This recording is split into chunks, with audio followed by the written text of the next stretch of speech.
Ugh. Xu Xiaoman felt a sharp pain splitting through her head. Xiaoman, are you alright? A man's anxious voice sounded beside her. That voice. It seemed familiar. Wasn't that her husband? A few minutes later, Xu Xiaoman slowly opened her hazy eyes. The first thing she saw was a face she knew very well. Only now, it looked much younger. It was her husband, Zhang Qinglin. But wait, hadn't she already died? Where was she now? What was happening? No, she remembered. After she fell into the water, she had seen her own body being pulled out. Among the crowd, her husband was nowhere to be found. Then, for some reason, a large screen appeared before her, showing scenes from her short life. That was when she realized the world she had lived in was actually a story from a novel set in an earlier era. The main character was her husband's fifth brother, Zhang Qingpeng, and the heroine was his wife, Wang Jiaro. Her own death, as it turned out, was directly connected to that good sister-in-law, Wang Jiaro.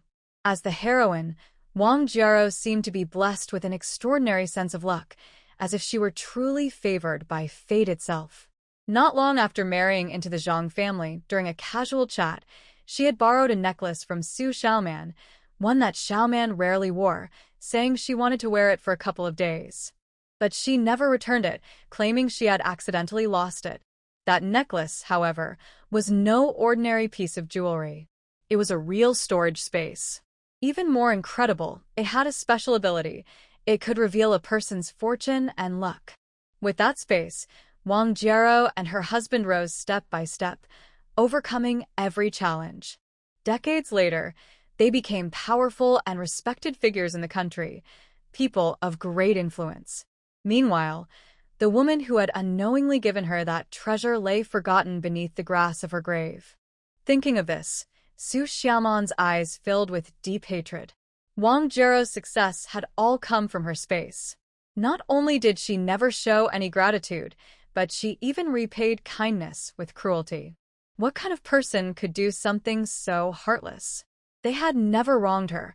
Why destroy their family so completely? And to think they were relatives. It was clear that neither Wang Jiaro nor her husband's younger brother, Zhang Qingpeng, were good people. The couple had been ordinary before, but because of the special space she possessed, they suddenly gained the chance to rise quickly. In other words, the couple themselves had no real talent or special ability. Thinking of this, Xu Xiaoman calmed down a little and thought to herself, with that space and its luck, even a pig could soar into the sky. Through the screen, she had seen everything that would happen in the coming decades. Then, for some unknown reason, she was reborn and returned to this moment. She looked around. The room was small, just a simple bed, a standing cabinet, and nothing else. She suddenly remembered this was the time when she fainted and came to the clinic in the 5th year of her marriage. Then she held her stomach. Right, this was when she found out she was pregnant. In her previous life, after learning she was expecting, she thought her mother-in-law would let her rest more. But instead, she received no special care. She still had to work in the fields for work points, cook, and do all the housework as usual. This indirectly made it easier for Wang Jiaro to carry out her plans after getting her necklace, as Xu Xiaoman's health was weaker due to pregnancy, exhaustion, and poor nutrition. Because she didn't respond for a while, the man standing in front of her now looked worried. He still had that sharp, handsome face, his skin tanned from the sun. In every way, he matched her idea of the perfect man. But when she thought of how he had died in her past life, anger and sorrow filled her heart. He had been such a good man, hardworking, never complaining, earning the most but receiving the least attention or reward. Maybe it was because he wasn't good with words and didn't know how to please others. So no matter how much he did, his mother, who loved to hear sweet talk from the younger ones, never truly liked or valued him. All the good things went to others, while the hardest work always fell on him. Yet he never fought back, only endured it quietly. But to her, he was always sincere and kind, always thinking of her first whenever he found something nice to eat or play with. "Xiaoman, what's wrong? Why are you looking at me like that? Are you still feeling unwell?" Zhang Qinglin was extremely worried. His wife was fine just a moment ago, but now she kept staring at him without saying a word. What was going on? Did she hit her head? But no one mentioned that when they brought her here. He was so anxious he didn't know what to do. I'm fine. I just felt a bit dizzy when I woke up. I fainted because I'm pregnant. Xu Xiaoman gave him a quick glance. This man really didn't know how to say something nice. Just as she finished speaking, a doctor in his 50s, surnamed Li, walked in. Before he even entered, he had already heard what Xu Xiaoman said. Since you know you're pregnant, you must be extra careful. You're not even 2 months along yet, and this is the most delicate time. If you're not careful, you'll suffer later. In her previous life, the same doctor had said the same thing, but she hadn't taken it seriously, which led to a tragic outcome. She quickly nodded in agreement. Yes, Dr. Li, we'll follow your advice carefully. Dr. Li was a bit surprised to see the usually stubborn second daughter-in-law of the Zhang family being so obedient, but he nodded with satisfaction and left. Zhang Qinglin, who had just recovered from a shock, was now filled with joy. Really, Xiaoman? You're pregnant? I can't believe I'm going to be a father again. That's wonderful. She thought back to her previous life. Even though her husband had told her many times to rest more during pregnancy, her mother-in-law wouldn't allow it. She herself didn't want to be looked down upon, so she forced herself to keep working. Thinking about it now, she wanted to slap herself. Why had she been so stubborn back then, working hard even while pregnant? She knew that what happened later was partly her own fault. But this time, she wouldn't be that foolish again. She would enjoy the care she deserved. No one could stop her, not even the most powerful person. And as for those relatives who only took advantage of them, they could forget about it. Xiaoman, how are you feeling? Can you walk? If not, I'll carry you home, Zhang Qinglin asked worriedly. His wife was carrying his child, and after fainting like that, she needed proper rest. He didn't mind working harder, but she must not suffer again. I'm fine. I can walk. Just help me a little. Xu Xiaoman tugged at his hand, urging him to hurry. Although she had fainted and been taken to the clinic, she had no injuries. The doctor said it was just exhaustion and told her to rest well and eat more nutritious food. As for what would happen later, that was beyond his control. In those days, being able to eat enough was already good. Getting extra nutrition was not easy. Xu Xiaoman wasn't too disappointed.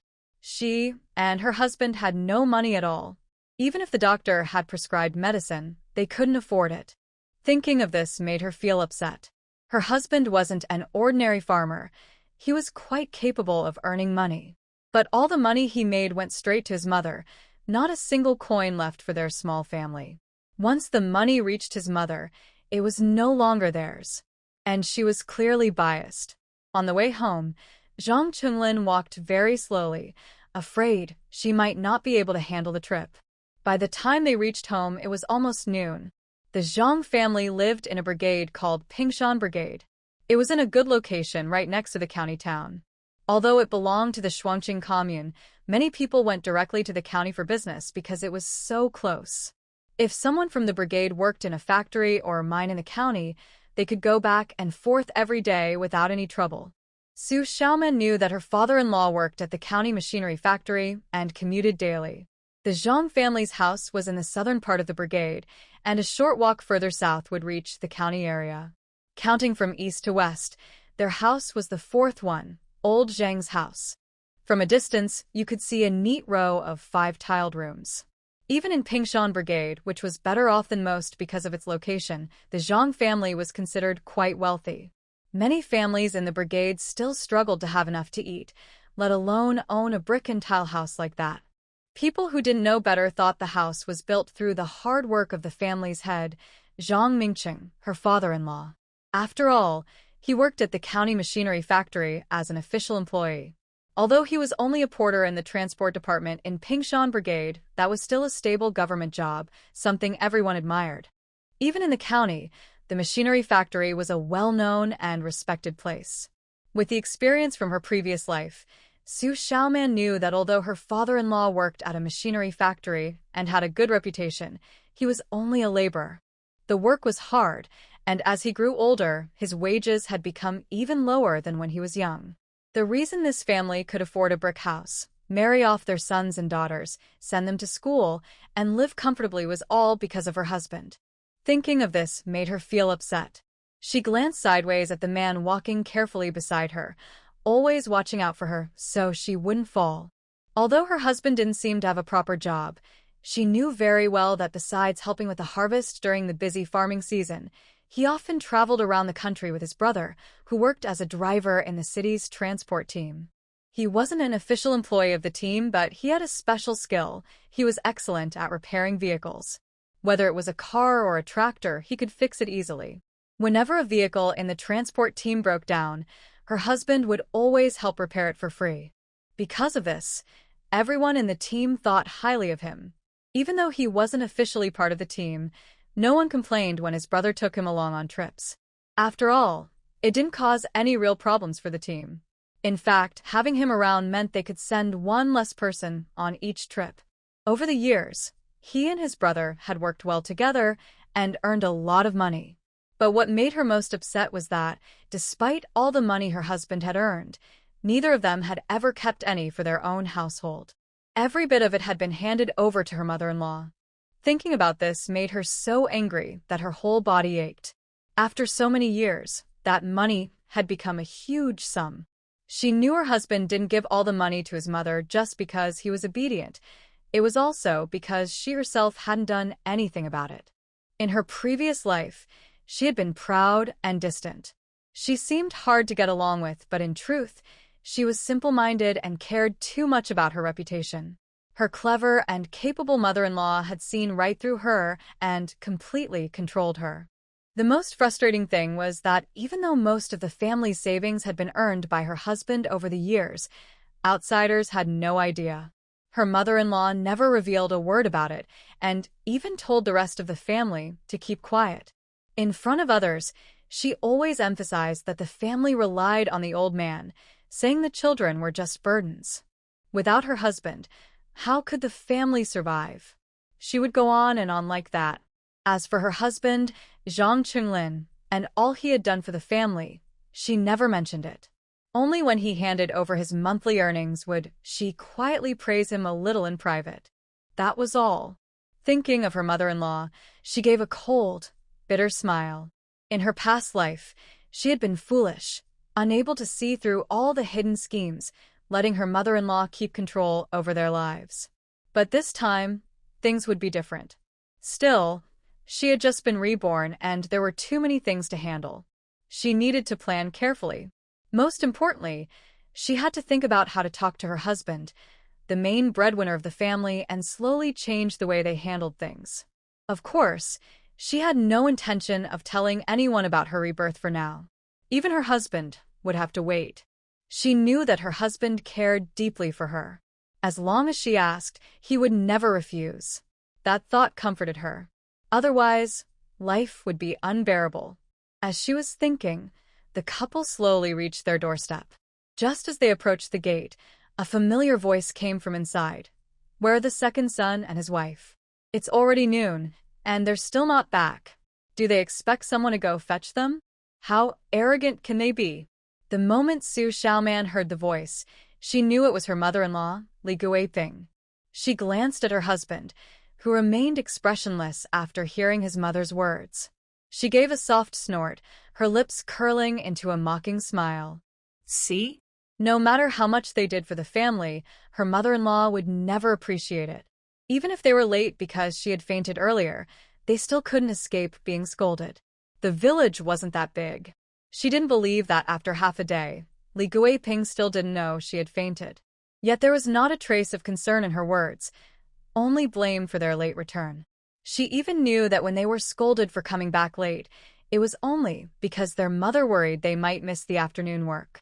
It was the busy farming season, and unless someone had a good reason, everyone had to work without question. Otherwise, with the team leader's strict nature, their work points would be deducted. And work points meant money, so how could Li Guiping not care? Just as Xu Xiaoman was about to push the door open, she heard a younger woman's voice in the yard. "Mom, I heard that second sister-in-law fainted while working in the field today. Second brother must have gone to check on her. I wonder if she's feeling unwell? But she looked fine when she left this morning, so it probably isn't serious. The speaker's tone was calm, but her words carried hidden meaning. Hearing this, Xu Xiaoman gave a quiet hum. Outsiders might not know what this family was really like, but she did. Everyone knew her husband contributed the most to the family, yet these so-called relatives, who depended on them, never showed gratitude. Instead, they always found ways to put them down. She had learned this all too well in her previous life. She didn't plan to keep listening at the door. She already knew that no one in this family truly wished them well. So she pushed open the gate and walked inside. From afar, the Zhang family's courtyard looked impressive with its large blue brick houses, but that wasn't all. The tiled rooms were just the main house. There were also several side rooms built for the sons. Since the Zhang family had many sons, they had planned ahead for when each would marry and have children. The courtyard was spacious, with 3 side rooms on each side. Near the eastern side, there was a small shed for storing firewood. When the couple entered, Li Guiping's face was still dark.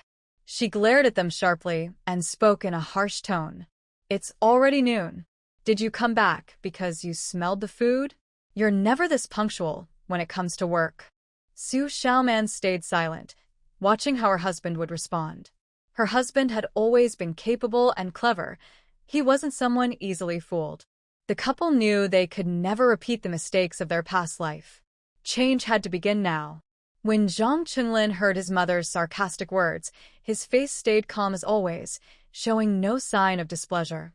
He looked up at his mother and spoke in a slightly louder voice. "Mom, Xiaoman is pregnant." He paused for a moment, noticing that his mother's face showed no hint of joy even after hearing the news, then continued. "Dr. Li said Xiaoman's health is weak and she needs good nutrition. From now on, she should do less farm work and rest more at home." Li Guiping was already upset, and hearing her second son defend the daughter-in-law she never liked made her even angrier. She jumped up, pointed at them, and shouted, "What did you say? Say that again. Do you even hear yourself? Go ask around. Whose wife doesn't still work when she's pregnant? Why is your wife so special? Others can do it, but she can't?" Seeing her mother-in-law's reaction, Xu Xiaoman knew she was truly angry. Normally, even though her mother-in-law didn't like them, she still kept up appearances because her husband earned good money. It was rare for her to lose her temper like this. After thinking for a moment, Xiaoman understood. In the past, she would have stopped her husband before he could speak, tugging at his sleeve to calm him down. That way, her mother-in-law could still act like the reasonable one and wouldn't say such hurtful things. But now things were different. Her husband's words clearly showed that he cared for and wanted to protect her, which only made his mother more upset. Besides, the family already had 3 grandsons and 1 granddaughter. To her mother-in-law, another pregnancy, especially from a daughter-in-law she disliked, was nothing to be happy about. "Mom," Zhang Qinglin said again, "Dr. Li said Xiaoman is weak and needs rest. She's already had some trouble with the pregnancy. I can do more of the farm work myself." Hearing her husband speak up for her, Xiaoman felt touched but also a little unhappy. Why should her husband have to take on her work just because she needed to rest? Still, she knew this wasn't the right time to argue. Since her new start in life, she hadn't had a proper talk with him yet. She decided to wait a little longer. But even so, Li Guiping was still very unhappy and kept shouting in a sharp voice, "How can that be? You two could have done much more work. Now you've lost a lot of work points for no reason." Hearing this, the anger that had been building inside her suddenly boiled over. Before her husband could speak, she looked coldly at Li Guiping and snapped back, "What? Do you think only the 2 of us can work in this family? Are the others all useless?" Li Guiping was furious, glaring at her with hatred. "You ungrateful troublemaker, Yu." She hadn't expected her usually quiet and obedient second daughter-in-law to suddenly talk back so sharply. For a moment, she was too angry to respond. But after all, she had ruled this household for years. Soon, she turned her anger toward her sensible second son. "Second, are you deaf? Didn't you hear her insulting your brothers? Aren't you going to say something? Second sister-in-law, that's not right. We're all one family. How can you talk like that? The one speaking was Li Tsuehua, the fourth daughter-in-law of the Zhang family. She was a distant niece of Li Guiping and had always been favored by her. In the family, she always followed Li Guiping's lead. Seeing her mother-in-law so angry, she quickly spoke up, afraid of being blamed later for not helping. Still, she was also unhappy with what Xu Xiaoman had just said, so she took the chance to speak. What did I say that was wrong? Isn't it true? If this family belongs to everyone, why is my husband the only one working? What about the others? Are they just waiting for him to support them? Nonsense. Your husband is the older brother. What's wrong with him doing a bit more? You just can't stand seeing the family doing well and want to stir up trouble between the brothers. After saying that, Li Guiping glared fiercely at her second son, hoping he would step up and scold his wife. But even now that Xu Xiaoman was pregnant, she was sure of one thing. Her husband had always stood by her side. On that, she had no doubt. It was already noon. Except for those who were at work or school and didn't come home for lunch, everyone else in the Zhang family was either standing in the yard or sitting in the main room, waiting to eat. They all acted as if they didn't see the argument happening in the yard, just sitting there watching as if it were a show. She sneered in her heart. Even in the Pingshan Brigade, which had more than 300 people, the Zhang family was considered large and prosperous. The head of the family, Zhang Mingcheng, was married to Li Guiping. The couple had 5 sons and 1 daughter. Because she had given birth to 5 sons, even though her husband worked as a regular employee at a machinery factory, Li Guiping held her head high in the Zhang family and took charge of all household matters. It was the busy farming season, the time of year when people could earn the most work points.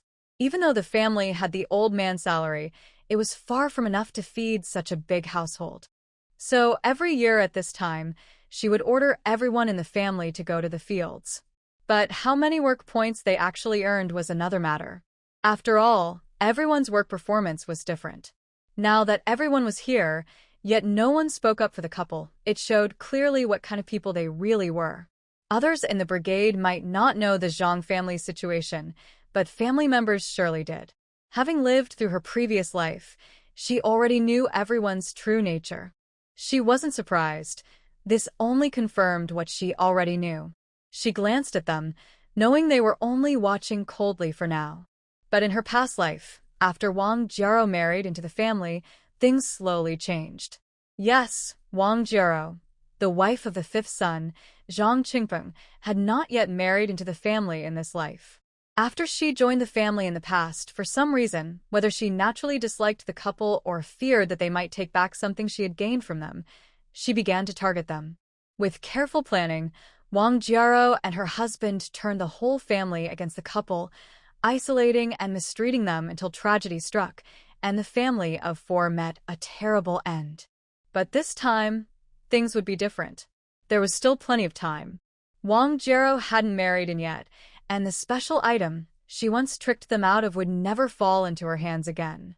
It would no longer be her tool for climbing higher. The most important thing was that in this life, she had taken the lead. She wanted to see whether the so-called favored daughter of fate could still rise as smoothly as before when she could no longer gain anything from her. Mom, let's eat. Xiaoman is hungry. We can talk later. In Zhang Qinglin's heart, nothing was more important than his wife. He would never side with his mother against her. After all, Xiaoman had fainted in the field earlier and hadn't even had a warm meal yet. As for what his mother said, he didn't take it to heart at all. Eat, eat, eat. Do you do anything else? You act like you've never seen food before, his mother muttered, glaring sharply at her second daughter-in-law. Knowing that her second son wouldn't go against his wife, especially while she was pregnant, she didn't press the matter further.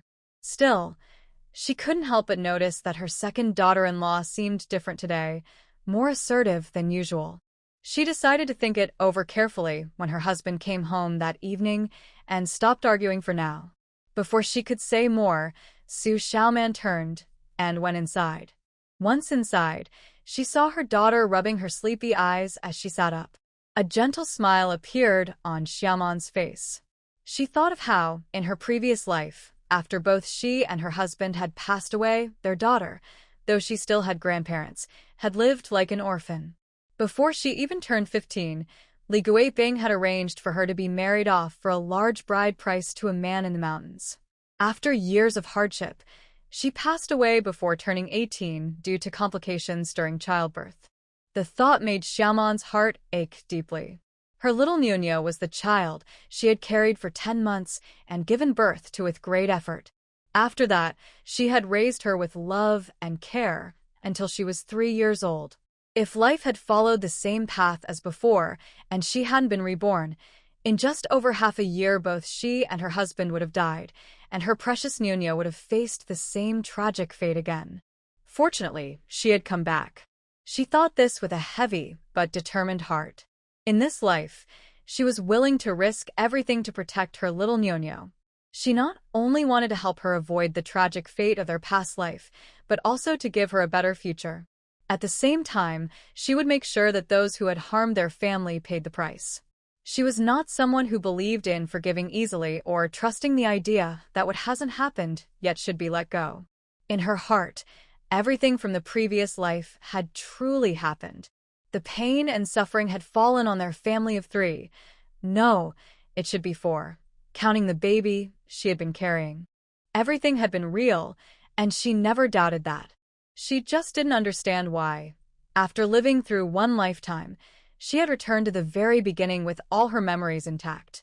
Maybe heaven had taken pity on their family suffering, or maybe there was another reason she couldn't know. Whatever the reason, the result was good. Now that she knew what was coming, she was sure she could prevent the tragedy that had once destroyed them. Mommy. Nuno blinked in surprise when she saw her mother had come back. Xu Xiaoman quickly stepped forward and caught her little girl in her arms. Although the Zhang family lived well, Li Guiping controlled all the food and was extremely frugal. She disliked their branch of the family, especially because Nuno was a girl. Even though the child was only 3, she was made to eat the same food as the adults, never given anything extra. Because of this, Nuno, though 3 years old, looked thin and pale, nothing like other children her age. Compared to the youngest son's chubby boy, she seemed like she came from a different world. Xu Xiaoman knew that with Li Guiping's favoritism, there was no way she wasn't secretly giving better food to that boy. She and her husband had been too naive, never seeing what was right in front of them. Even though her husband earned well, their own life had been made unnecessarily hard. She held her child close, showering her with affection. Just as she sat down again, her husband came through the door. When he saw his wife and daughter, his expression softened. Seeing this, Xu Xiaoman's eyes moved slightly. Holding the child, she turned a little toward him, clearly ready to say something important. The man looked at her with a puzzled expression, even pausing the hand that was holding the towel. He knew his wife was usually quiet, so if she acted like this, there must be a reason.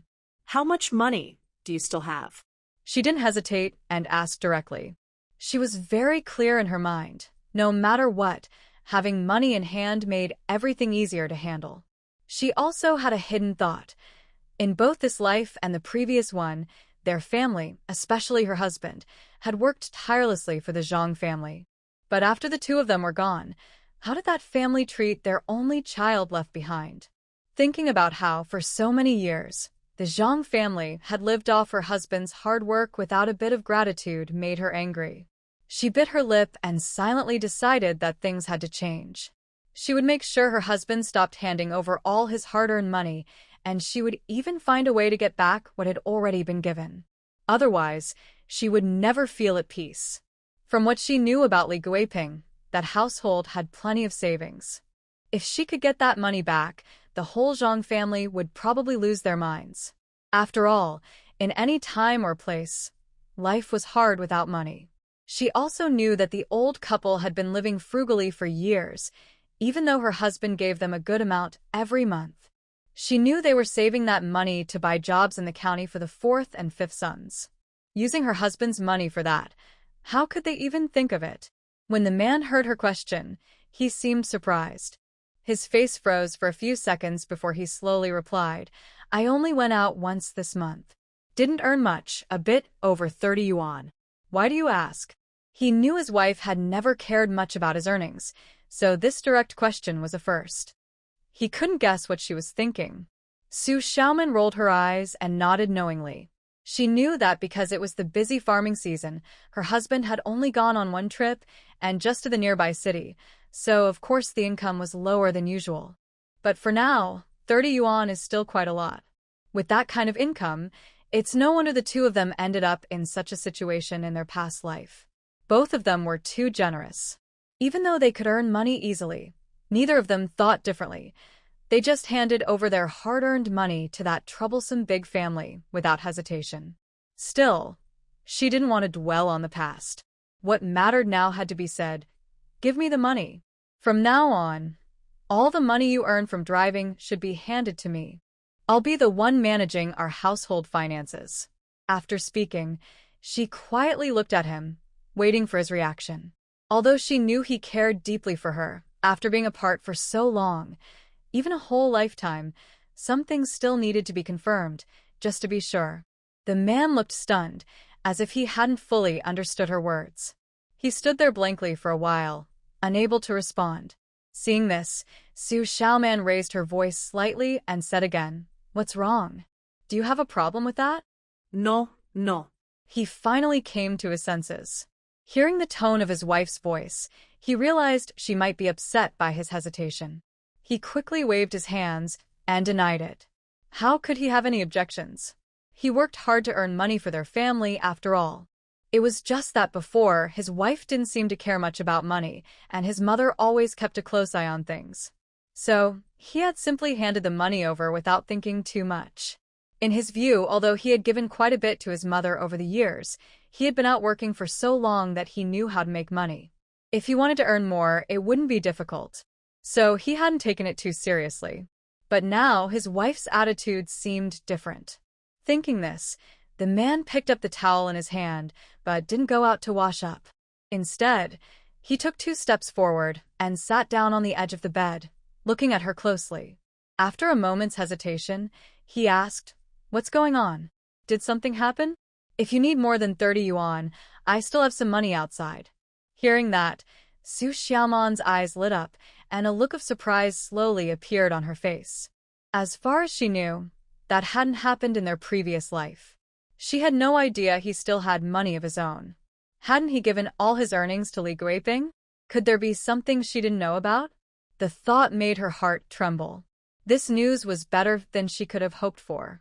But then she thought again. In their previous life, even though they were husband and wife, they didn't talk much. They never really opened up to each other, and because of that, she had missed many things. Even the man's feelings for her, she only understood them much later, after thinking carefully about everything that had happened. She grabbed his arm and stared at him without blinking, continuing to ask, So, you still have money? Where is it now? Is it safe? How much is left? I thought you gave it all to your mother.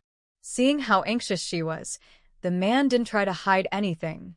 He quickly explained, It's all with Pengzi. I think there's a few hundred left, but I'll need to check to be sure. He paused for a moment, then added softly, I didn't give it all to Mom. Although the man usually didn't talk much, he had spent years working outside and understood many things without needing them explained. His parents' favoritism and his wife's lack of involvement had made him think more about their small family. But since his wife never seemed to care or ask, he had never mentioned it before. Now that she was asking, he told her everything honestly.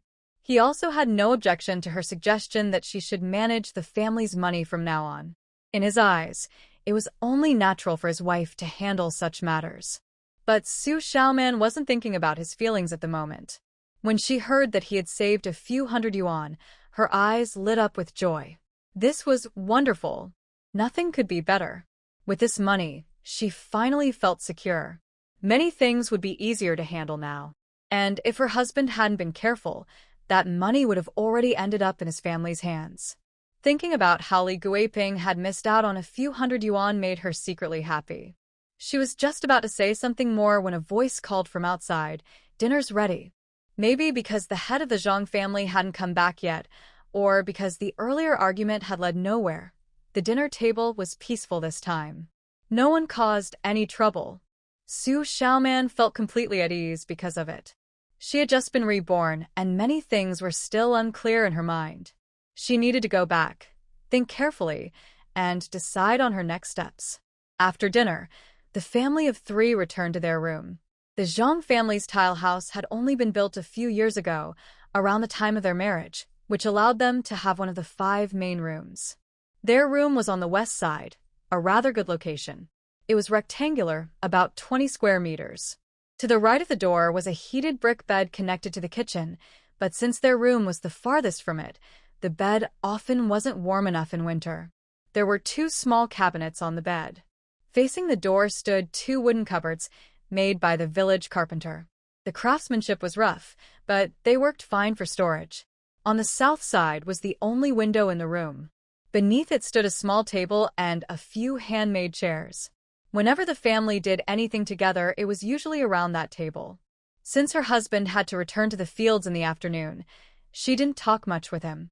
She lay down quietly with Nuno, resting beside him until it was time for him to go back to work.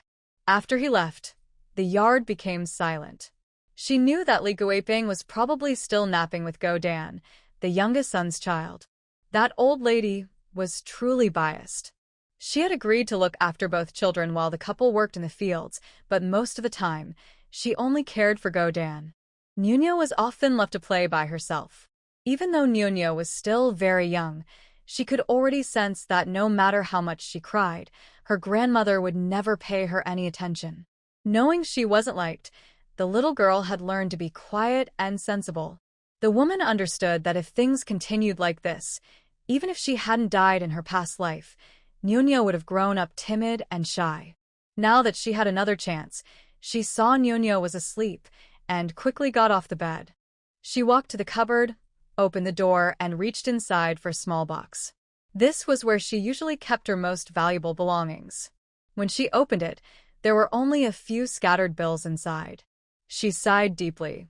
To think that with such a capable and hardworking husband, she herself had less than 1 yuan of private savings. If others knew, they would surely laugh at her foolishness. At this moment, she was filled with doubt, wondering if fate had somehow played a trick on her in her past life. How could she have done something so foolish? She suspected she might have been ruined by her own stupidity. After scolding herself again, she turned her attention back to the small box in her hands. Soon, she found the necklace that, in her previous life, had been tricked away from her by Wang Jiaro. It was called a necklace, but in truth, it was just a red string tied to a pendant. The pendant looked like crystal, though it was covered in dust and looked dull and ordinary. If she hadn't searched carefully, she might have missed it completely. Thinking of this, she became even more certain that Wang Jiaro must have been especially lucky in her past life. Otherwise, how could she have managed to deceive her into giving away something even she herself didn't fully understand? She felt a surge of anger. Such a precious thing had ended up in the hands of someone like that, truly unfair. Fortunately, in this life, she had been reborn before Wang Jiaro married into the family. Otherwise, who knew what might have happened? She wasn't sure if Wang Jiaro would still have the same luck this time. Taking a deep breath, she forced herself to focus. The most important thing now was to make this mysterious necklace truly hers. Since it belonged to her and was now in her hands, she would never again risk letting it fall into someone else's possession. In her previous life, she had learned after death that the world she lived in was actually a story in a book. Now, she wasn't sure if things were still the same. But since she had experienced such an extraordinary rebirth, anything seemed possible. She also had a strong feeling that, whether or not this world was a story, treasures like the necklace in her hand could only exist once. Something so powerful could never be common. In her past life, Wang Jiaro and her husband had been simple villagers with no background or connections. Yet, with that space necklace, they had achieved great success. She believed that if someone with more power or ability had owned such a treasure, their achievements would have been far greater.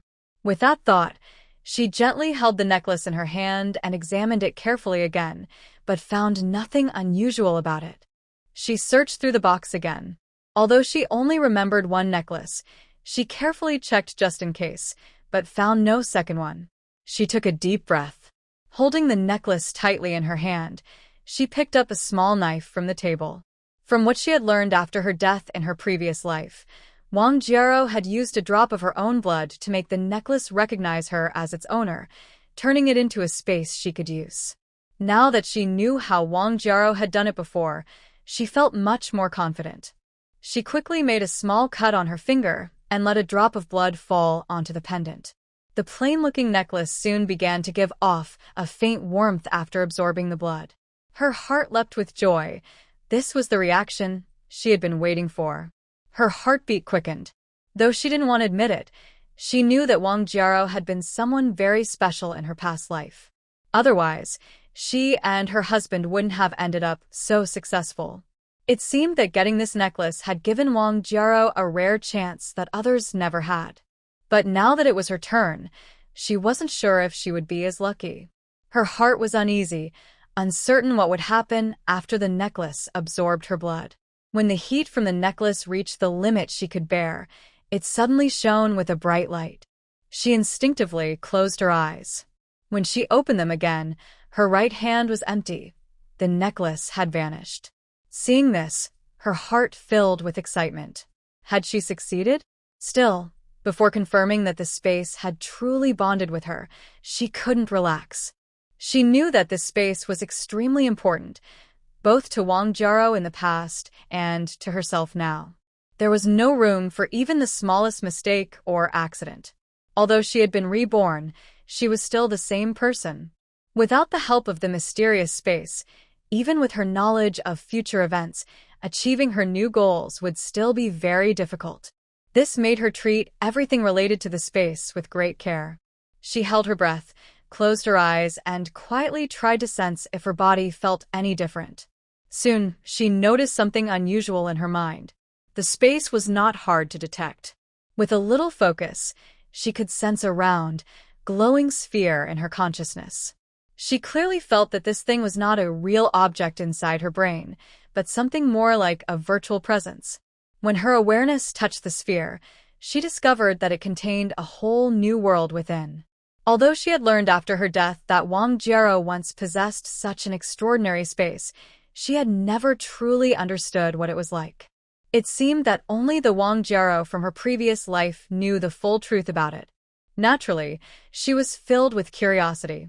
She had long known how special the space was, and now that she had the chance to make it her own, she couldn't help feeling excited. However, a trace of worry still lingered in her heart. In her past life, Wang Jiero had gained a space that could sense people's fortune and destiny. Would she be able to do the same? She hadn't forgotten how unusual Wang Jiero had been. She stopped overthinking. At this moment, she could clearly sense everything inside the space. It was as if she could see every detail. The space wasn't very large and looked rather barren, which made her feel a little disappointed at first. But after receiving the information the space shared with her, she was completely stunned. She finally understood why, in her previous life, the space had belonged to Wang Jiero, and why she had been able to return before Wang Jiero obtained it this time. It turned out that in her past life, Wang Jiero's good fortune had allowed her to be chosen by the space. However, Wang Jiero had not used it kindly. Because the space could reveal others' fortune and even take it away, she and her husband had used it to seize luck from others.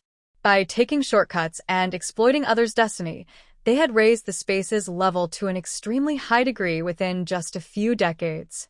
Only at the very end did she realize that the strange method used to upgrade the space had backfired when Wang Jiero died, harming the space itself. In the end, the space used the last bit of its original power and released all the luck it had absorbed before. Only then did it barely gain one final chance to be reborn. This time, she obtained the space not because she was chosen but simply because of good luck. After learning everything about the space, she didn't know whether to feel happy or worried. She was happy because she now had the space. For her and her husband, it was an extremely important tool in every way. But she was worried because, unlike before, the space could no longer absorb or steal others' luck to upgrade itself. It could still show her the luck of others, but that was all. Most importantly, the space was now at its lowest level. She had only a few decades of life to raise it to a high level.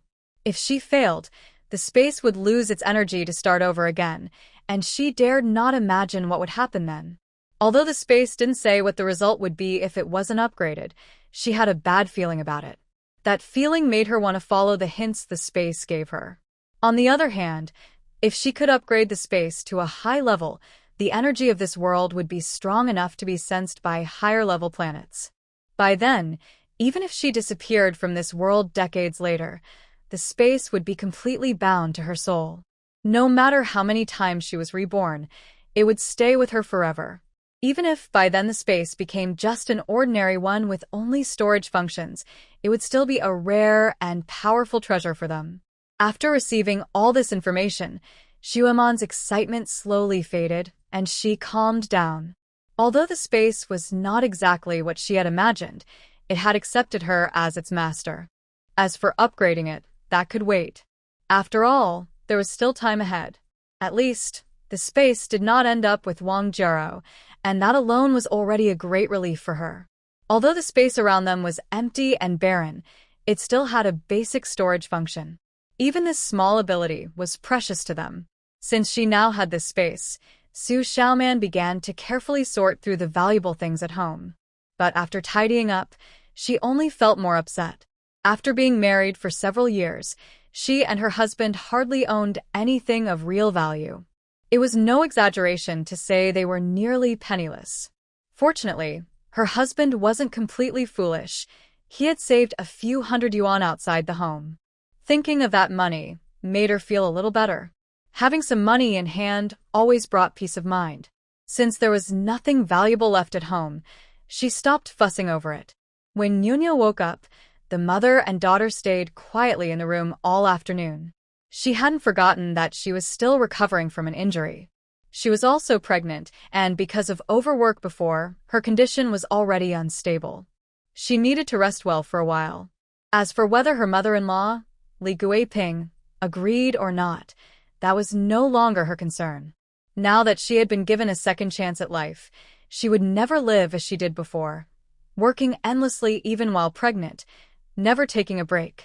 Even if she weren't pregnant, she would no longer exhaust herself for this family day and night.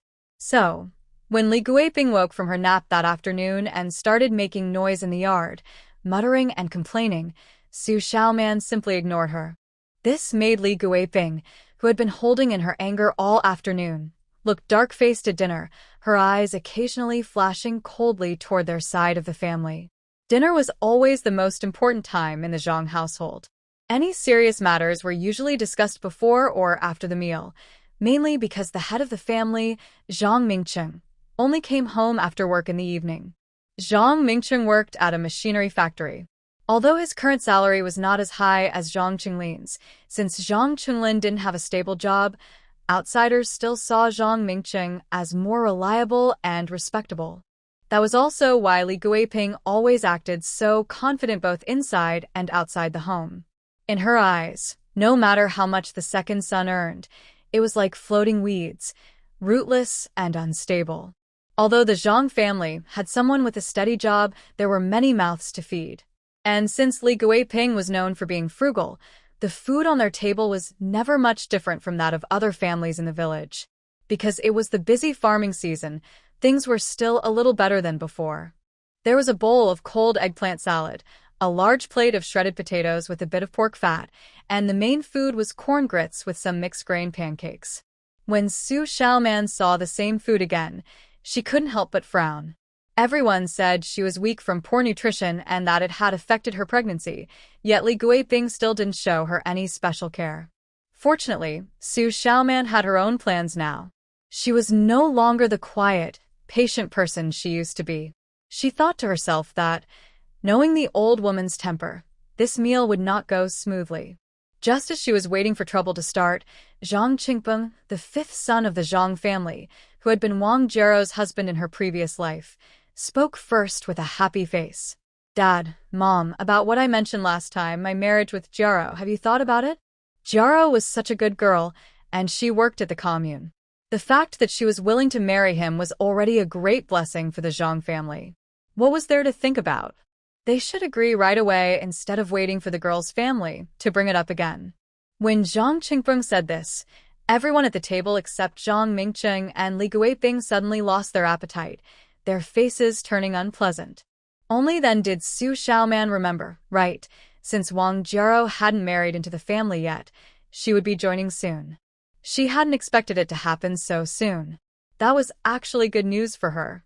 She secretly pinched her leg to stop the smile that was about to appear on her face. In her previous life, Wang Jiarou had always acted proud because she worked at the commune.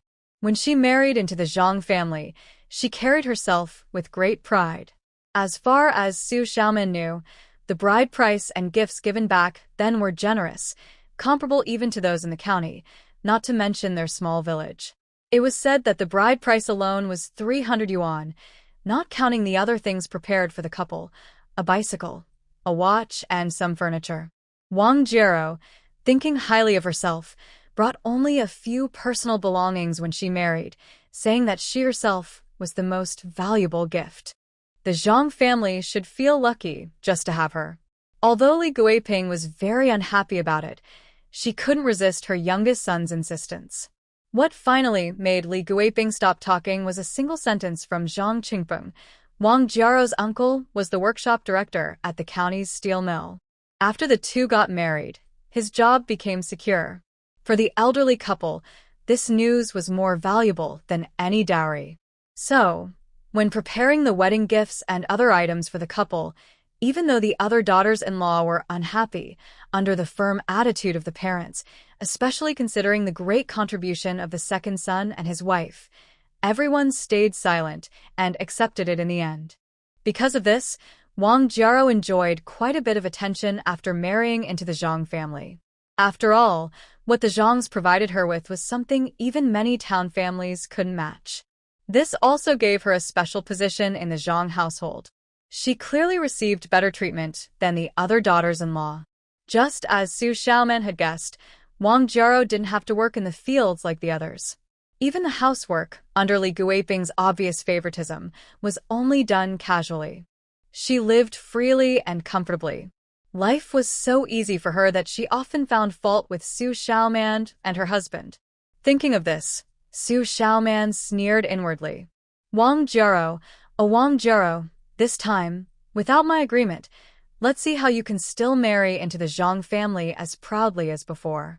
She knew very well that everything in this family, whether it was marrying Wang Jiarou for the fifth son, arranging jobs after marriage, or planning for the other sons and the daughter's dowry, all depended on the money her husband had earned for the family over the years. After all, the old couple had 5 sons and 1 daughter. Zhang Qingpeng was the youngest son, but besides him, there was also their only daughter, Zhang Dandan, who was still unmarried. Given how much the parents favored her, her dowry would surely be generous. At the dinner table, Li Guiping, who had looked upset before, quickly spoke up after hearing her youngest son's words. "Don't worry, your father and I have already discussed it. The matchmaker will come in a few days." She was completely satisfied with this future daughter-in-law. She wasn't just any girl from the commune. She was good-looking too. Since her husband's youngest son liked her so much, she was determined to help him get what he wanted.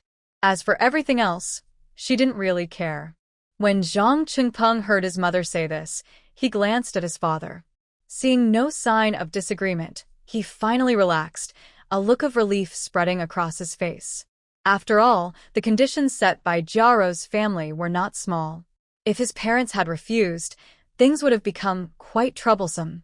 Fortunately, his mother had always loved him the most, and she was the one who made the decisions at home. Just as he expected, things went his way. He knew that some of his other brothers and their wives might not be happy about it, but as long as his second brother and sister-in-law didn't object, he didn't care what the others thought. Growing up in a big family, he had learned to read people's moods.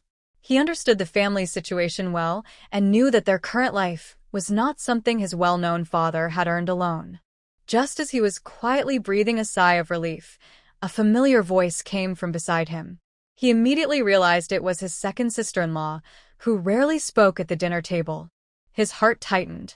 "Father, mother," she said, "it's a good thing that our fifth brother is getting married, and we're happy he found someone he truly likes. But some matters should be made clear. After all, this family doesn't have only one son. If things aren't handled fairly, it might cause problems. Aren't you worried the others will feel left out? Don't you think I'm right?" She was really speaking to her father-in-law, Zhang Mingcheng. Since he worked at the machinery factory, he naturally saw things more clearly than her mother-in-law, Li Guiping, who was a village woman. Her tone wasn't harsh, but if Zhang Mingcheng tried to brush her words aside, she was ready to stand her ground. Xu Xiaoman felt she had already shown enough respect to the elders, but to everyone else, her words were surprising. After all, in both her past and present life, this was the first time she had spoken so openly and firmly, leaving no room for doubt. The other family members were startled by her boldness, but since what she said was in their favor, they all kept their heads down, quietly eating their food as if they hadn't heard a thing. Even Zhang Qinglin hadn't expected his wife to react so strongly. But since he always listened to her and she clearly had her reasons, he quietly moved closer to her to show his support. The one who reacted the most strongly and couldn't accept it at all was Li Guiping. All these years, she had always been the one in charge at home. Although her second son had earned quite a bit for the family, in the end, he was still her son. "What are you saying, second daughter-in-law? Your father-in-law and I are still alive. This family isn't yours to run. If we want to spend money on the fifth son's wedding, that's our choice. You have no say in it." Maybe because Xu Xiaoman had never talked back to her before, hearing her speak up like this made Li Guiping lose her temper. She glared fiercely, breathing heavily in anger. Hearing her mother-in-law's words, Xu Xiaoman couldn't help but smile to herself. Her mother-in-law might be bossy, but she wasn't foolish. It seemed she had been caught off guard and said something that revealed too much. Sure enough, after she spoke, the others at the table, who had been silent, began to show visible dissatisfaction. Especially the third daughter-in-law, Fang Xiangxiang, and the fourth daughter-in-law, Li Cuihua. Their faces were full of resentment. Why should there be such unfair treatment among the sons? After all, the money being spent came from the family's shared savings, and everyone had a share in it. "Mom, second sister-in-law isn't wrong. About the fifth brother's wedding, we should think it over carefully. We don't want this to cause trouble in the family," said Fang Xiangxiang. Her father was the leader of the neighboring brigade, and she had finished middle school. Her family background was good, so she usually spoke with confidence. Still, her mother-in-law had always been the one in charge, and her father-in-law worked at the factory. Even though she was unhappy with the favoritism, she didn't dare go too far. "That's right, Mom," added Li Cuihua quickly. "About the bride price and the wedding expenses, we should all know what's going on. We're all part of this family. Why should we be kept in the dark?" She had heard that the fifth son's fiancé worked at the commune, and she didn't believe for a second that the bride price would be small. The fifth son was the youngest in the family. After his marriage, the money left in the hands of the elderly couple would naturally belong to their sons. Speaking of it, the fourth son had always been favored by the old lady, so even when the family divided their property in the future, his share would not be small. She had always kept a close eye on the family's major expenses. This time, with the fifth son's wedding, she had been waiting and watching for a long time, just waiting for the right moment. Now that the two older daughters-in-law had spoken up first, she couldn't wait to join in. When Li Guiping heard that all her daughters-in-law were standing together on the matter of her youngest son's wedding, she was so angry that she almost lost her temper. "Unbelievable. You've all turned against me, haven't you?" Since her youth, she had lived a smooth and comfortable life after marrying her husband. Because of his job in the factory, everyone in the village respected her, and at home, her word was law. She never expected that she would face resistance today over her youngest son's marriage. This made her feel a faint sense of crisis, and she grew especially resentful toward the second daughter-in-law, who had spoken up first. She wasn't foolish. She knew very well that if she didn't stop this kind of defiance now, it would only happen more often in the future. If that happened, how could she still control this family? So she made up her mind to use this chance to firmly put her sons and daughters-in-law back in their place. But things didn't go as she wished. Just as she was gritting her teeth and ready to make a scene, the head of the family, Zhang Mingcheng, finally spoke. The old man rarely talked at home and was usually quiet. But since he worked at the machinery factory, he was no fool. He understood everything clearly. Although it seemed that Li Guiping had always been the one in charge, it was impossible for her to have done so without his support. No one knew the family's situation better than he did. Still, over the years, the old couple had lived comfortably off their children's efforts. Thinking about how they might treat Nuno after the couple passed away, it was clear that the two elders were not so different inside. Enough. Stop shouting.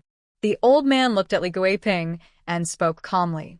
His tone was neither loud nor soft, but it was enough to make her fall silent immediately. In this family, the person Li Guiping feared most was her husband. After scolding Li Guiping, Zhang Mingcheng didn't say anything more to her. Instead, he turned to look at his other sons and daughters-in-law. He knew his wife well. If he hadn't stopped her just now, she might have said even more hurtful things. Since their sons and daughters-in-law were already unhappy with them, he didn't want to make things worse or completely offend his children. Although he was also displeased with his second daughter-in-law's behavior and felt slightly offended, as the head of the family, he had to think carefully.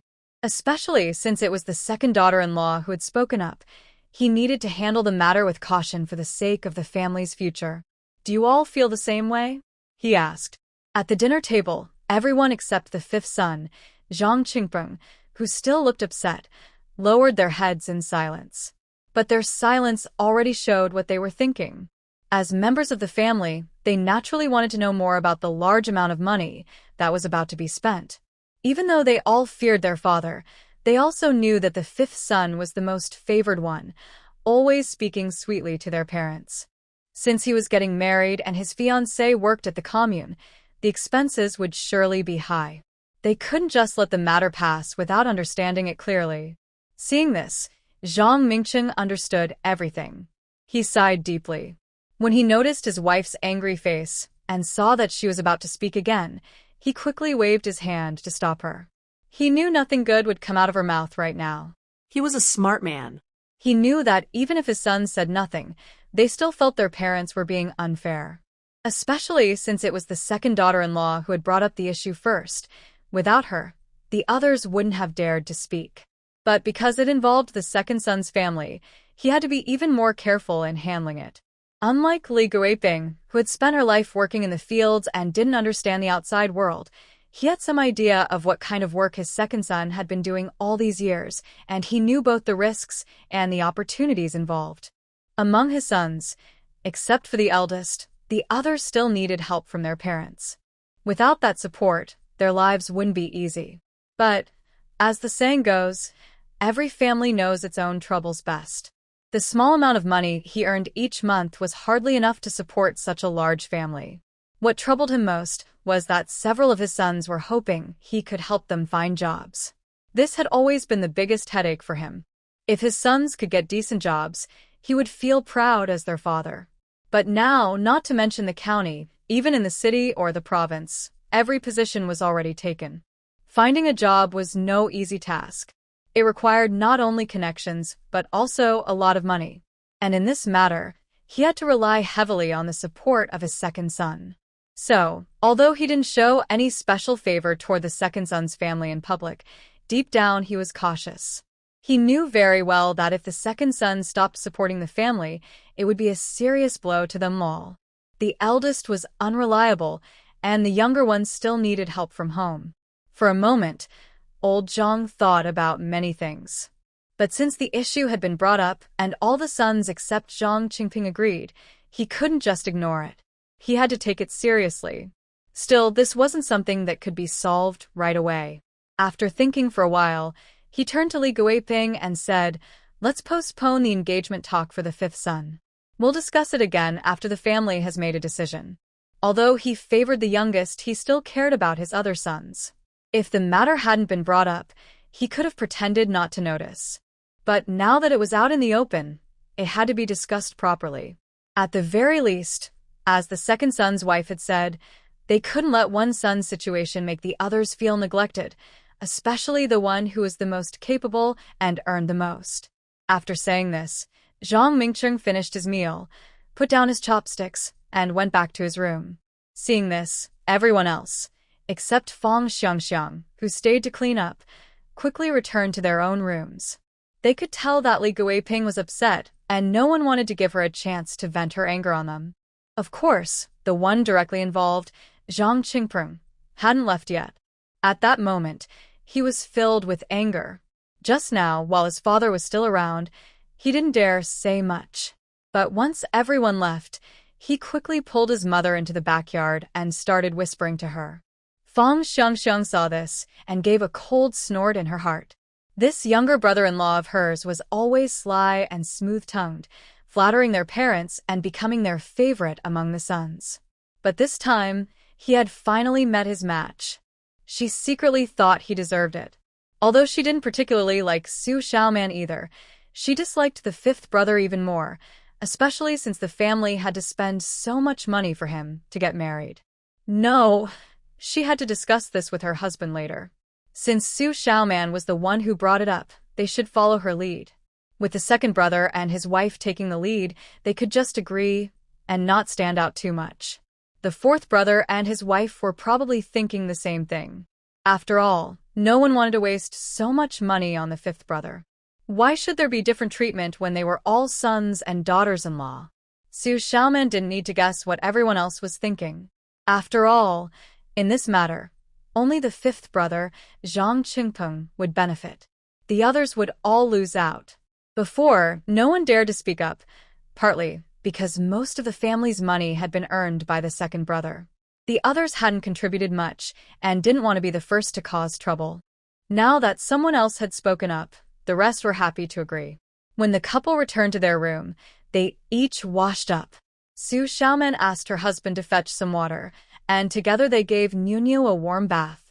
After washing, the three of them lay down on the bed. They played with Niu for a while, and once she fell asleep, the couple began to talk quietly. Xu Xiaoman spoke first. Chenglin, tomorrow morning, go to the county supply store and buy some food. It wasn't that she was craving anything, but she had been exhausted lately, and her body was weak. Judging from her mother-in-law's attitude today, even though she was pregnant, she wouldn't get any special care. Since that was the case, and since they could earn their own money, they might as well spend it on themselves. That was why she shared her plan with her husband right away. Her husband's best quality was that he listened to her and always followed her advice. Even compared to his mother, the man would stand firmly by her side without hesitation. She was very pleased with this. As expected, when he heard her words, he nodded and gently explained, I already exchanged some food coupons this afternoon. I'll buy what you need early tomorrow morning. Hearing that, her heart softened a little. She knew that not only had she changed, but the man was also quietly supporting their family in his own way. He had always been a quiet person, not one to talk much. After thinking for a moment, she decided to tell him what she had planned earlier that afternoon. Now that I'm expecting a baby, you know how mother feels about it. There's no point in counting on her. What I mean is, we'll soon have 2 children, so we need to think more carefully about their future. When he heard this, the man lifted his eyes, and a faint light appeared in them. Even in the dark, Xu Xiaoman could sense his surprise and joy. All along, although he could earn money, his wife never seemed to care much about it. Her attitude toward him made that clear. He knew she was an educated youth and probably looked down on him, a simple farmer. But from the first moment he saw her, he had liked her deeply. He never told anyone about this, only watched over her quietly and helped her whenever he could. Who would have thought that, as if fate itself had intervened, they would end up married? Even after 5 years of marriage and having their daughter Niu, his wife still treated him with distant politeness. Late at night, when everything was quiet, He sometimes felt discouraged thinking about it. But then he would remind himself, they were married, they had a child, and life was long. As long as she stayed by his side, he believed that one day she would see his true heart. They were a family after all. He just hadn't expected that day to come so soon. It felt almost unreal, like a dream. He knew clearly that since his wife had said those words, it meant she truly wanted to live well with him. That was the best thing he could hope for. Although he didn't understand why she had changed her mind so suddenly, her change filled him with quiet happiness. As long as my wife is willing to live well with him, with his ability, our family will definitely get better and better. He is very confident about this. Xu Xiaoman saw the man's bright eyes, staring at her without blinking for a long time, but he didn't answer her earlier question. She looked at him with some doubt. From what she knew about him, there shouldn't be any problem with her question. Could there be some unexpected issue she didn't imagine?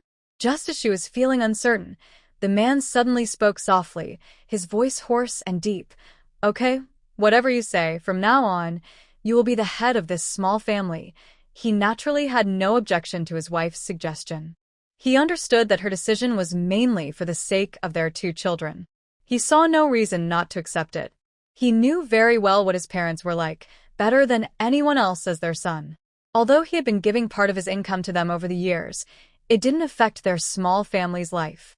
He was clear about that.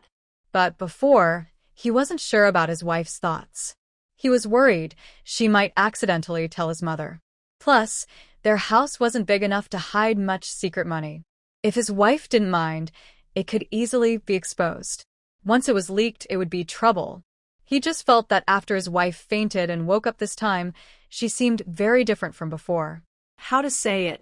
She was still the same person, but he felt her eyes had changed. No longer dull and lifeless, as if she had no hope or expectations in life.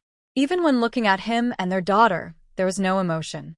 This had been a worry of his for a long time. But for some reason, tonight, his wife was very different. It was as if she truly considered him her husband and wanted to run their small family well, like other normal couples. He didn't know why she changed, but he was happy about it. There was no better situation than this. Meanwhile, Xu Xiaoman was pleased to hear him say this. Her eyes were full of a smile as she continued. Take some time in the next couple of days to go to the city and bring back the money you kept outside. Not having money makes me nervous. It's hard to do anything when you're worried. Thinking about the few small bills in her cabinet, she felt very upset. She wasn't sure if her previous self was less smart, but she didn't realize that money was valuable. She had let her husband work hard to earn money and give it to her in-laws. Although she knew not all the money was handed over before, she understood that the few hundred yuan her husband kept was probably just for emergencies. Most of his money was still given to the in-laws. In his view, with a monthly salary of only a few dozen yuan, a few hundred yuan was not a small amount. She patted her chest, trying not to think about it. The more she thought, the more anxious she felt. Hearing his wife say this, the man nodded gently. Seeing the changes in his wife now, he was no longer worried that money in her hands would cause problems, as he had feared before. From her behavior during dinner that evening, he could tell something was different. Thinking of this, he looked at his wife and softly asked, How do you feel about the bride price for fifth brother's fiancé? He wasn't stupid. He understood everything clearly. He knew his parents' attitude toward fifth brother. He had expected that the money needed for the wedding wouldn't be small. It was impossible not to have some thoughts about it, but since the money was now in his parents' hands, he wouldn't do anything too extreme. Especially if his wife didn't support it, he wouldn't act rashly.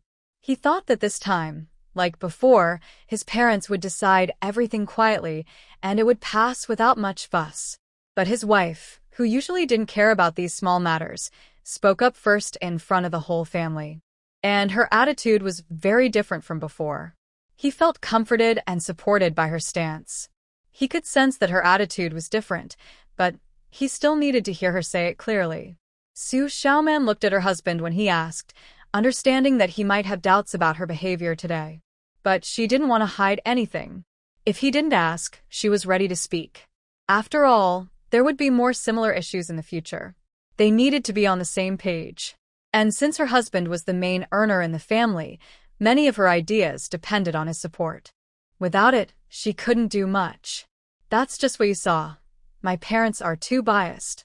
They spend money on my younger brother's marriage, and if I don't bring it up, with my brother's ability, they will definitely agree in the end. But why should they? That money is all earned through hard work, hard-earned cash. Why should they feel justified in enjoying it without guilt? Hearing this, her tone became a bit sharp again. She remembered that in her past life, she and her husband watched helplessly as Zhang Qingpeng married a wife in a grand way. It caused quite a shock in the whole community. But after a long time of gossip, everyone, especially the young women, couldn't help but envy. Thinking of this, she turned around and said with some resentment, I tell you, from now on, you have to listen to me about these things. You can't make decisions on your own.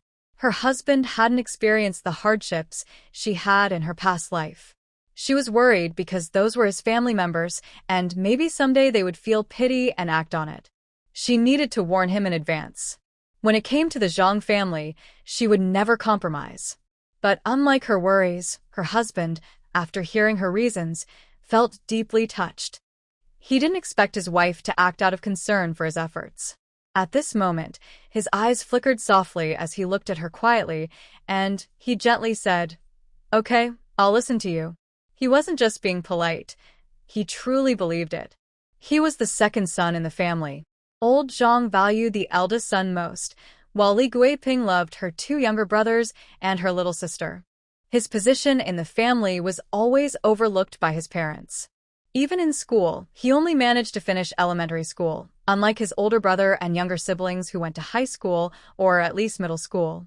Since he was young, he knew he wasn't favored or loved. He ate the least and worked the hardest. Even when it was time to marry, his mother didn't bother much. He chose his wife himself, spending all his patience and energy he'd never used before. Luckily, everything went well, and he married the girl he liked. If he hadn't been capable and able to earn money, his wife wouldn't have been treated equally with the other wives, at least on the surface. But he knew that was only on the surface. Inside, things might be very different. The man naturally agreed with his wife's decision, as it was something he had been hoping for all along. He knew well that when a family grows big, it eventually splits apart. This large family was bound to separate someday. Right now, they hadn't brought up the topic because, besides their own family, the other households had some benefits from the public funds. But no one knew what would happen in a few years. It's better to plan ahead. Having suffered from his parents' favoritism as a child, he didn't want his children to go down the same path. Only with good preparation could their family be safe and prepared. He also privately believed that the money they had given to his parents over the past few years was enough. Compared to what his brothers had paid, he thought he had contributed much more. If things continued like this, he would feel uneasy. Xiaoman was happy with her husband's answer. She rolled her eyes and asked again, How much money do you think our parents have now? She had thought about this question for a long time. She knew it should be a lot, but she wasn't sure of the exact amount. She believed her husband had a rough idea. Besides their own family, he probably knew roughly how much money their parents had. Zhang Qinglin tilted his head and thought for a moment when he heard her question. Over the years, he hadn't kept detailed records of how much money he had given his parents, but he remembered the approximate amount. Well, in recent years, besides building these few blue brick houses, the main expenses were for the marriages of the third and fourth children. Excluding the wedding costs, I think they still have about 4,000 yuan left. He thought 4,000 yuan was quite a lot. Given how frugal his mother was, she should have saved that much. Wow. There's that much?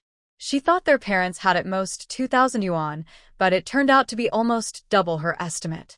Considering that old Mr. Zhang earned only a few dozen yuan a month, and after covering the family's daily expenses, it was impossible to have that much savings. Especially with two sons married and building new houses, she could imagine how much money her husband had contributed over the years. Thinking of this, her heart ached. This was truly a big act of unity, like throwing something into water and still hearing a sound. Giving such a large amount of money to a family full of ungrateful people made her feel very frustrated. No, she had to find a way to get some of that money back, or she would develop breast problems. Her husband noticed her reaction and understood her feelings. He spoke calmly. "This isn't just my money. Don't worry. From now on, I will give you all the money I earn, and you can decide how much to give to our parents." He wasn't stupid and saw the pain in her eyes, so he quickly comforted her. But she had already given the money, and it wasn't all given at once. Over the years, with some savings from her mother, the family had accumulated this much. Xu Xiaoman was somewhat satisfied with her husband's reaction, but she still needed to think about how to get back some of the money she had already given. Those two old people, once the money was in their hands, it was theirs. Getting it back from them would be very difficult unless she had a good reason or opportunity. Of course, her brother-in-law's marriage was an exception. She sneered inwardly, but she believed that there was always a way out. She didn't think she couldn't handle this. She looked at her husband, thought for a moment, and decided to wait a bit before slowly telling him about this matter. There was no rush. She could take her time. While the couple was having a quiet conversation at night, other rooms in the yard started to make noise with talking. "Old man, what do you think about second brother's wife? Why is she suddenly interested in fifth brother's marriage?" Since noon today, her mood had been uneasy because of her unusual behavior. She had been holding back for most of the day, waiting for her husband to come home so they could discuss it. But then she heard about fifth brother's marriage. She thought about the argument at noon and figured her husband had also noticed her unusual behavior. Now, she even put the marriage of fifth brother aside. Others didn't know much, but only the old couple knew how capable second brother was at making money. He was like a golden chicken that could earn over 100 yuan a month. This was very important and couldn't be lost. She has always been very good under her guidance, especially when it comes to the money her second son earns. There have been no surprises so far. She thought this would continue, but today, her second daughter-in-law suddenly opposed her. This is a serious problem. She felt very anxious. She quickly asked her husband for his opinion. She also wanted to know what he thought about the upcoming wedding of the fifth son, which was discussed at the dinner table. Old man Zhang had been lying in bed since returning from the main hall, eyes closed. It was unclear whether he was sleeping or just resting with his eyes closed. As a couple who had been together for many years, Li Guiping could still sense that her husband was deep in thought. When she asked him, he didn't respond for a long time. Li Guiping grew impatient and gently pushed him. The old man, always pretending to be calm, was actually thinking hard. They needed to discuss what he was thinking first. This was not a small matter. It involved detailed expenses for the family's future. If everything had to be made public, it would be inconvenient for them to continue doing things secretly as they used to. In the past, they knew exactly how much money they had and how they wanted to spend it, without any restrictions. Old man Zhang sighed softly and then spoke slowly.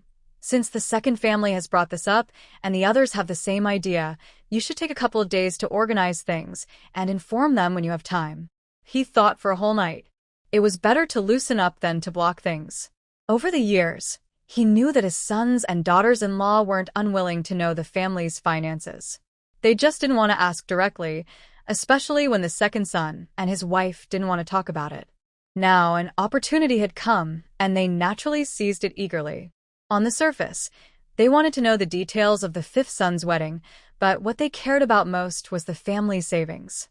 However, how to carry out this plan was still unclear to them. In the future, dealing with the fifth son's wedding would be more complicated than when they decided everything themselves.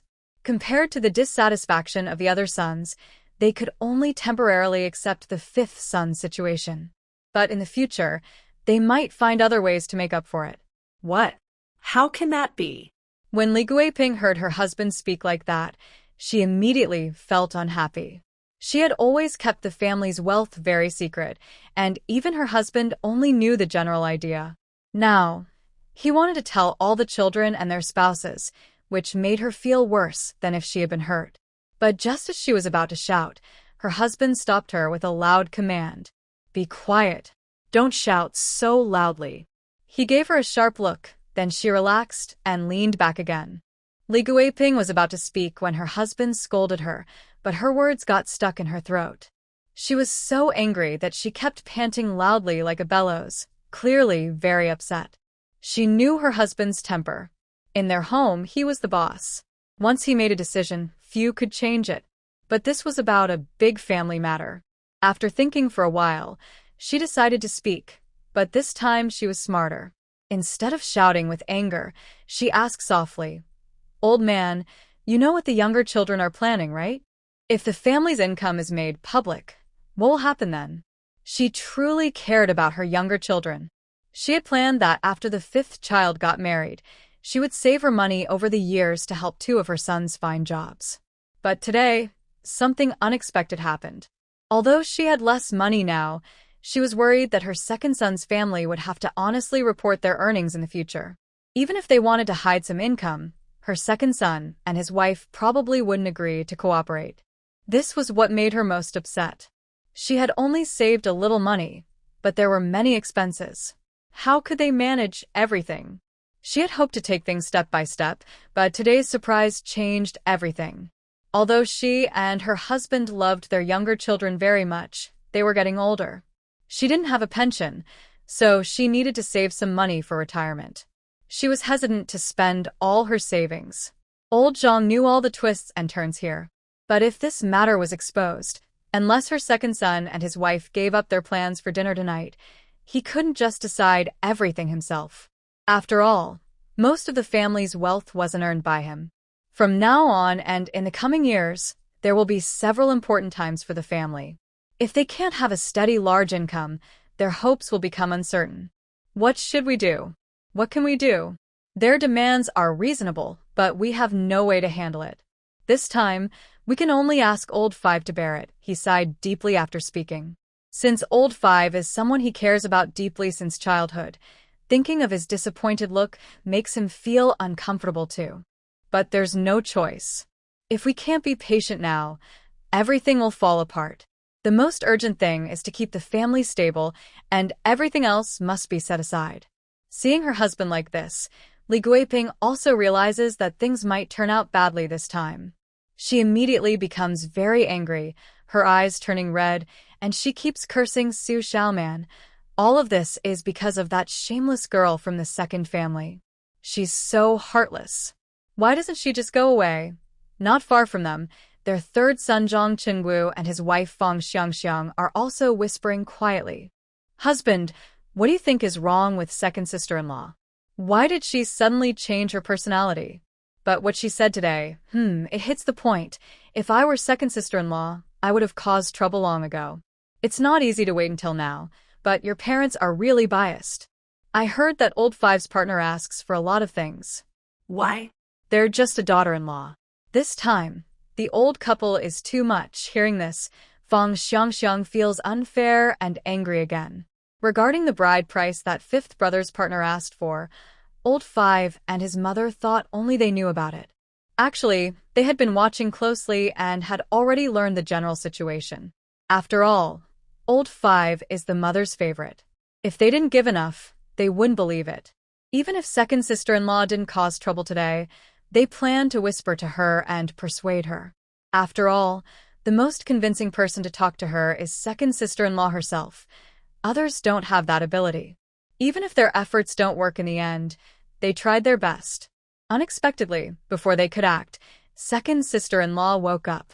This was truly a stroke of luck, easy to find but hard to get, and now it came without much effort. It was really great, and it was pretty much what she expected. Indeed, what second sister-in-law said had the best effect. Zhang Chunwu listened quietly to his wife's complaints, without saying a word. What could he say? It's obvious that his parents favor one child over another. He's the third son, stuck in an awkward position. Compared to brother two and his wife, he is doing a bit better, but still far from the two younger brothers below him. His wife's complaints are not unfounded, but there is little he can do about it. However, he is somewhat impressed by how sister-in-law behaved today. He knows that if the family remains as calm as before, the youngest brothers, fourth and fifth, will benefit the most. Now that the old days are broken, they might find more opportunities in the middle. Fang Xiangxiang says these things not expecting her husband to react. He is not foolish and naturally understands that she is right. I think, this time, we should follow brother two and sister-in-law. Maybe we can get some good benefits. She squints her eyes, carefully thinking about everyone's behavior at dinner earlier. Hearing his wife say this, the man no longer stays silent, but gently nods. They lack brother two's abilities and the favor of their parents, so they can only plan for themselves. Early the next morning, just before dawn, Zhang Chunlin gets up. His wife is pregnant and feeling weak. The family isn't giving extra nutrition, but he has money and tickets, so he doesn't rely entirely on the family. He needs to go to the county supply and marketing cooperative before everyone wakes up to buy some food. When Xu Xiaoman wakes up in the morning, she sees her husband rushing in with a bag of goodies. Fortunately, it's still early and only Li Tsuehua, who is preparing breakfast, is outside. You're awake. Come see what tasty things I bought for you. He looks gentle, with warm eyes, and speaks softly to his wife, who just got up. He knows that if his mother sees these foods, most of them will be taken away. This has happened before. Even if not immediately, it would be found later when Li Guiping searches their room. This caused a big fuss in the family. Later, seeing that his wife didn't care much, he stopped buying these things. Xu Xiaoman is happy to see this. Great. With these good things, she no longer worries about being hungry. She looks at what her husband bought. Egg cakes, peach cookies, red bean cakes, brown sugar rice cakes, canned food, and even a can of malted milk. Malted milk is a good thing. Sometimes, even with a ticket, you can't buy it. I didn't expect that in just one morning, the man would bring back so many things. With these, we can finally solve the urgent needs at home. As for other things that need to be bought later, we can take our time to prepare. Xu Xiaoman was very pleased with the man's actions.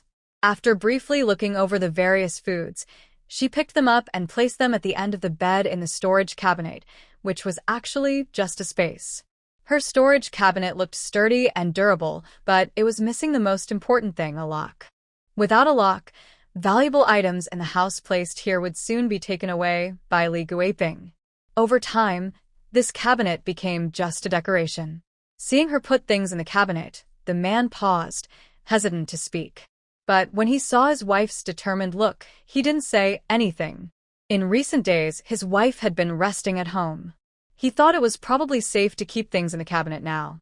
When the two of them went out again, the yard was becoming lively.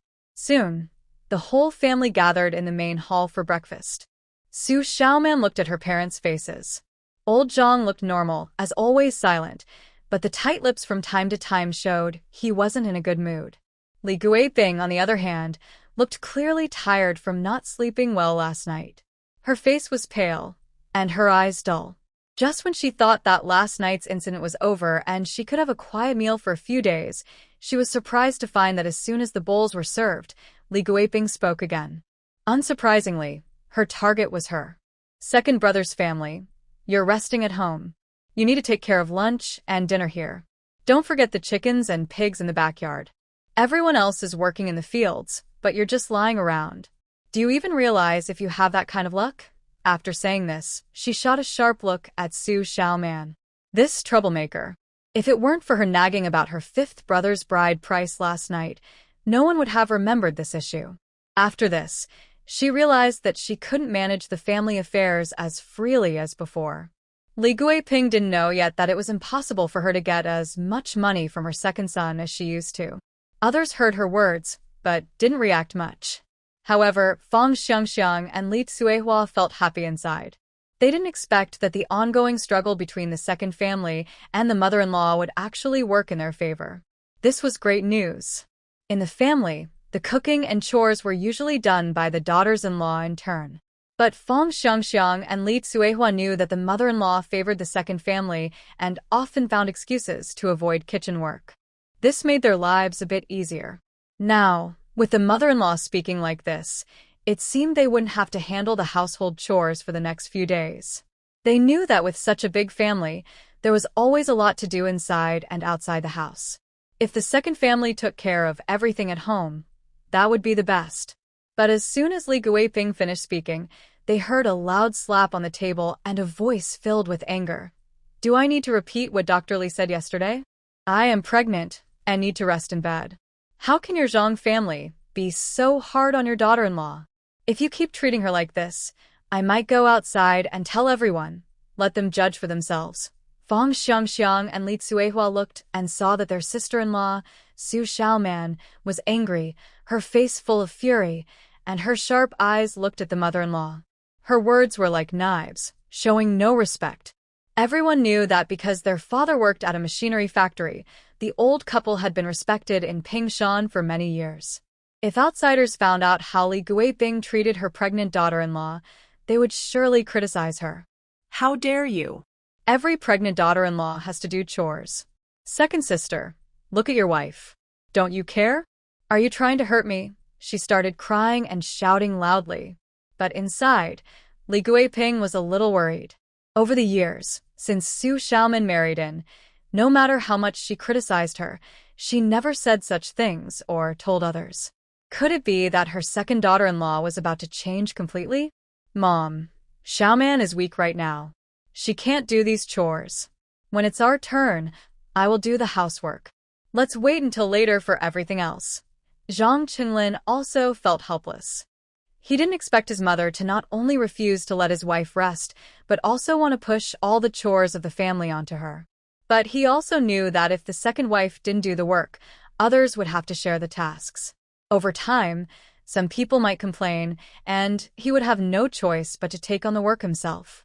Fortunately, the busy farming season was short and would pass soon. Now that his wife was pregnant, he needed to spend more time at home to keep her company.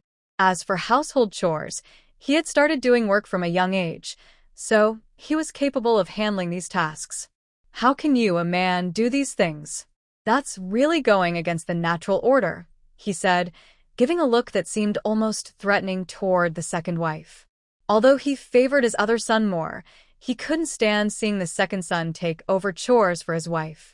Xu Xiaoman was quite pleased with her husband's reaction.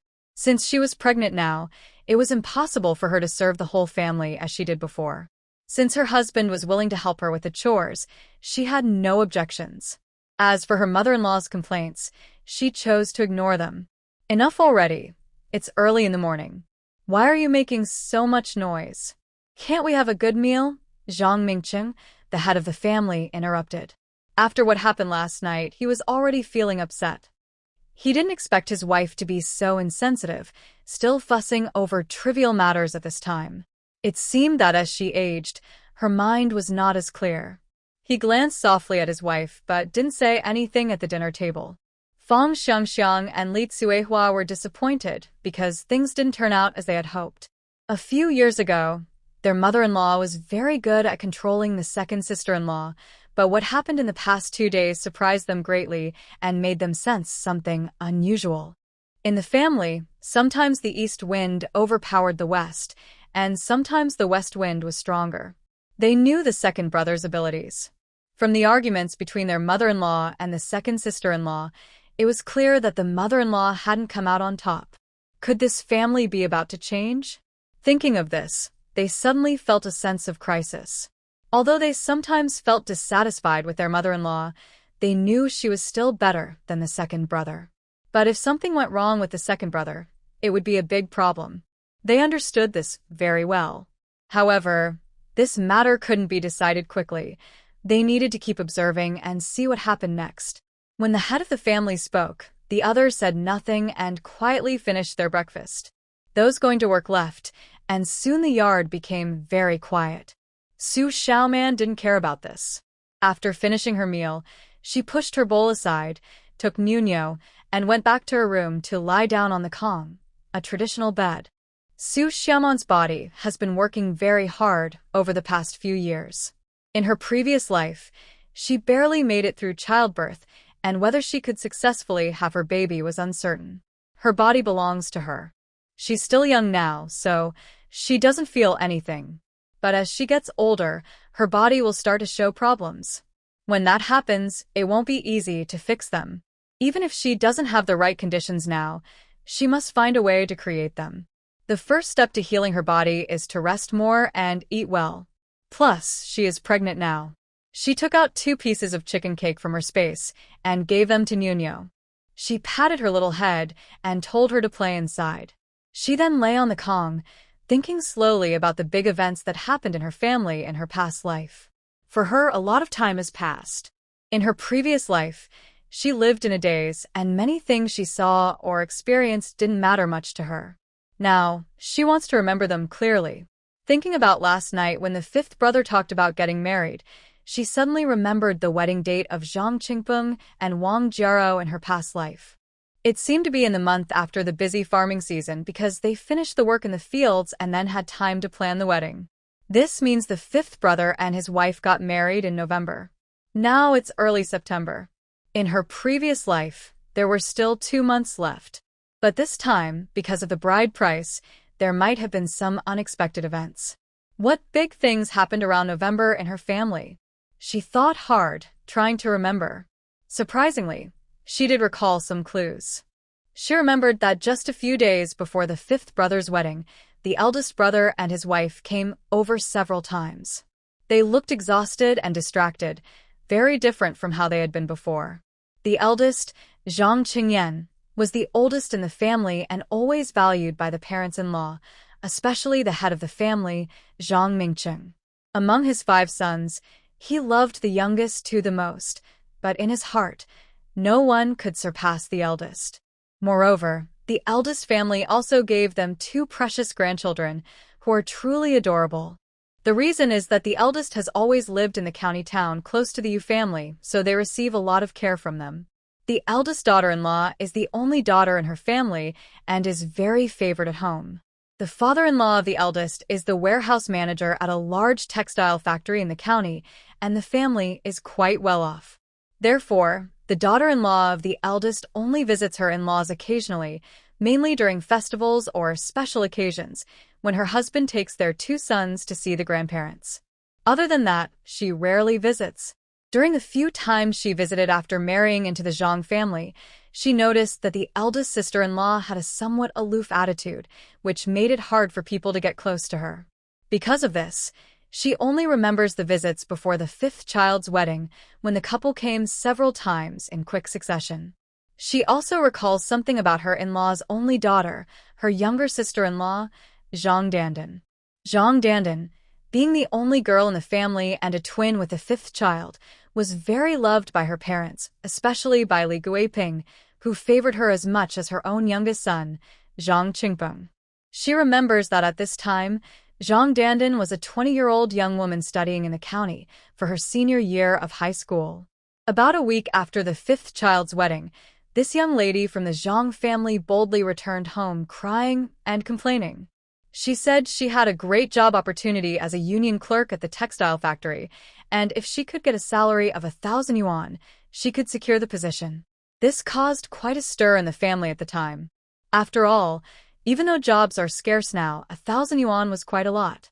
Most regular jobs paid around 600 to 800 yuan, and 1,000 was considered exaggerated. Moreover, the money for the job was paid by her family, specifically for a girl. But Li Guiping loved her daughter very much. In her previous life, she didn't pay much attention to this matter, only later seeing her younger sister-in-law happily carrying her small bag and wearing little leather shoes as she returned to the county.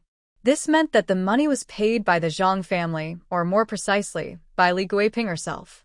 However, she remembers that her younger sister-in-law didn't end up getting the job she wanted.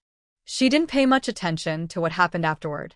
She carefully thought about it and realized that, unless something unexpected happened, both the eldest family and her younger sister-in-law would need a significant amount of money around the time of the 5th child's wedding. After all, her husband's parents are much better off than most families. Asking them for support at this time is not a small matter.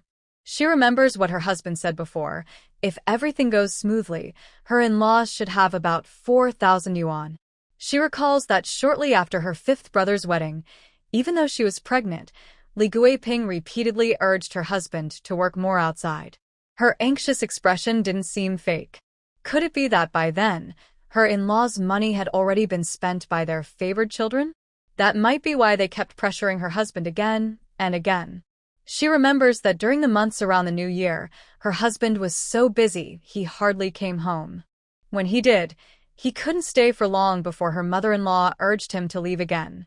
Now, she calculates that her fifth brother's wedding cost over 1,000 yuan, her younger sister-in-law's work paid about 1,000, and her husband's parents' side at least another 1,000. Adding it all up, it makes sense. Thinking of this, she furrowed her brows tightly and felt a bit annoyed. Most of that money was earned hard by her husband. Yet, her in-laws had given it away to a few ungrateful children. She really didn't want that. Why should her husband's hard-earned money be handed over to others? Was it just because her husband wasn't favored? That's so unfair. In her past life, she might have accepted it, but this time, she wouldn't just sit and wait. She had to find a way to get that money out before they asked for it. As for whether she could get the money back later, once it was in her pocket, they could forget about it. Trying to get it back would be pointless. Absolutely impossible. But then she thought about her fifth brother's wedding, which was in about 2 months. To be safe, it was better to act sooner rather than later. She knew she couldn't do this alone. She needed her husband's help. They should discuss it carefully when he returned. Now that she knew how much money her in-laws had, it was a large sum that she couldn't just take easily. Her husband had to be the one to handle this. And she never doubted whether her husband would follow her plan. She believed that as long as she asked, he would agree.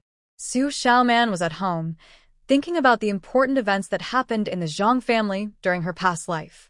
Meanwhile, Zhang Qingpeng, the fifth son of the Zhang family, finished breakfast early and, after persuading the team leader, took leave quickly to head to the commune. Yesterday, he had a heated discussion with his parents about the bride price, which unexpectedly fell through. He had previously promised Wang Jiero, his fiancée, that there was no problem. She only needed to wait at home for good news. But suddenly, an unexpected obstacle appeared. His second sister-in-law stepped in. Even though he had begged his mother repeatedly last night, the outcome was still uncertain. He knew he had to tell Jiero as soon as possible. They needed to discuss and decide what to do next. At this moment, Wang Jiero was just as Zhang Qingping expected, waiting anxiously at home for him to bring good news.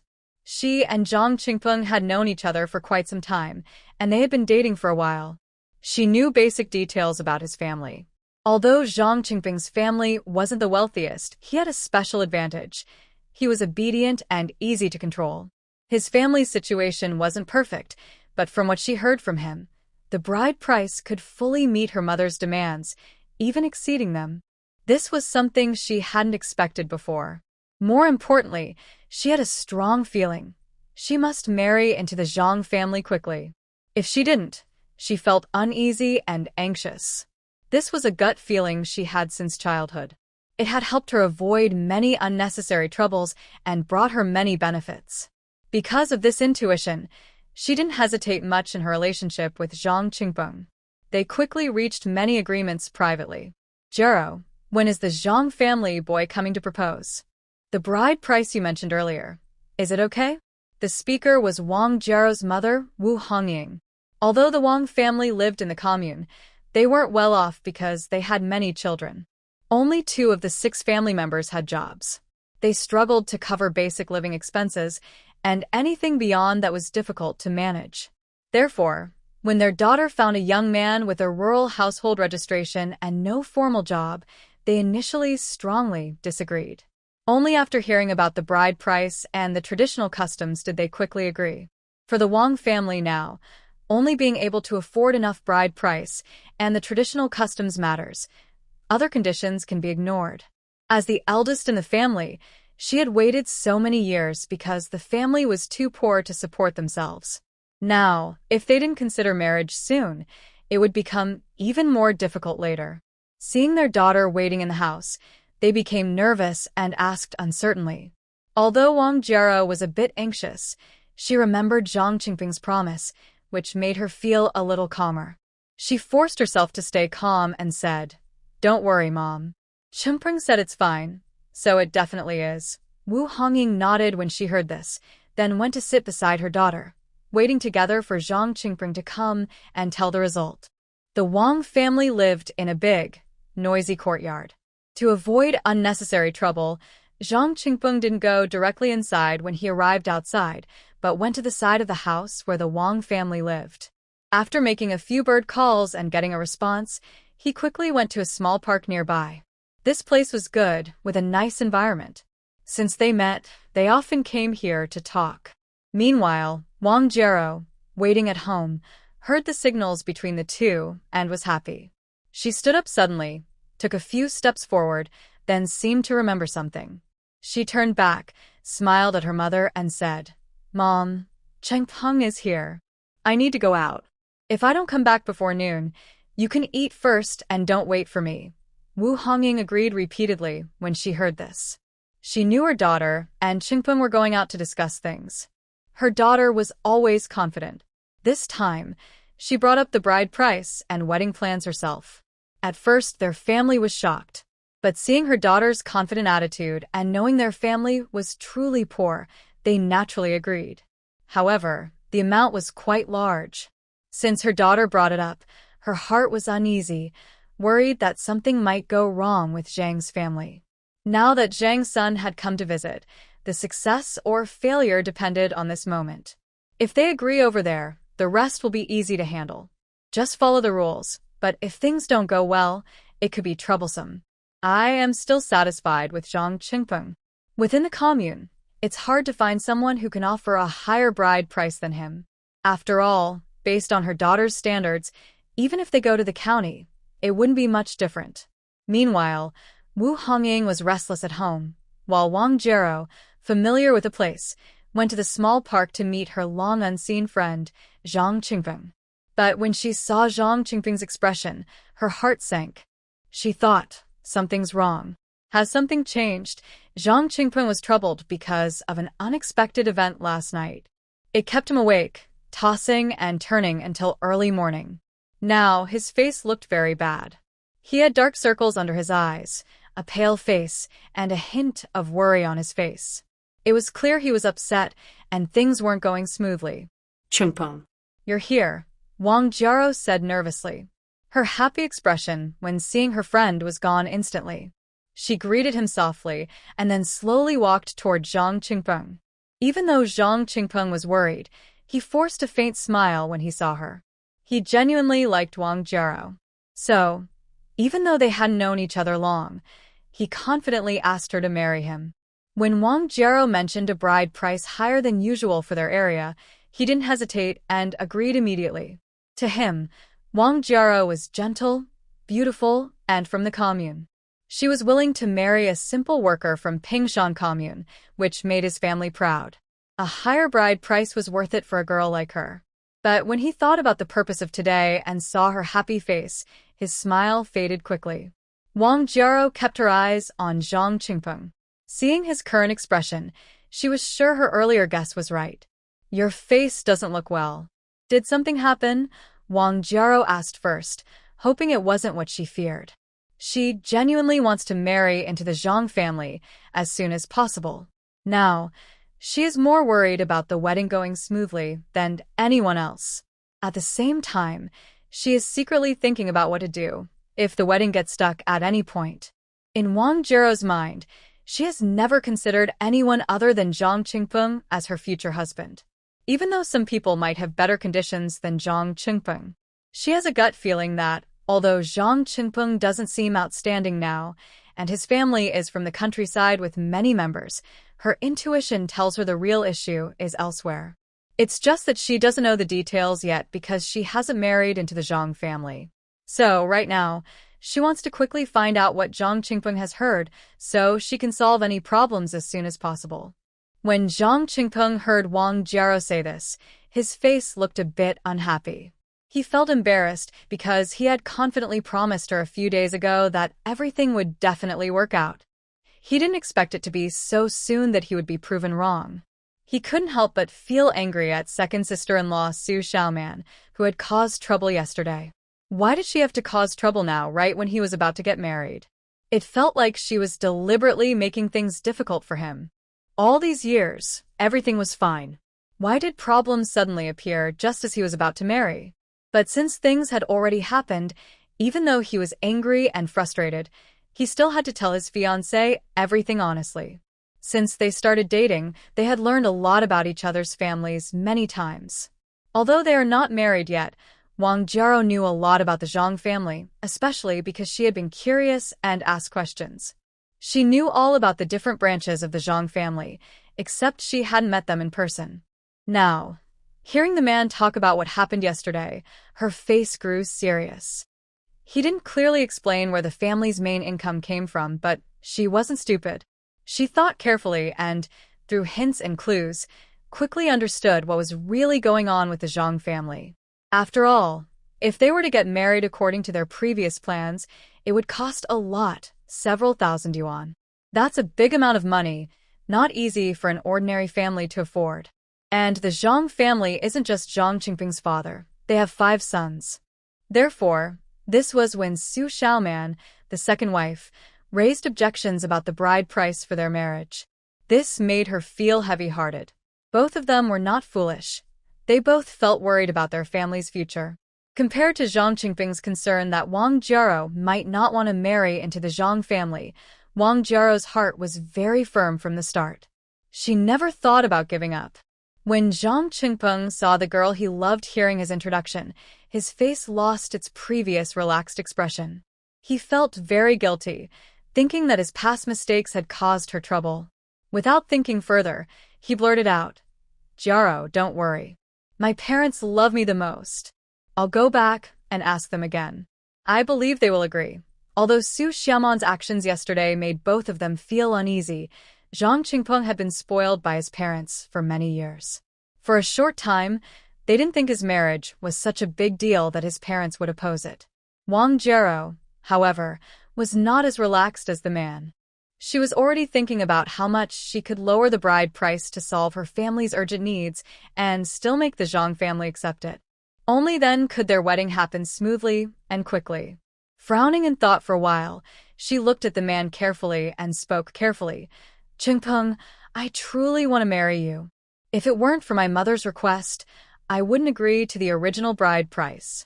But now, if your family is having difficulties, you should tell me honestly." From their previous casual talks and tests, she had a rough idea of the Zhang family's financial situation. Since things weren't working out, to ensure a smooth marriage, they needed to lower the bride price. But she was unsure how much to reduce it. Ultimately, she hoped to get some valuable items from the Zhang family to help her own family. Now that they were discussing marriage seriously, Zhang Qingping wouldn't hide anything from her. He explained everything about his family and his thoughts in detail. They talked for a whole morning before leaving the commune and heading to Pingshan Brigade. Before dinner that night, Xu Xiaoman saw the 5th brother pulling Li Guiping out of the yard. They walked to a large tree outside the yard, whispering to each other. They were too far away to hear clearly, but it was obvious that Zhang Qingping was very excited.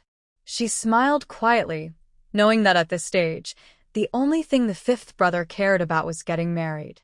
From her past life, she could see that Zhang Qingping was a very selfish man who only acted when it benefited him. Usually, he minded his own business and rarely asked about others. But it was also unlucky for him that he had to get married at this point in his life, which would cause some trouble. At the Zhang family dinner table these days, the atmosphere was very tense. No one spoke much. After eating, everyone went back to their rooms.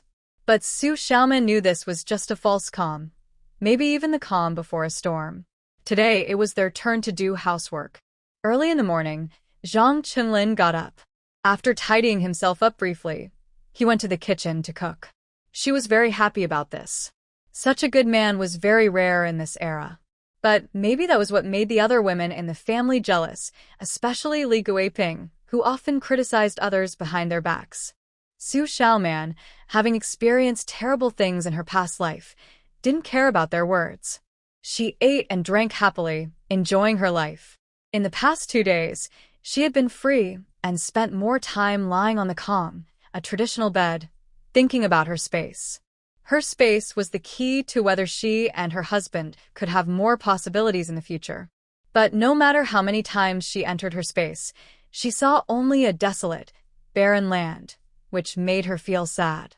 Why wasn't her space like those of other time travelers with fields, springs, and rare herbs? She didn't know if Wang Jiro's space was like that when she first got it, but now she could only comfort herself that at least it was a space where she could store things. She still needed to think carefully about how to upgrade her space. Since she already had her space, she had to make full use of it. Otherwise, it would be a waste. On the day she was reborn, she linked her space to herself. At that time, because of the rush, she didn't study the details carefully. Now that her space was fully integrated with her, it was time to use it. She didn't believe that, since it was a space, it could be useless. In her past life, its functions were extraordinary, so it shouldn't be nothing now. She spent the whole afternoon carefully studying the current state of her space. Although the space is still in its very early stage, some functions are already present. She just didn't understand them clearly before. Besides the storage function she already knew, there is also the concept of luck, which was entrusted to her by Wang Jiro in her previous life. Unlike her unrestricted approach, the luck function in her space is currently just a simple observation of aura and has no other effects. She doesn't know if it will change after reaching a higher level. Since she has no intention of using underhanded methods to increase her luck like Wang Jiro did, this luck is somewhat useless to her for now. But since she's here, she might as well enjoy it. Whether it will have a bigger role in the future is another matter. The most important information she received about the space is how to upgrade it. This is very important to her right now. She hopes to upgrade the space to the highest level during her lifetime, not just for the space itself, but also for herself. Since she has been reborn, she believes the information she got from the space is real. However, after seeing the upgrade requirements, she was a bit confused. Whether it's absorbing spiritual objects or gaining space approval for technological progress beneficial to the lower worlds, none seem easy to obtain. She now understands why Wang Jiro in her previous life acted that way. Taking shortcuts without restrictions is not as easy as the current upgrade conditions she just received. Although the space looks desolate now, she has done some simple tidying up and planned the storage space carefully. As for other aspects, she can only wait until the space is slightly upgraded before observing further. When she came out of the space, she felt a bit heavy-hearted. She deeply felt the responsibility of the space and also the difficulty of the task. It seems she needs to adjust some of her previous plans. Although the space has more than one upgrade condition, each one is not easy to achieve. She will need to work on multiple fronts to increase the space's level as quickly as possible. Currently, the space is too primitive to help her much. She can only upgrade it quickly and then see if there are any improvements. She had a faint feeling that her previous understanding of the space was not accurate. It was likely because the space had been heavily used before reaching her, leaving it empty and depleted. If that was true, she felt a bit hopeful. After understanding the space clearly, she stopped worrying. Since she was here, she would accept it calmly. If there were difficulties, she would face the challenge. She believed there would eventually be a way to solve everything. That evening, at the Zhang family dinner table, as usual, there wasn't much noise. The two children occasionally made sounds, but the adults sat quietly, eating their meals. Since Xu Xiaoman openly brought up the marriage of the fifth child last time, the atmosphere in the Zhang family had been a bit unusual these days. Even casual chatting and arguments had decreased a lot. It was clear everyone was holding something back, waiting for the final decision on this matter. After a few days, the older couple hadn't mentioned it again, but the others couldn't wait. The fifth child, Zhang Qingping especially. Apart from the silent pressure from Wang Jiro behind the scenes, he himself was eager to marry Wang Jiro the next day. He couldn't just wait around like this. So, just as everyone thought the day would pass quietly again, and when they were almost finished eating, Zhang Qingping suddenly spoke. "Dad, Mom, I talked with the Wang family. We can lower the bride price a bit, from 300 to 200. The 3-turn-1 sound remains the same. That should be okay, right? The Wang family is reasonable. Other families might not be so easy to deal with. If this doesn't work, then..." He didn't finish his sentence, but looked at his brothers and sisters-in-law with a dissatisfied gaze. It was as if he was saying Wang Jiaro, and he had already given so much. If they still refused to agree, that would be too much. He wouldn't accept that. Although Zhang Qingpeng was asking his parents, he had already discussed the lowered conditions with his mother before. She had agreed. In his view, the marriage was mainly decided by his parents. Since they agreed, even if his brothers and sisters-in-law had opinions, he had already changed things. Did they still have objections?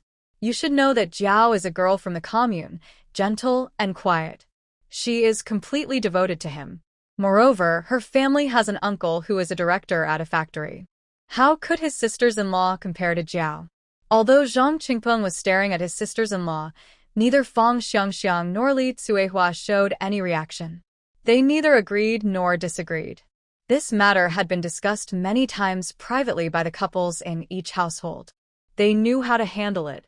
He was quite dismissive of his younger brother's arrogance, but now that the parents-in-law were in charge, they had little contribution to the Zhang family and didn't want to be the ones to step forward. The person who openly opposed it that day was Xu Xiaoman. She was the one who raised objections. They just needed to follow her lead, so there was no need for them to speak. As for Xu Xiaoman, she looked down on Zhang Qingpeng's proposal and sneered inwardly. She thought she was reasonable, but the Wang family was eager to take everything from their family. How could he have the nerve to say such things? Was Wang Jiao not decorated with gold? Did she have 2 extra arms or an extra eye? They only lowered the bride price from 300 to 200, and the 3 traditional gifts remained unchanged. In those days, preparing the 3 gifts and the bride price was not enough. The hardest part was getting the official documents, especially for the 4 major wedding items. This was a difficult task, no matter which family you belonged to. After hearing him finish speaking and noticing that no one among the sisters-in-law responded, Zhang Qingpeng felt a bit embarrassed and awkward. It was obvious what the other family's attitudes were. But this matter couldn't be delayed. Jiao had repeatedly asked to resolve it quickly. She wanted to become his family as soon as possible. Jiao was such a good girl. She didn't dislike him. He didn't understand what they were hesitating about. Zhang Qingpeng knew that if they kept arguing, it wouldn't help. He had to find a solution. He thought for a moment and then looked at his second brother, Zhang Qinglin. Second brother, this is a once-in-a-lifetime important matter for me. You can't just stand by and do nothing. Over the years, I have never interfered in the small and big matters of the family. Even after marrying my wife a few years ago, I mostly kept to myself. This time he spoke up himself, especially about his lifelong important matter. I believe he wouldn't be disappointed. Zhang Qinglin heard his younger brother ask him, but didn't look up. He was just taking care of Nyonyo, and there was still some rice left in his bowl. He ate slowly and steadily. Just as Zhang Qingpeng grew impatient, he finally put down his chopsticks and looked casually at his daughter. Then he raised his head and looked at his younger brother, who had been watching him closely. His eyes showed no emotion, and he spoke coldly. Our family's second sister-in-law is in charge here. You should ask her about these matters. Hearing this, Zhang Qingpeng was suddenly speechless and very angry. He never expected that his capable second brother would say such a thing. A grown man, letting a woman take charge? Especially when it concerns his own affairs. Doesn't he know his second sister-in-law's attitude? He asked him just to find a way out, but with one sentence, he was shut down. He felt very unhappy.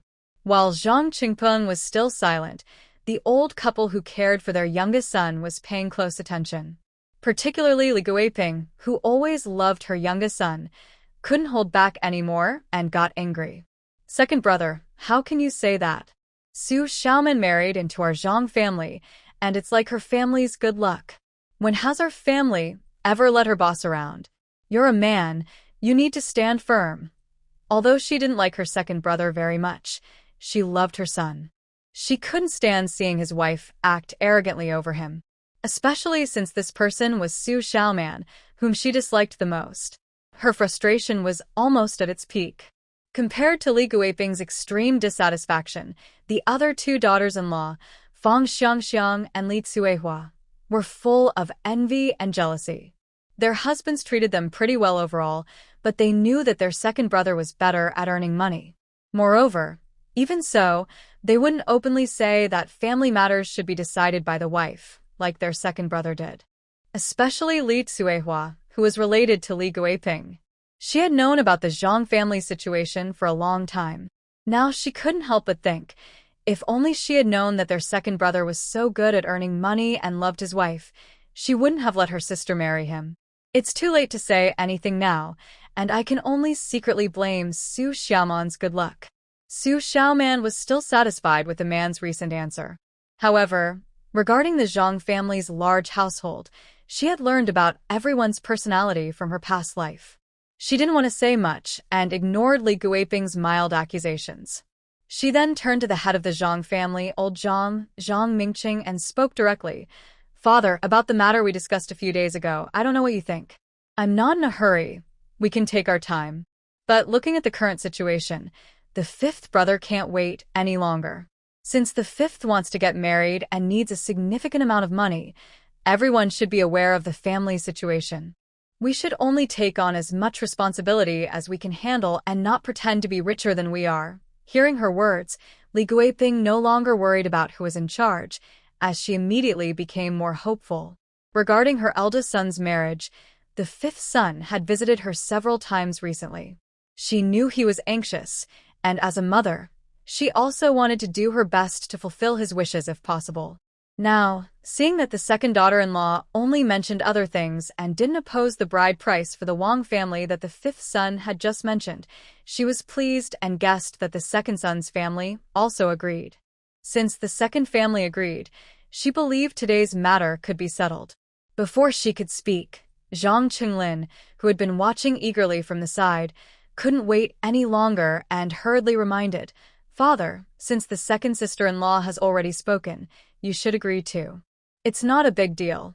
In Zhang Qingping's view, as long as the bride price he just asked for was approved, everything else was easy.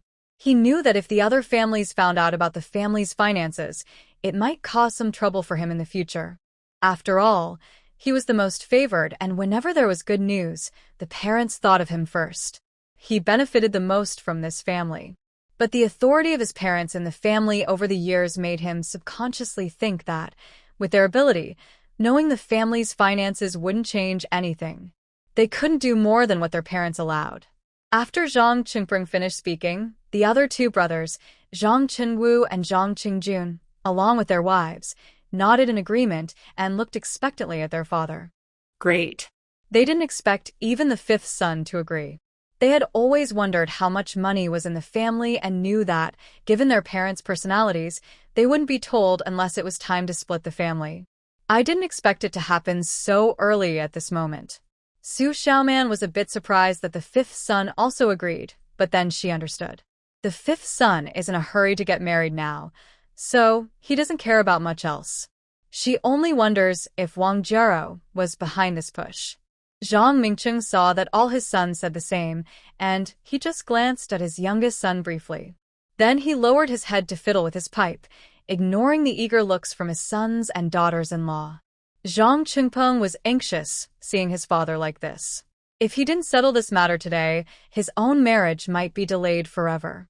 Jiaro was waiting for good news from him. He had already disappointed her once, and this time, he had to get a clear answer no matter what. Before speaking, he made up his mind. He couldn't openly urge his father now, so he could only give his mother a meaningful look. If it weren't for his favorite son, Li Guiping would surely scold him harshly. But seeing her son's anxious face, she felt a bit reluctant to be too harsh. She originally strongly disagreed with this matter, but she had no say in the family.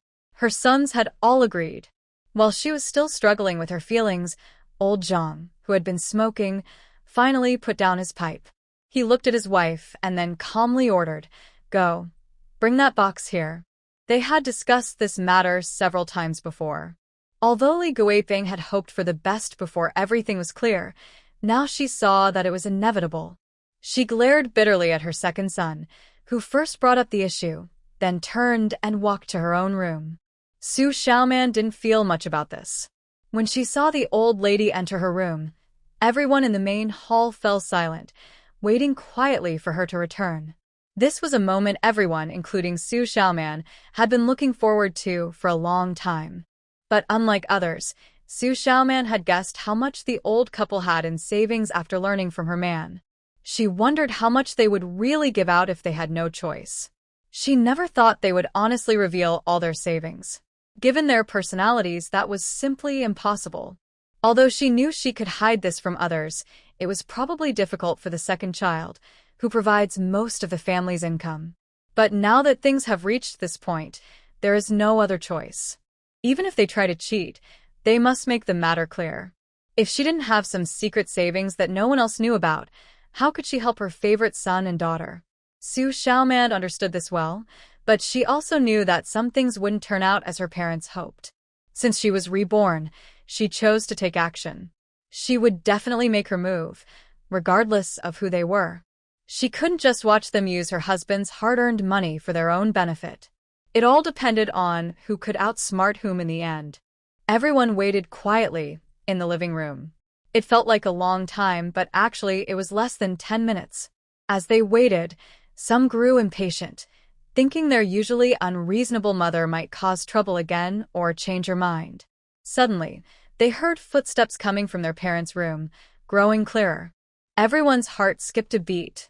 She was coming. Even Fang Xiangxiang and Li Tsuehua, who had some disagreements earlier, exchanged glances. Their faces showed excitement they couldn't hide. They had married into the Zhang family for many years. Their husbands weren't very capable, and over the years, they hadn't even seen a large sum of money, let alone the big amount their mother-in-law was about to show. They were so excited they couldn't sit still. They wanted to stand up and look at the others. Seeing Xu Xiaoman's calm and composed expression helped them regain their composure. As daughters-in-law, they couldn't fall behind their second sister-in-law. They had to stay steady. But their trembling hands revealed their true feelings. Even the third and fourth brothers, who were not much better than their wives, felt the same excitement deep inside. However, outwardly, they looked better than their wives. Compared to the people in the main hall, who were lost in their own thoughts, Li Guiping, who had been in her room for nearly 10 minutes, was much calmer. She counted the bundles of money she had carefully tied over the past few days, feeling heartbroken. So much money. If her son and daughter-in-law found out, even if she was naive, she knew this family wouldn't be peaceful anymore. Recently, the old man told her that the amount revealed could not be too small. After all, the second family probably already knew most of it, and it wouldn't be good to hide too much.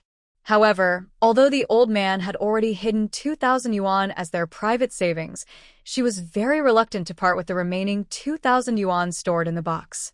This was why she had already placed the 2,000 yuan in the box long ago but hadn't moved it, feeling torn inside. In the end, money still had power. Without listening to the old man's opinion, she counted and took out 800 yuan from the box. She was hopeful that this amount might be enough to handle the situation. The 1,200 yuan remaining on the surface was enough for her fifth son's wedding expenses, like the bride price and banquet. So, when she carried the somewhat light box into the main hall, she felt a bit nervous. But since things had come to this point, she could only grit her teeth and endure. Others saw Li Guiping carefully holding the box, staring intently, and for a moment, they forgot to speak. Of course, this did not include Xu Xiaoman. She looked up at the others' reactions with a playful gaze, slightly curling her lips. The old lady then sat beside Zhang Mingcheng. Seeing no one asked questions, she finally broke the silence. "Mom, this is all our family savings, right? I wonder how much is left. Let's open our eyes and see. What do you think, third and fourth sisters-in-law?" She also mentioned the other two sisters-in-law. She was curious about how much money the old couple would finally reveal. From her understanding, the old couple definitely wouldn't tell the exact amount. They would want to keep some for emergencies. But whether these emergencies were for themselves or for their beloved son and daughter, it was hard to say. Fang Xiangxiang and Li Tsuehua nodded firmly when they heard Xu Xiaoman speak. Seeing how valuable the box looked, since Xu Xiaoman had spoken, they had no reason not to cooperate. The money was practically within reach now. Even if they could only look at it and not touch, it was still nice to have a good look. Li Guiping saw how some of her daughters-in-law behaved and felt very upset. She decided not to look at them and instead focused on holding the box tightly in her arms, ignoring Xu Xiaoman. Xu Xiaoman was not upset. She just smiled happily and watched the old couple. Zhang Mingcheng, the head of the Zhang family, cleared his throat gently and looked at his wife, signaling her to speak. Since they were already here, hiding things anymore was pointless. It was better to be open about everything. Some issues needed to be solved or dealt with, and there was no need to keep things hidden. Li Guiping saw her husband's reaction. Even though she didn't want to, she had to speak. Her tone was firm, but her mood was low. Our Zhang family has some savings over the years, but we've also spent a lot. Now, there are more than 1,200 yuan in this box. After saying this, she turned her head away, not wanting to look at the ungrateful ones. But she felt uneasy inside and listened carefully to others' reactions. Xu Xiaoman heard the amount and wasn't surprised. She just smiled, thinking it's about what I expected and actually less than I thought. She had thought that even if the old couple was secretive, they would have reported around 2,000 yuan. But it turned out to be much less. She looked at her father-in-law's surprised expression and thought, if he's not acting, then he's really surprised by this amount. She didn't believe that the couple wouldn't discuss this privately. Since her father-in-law looked so surprised, maybe Li Guiping had made the decision secretly. Thinking carefully, she realized it was possible. After all, when it came to money, Li Guiping was the most greedy in the family. Compared to Xu Xiaoman and her husband's calmness, the others at the table were wide-eyed and seemed to breathe more heavily. Especially the third and fourth couples, who had never heard that the old couple had so much money before. That was over 1,000 yuan. With their current annual share of only a few dozen yuan at the end of the year, how long would it take to save that much? Thinking of this, their eyes on the box became even more eager. As for the others, they didn't think much more. Since Li Guiping mentioned the amount in the box, Xu Xiaoman has been watching others' reactions. Seeing that they were only shocked and not upset, she suddenly understood many things. It seems that today, this person who caused trouble is definitely going to be held responsible. She glanced at the man beside her, and they exchanged a quick look, understanding each other's thoughts. She also noticed the shock in the man's eyes, probably because he didn't expect his mother to do something so unusual. Mom, after all these years, is that all our family has? I need to go back and carefully count. I remember how much Qinglin's family has to give each time, and I keep track of it. Let's put other things aside for now, and focus on clarifying this. Xu Xiaoman spoke calmly but firmly, questioning. Although she didn't plan to let go of the money her parents kept from her, she couldn't accept Li Guiping just giving the small amount of 1,200 yuan as if it was enough. Others might, but not their family.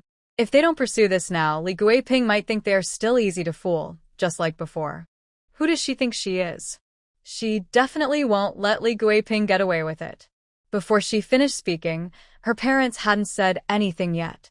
The first to lose patience and jump out was her fifth brother, Zhang Qingpeng. Zhang Qingpeng came tonight with a determined mind, willing to do anything to get married. Nothing could stop him from his desire to marry. Only Zhang Qinglin and their parents knew about the family's financial situation. The others, including Zhang Qingpeng, only had a vague idea based on their parents' attitude. He guessed that the family's wealth was more than what was shown. Otherwise, it might not even cover the bride price he initially asked for. He remembered that when he proposed, his parents didn't oppose, but secretly agreed. When he heard his mother mention the family's wealth, he was momentarily shocked, but he quickly pushed the thought aside. His good sister-in-law spoke again. This couldn't be ignored. He knew what she meant, so before his mother could reply, he hurried to answer, worried she might cause more trouble. He thought, if he can't handle this properly, it will just cause more delays. Mom, my sister-in-law makes sense. Think again. Maybe you forgot because too much time has passed. After saying that, he looked at his mother and made a teasing face. It seems like they are saying, enough, that's close enough. I still need to get married. Our family's wealth is no secret. Even my second brother and sister-in-law know. But they are acting too boldly, and now my sister-in-law won't agree easily. At first, the third and fourth siblings, who were excited to find out there was over 1,000 yuan saved at home, were not fools. They quickly realized there must be more money than that. From what the second sister-in-law and fifth brother said, it's clear that only they two families are kept in the dark. Suddenly, the joy they felt disappeared, replaced by silent anger. Why is this family hiding things from them? Aren't they part of this family too? But now that it's come to this, and the old couple still hold so much money, they can't afford to offend them. From the conversations with the second sister-in-law and fifth brother, it seems the old lady secretly kept a lot of money for herself. Given her personality, that's understandable. However, they also know that in this family, the most favored are fifth brother and the only daughter of the old couple. Even if all the money is in the old lady's hands, their chances of getting any are slim. Moreover, those two are currently in need of money, and the future situation is uncertain. Most likely, they won't need to use this money directly. It's better to keep it visible, so even if the old couple wants to do something, they can supervise. At least, there's also the second brother and sister-in-law. From recent events, it's clear that the second family has a strong voice in the household.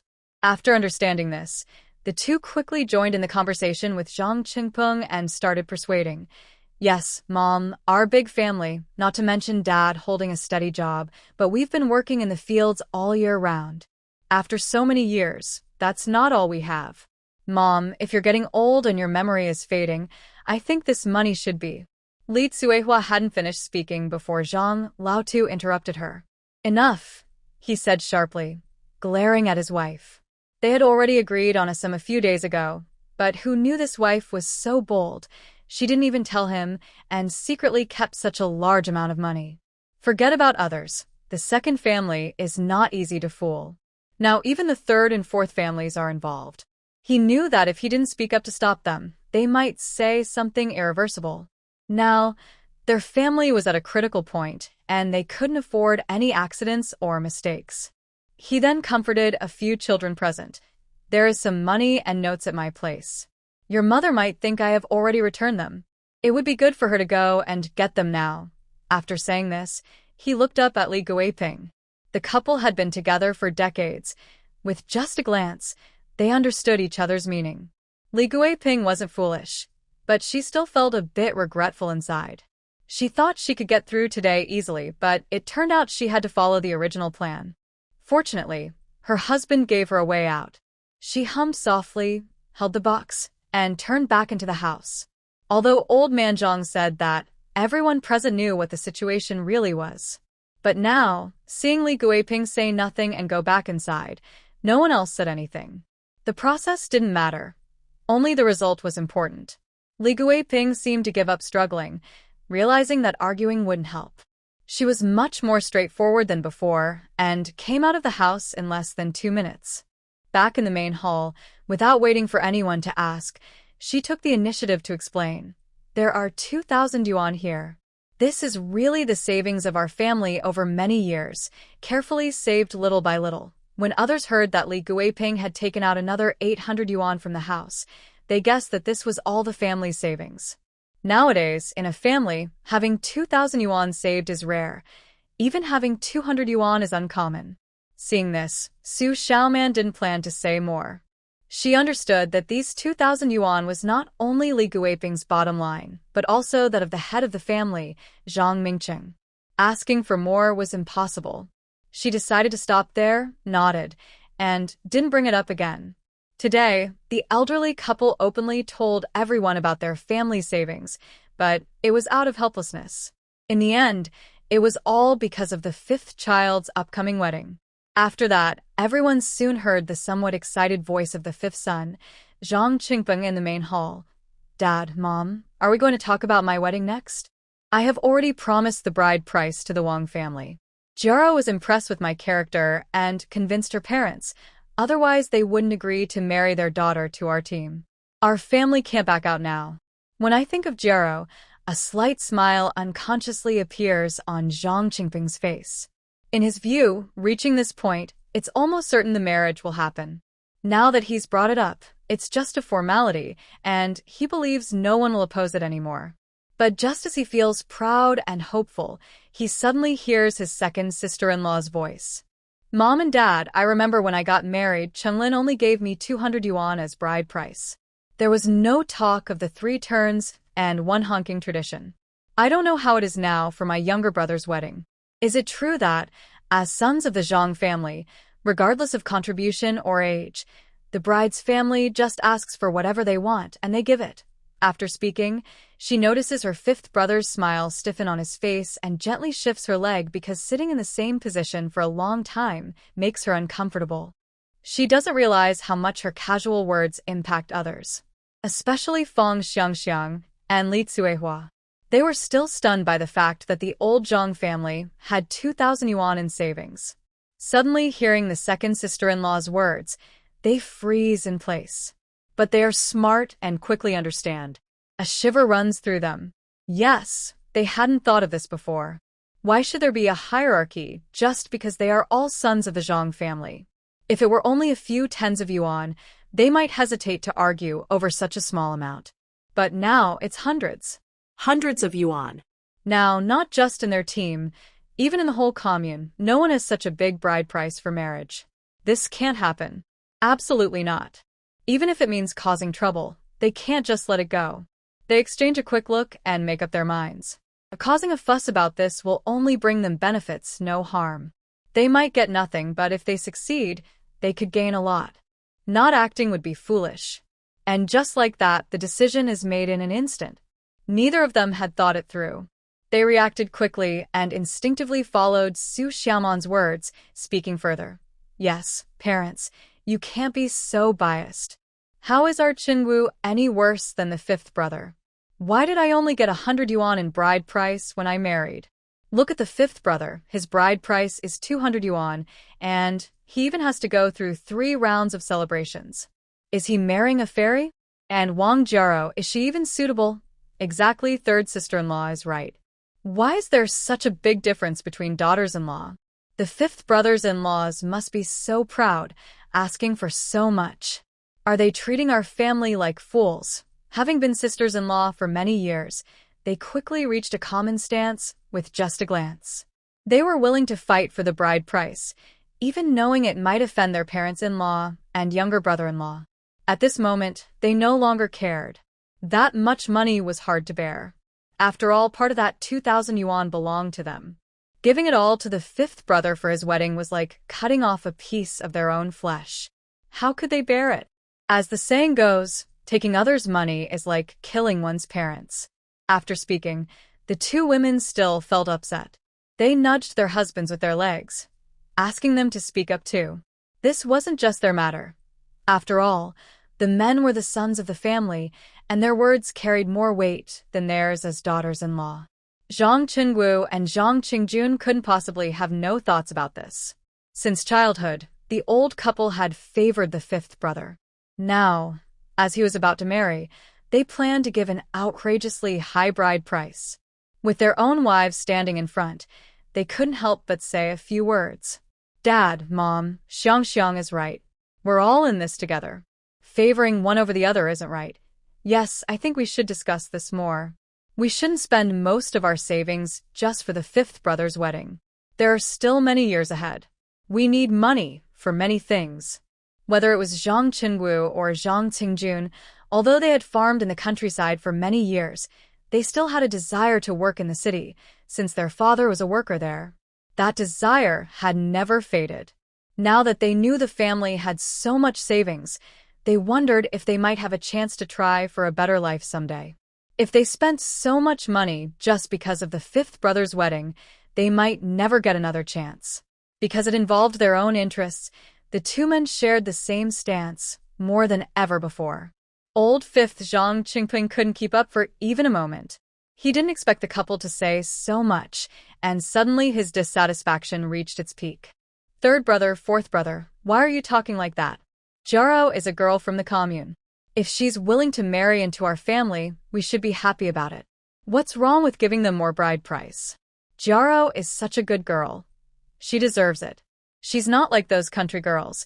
In Zhang Qingping's mind, Wang Jiaro was naturally perfect in every way. He usually had a clever mind and wouldn't normally speak like this.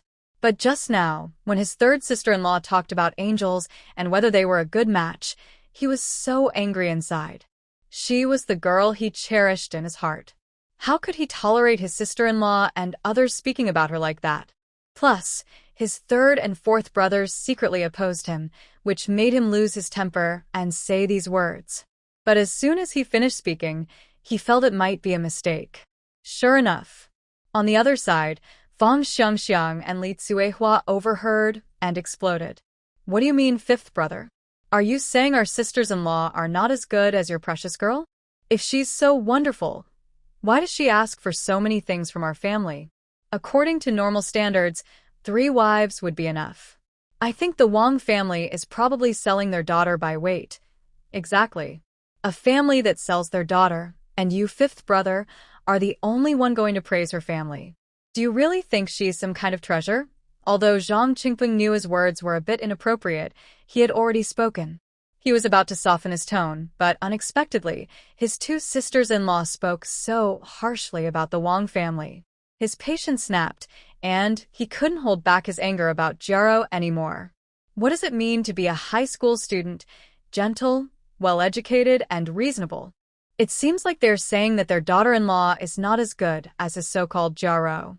From his tone, it sounds like he is comparing their daughter-in-law with Jiaro, making her feel wronged. At first, the 2 people, who were already unhappy about the high bride price he asked for, felt even more upset. So, when he questioned them, they both turned their heads away and ignored him, pretending not to see. Let him argue with his 2 sisters-in-law. If they can't agree, that's even better. They can just drag it out. After all, they are not in a hurry to get married. At this moment, Xu Xiaoman, who has stepped back from the scene, gently took Niunio from her husband's arms, softly patting her and soothing her. She watched the argument among the others and found it amusing. Stop arguing, all of you. Be quiet. Third and fourth families, watch your words. She's just a girl, and you shouldn't treat her so badly. The one who spoke to stop the fight was Li Guiping.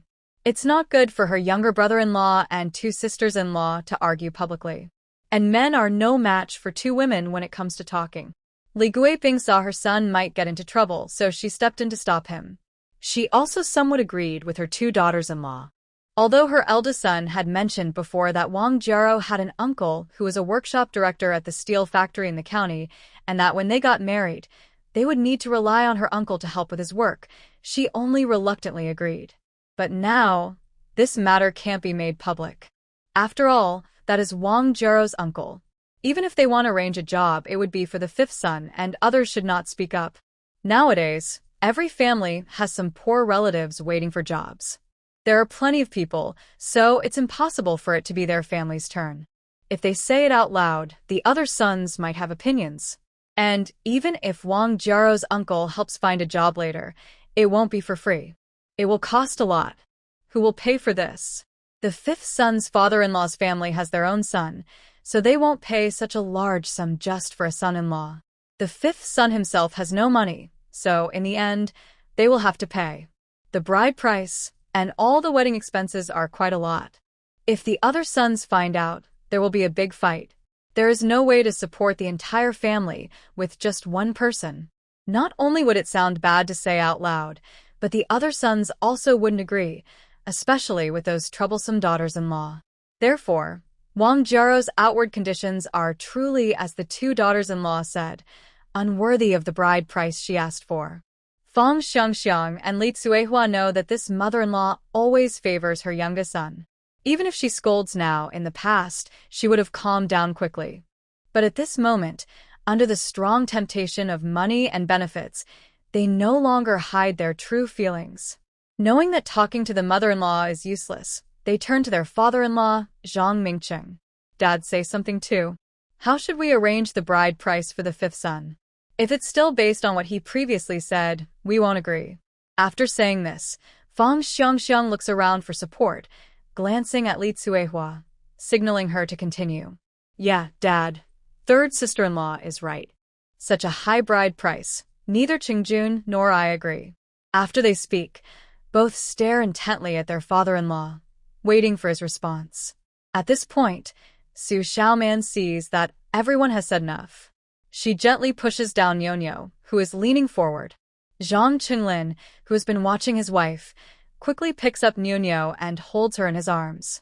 His wife is pregnant and not feeling well, so he can't hold her for long. Dad, if you insist on giving him the bride price based on what younger brother Wu proposed earlier, that's also okay. She hasn't finished speaking when the couple of the third and fourth brothers, who had been waiting for the father-in-law's reply, look at her with surprise. What's wrong with the second sister-in-law? She was the one who just said the parents favored the older two sons. How come now she's changed so quickly? Is she trying to gain favor with the parents again? That's going too far.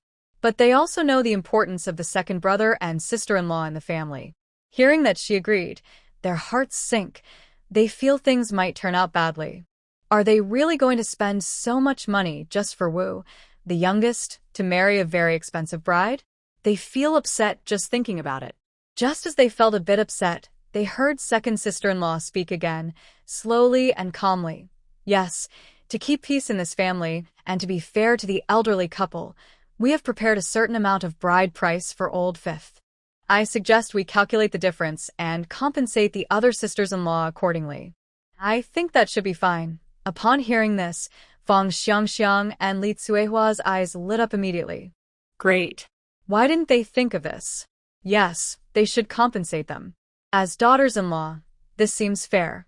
So, both of them quickly looked at the elderly couple and nodded vigorously. This is good. They agree with this compensation plan. It's perfect. Even Zhang Qinggu and Zhang Qingjun had slight smiles on their faces. They all quietly watched their parents to see what they would decide.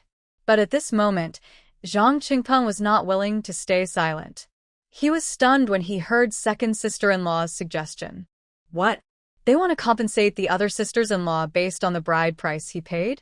What kind of joke is this? Some of his sisters-in-law have been married for years. How can they still ask for bride price now? This idea is unheard of in the whole county. And he has 4 sisters-in-law. Oh my. Not just 4, even if there was only one sister-in-law, by his standards, that would be quite a lot. This idea just doesn't sound right. Dad, Mom, this won't do. There's no such thing as paying bride price after marriage. I don't agree with this.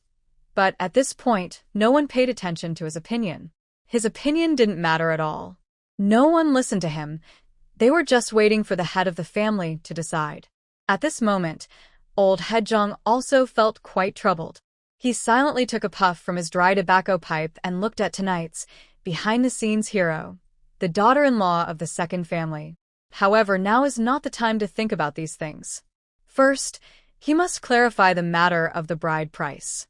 Seeing everyone in the house staring at him eagerly, waiting for his decision, he felt a bit pressured.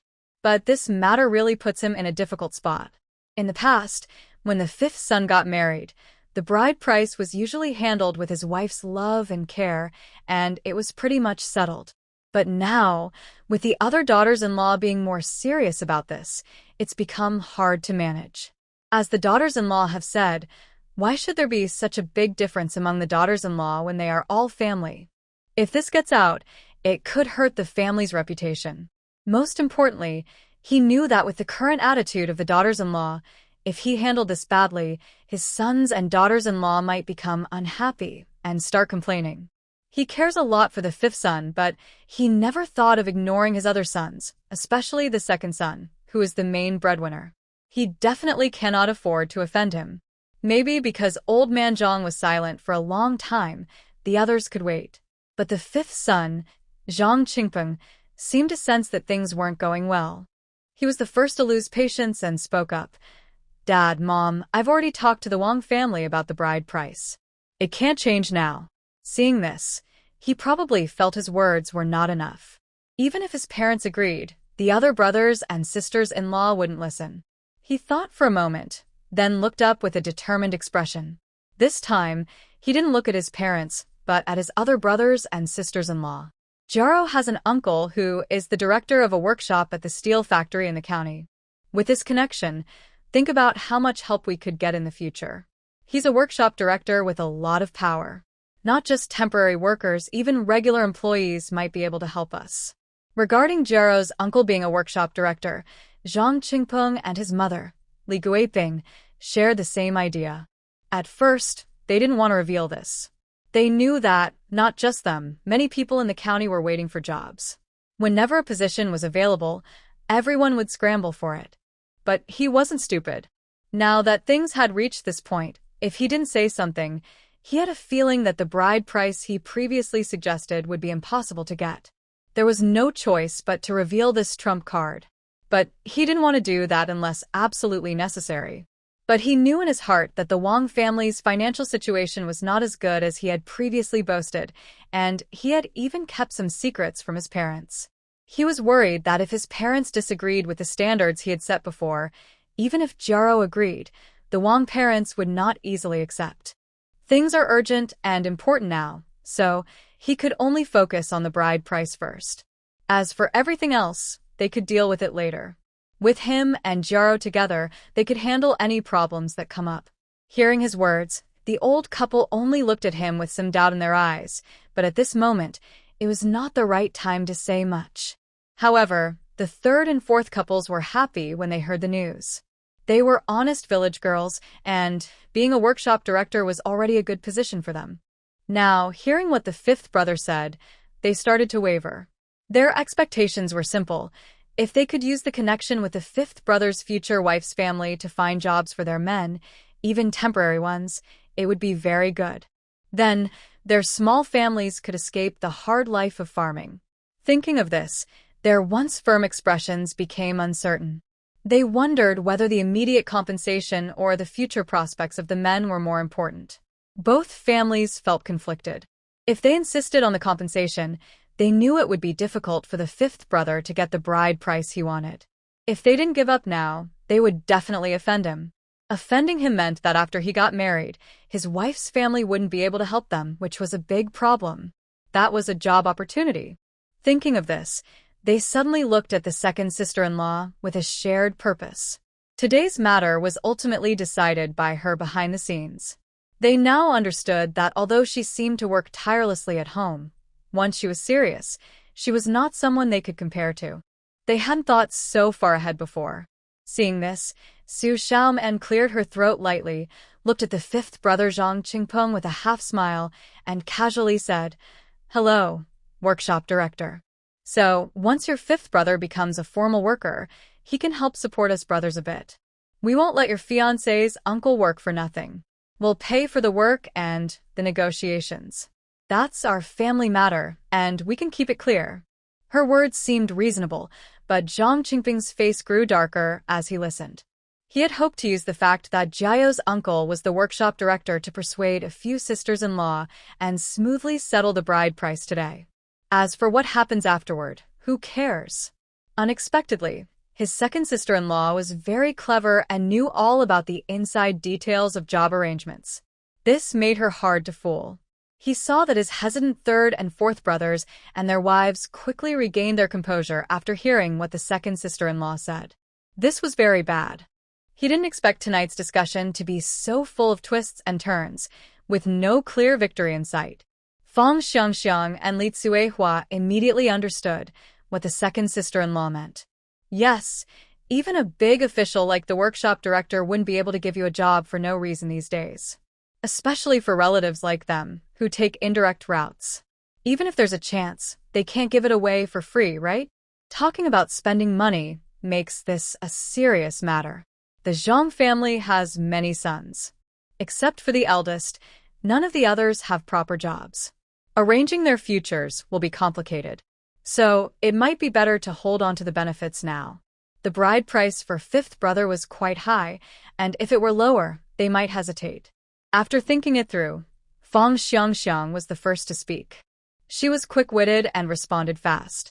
She looked at fifth brother Zhang Qingpeng, forced a fake smile, and said insincerely, "Fifth brother, your fiancé's family is impressive. Your future together won't be easy to stop. Unlike us, who work in the fields and rarely see big gatherings, they are more experienced. You two are completely different. After saying this, Fang Xiangxiang then turned to her sister-in-law Li Tsuehua and clapped her hands, encouraging her. Yes, I think fifth brother is lucky. He found a wife from a powerful family. In the future, the Zhang family will have to rely on you too, the two sisters-in-law spoke very nicely. But then Fang Xiangxiang smiled warmly and continued to look at her father-in-law, with a meaning that was obvious. Yes, fifth brother will be successful someday, but that doesn't change the current discussion about the bride price for fifth brother's marriage. Seeing this, neither Zhang Qingpeng nor the old couple silently watching beside him could help but feel upset and frustrated. When even Fang Xiangxiang and Li Tsuehua are so hard to fool, and at this point, they still stubbornly cling to the topic of bride price, it's really difficult to deal with. But now, they have no other good options. Their demands are reasonable and fair. It's hard to justify treating them differently. Old Zhang understood this clearly. Although he saw his son's hopeful look, he felt helpless. Even as the head of the family, he couldn't say anything inappropriate at this moment. So, he didn't hesitate. He gently tapped the pipe on the table, and seeing everyone look over, a worried expression appeared on his face. He spoke in a low voice. You all know the family situation. Let's not talk about compensation. He paused here, then looked at his sons and daughters-in-law. Seeing their disappointed and gradually angry expressions, he hurried to explain. You mentioned earlier that there's some truth to it. Same son and daughter-in-law, but the differences are too big, which makes them feel unfair. Fifth son, you should discuss with the Wang family again and see if the bride price can be lowered. After saying this, he was clearly worried about his youngest son. He then looked at his other sons. The fifth son's fiancée comes from a well-off family. The future is long, and they are proper relatives. We might stay in touch later. We shouldn't be too strict. It's okay to give a bit more bride price to his fiancée. It's for the good of our family. What do you all think? He didn't specify exactly how much, leaving room for Zhang Qingpeng. The amount would depend on the discussions among the sons. As parents, as long as the sons and daughters-in-law have no objections, everything is fine. After he finished speaking, the room fell silent. Even Fang Xiangxiang and Li Tsuehua, who had been firm earlier, lowered their heads and pondered. The old man's attitude was commendable. He didn't blindly favor the fifth son, nor did he act arbitrarily about the bride price.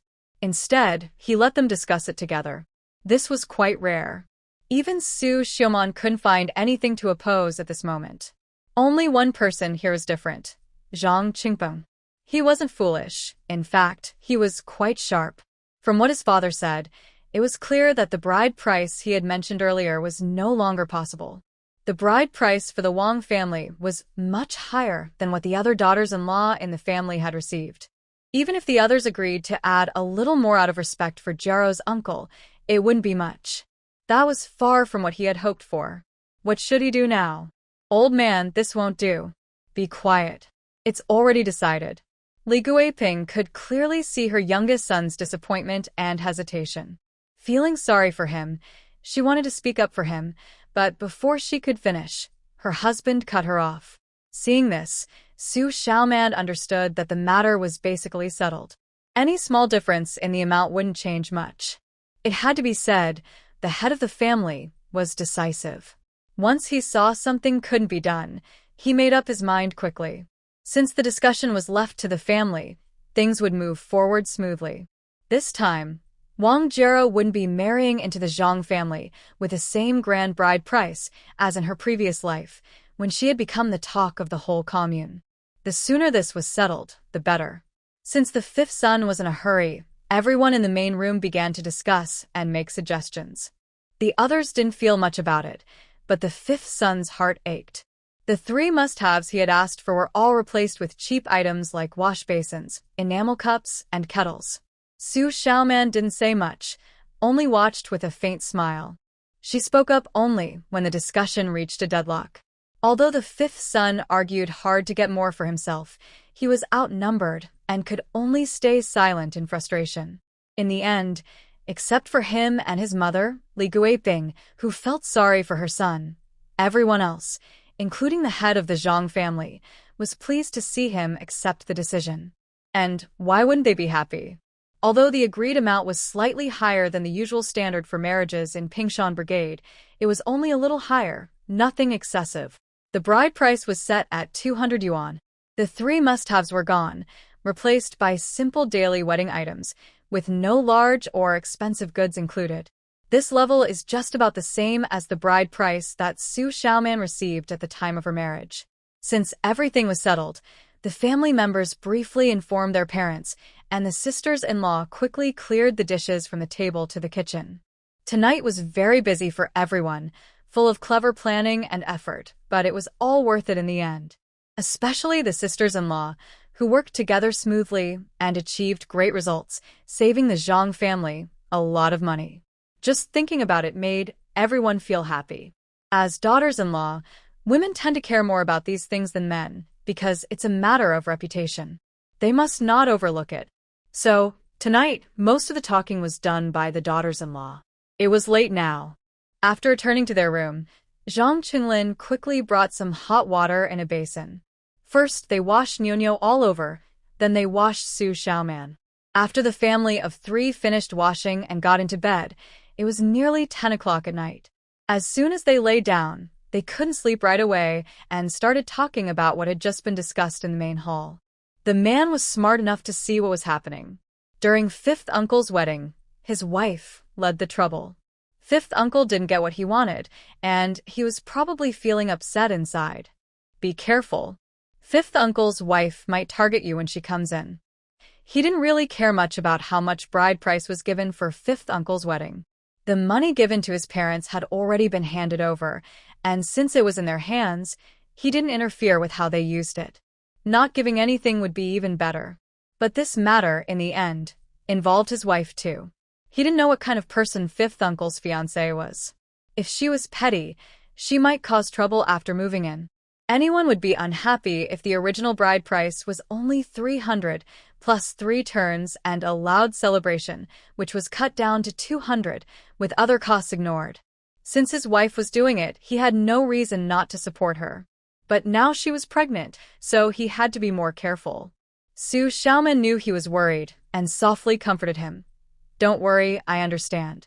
If there's a problem I can't solve, I'll definitely come to you. Wang Jiero was no longer like in the past. Now it was a game of open enemies and hidden tricks. She didn't believe she could be tricked anymore. However, she still enjoyed the man's concern. She was in a good mood now. The first thing she did after being reborn was to stop Wang Jiero from receiving a generous dowry from the Zhang family. This was a happy event for her. In her previous life, Wang Jiero kept all the bride price and gifts from the Zhang family, including the traditional 3-part wedding items, at her parents' home. Because of this, her older brother, who had struggled to marry due to lack of bride price, managed to get married soon after. The big gift for the bride was the 3-part wedding set they received from the Zhang family. Thanks to this, Wang Jiero held a high status at her parents' home and had a lot of influence. Later, she helped her a lot with things she couldn't handle herself. The Wang family, because of the bride price, gradually recovered and their situation improved. They could give Wang Jiero more support. In this life, it depends on how Wang Jiero will rise again without her parents' support and the family's backing. Xu Xiaoman initially wanted to tell the man briefly about her past life, but then she remembered it was late tonight.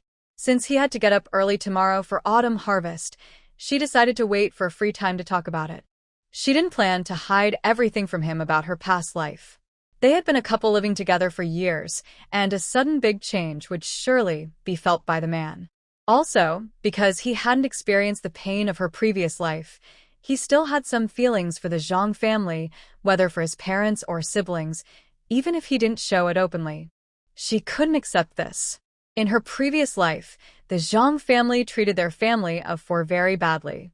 Although everything hadn't started yet in this life, she knew that if something happened to them, given the Zhang family's nature, the painful experiences would happen again. So, she had to remind the man that her recent attitude wasn't just a sudden decision. He also needed to change his previous ways gradually. He could no longer act as he did before, disregarding what he contributed to the family. That was absolutely unacceptable. At this moment, in the Zhang family courtyard, Besides the couple whispering, other rooms were also busy. Third household. Did you see that? Tonight was really satisfying. I told you your parents are so biased. They favor the fifth child so much. If we hadn't opposed, your parents would have agreed to the high bride price this time. Serves them right. Fang Xiangxiang felt upset about this. Who needs so much bride price? Growing up eating dragon meat doesn't make someone special. Zhang Qinggu was very tired after a long day and almost fell asleep, but when he heard his wife's tone, he didn't dare ignore her. He responded vaguely, making sounds he didn't quite understand. Fang Xiangxiang was only thinking about dinner that evening and didn't notice that the man was already drowsy. I didn't expect my parents to have so much money. We must watch this money carefully. Maybe we have a share in it. We can't let anyone spend it all at once. Since seeing so much money, Fang Xiangxiang started planning. From now on, the money saved in the family shouldn't be spent without everyone's agreement. Otherwise, who knows who it will end up being spent on. Zhang Qinggu was almost asleep but perked up when he heard about the money. He quickly agreed. Yes, we must keep a close eye on this money. Especially fifth and little sister. They're the treasures of the old lady. They might be tricked away at any time. Exactly. And tonight's events really surprised me. Second sister-in-law didn't care about anything before, but today she stepped up several times. She's quite capable. Did you see Dad and Mom's expressions? Not happy at all. TSK. About second sister-in-law, you should visit her more often. I think she's acting a bit strange this time. After saying that, he tilted his head and thought for a moment, but couldn't figure it out. You don't need me to tell you. Look, this time we listened to second sister-in-law. We saved a lot of money for the family. Thinking of this, he felt happy again. The same conversation also happened in the fourth household. The next morning, after breakfast, everyone who needed to leave had already gone. Xu Xiaoman still went back to her room with her little girl, Nyo. After a few days of rest, she felt much better. But even so, her mother-in-law's daily reminders to get up and work didn't bother her. She simply couldn't do much work. She didn't want to go back to the way she was in her previous life. Pregnant, working in the fields, doing chores, and cooking, none of that was possible now. But staying at home every day wasn't good either. She needed to go out more. During these days at home, she thoroughly checked the house inside and out and quickly found some problems. As October approaches, winter in the northeast arrives early. Usually right after the harvest, the weather turns cold quickly. However, their family of 3, plus the little one inside her, is short on decent clothes. Neither she nor Nyo, her husband, have more than 2 outfits without patches because they often go out. They could afford good, warm clothes, but they live so frugally. She feels ashamed of her past self. This is typical hardship, and she accepts it. She wants her husband and child to share the hardships with her, which makes her feel a bit guilty. Now that she is back, she plans to start fresh and rebuild everything. The first step is to change herself. Recently, she urged her husband to bring back more cloth tickets, yarn tickets, cotton tickets, and other vouchers. With these, she can buy what she needs. She plans to make 2 new sets of cotton-padded jackets and pants for each of them. She also wants to buy more yarn to knit sweaters for everyone. Since it's cold in the Northeast, just wearing cotton jackets isn't enough. Without warm sweaters underneath, they won't stay warm. Fortunately, her husband often works outside and knows many people. Even with limited time, he managed to exchange many tickets for supplies. They might not be able to fully prepare everything at once, but winter is still a long time away. She plans to gradually gather everything before winter arrives. This winter, she wants her family to have a warm and happy season. Luckily, she now has a safe space. She no longer worries about her valuable belongings being searched through by her mother-in-law or sister-in-law. To keep things secret, she even had her husband buy a lock a few days ago and put it on the storage cabinet. That way, whenever she takes out something valuable, she can explain its origin. Xiaoman prepared a canvas bag to carry with her. She plans to buy more supplies from the county's supply and marketing cooperative. Although she mostly stores things in her space when no one is looking, She still keeps a bag outside to avoid suspicion. Remember, besides her, no one else in the family has gone to the fields. Her good mother-in-law is still watching them closely. Li Guiping has been eyeing their household from time to time, and now that she hasn't gone to work in the fields, she keeps a close watch on her every move. Although she believed in her conscience, she was naive before and allowed her husband to hand over all the money he earned to her mother-in-law. Fortunately, her husband kept some money hidden for emergencies.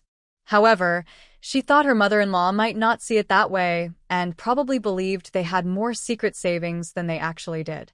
Since she got married over the past few years, she has been very worried about her husband's family compared to her older siblings' families. That's why she never kept any valuable items in her house. Nuno was still young.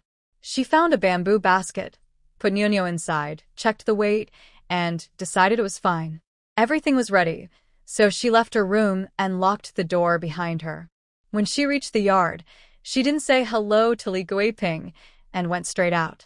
Not far from the yard, she heard Li Guiping shouting loudly, "Lazy woman! You don't work in the fields or take care of the house. Are you expecting me, an old woman, to do everything? Oh, life is hard enough already. Who has a daughter-in-law like you?" Xu Xiaoman didn't bother to respond to Li Guiping's shouting or pay attention to her. She carried Nuno calmly and slowly headed toward the county town. She had been in Pingshan Brigade for quite some time. Everyone knew who she was, so hearing Li Guiping badmouth her probably wouldn't convince many people. In the past, Li Guiping relied on her husband's job as a worker. She worked in the fields all year round, even during busy farming seasons, often making excuses like taking care of children or cooking to avoid work. As she walked toward the county, she stopped thinking about Li Guiping and focused on her journey. She had already told her husband in the morning that she would eat at the state-run restaurant in the county at noon.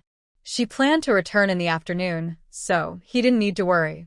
Thinking about the braised pork at the restaurant made her saliva flow, even though she had already eaten breakfast.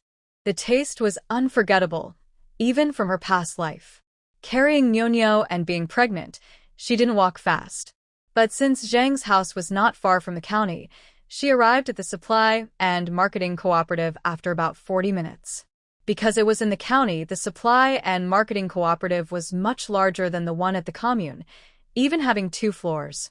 The first floor sells daily necessities and various foods, while the second floor has counters with expensive items like ready-made clothes, bicycles, and watches. She arrived neither early nor late, but since it was busy farming season, few villagers came nearby. Most people visiting the supply and marketing cooperative at this time were from the county. Her goal was clear. After a quick look at the items on display at each counter, she headed straight for the fabric section. Nowadays, ready-made clothes are too expensive, so few people buy them. Most buy fabric to sew and cut at home themselves. The cloth tickets her man gave her were for this kind of fabric.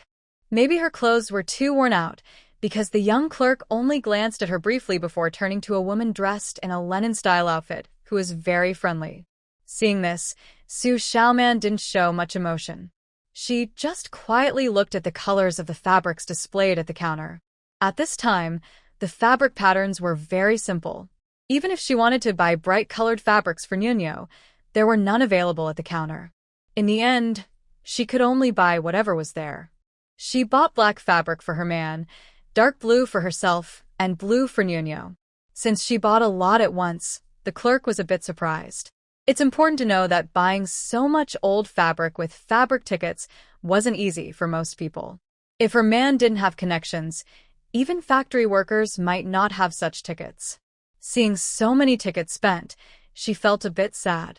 But she had no choice. Her family was very short of clothes, so she had to buy them. She wasn't going to be too hard on herself now. For Nuno's clothes, she thought about going back and asking her man to buy some bright-colored fabrics next time he went out. The little girl needed to be dressed beautifully. After buying all the fabric, she carried Nuno out of the basket and turned around to put all the fabric into the basket behind her. Because the basket was tightly woven, it was hard for others to see what was inside. In a moment, she took advantage of someone's distraction and secretly moved most of the fabric from the basket into her space. This way, she lightened her load quite a bit. Then she went to the cotton goods counter. Since it was not cotton harvest season, there wasn't much cotton for sale. She bought all the cotton she could find and then moved on to the next counter. She was lucky because she knew that, regardless of the season, cotton is always in high demand. Being able to buy some today made her very happy. Next, she bought some yarn. At this time, yarn was considered a high-quality item. Not only was it hard to get, but it was also expensive. She only bought enough for each of her 3 family members to have a sweater. Without even counting the cost of the sweaters, she had spent nearly 30 yuan. It's important to note that in the local factory, some temporary workers earn just over 20 yuan a month. In addition, she had previously bought fabric for about 60 yuan and spent nearly 20 on cotton. In total, just on fabric, cotton, and yarn, she had spent about 100 yuan. That was a lot of money, enough for a worker's salary for several months. Thinking about this made her feel a bit distressed. It was only a few days ago, after she urged him, that her husband took the money he had saved outside and gave it to her. Otherwise, she wouldn't have so much money to spend freely. But then she thought, money is meant to be used. Spending it on family needs is only right. After she understood this, she carefully packed everything into her basket, holding little Nuno in her arms, and continued toward the food counter. The food her husband had bought was running low after days of use by her and Nuno. Since she was out today, she needed to buy more. When she reached the food counter, Nuno, who had been quietly following her, suddenly grabbed her hand, gently shook it, and pointed eagerly at a spot on the counter. Mom, candy, candy. She quickly crouched down, looked in the direction her daughter was pointing, and saw some hard fruit candies. Next, she bought 3 pounds of sponge cakes, 3 pounds of rice noodles, 3 pounds of peach cookies, 2 pounds of dried red dates, 2 pounds of walnuts, 3 pounds of sunflower seeds, 2 bottles of malted milk, and 2 cans of canned food. If possible, she wanted to buy more, but today she had bought too much at the supply and marketing cooperative. Her purchases attracted some attention, including from the shop assistants. Reluctantly, she decided to wait until next time. She carried her big and small bags in one hand and held Nuno's hand with the other. She left the supply store. Soon, she found a quiet corner. She first put away the fabrics, cotton, and yarn that she had stored in her basket into her space. Then she placed the snacks and other food items into the basket. In fact, as soon as she put these items into the basket, she also stored them in her space. All the things she bought today were safely stored away. She moved lightly, still holding Nuno in her arms, then carried the basket and left the quiet alley. As she was about to leave the alley, she suddenly remembered something her husband had mentioned before. He said there was a black market in the county town. He had been there once but hadn't gone again because he was busy. Thinking of this, she walked and pondered. If she could use her space better in the future, she might explore the black market. The items in the supply store were too few, and she had bought too many of some things, which was not good. Today, she still had money and tickets, but if she kept buying, it would be inappropriate. The black market, on the other hand, was different. As long as she protected herself well, there would be many items to trade, and there was no limit to the amount. Thinking of this, she felt a little excited. But for now, she decided to observe the black market more before acting. She left the alley and reached the road. Xu Xiaoman walked slowly, thinking about where to go next. It was still early. If she went to the state-run restaurant now, it might not even be open yet. Suddenly, her eyes lit up. Why hadn't she thought of this before? She could go to the recycling station. She had her space, so once she saw something suitable, she could quietly store it there. She knew that in the future, the 10 years of chaos had already begun in some places, but it hadn't yet affected their area. Once they arrived in the county town, not only were many people affected, but even the recycling station looked different from before.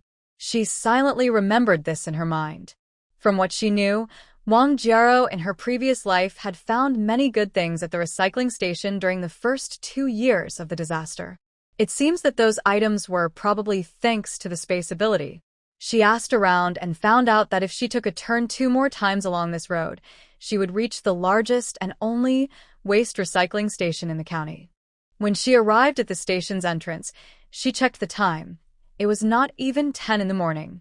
The station's main gate was guarded by an old man about 50 years old. He was reading a newspaper in a small room beside the gate. When he heard the noise, he saw a woman with a child and nodded gently, then allowed her to enter. Inside, Xu Xiaoman first took out 2 pieces of fruit candy from her space for Nuno. She also found a small stool for Nuno to sit on, warning her not to run around. Meanwhile, she observed the situation inside the recycling station. The county's recycling station was quite large, divided into several areas: a wooden furniture section, a book section, a daily necessities section, and a miscellaneous items section. Everything was neatly arranged, showing that the workers here were efficient. She first went to the book section.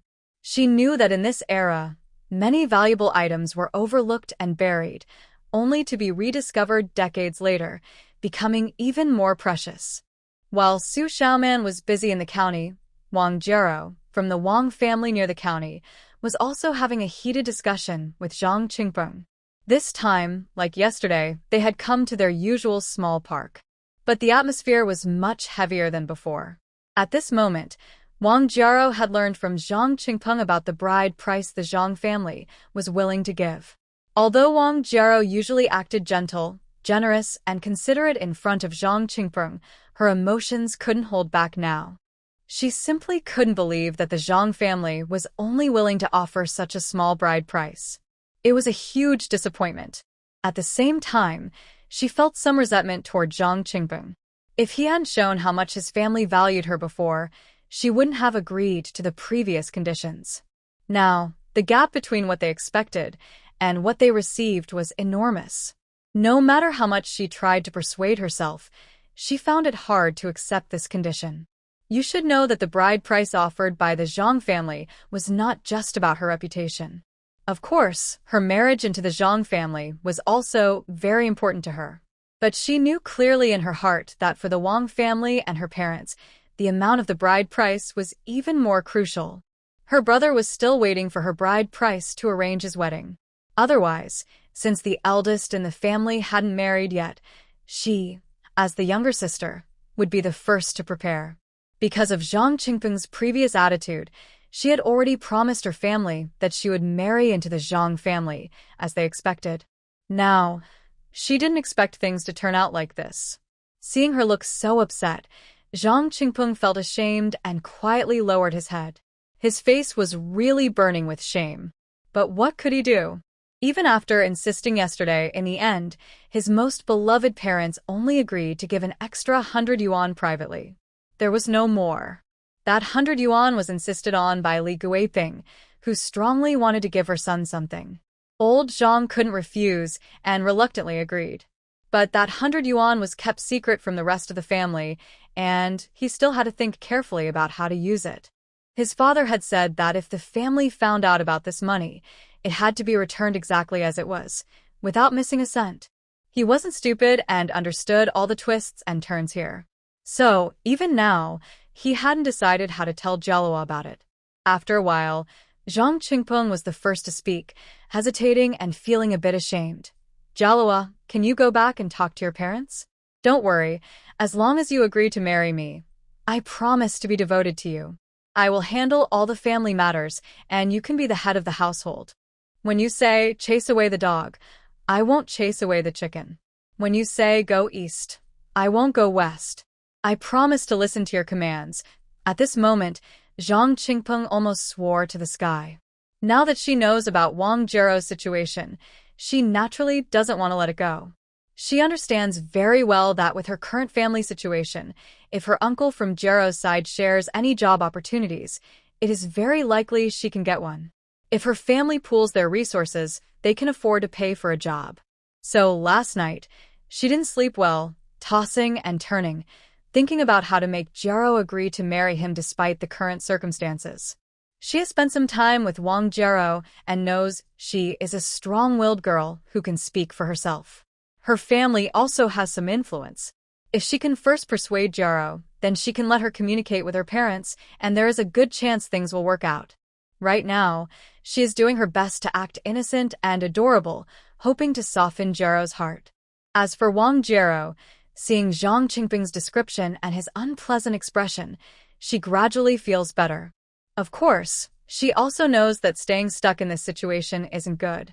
She is determined to marry into the Zhang family, regardless of how much bride price they offer, even if they don't give a single coin.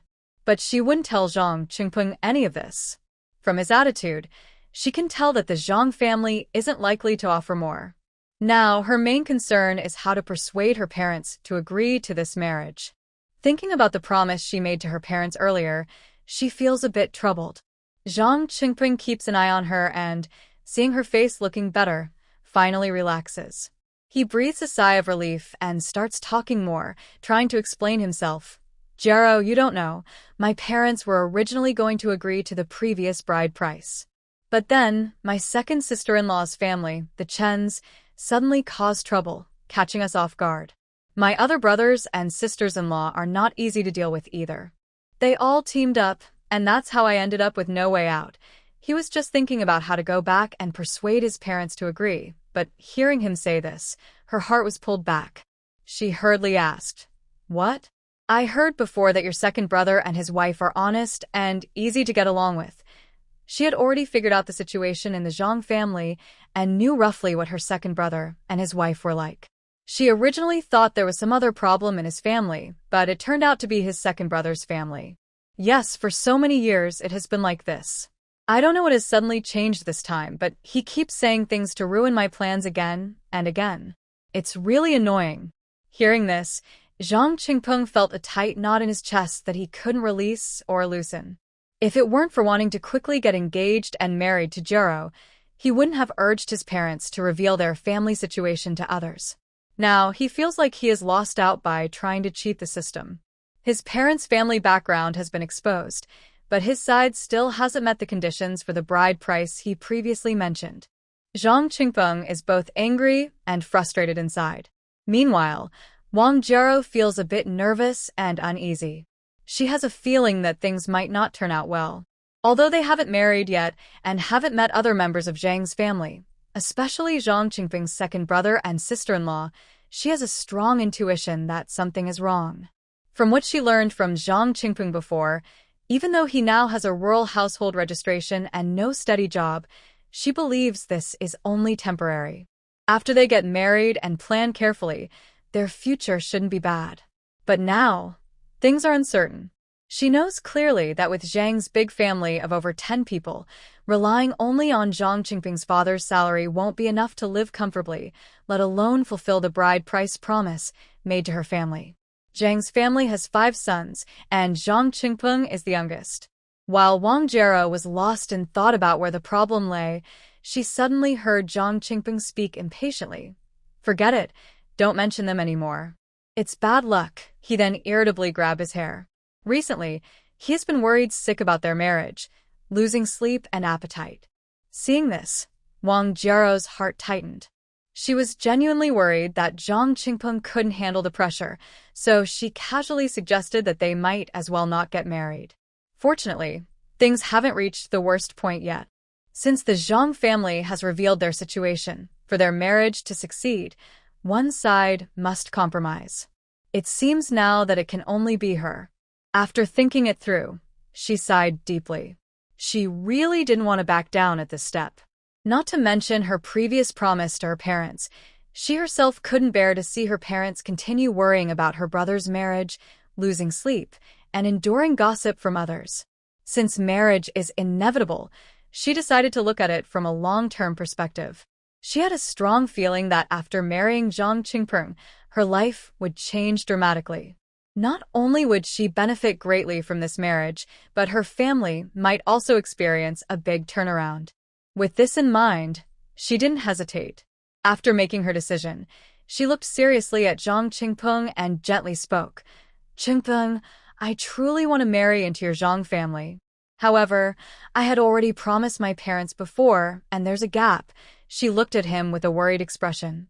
Knowing he was in the wrong, Zhang Qingping quickly blurted out, "Don't worry, Jiero.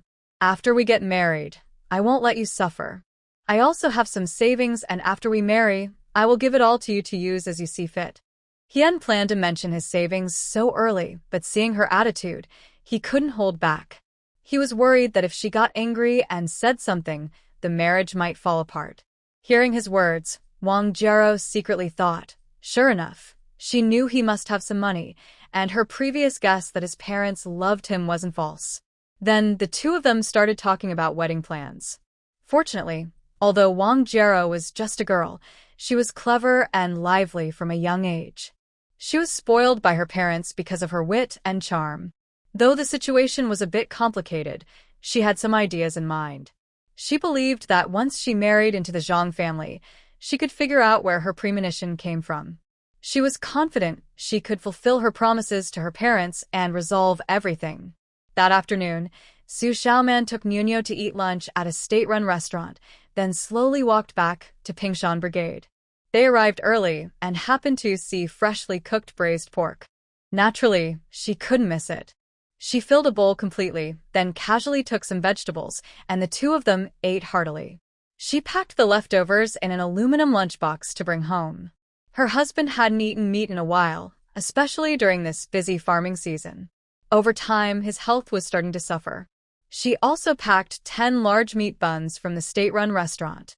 Besides a few for the man to eat, the rest were for her and Nuno's meals. Although the weather is still hot now, she has a cool place to keep the food fresh, so it doesn't matter. When she entered the yard, it was very quiet.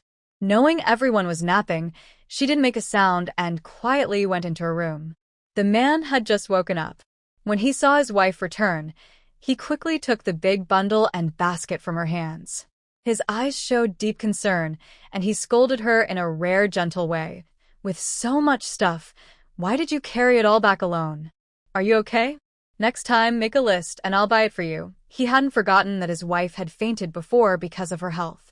It had only been a few days, and she was already carrying such heavy things. The things Xu Xiaoman carried back were indeed heavy. Near the house, she took out each item to make it look like she bought them in the county, just to give the man the illusion that she had carried them all from there. She didn't say much, just responded with a hum and a nod.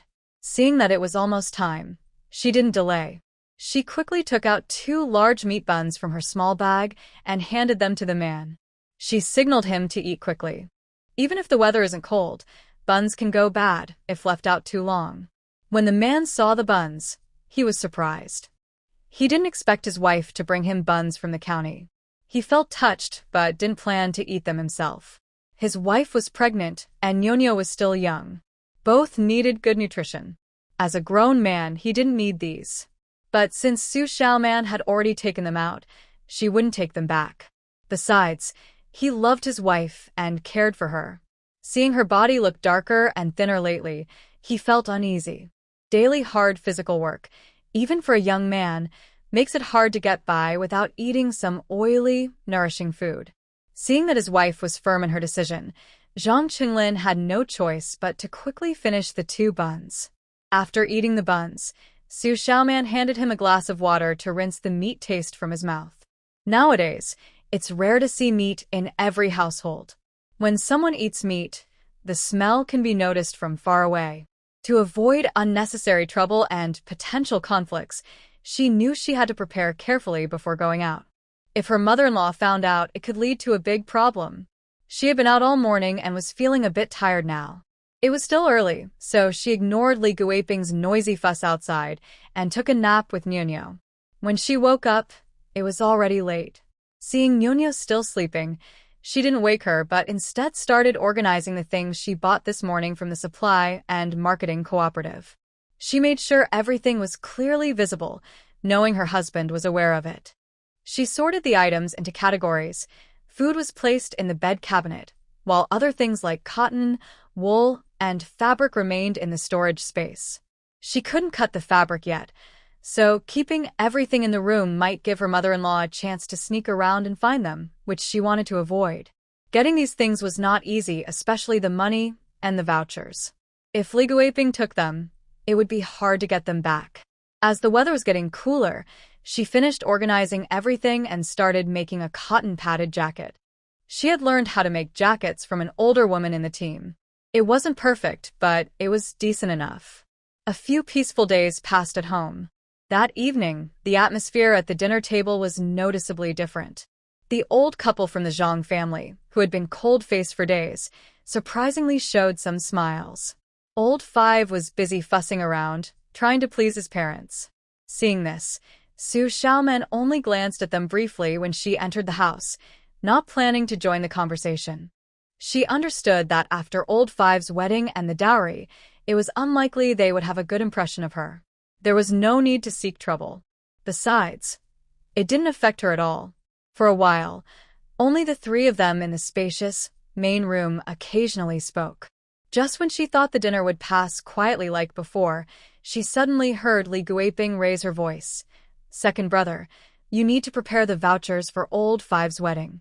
Old Five's wife doesn't want anything, but she's marrying into our family. We can't just ignore these things.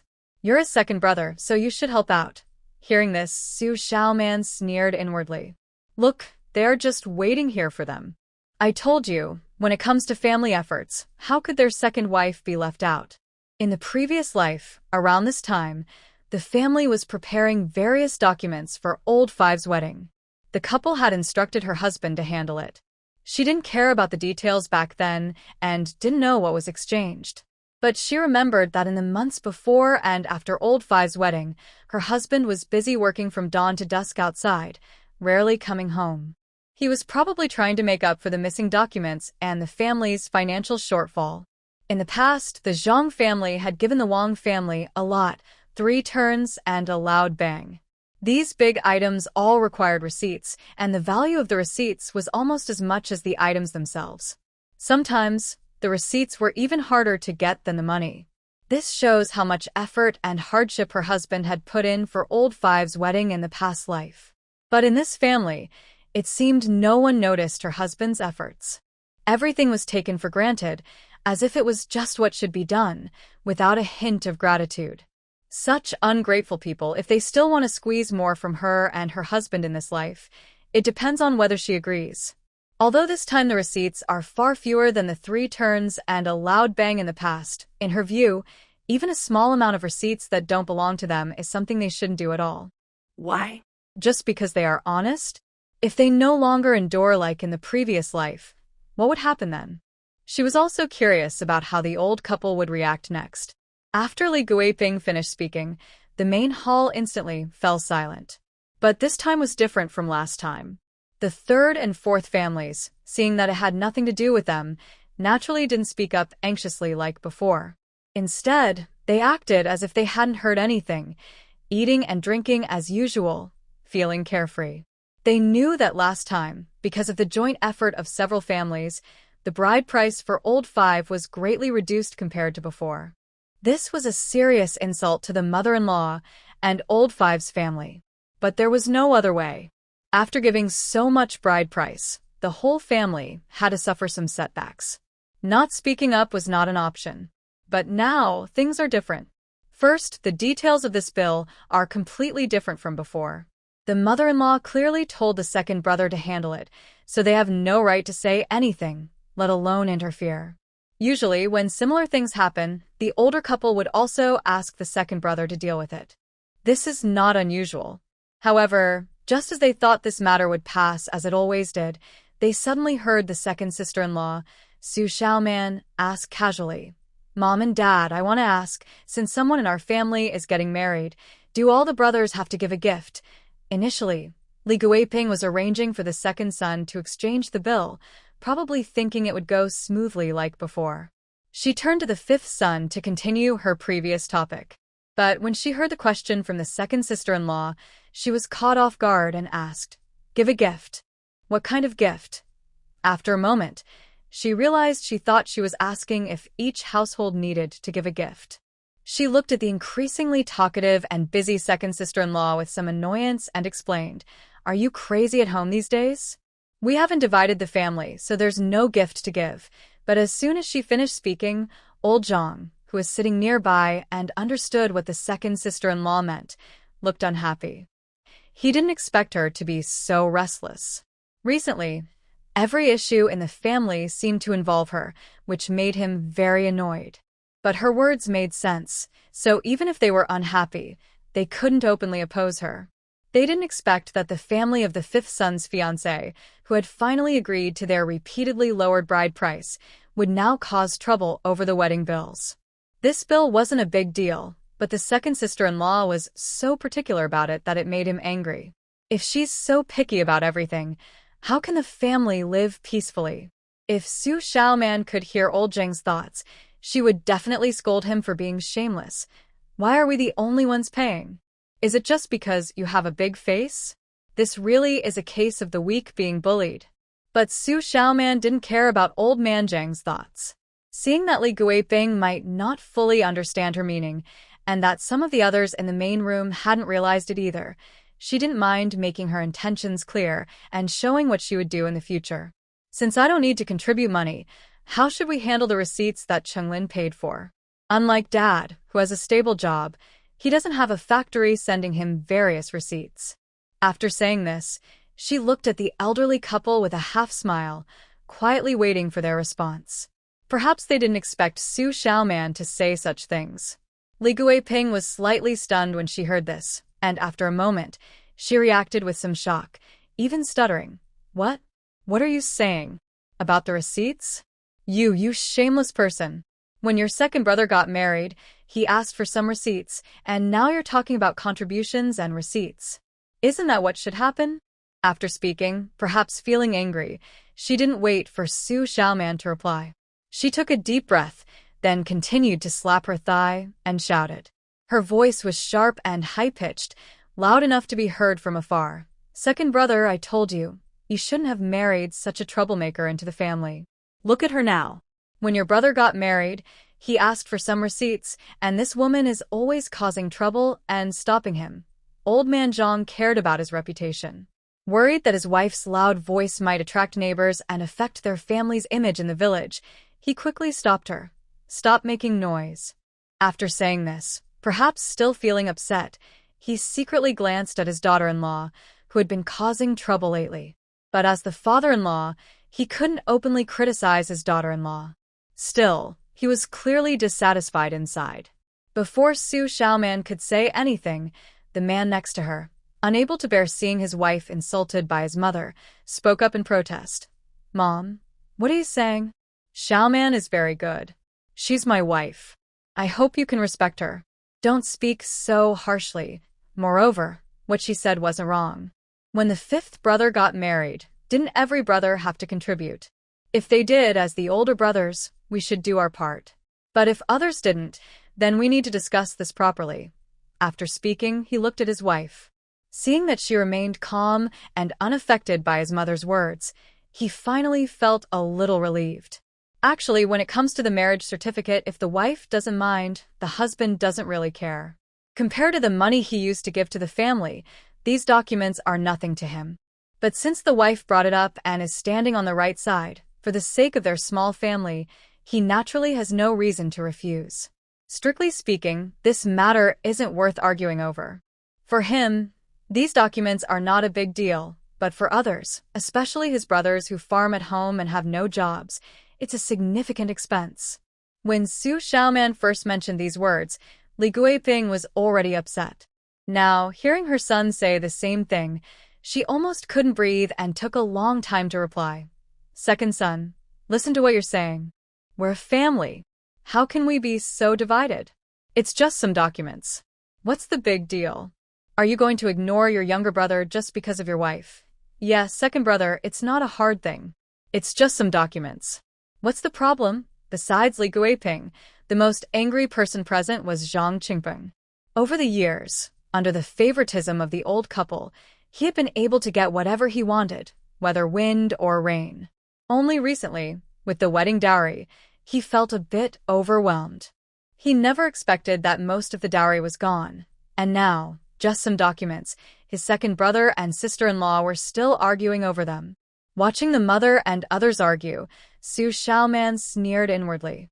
They really never get enough of their advantages. They say it's just some documents, but in their eyes, it's just some documents. If her husband exchanges them, it would be worth at least dozens of yuan. That's a lot of money, equivalent to her father-in-law's too, or 3 months' salary. To this family of three, such money seems insignificant, but it's clear their greed has grown and become spoiled. Xu Xiaoman didn't care about the others. She just cast a quick glance at the man beside her. The meaning in her eyes was obvious to him, bright and clear. She absolutely did not agree to him unconditionally exchanging the documents today. As for how to handle the rest, that was up to him. She wouldn't get involved. She only needed to make her stance clear. After receiving her gaze, the man lowered his head and thought for a moment. Then he looked up again at his parents. Mom and Dad, for the wedding of the fifth son, we need various tickets, whether for a water heater, other household items, or fabric tickets for making clothes.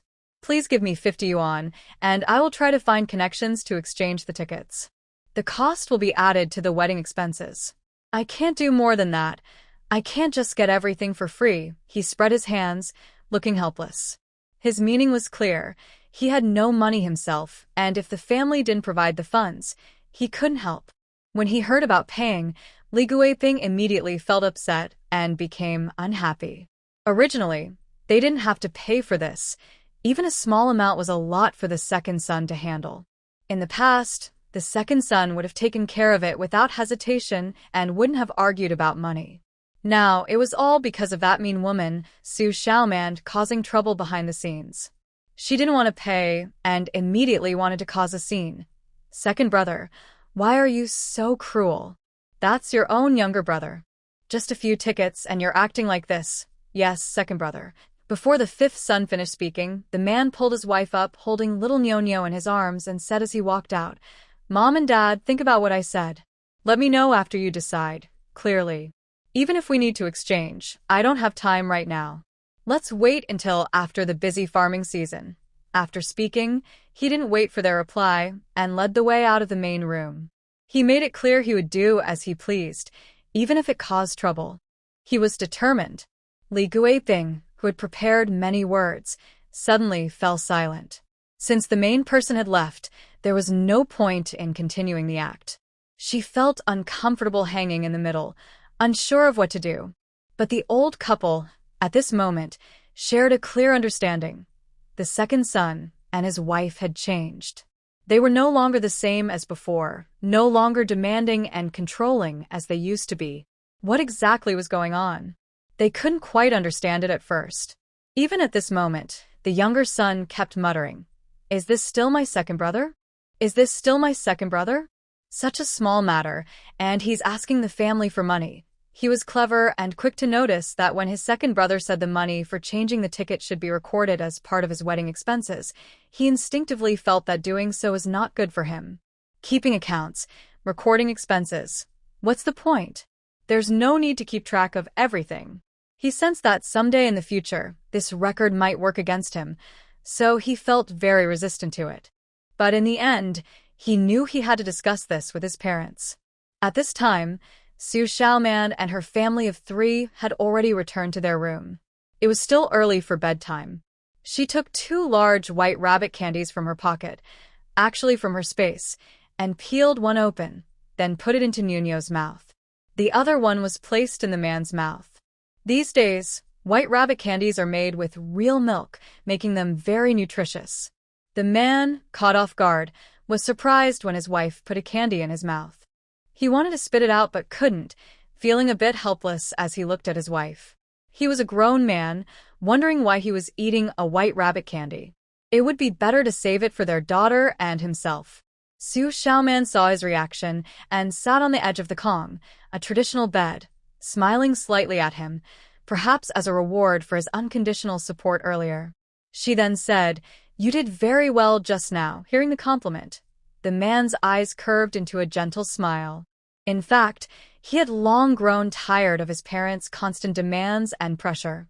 Especially since his parents weren't actually short of money, they had a full 4,000 yuan. In this era, 4,000 yuan could buy many things. He believed that over the past few years, compared to his brothers, he had shown the greatest filial piety. But his parents shouldn't just squeeze him, because he had the ability. He also had his own small family, his wife and daughter, and he was not obligated to support his other siblings.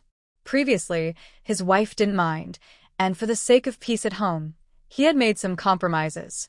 But over the past year or two, he had started to prepare. The few hundred yuan he kept as private savings outside was accumulated over this past year. Xu Xiaoman knew that her husband, without knowing what their old Zhang family had done to them in a past life, had already done quite a lot. She looked at her daughter, who was chewing on candy and playing happily, and opened her mouth but didn't say anything. Some things are better discussed quietly at night. Just the two of them. They played with their daughter for a while, and then the man went out to fetch some water.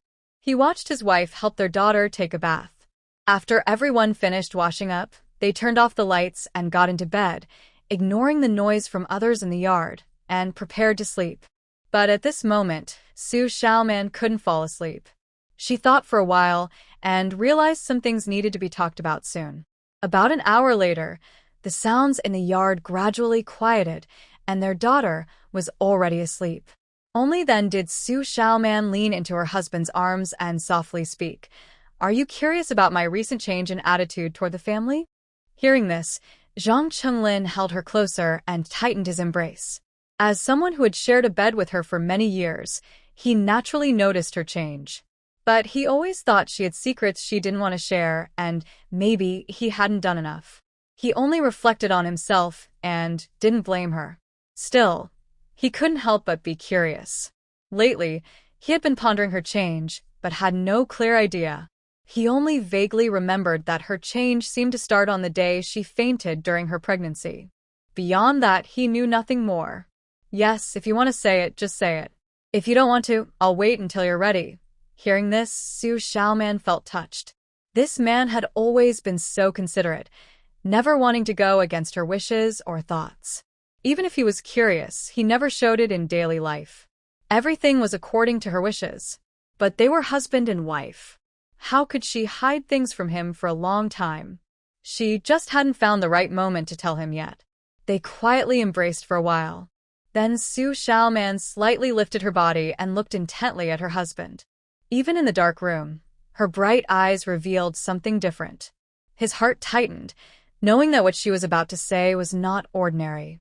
"This story begins with the day I fainted a few days ago." Next, Xu Xiaoman spent about an hour carefully telling the man everything she experienced in her dream. She described what their family of four might face in the future, how the Zhang family members would treat their second daughter-in-law, and what would happen to Niu after they pass away, among other things. She spoke while choking up and tears welled in her eyes. Throughout, the man listened quietly without saying a word. His body trembled slightly, showing that he was not as calm as he seemed on the outside.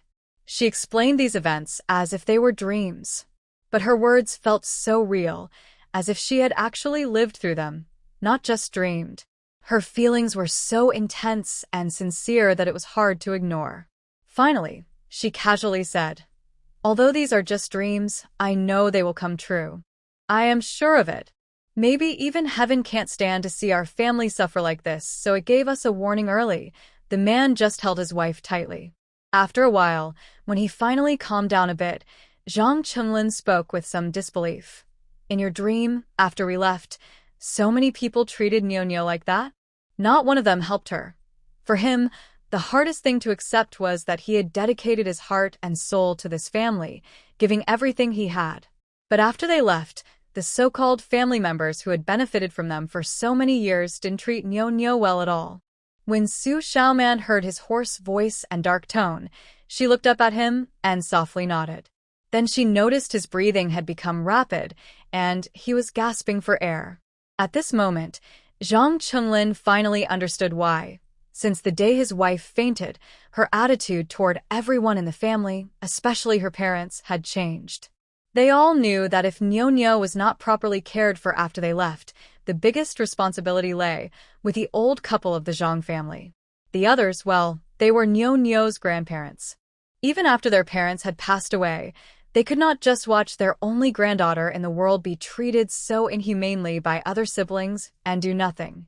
What kind of parents are capable of doing such things? Is there still humanity? Are they even fit to be fathers, mothers, grandfathers, or grandmothers? Originally, Zhang Chenglin knew that his parents favored their children. The old man cared most about the eldest son, and the mother favored the younger son and daughter. But he never expected that in his parents' eyes, he, the second son, had no importance and no love from them. Even the slightest bit of affection would have been nice, especially for the granddaughter who was no longer with them. In an instant, many thoughts raced through his mind. Although he could now understand his wife's change and her actions, he hadn't experienced the pain as deeply as Xu Xiaoman had. He knew he could no longer treat his family the same way as before. From his wife's recounting, he understood her unspoken pain and anger. She held deep resentment toward everyone in the Zhang family except him. From her pain and resentment, he could tell she seemed to have experienced more than just a dream, like she had truly gone through it herself. Unlike Zhang Qinglin, Xu Xiaoman, during her retelling, seemed to relive her past life, and her emotions were affected. She was relieved that the man listening didn't dismiss her words as just a dream or say, "That's just a dream. You're overthinking." My parents wouldn't do such things. She knew her words sounded shocking and hard to accept now. But she believed that anyone might not believe her, but as long as she said it, the man would believe her. Sure enough, after hearing her, his mood fluctuated with her words, but he didn't doubt even a single word she said. The rest became much easier to handle. She told him about this not only to seek his understanding of her past and future actions, but also to gain his support for some matters. She wanted to prevent him from continuing to support the family financially. After what had happened, she couldn't agree to him still making the same sacrifices as before. In fact, they needed to find ways to recover what had already been given. The man nodded in agreement with her thoughts. He knew very well that over the years, he had given his parents too much. The expenses for caring for their parents had already far exceeded what a son should provide, especially since the parents were still relatively young and not yet at the age for retirement. It was only right to take back some of the money. Next, the couple discussed their attitude toward the Zhang family. In the end, they agreed that in the future, their second household should follow the actions of the other brothers, and any extra support was no longer necessary. The same applied to their parents' future retirement care.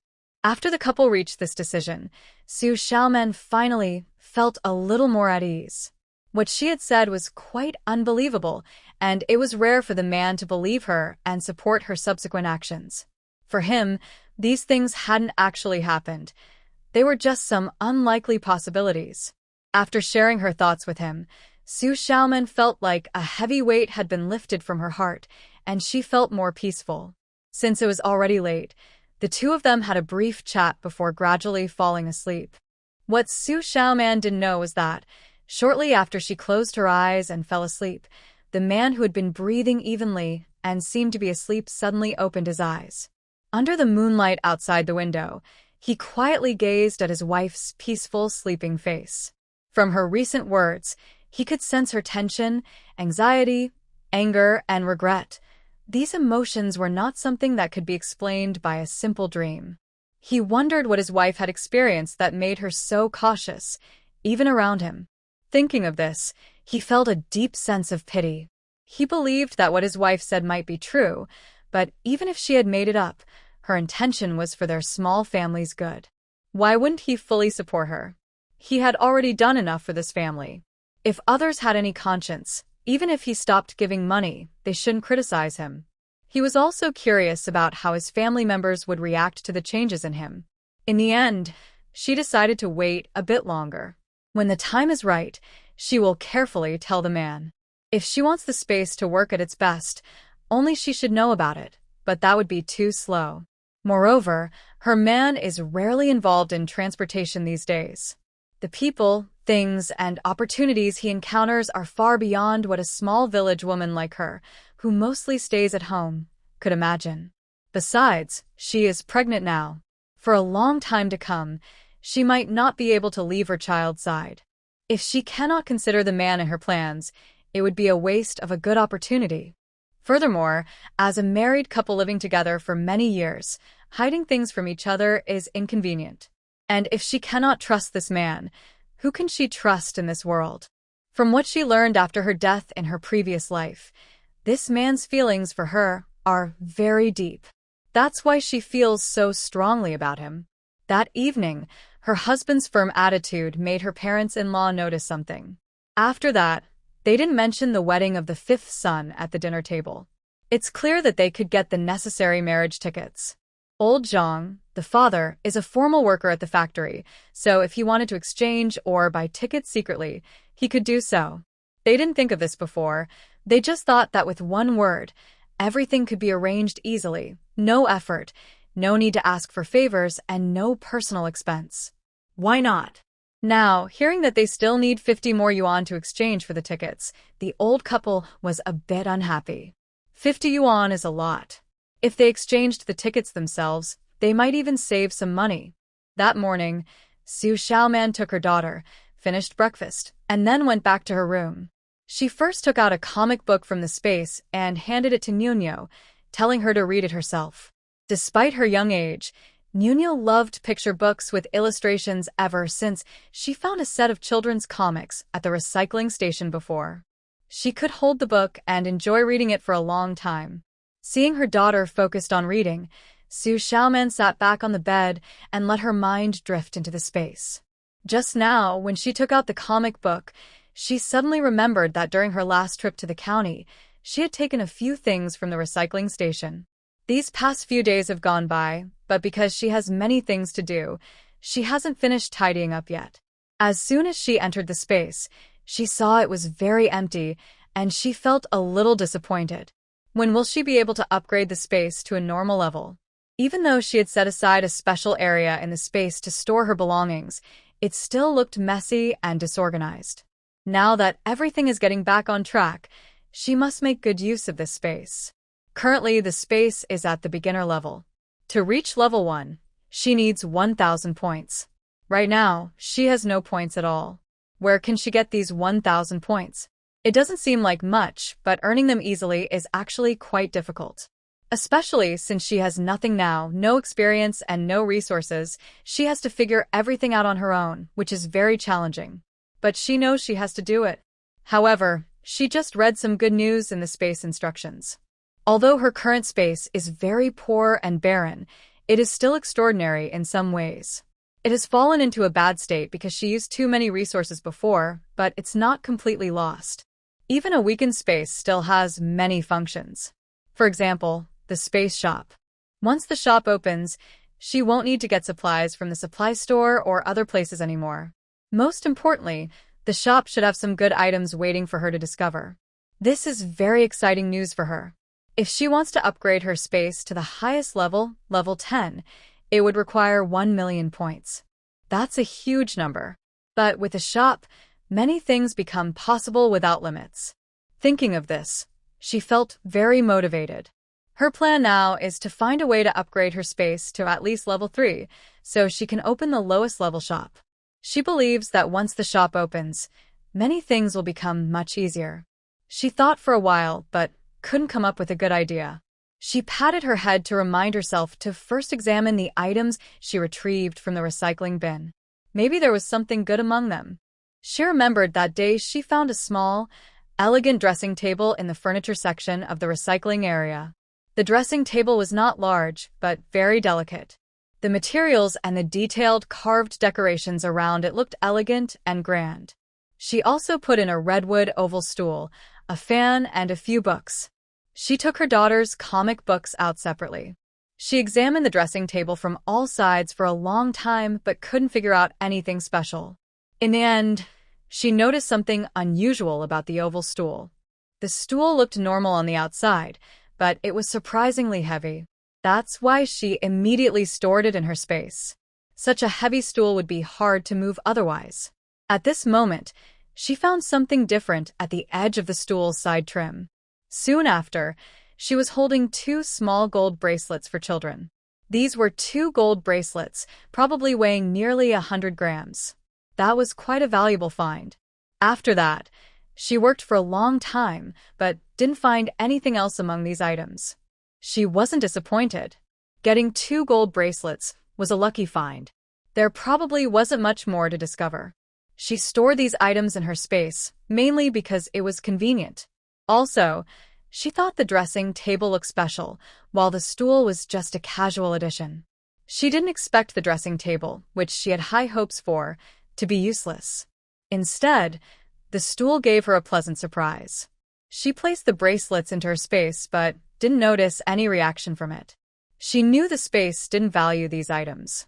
If she wanted to earn points, she needed to find things that made the space react or had some significance. Items that didn't trigger any response were worthless to the space. It seemed the space was quite picky. However, she suddenly remembered that there were big mountains to the west of Pingshan Brigade. Since the space liked rare treasures from nature, maybe she could go to the mountains when she had free time. She might find something unexpected. A few days later, the time had come to late September, and the busy harvest season was about to end. Everyone from the Zhang family and the other villagers from Pingshan Brigade finally let out a deep sigh of relief. This time of year is always the busiest. Whether young men or women and children, everyone works so hard they lose weight. Even Xu Xiaoman has gone to the threshing yard a few days recently, but she wasn't working there. Now, unless she wants to, no one can make her do anything. She went to the threshing yard not because of anything special, but mainly because she had a reputation for being honest and hardworking in the brigade. Now that she has returned, she can't change her habits overnight. She has been resting at home for about 10 days. Plus, her kind mother-in-law has been spreading good words about her in the brigade, so everyone knows she is healthy. They haven't divided the family yet, and many things haven't started, so they can't afford to gossip about her now. So, she asked her husband to find the brigade leader, claiming she was pregnant and not feeling well, and asked for a lighter job at the threshing yard. This caused quite a fuss at home. Everyone knew that this job was easy, but working in the fields was tiring. Before, she earned 10 work points for working in the fields, but now she only gets 3 points. Her family members teased her about it, but this didn't bother her much. After dinner that day, everyone finished eating and was about to go to their rooms to rest. Except for Li Tsuehua, who was busy clearing the dishes, everyone else sat down. Then Li Guiping, sitting at the head of the table, spoke with a rare gentle tone that made Xu Xiaoman feel a bit uncomfortable. Second child, look, it's almost the end of the month. You haven't handed in the household expenses yet. Usually, she would have received the money from her second child early in the month, and it wouldn't be late now. She had been waiting for several days. Today, she saw her second child get up after dinner, but didn't seem to plan to give her the money. She was anxious and asked for them. If the second child's money kept coming regularly, they could save quite a bit each month. Even when the fifth child got married later, it wouldn't make much difference to them. Strictly speaking, the second son's monthly contribution is enough to cover the wages of 2 or 3 regular factory workers. Combined with his wife's monthly income, it's a significant amount of money. Because of this, the couple values this money very much. Recently, she has been talking about it every night before bed. She understands that even if her husband doesn't say anything, he is also worried about it. The two people nearby, who were about to get up with their daughter Nuno, saw Li Guiping talking about their second house and immediately stopped moving. Xu Xiaoman sneered inwardly.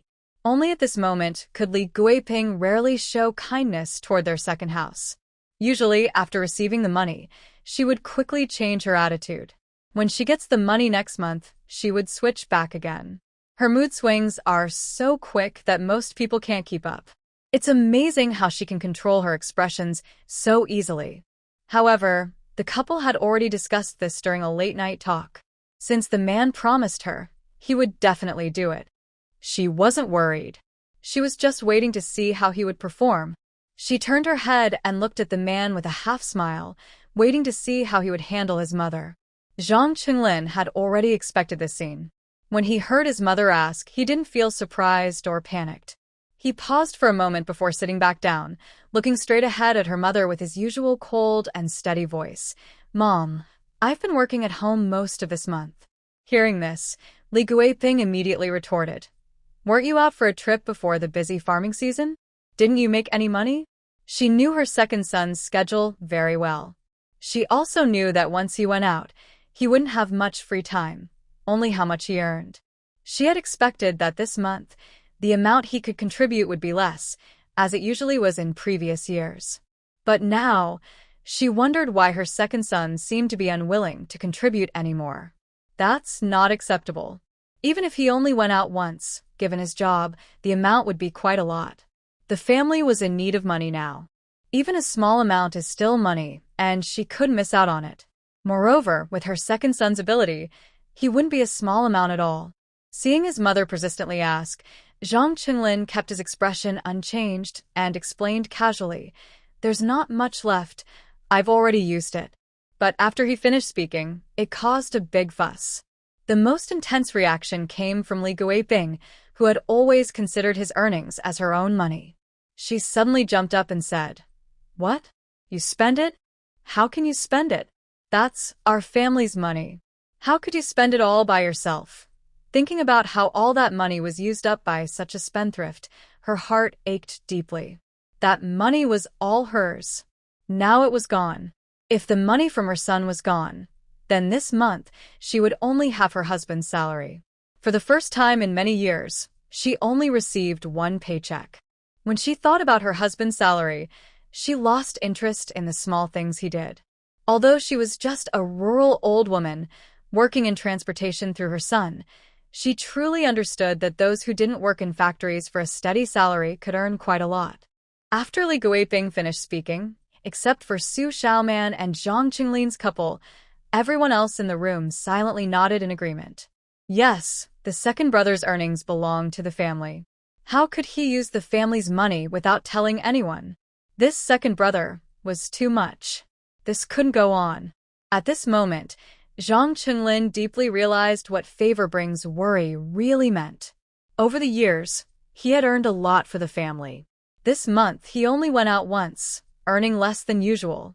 But even with his small income, when others heard he used the money, they didn't ask why or if something had happened.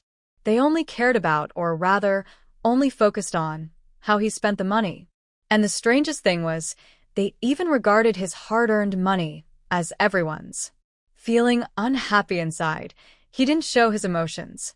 When he spoke, his tone remained calm and steady. "So, I earn this money myself, and I can spend it if I want to, right?" Although he had previously discussed with his wife that their main focus would be on their small family, their reactions only strengthened their previous thoughts. But the whole family, especially Li Guiping, did not think this way. Even though the second son had already questioned her, perhaps over the years, the monthly allowance he gave was so smooth that she felt it was only right. His money was hers, so why ask? Without thinking, when her son argued back, she immediately became upset and asked, "What's yours?" "What I earn belongs to the whole family. We haven't divided the property, so there's no yours or mine." Hearing her shameless words, Xu Xiaoman couldn't help but laugh with anger. She hadn't planned to say these things so early, but her grandmother's words were so irritating that she couldn't hold back. "Mom, I want to ask, Big Brother hasn't divided the family either. How much does he contribute each month? Are his and his wife's salaries all given to the family? In this family, only the eldest son, Zhang Qingyan, and his wife work in the county. The other sons are all farmers at home." Hearing Xu Xiaoman's question, Li Guiping was suddenly choked and reflexively replied, "How can the eldest be the same? Why isn't the eldest's family the same? Isn't he also the son of our parents? In this family, won't the eldest have his share in the future? If you two say that this family has nothing to do with the eldest anymore, then I won't say anything. If this family were truly poor or heavily in debt, even if Zhang Qingyan and his wife knew what she said today, they wouldn't care about the family's belongings. But it's different now. In her past life, when her father-in-law's family had problems, her husband and wife immediately came back to help. That shows they knew very well about the family's situation and assets. Moreover, the head of the family, Zhang Mingqing, favored and valued the eldest son the most. The eldest son also gave them 2 grandchildren.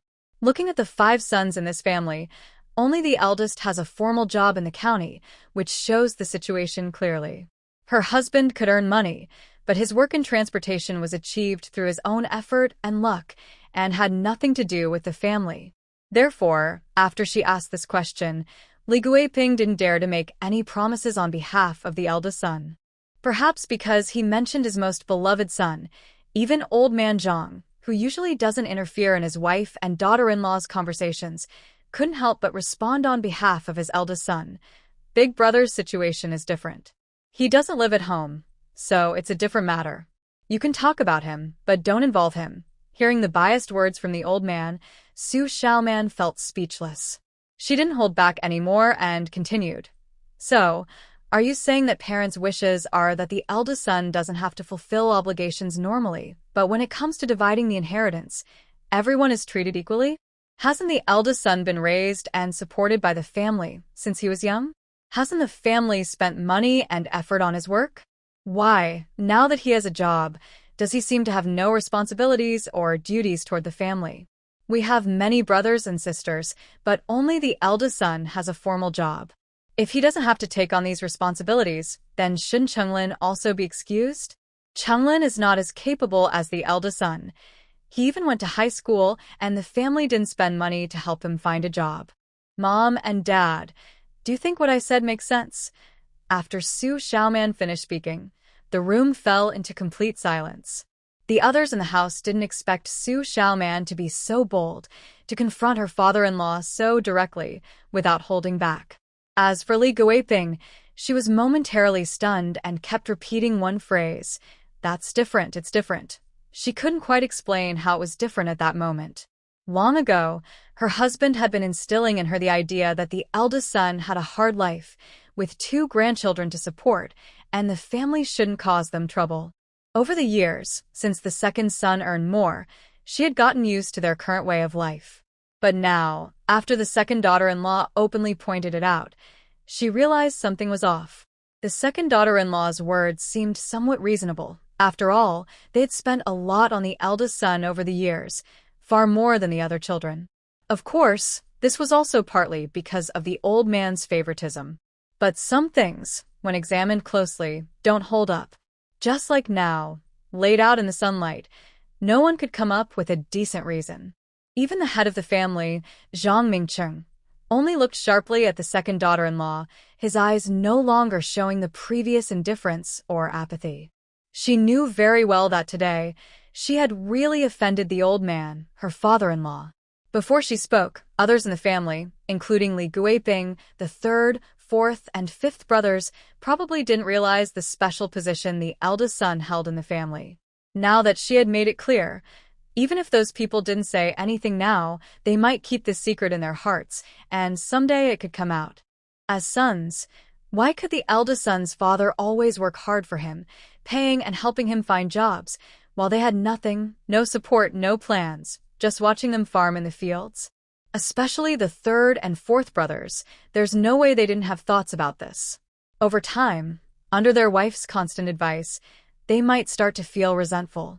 In the past, it was because the eldest son's family didn't come back often. When there was something to do at home, the old man wouldn't tell them right away, which made the eldest son disappear for so many years. But since Xu Xiaoman's rebirth, she's been carefully thinking about this big family. She plans to pull the eldest son's family into her plans, especially since she knows that in a few weeks, the eldest son will ask the family for something big again. This eldest son, when he makes a move, always takes a big chunk of the family's resources. And it's a one-way street. He takes but doesn't give back. There's no such thing as getting something for nothing. You take all the benefits and stay far away from trouble. She glanced at the 3rd and 4th couples, whose faces kept changing after hearing her words, and even the 5th son looked confused. Aren't they jealous of the eldest son? Of course they are. Who wouldn't want to work in a factory instead of farming under the sun? Now, after second sister-in-law's reminder, they suddenly realized that their father wasn't incapable of helping them find work. He just didn't want to, or wasn't willing. With their family's 2,000 yuan savings, if they truly wanted to find jobs, it wouldn't have taken so many years with no progress. After understanding this, the sons looked at old man Zhang with meaningful eyes. The head of the family, Zhang Mingcheng, sitting at the head of the table, also noticed the looks from his sons and daughters-in-law. He immediately felt angry and ashamed. When did it become their place to tell him what to do in his own family? Even though these sons didn't say much, Their eyes clearly showed what they were thinking. Their father was very biased, and not just a little. Why didn't they realize this before? They only focused on their small piece of land and never looked beyond the Zhang family's big courtyard. In reality, as sons of the Zhang family, their treatment was very different from others. And forget about the older two sons. They ate good food and had city household registration, enjoying city education resources. As brothers, the gap between them would only grow wider in the future. Once they understood this, they couldn't feel happy about it. So, even though they knew their second brother and sister-in-law were trying to cause trouble for their own benefit, they only remembered that their older brother, who had enjoyed the family's benefits for so many years, hadn't contributed anything to the family. They didn't care about anything else. Even knowing that if they agreed with their second brother and sister-in-law now, their parents would be upset, they didn't care anymore. Since someone had already brought it up, they asked what was wrong. Could they not ask? And as sons, they couldn't hold back, not to mention their wives. Yes, Mom and Dad, our older brother has worked for so many years. Can't he help us brothers a little? We shouldn't forget where we came from. Our family of four lives comfortably in the city, but what about us, working hard in the fields? There was a hint of sarcasm and resentment in their words, and everyone present could hear it. The speaker was the third son, Zhang Qinggu. At this moment, his arm was almost crushed by his wife's grip. He knew that if he didn't say something now, his wife wouldn't let him go. Yes, third brother is right. Our older brother shouldn't just think of himself. We've all supported him through school and work, tightening our belts. He can't just forget about us once he's doing well. The fourth son, Zhang Qingjun, eagerly followed and added his support. They spoke up because they knew the truth. Although their second brother was the one who brought this up and seemed to be trying to drag their older brother down, they weren't fools. All these years, if it weren't for their second brother's strong support for the family, they wouldn't even have a brick house to live in, let alone a decent life. No matter what happens in the future, at least in the past, second brother has been loyal to this family. But as the eldest son in name only, besides taking from the family, what has he actually done for it? In this case, the real culprit is the eldest family. As for whether second brother and the others can benefit from this, they no longer care. Didn't second sister-in-law say that the eldest brother's work was also arranged by the family? For many years, they struggled because they had no connections, and their father didn't support them. Now that everything is out in the open, they want to get some explanation. Fifth brother, Zhang Qingpeng, remained silent for a long time, thinking about his future. Whether he would marry or find a job, he knew his family would have to support him. He also saw how difficult it was for the parents when the third and fourth brothers brought up their concerns. So he chose not to agree at this sensitive moment, to avoid upsetting his parents and causing more trouble. His situation is different from that of his brothers. He was spoiled since childhood. If he could marry Jialua, he believed his parents would help him with his work. How can you talk like that? That's your eldest brother. Don't you have any respect? You don't know the situation of your eldest brother's family. They don't have the ability to help you. Old man Zhang's words sounded a bit harsh, but inside, he was feeling nervous. He knew better than anyone what was really happening in the family and with the eldest son. But these things were not something he could openly discuss. Over the years, he had avoided talking about the eldest son at home. Since the eldest son got married, he rarely came back except during festivals. Others mostly ignored him. Unexpectedly, second sister-in-law was clever. When she mentioned contributing to the family expenses, she brought up the eldest son, which made things a bit awkward for him. His family knew their own affairs. No one knew better than he did how he treated his sons, or if he favored one over the others. He also understood that although he cared most for the eldest son, the eldest was living in the city. As he grew older, he would have to rely on the younger sons for support in old age. He couldn't afford to offend his sons too much, or in the future, they would suffer the consequences themselves. Perhaps he thought his words sounded a bit harsh and worried that his sons might feel upset or rebellious. After some thought, he decided to say a few gentle words. Now, in the county jobs, there's a spot for everyone. When a position opens up, many people are waiting. Dad has connections and is watching out for you. If there's a suitable job, even a temporary one, Dad will do his best to help you get it. Hearing this, Xu Xiaoman only thought to herself, "You old man are quite tricky. I don't believe you," but she couldn't say that aloud, as others might believe him. Like the third and fourth sons, they were so moved they almost had tears in their eyes. After all these years, their father finally took a clear stance on work matters, no longer fooling around or being vague. Old Zhang saw that after a few words, the sons who previously had some doubts about him changed their minds and felt a bit relieved. Fortunately, the worst-case scenario didn't happen. Except for the second son, the others were temporarily calmed down. But just thinking about the second son and his wife made him feel uneasy. This whole issue was caused by the second son and his wife. They brought up the problem, but he was the one who got into trouble because of it. At this point, he couldn't say much more. He understood that the current second son was no longer as easy to handle as before. He had just managed to soothe a few sons, and he couldn't afford to upset the second son again or cause more problems. For now, the matter of giving household expenses would be postponed. He and his wife would discuss it further and then talk privately with the second son. Thinking of this, he felt a bit annoyed with his wife. You asked the second son for household expenses at a bad time, right when the whole family was here. That just caused trouble. Yes, after fifth son got married, his wife's uncle, who works as a workshop director at the steel factory, will help us look into things. You all can go back now. That's all for today. I'm a bit tired. After saying this, he glanced at his wife, who hadn't yet received the household expenses from the second son. His meaning was clear. At this moment, there was nothing more to say. The household expenses could wait a bit longer. Since the head of the family said he was tired, the other children naturally wouldn't say much more. But whether they believed him or not was another matter. Xu Xiaoman and her family of 3 said nothing further. They simply left the main hall and headed toward their own house. This situation was something she had already expected.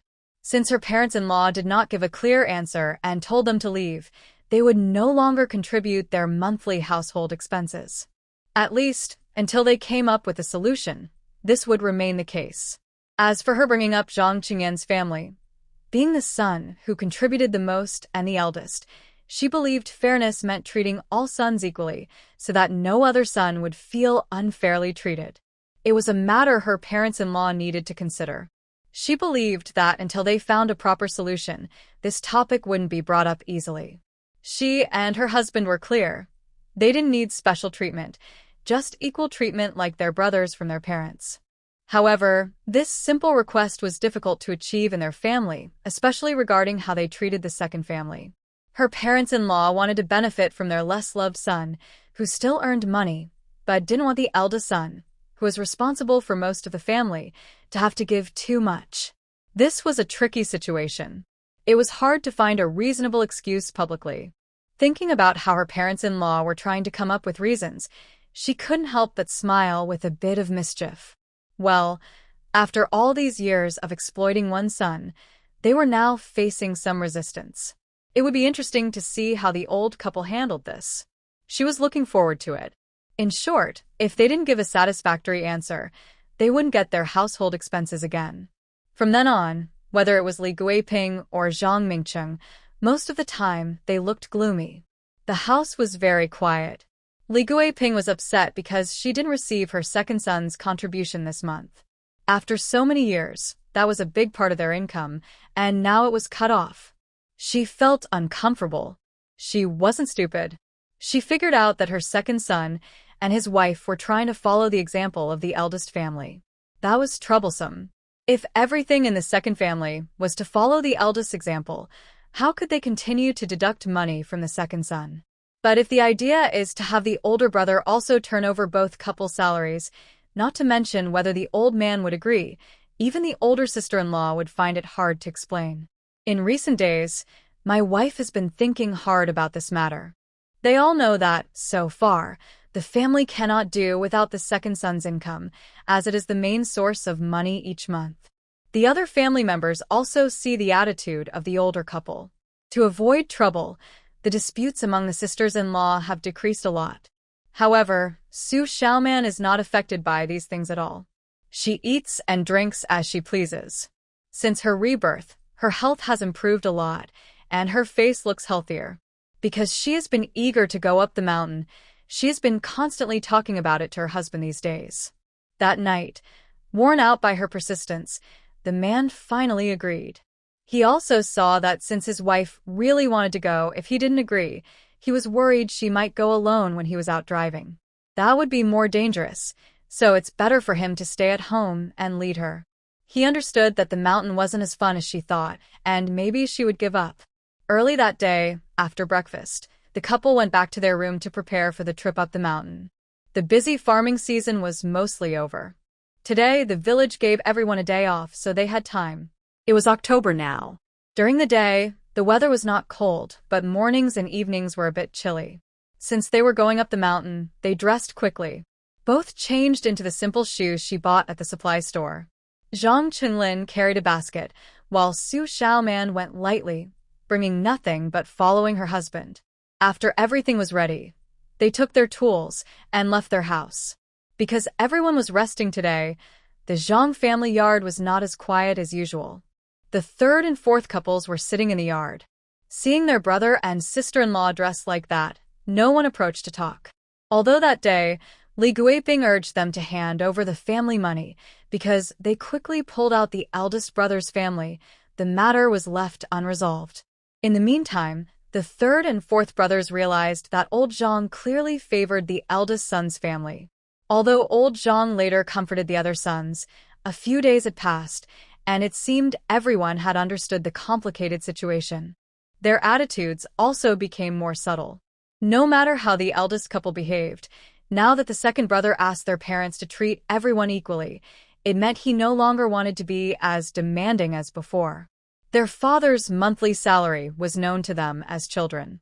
Over the years, they knew how much the family had saved, building a big brick house, marrying off several sons, avoiding famine, and having a savings of 2,000 yuan. All of this could not have been achieved with their father's monthly salary of just over 30 yuan. Now, the second brother was no longer willing to be the one who always bears the burden. If this plan succeeds, the whole Zhang family will suffer. The first to be affected are the parents. But when one person's loss occurs, everyone suffers together. If the parents run out of money, they will have less to spend on their children and grandchildren. If the parents are wealthy, it's good for everyone. Even if they are a bit biased, they still need to treat everyone fairly in public. But now, the situation might be changing.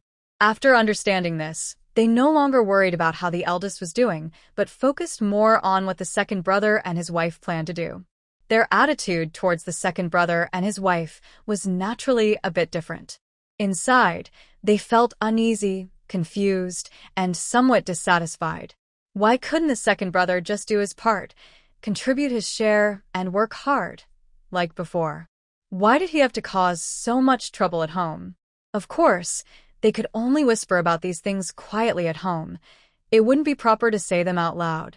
If they put themselves in his shoes after so many years of contributing to the family, could they really do what he did? That was hard to say. Seeing the second brother and his wife dressed up and leaving the yard, everyone just watched quietly, without saying a word. The couple didn't care about the thoughts of the others in the Zhang family.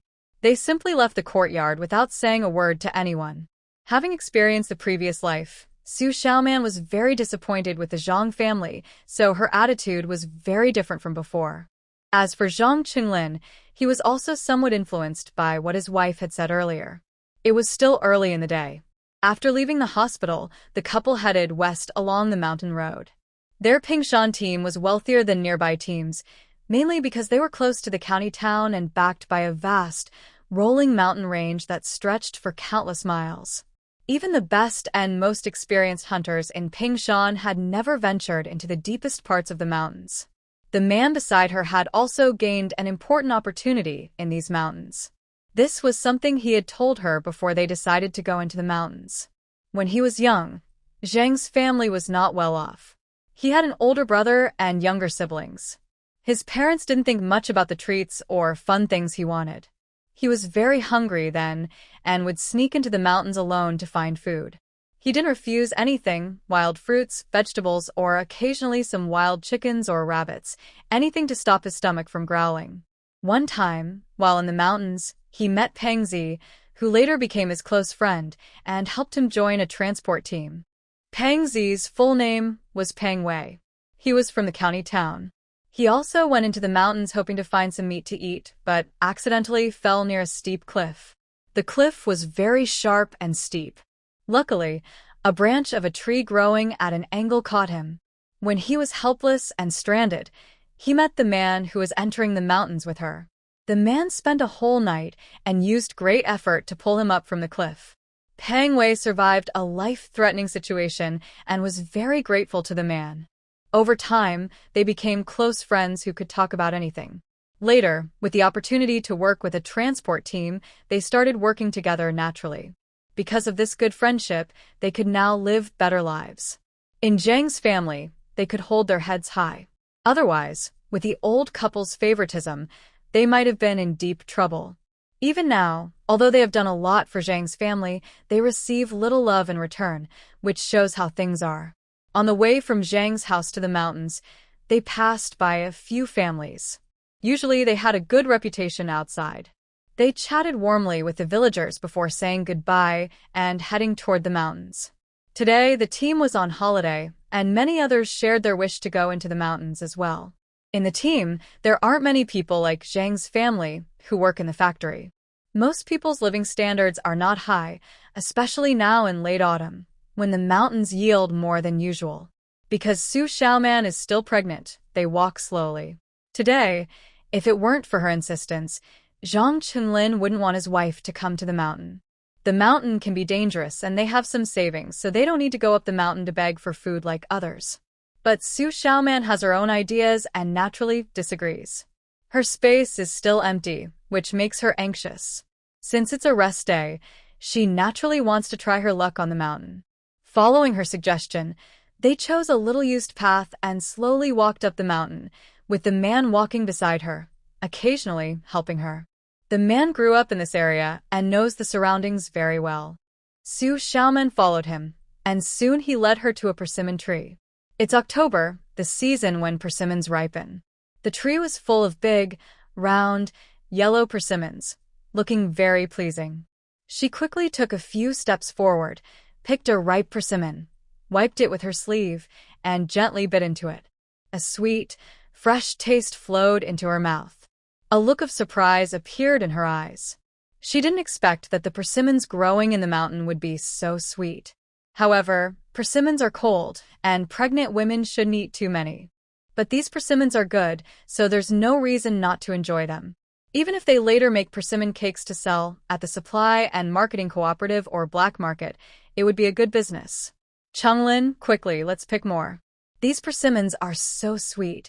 Seeing that his wife liked them, the man hesitated a little but finally nodded. He obediently went forward and picked some unripe persimmons, casually tossing them into the basket behind him. In his opinion, these persimmons weren't worth much. They just started up the mountain and weren't sure if there were other good things. Carrying heavy persimmons didn't seem very appropriate. But since his wife liked them, he couldn't refuse. He could only do as she said. Xu Xiaoman directed the man to pick the persimmons from the tree, one by one, while she kept moving her hands. Her belly wasn't showing yet, so doing small movements didn't interfere. About 10 minutes later, Zhang Chunlin looked at his wife and then at the pile of persimmons on the ground. He hesitated and spoke. "Dear, isn't this too many? We can't carry all of them. Although these persimmons are unclaimed, they are sweet. Some teenage boys, who are just about grown, often go up the mountain for snacks. If they pick the persimmons but can't take them home, the ones on the ground will spoil soon. It would be a waste to let them go to waste. Nowadays, food is scarce and precious. Even these mountain foods are rare treats." Xu Xiaoman, who was happily picking persimmons, suddenly realized that in just over 10 minutes, they had collected quite a few. Only her husband's basket could hold the fruit. She looked at the persimmons, then at her husband. She looked up at the sky, thought for a moment, and finally waved her hand. "It's okay, keep picking." At this point, She truly felt that living together as a couple made it hard to hide things. Since that's the case, why not do it today? She decided to tell her husband about her space today. She hadn't planned to hide it, just that it was sudden. Once she understood, she didn't hesitate anymore. If there's anyone she trusts in this world, it's her husband. Seeing her insist, Zhang Chunlin was a bit confused. He didn't understand what she was thinking, but he obediently followed her instructions and kept picking. Another 10 minutes passed, and they had gathered most of the persimmons, about 3/4 of what was on the trees. The rest could be for others who might come later. Even if they stopped picking now, the pile on the ground and in her husband's basket was already quite large. Normally, they couldn't carry so many persimmons, especially since they had just started climbing the mountain. Her husband had just reminded her, so now he looked at her with some curiosity, unsure what she was thinking. Was their trip up the mountain just for persimmons? Otherwise, she wouldn't ignore his advice and pick all the fruit from the trees. Seeing him look at her, Xu Xiaoman remained calm, with no other expression on her face. She signaled to the man to pour the persimmons from his basket onto the ground, then began to pick out the rotten ones from the pile. Together, they quickly finished gathering all the persimmons. While the man was wondering what his wife would do next, she suddenly looked up at him, glanced at him, then touched the persimmons. In an instant, the mountain of persimmons, which had seemed so big just moments before, disappeared into thin air. They vanished. They were gone. The man's eyes widened in disbelief, staring blankly. He looked around the persimmon tree for a long time but couldn't find any clue. Finally, he looked up at his wife. Maybe he was too surprised, because his words came out stammering. "Wife, where are those persimmons?" If he hadn't seen it with his own eyes, he wouldn't believe it had happened right in front of him.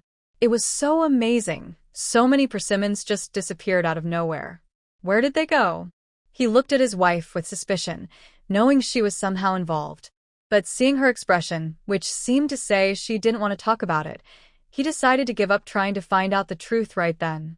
While the man was feeling uncertain, Xu Xiaoman saw all this, but didn't explain right away. They had come up the mountain today, which was rare, and she didn't want to waste time explaining the situation. Besides, it was complicated and hard to explain quickly. After a few more visits, the man would naturally get used to it. Deciding to move on, she pulled the man to continue walking up the mountain. The man saw that his wife didn't want to talk more, so he didn't insist. He just kept walking behind her, occasionally glancing at her, though his eyes revealed his inner unease. But Xu Xiaoman didn't care about that. She kept asking him to take her to pick more good things. In the deep autumn mountains, it was an unmatched treasure trove. There were so many good things, especially for someone like her husband, who had grown up in the mountains and knew them well. Seeing her excited, he didn't want to spoil her mood. Soon, they took a winding path and arrived under a wild kiwi vine. Seeing the kiwi vine, Xu Xiaoman was filled with joy. She had only eaten this once before in her past life, and that was when her husband had picked some for her. Even if she only ate it once, the taste still lingered in her mind. It was sweet and sour, very appetizing. But this thing is not a persimmon, and pregnant women should not eat too much. Kiwis are rich in vitamins, and pregnant women can eat more without any problem. Next, the two of them followed the same method and quickly picked all the kiwis from the tree. Some unripe ones were also picked. Even though they picked all the kiwis, the amount was much less than the persimmons they had collected earlier, but Xu Xiaoman was not disappointed. Kiwis are rare, and having this much harvest made her very happy. Afterward, she kept a small pile of kiwis in her space, just like she did with the persimmons before. She had tested her space with hot water and confirmed it could keep things fresh. This way, even fruits that normally don't last long at room temperature could be stored for a long time, which made her very satisfied. Perhaps because the man was already mentally prepared, when he saw his wife touching the kiwis again, the items disappeared instantly, and he didn't show much surprise. But his eyes revealed some unspoken meaning. Next, the man took her to gather some wild walnuts and a few red dates. Especially the red dates, which are very rare. Even in the local supply store, they are very popular and expensive, and buying them requires a ticket. At this moment, her space held nearly 2 full baskets of these items. That amount would be enough for them to eat for a long time. After collecting these things, it was already past 11 in the morning.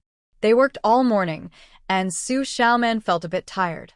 The man found a sheltered spot, tidied up briefly, and then let his wife sit down. When they arrived, they only brought some water. According to the man's plan, they were just going for a walk in the mountains and then heading back. But Xu Xiaoman had her own ideas. She took a sip of the water the man handed her, took a deep breath, and then heard him ask carefully, "Wife, you must be tired. We've had a good harvest today. Why don't we head back now?" He asked cautiously, not expecting that she would still be so enthusiastic after a whole morning. But because he was concerned about her pregnancy, even though she seemed a bit reluctant, he still asked. "It's already noon, and we can't skip meals." Xu Xiaoman glanced at the man sideways, naturally understanding his thoughts. She didn't say anything, but instead took out the large meat buns she bought earlier at the state-run restaurant, along with egg cakes and peach crisps from the supply and marketing cooperative. Once these stored items in her space are used up, she will go to the county supply store to restock. The food she makes at home doesn't provide much nutrition. The man saw that right after he finished speaking, his wife suddenly took out some food from nowhere. The buns were still steaming, and his heart started pounding faster. Before, the food had disappeared right in front of him, and now his wife had conjured it out of thin air. The more he looked, the stranger it seemed. His heart beat faster and faster. After thinking for a moment, he decided not to say anything and let his wife handle it.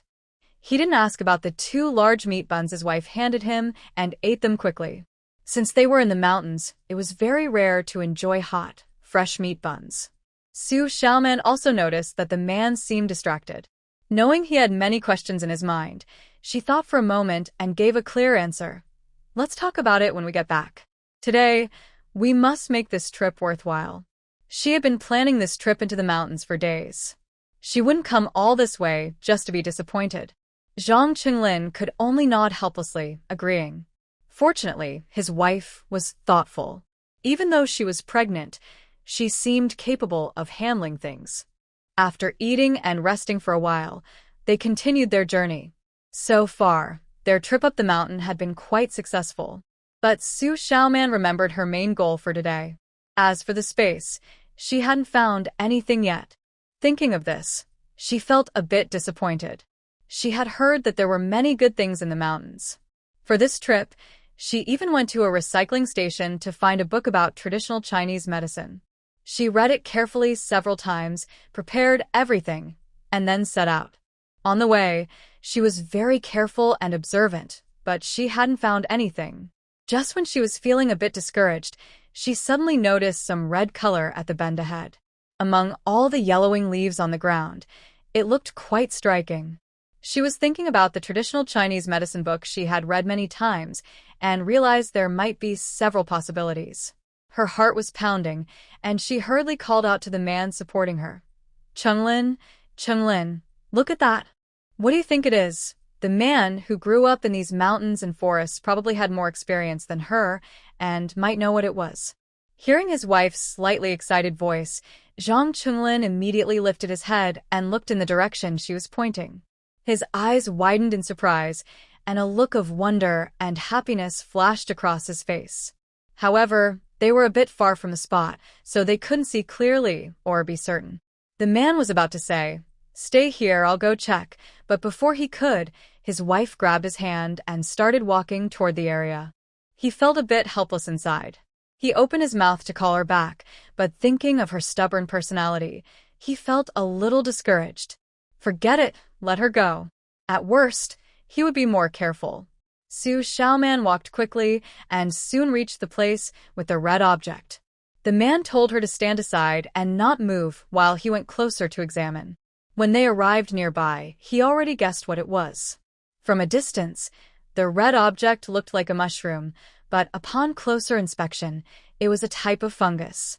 Its cap was semicircular, with concentric rings on the surface, deep purple like rosewood, smooth and shiny like red lacquer, with a faint golden edge. It was indeed a reishi mushroom. However, unlike the reishi she saw in the book, this one's root had several joint-like segments, which was different from ordinary reishi mushrooms. Could it be a 9-joint reishi?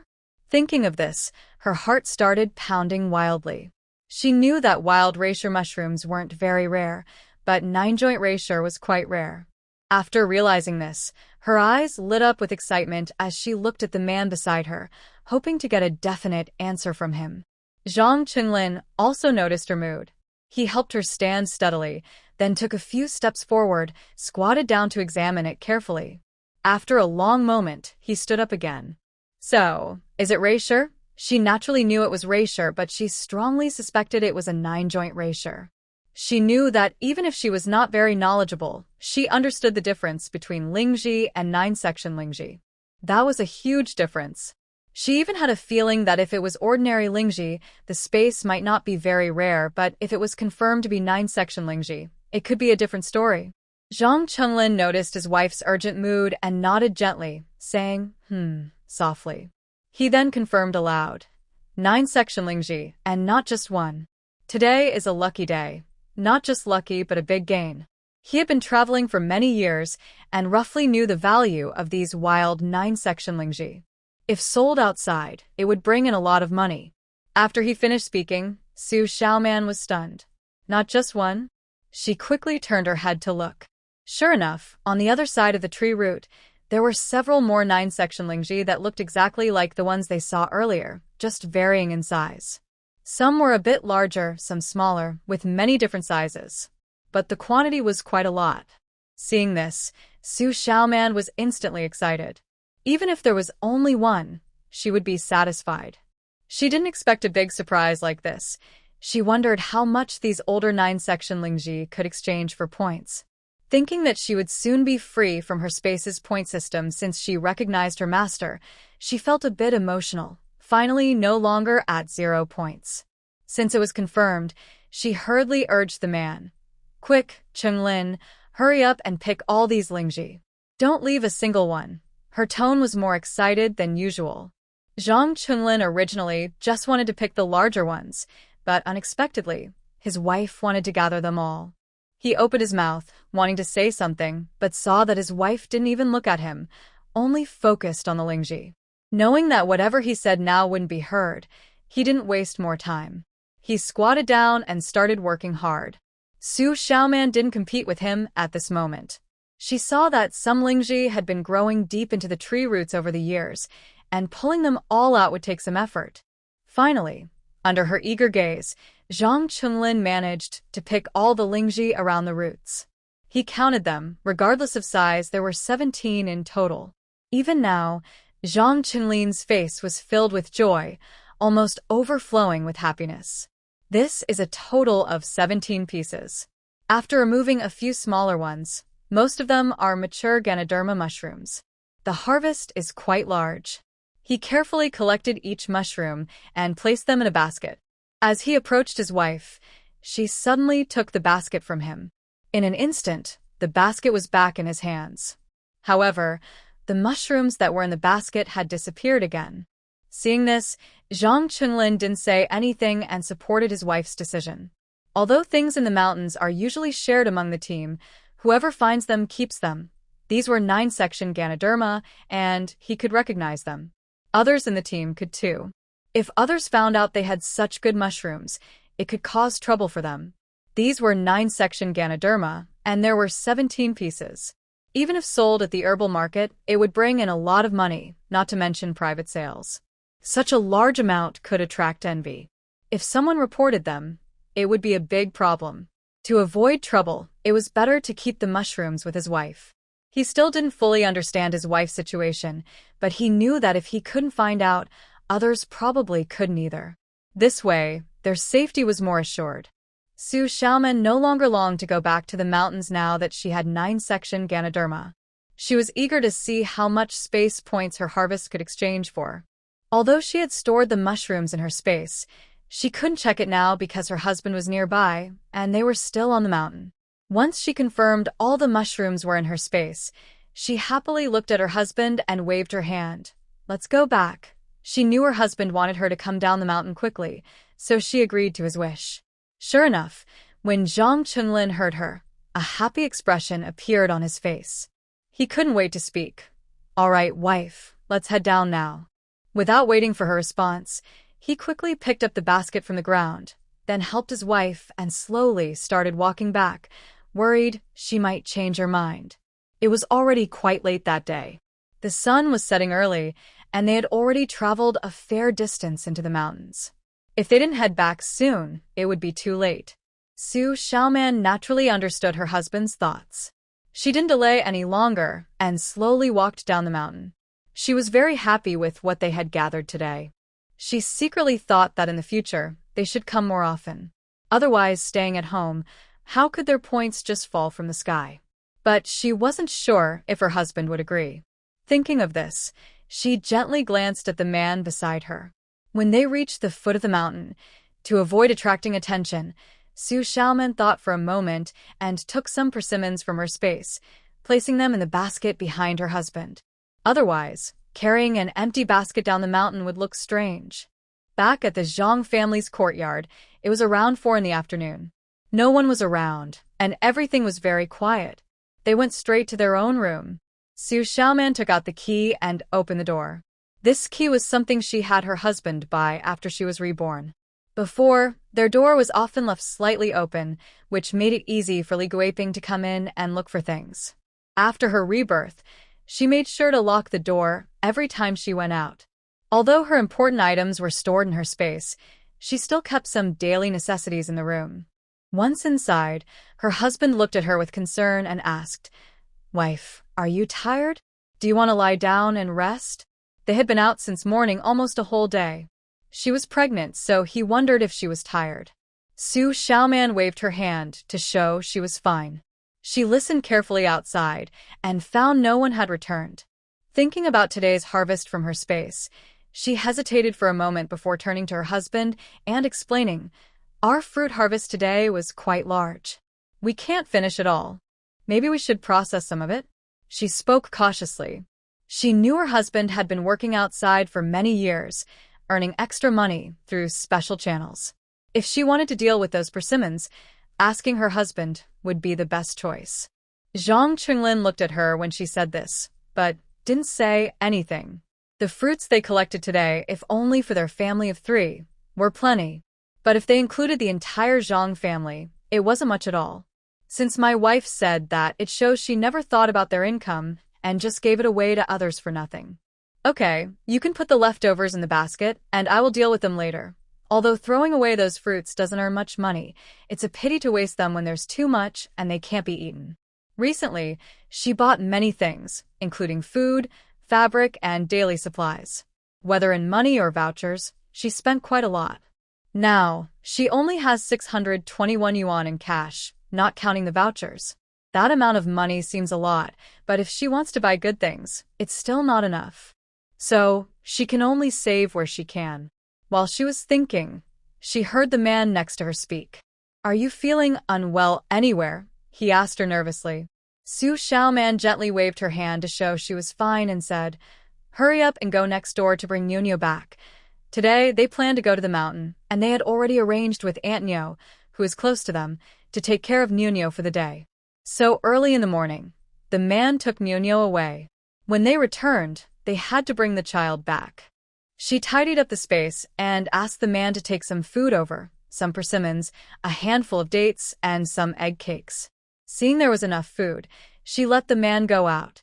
After dinner that day, when Nuno was asleep, Xu Xiaoman slowly moved to her husband's side, looking like she had something to say. She understood that what happened on the mountain today, although her husband didn't ask, he was worried.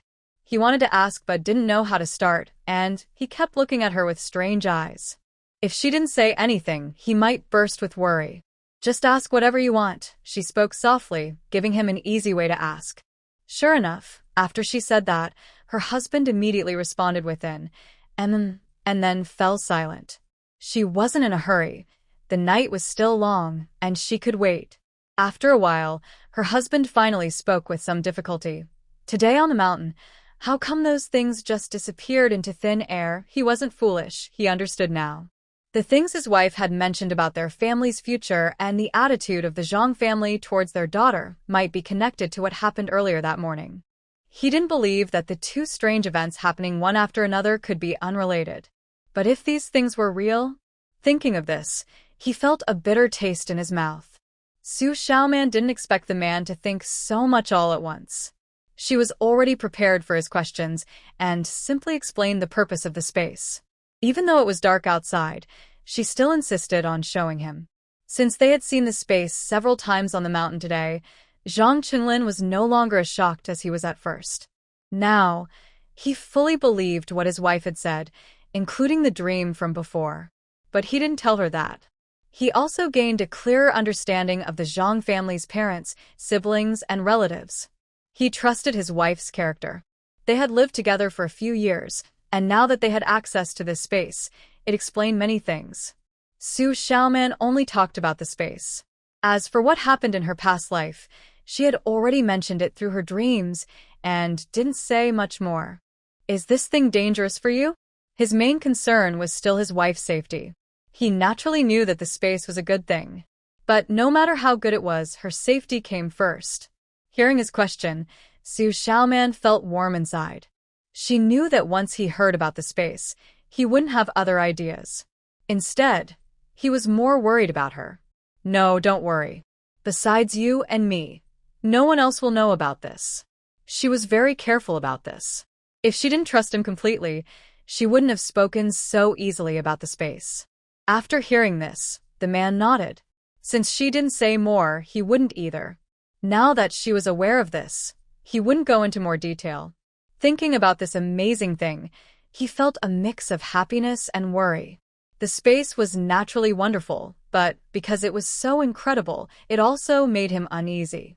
He often traveled outside, so he knew better how extraordinary and precious this thing was.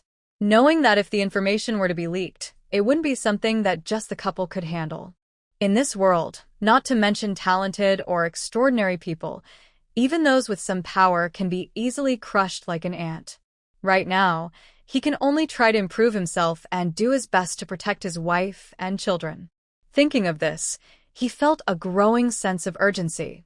He also understood why his wife had kept some private money outside and then took it back.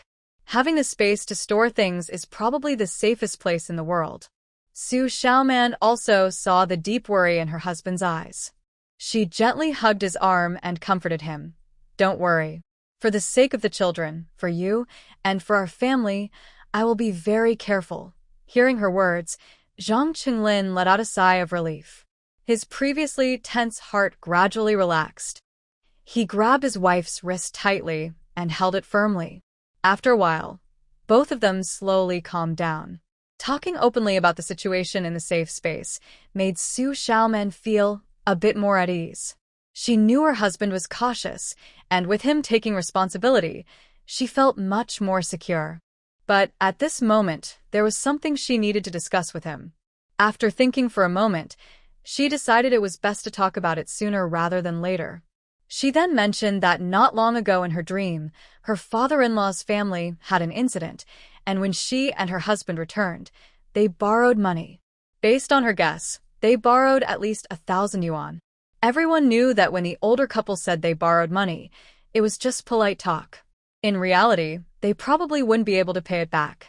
Moreover, in a previous life, when the older couple came to borrow money, they sent away everyone else from the Zhang family except the elderly couple. This means only the old couple knew about the loan. Whether they repay it or not depends on their decision, especially the head of the family, Zhang Lao too, who loved his eldest son very much. Even for the sake of his 2 grandchildren, he wouldn't ask his son to pay it back. So, this 1,000 yuan loan might just be lost money. All of this was money earned with great effort by her husband. Why should others benefit from it? No matter what, she had to discuss this clearly with her husband and come up with a proper plan to prevent the eldest son's loan from being approved. She also thought about mentioning her younger sister-in-law's upcoming job purchase. Although the older brother's matter was earlier, the two issues are actually not far apart, only about a month apart. It's better to resolve them together. The elderly couple has money, and the whole family has been thinking about it for a while. She also knows that once the fifth brother, Zhang Qingpeng, marries Wang Jiero, they will have another reason to worry about the savings the elderly couple has. They need to find a permanent solution so that these vampires don't get benefits and then act innocent. The man, upon hearing his wife speak like this, no longer doubts as he did the first time. Now he is fully convinced. He frowns and thinks deeply. When the elderly couple said they only had 2,000 yuan in savings that day, he sensed something was off. No one knew their finances better than him. But since there were many people in the main room that day, he thought the parents might just be saving for their retirement, so he didn't expose anything.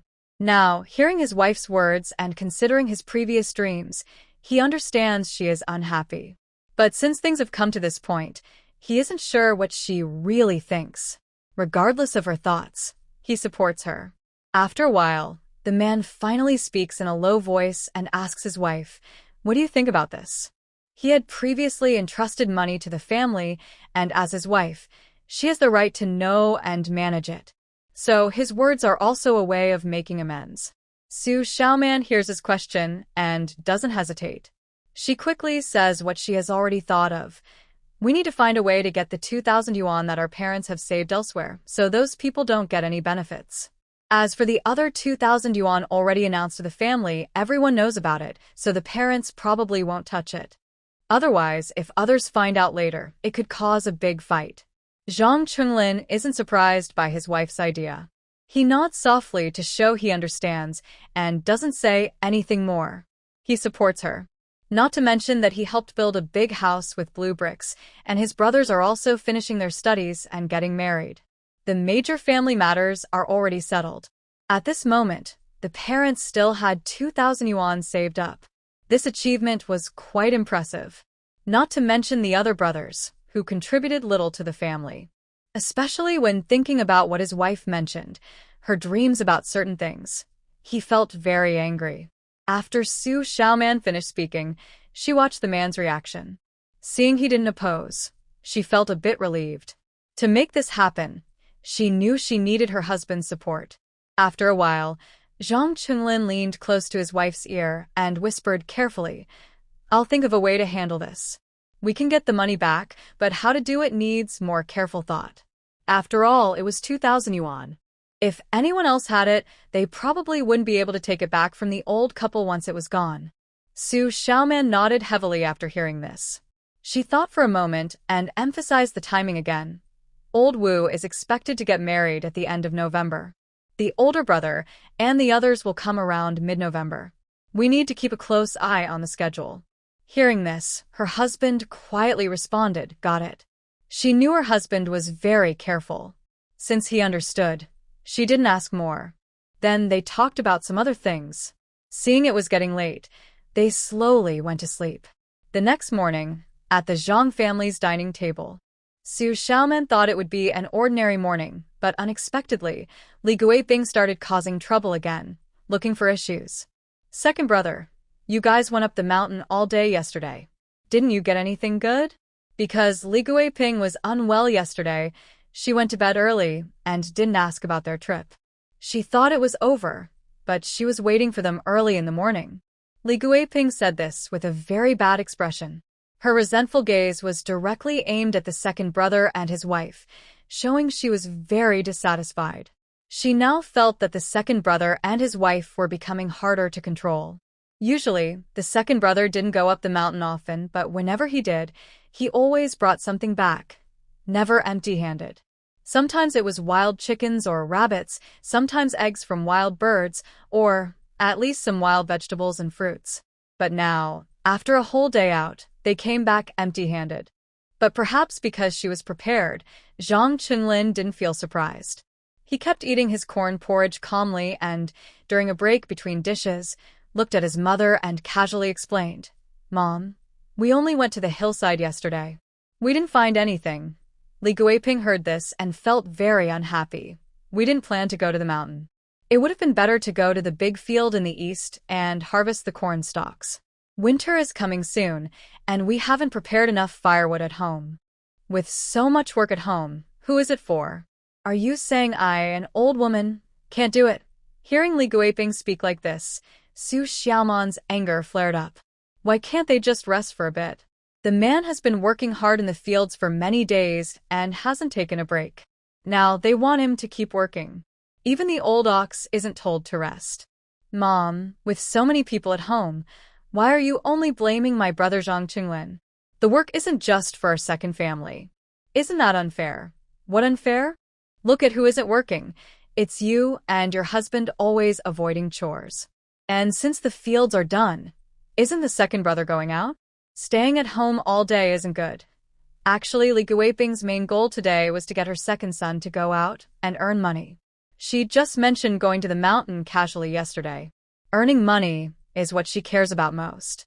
Although she mentioned it a few days ago and they didn't agree, she knew that most of September her second son was busy farming. Even if he handed over some of his earnings, it wasn't much. She understood this well. But after the busy farming season, the fields are quiet. Her second son has plenty of free time. He can go out more and naturally, he will earn much more than in September. From what she saw, her second son was earning quite a bit each month. She didn't believe he could be stingy after earning so much. At least with her, she wouldn't agree to it. They haven't officially separated households, and the money she receives is her right. As for what was said before about following the old family rules, she just ignored it. If they want fairness, they should go ask the old man, not her.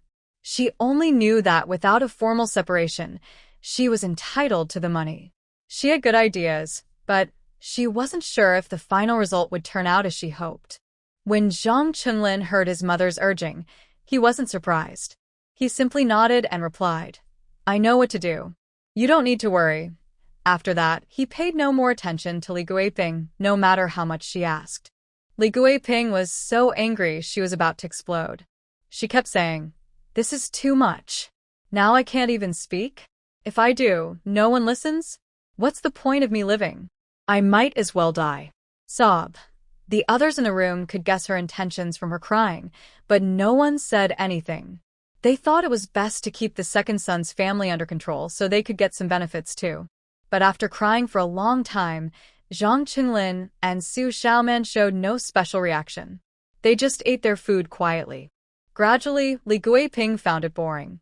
She couldn't believe that, even now, her second son remained indifferent. Feeling a bit embarrassed, she suddenly heard someone say, All right, what are you making such a fuss about early in the morning? It was old Zhang who spoke. Hearing this scolding, Xu Xiaoman sneered inwardly. At first, she didn't criticize, but when they didn't do as expected, he pretended to be the good guy. The two of them no longer paid attention to the strange looks from others in the main hall. After finishing their meal, the family of three went back to their room.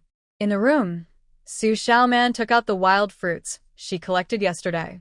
She sorted them into different types and packed some into a basket, making it easier for her husband to carry them later. Since these things needed to be dealt with, it was best to do so while her husband was resting at home these days. The busiest season of the year was over. From now on, her husband could ask for leave from the team and not go out every day.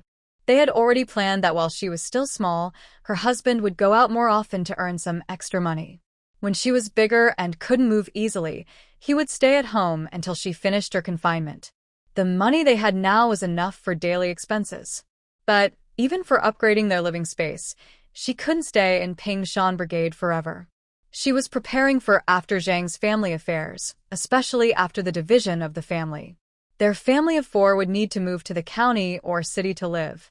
Only after going to the city and working in the factory can she earn more points based on the space's capacity. Otherwise, if she only tries to gain points by collecting rare treasures, it will be too slow. Therefore, for the long-term plan, the man has to work harder for now. However, Zhang Qinglin is happy to do so. When he hears his wife talk about their family for living in the city, his eyes light up with hope. He longs for that life. He is tired of the noisy life with his big family at home. Before, his wife didn't mention it and his parents wouldn't agree to split the family. So he just took it day by day. As long as he can stay with his wife and daughter, he can endure this home. Now that he hears his wife's plan, he feels positive about it. After packing all the fruits into a basket, Xu Xiaoman stops her work. Zhang Chunlin carries the basket on his back, kisses his little girl, and then says goodbye to his wife. Your mother and daughter stay at home. I'll be back after I finish my work. After he leaves, Xu Xiaoman lets the girl play on the bed. She holds a cloth, pretending to sew clothes, but her mind is already in the space. The space is still the same as before, with no change. But because she has those spiritual herbs, she doesn't feel as discouraged as before. The area where she stores her items shows the 17 spiritual herbs she collected yesterday, lying quietly without any change. Seeing these good things again, she can't help but smile with joy. To her, these are all points. She doesn't know exactly how many points she will get in the end. She is hopeful and quickly places the spiritual herbs into the space exchange area. Since the space is still in its early stage, even the exchange area is very simple. Soon, the final points display shows 96 points. Seeing this result, she feels a bit disappointed, but also has a sense of acceptance. She knows that these are items recognized by the space, so they are not easy to obtain. Getting 96 points is already quite rare. After confirming her points, Xu Xiaoman tidies up the space a little. Mainly, she arranges the fruits she collected yesterday, which are scattered all over. After tidying everything up, she finally left the room. She took out 2 big white rabbit candies from her pocket, one for Nyonyo and one she peeled and put in her own mouth. She started sewing her husband's winter coat, which she had only half finished before. Her mind kept drifting back to the matter of Zhang's eldest son. Although her husband said he would handle it, she still felt uneasy about how it would be done. That money was 2,000 yuan, almost their last savings, and it was their private money that other children didn't know about. They had full control over it. Even if her husband knew roughly how much, he couldn't do much about it. If they lost that money, it would be very hard for the old couple to earn more, especially now. She and her husband wouldn't ask for more than they needed. Even if the old couple didn't know everything, she believed they could sense the situation. This shows how difficult it was, especially with time running out and the matter urgent. Thinking of this, she frowned. While she was sewing in her room, she didn't know that the old couple was also talking about them. How do you feel about the second son paying his wages? She asked. Thinking about what had just happened in the main hall, Li Guiping still felt unhappy, even after some time. Are we really going to follow what the eldest family says? Seeing her husband silent for a while, she kept asking.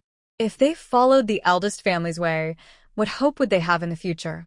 She had her own thoughts about the eldest son. She had spent a lot on him and put much effort into him. Now it was hard to even see her grandson, let alone her son.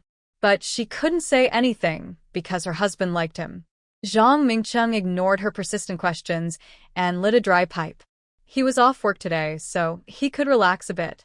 But hearing her questions and recalling the second son's request that day, he suddenly found his pipe less satisfying and scratched his head in frustration. He kept asking questions, but he didn't understand why everyone kept asking him. Who else could he ask? Because of the second son's request, he had been thinking about it all these days. But no matter how he tried, he couldn't find a perfect solution. In his view, although the eldest couple both have official jobs and receive government support, they still need to raise 2 sons. Living in the city is expensive, and even if they have some savings each month, it's not much.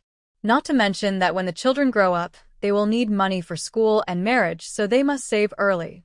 The second couple, with only a daughter, has a lighter burden.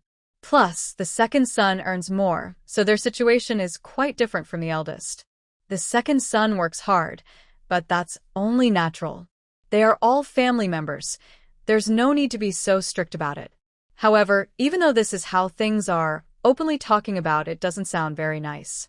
With so many brothers, it doesn't seem right to expect only one son to bear the burden. In the past, the second son didn't mind, which was fine.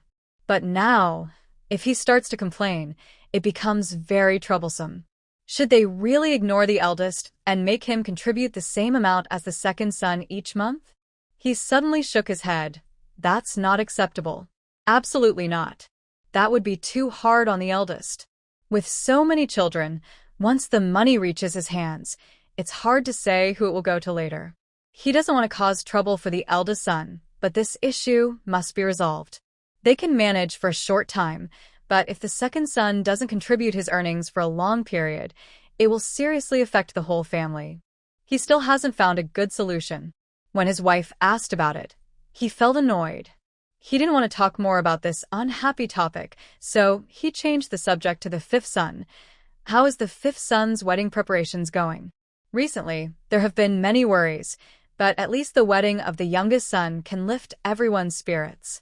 The fifth son is the youngest, so he is naturally favored. Li Guiping looked at her husband, knowing he was in a bad mood and didn't want to bring up the older brother's issues. When he mentioned the fifth son's wedding, he opened up. All the things needed for the wedding are almost ready.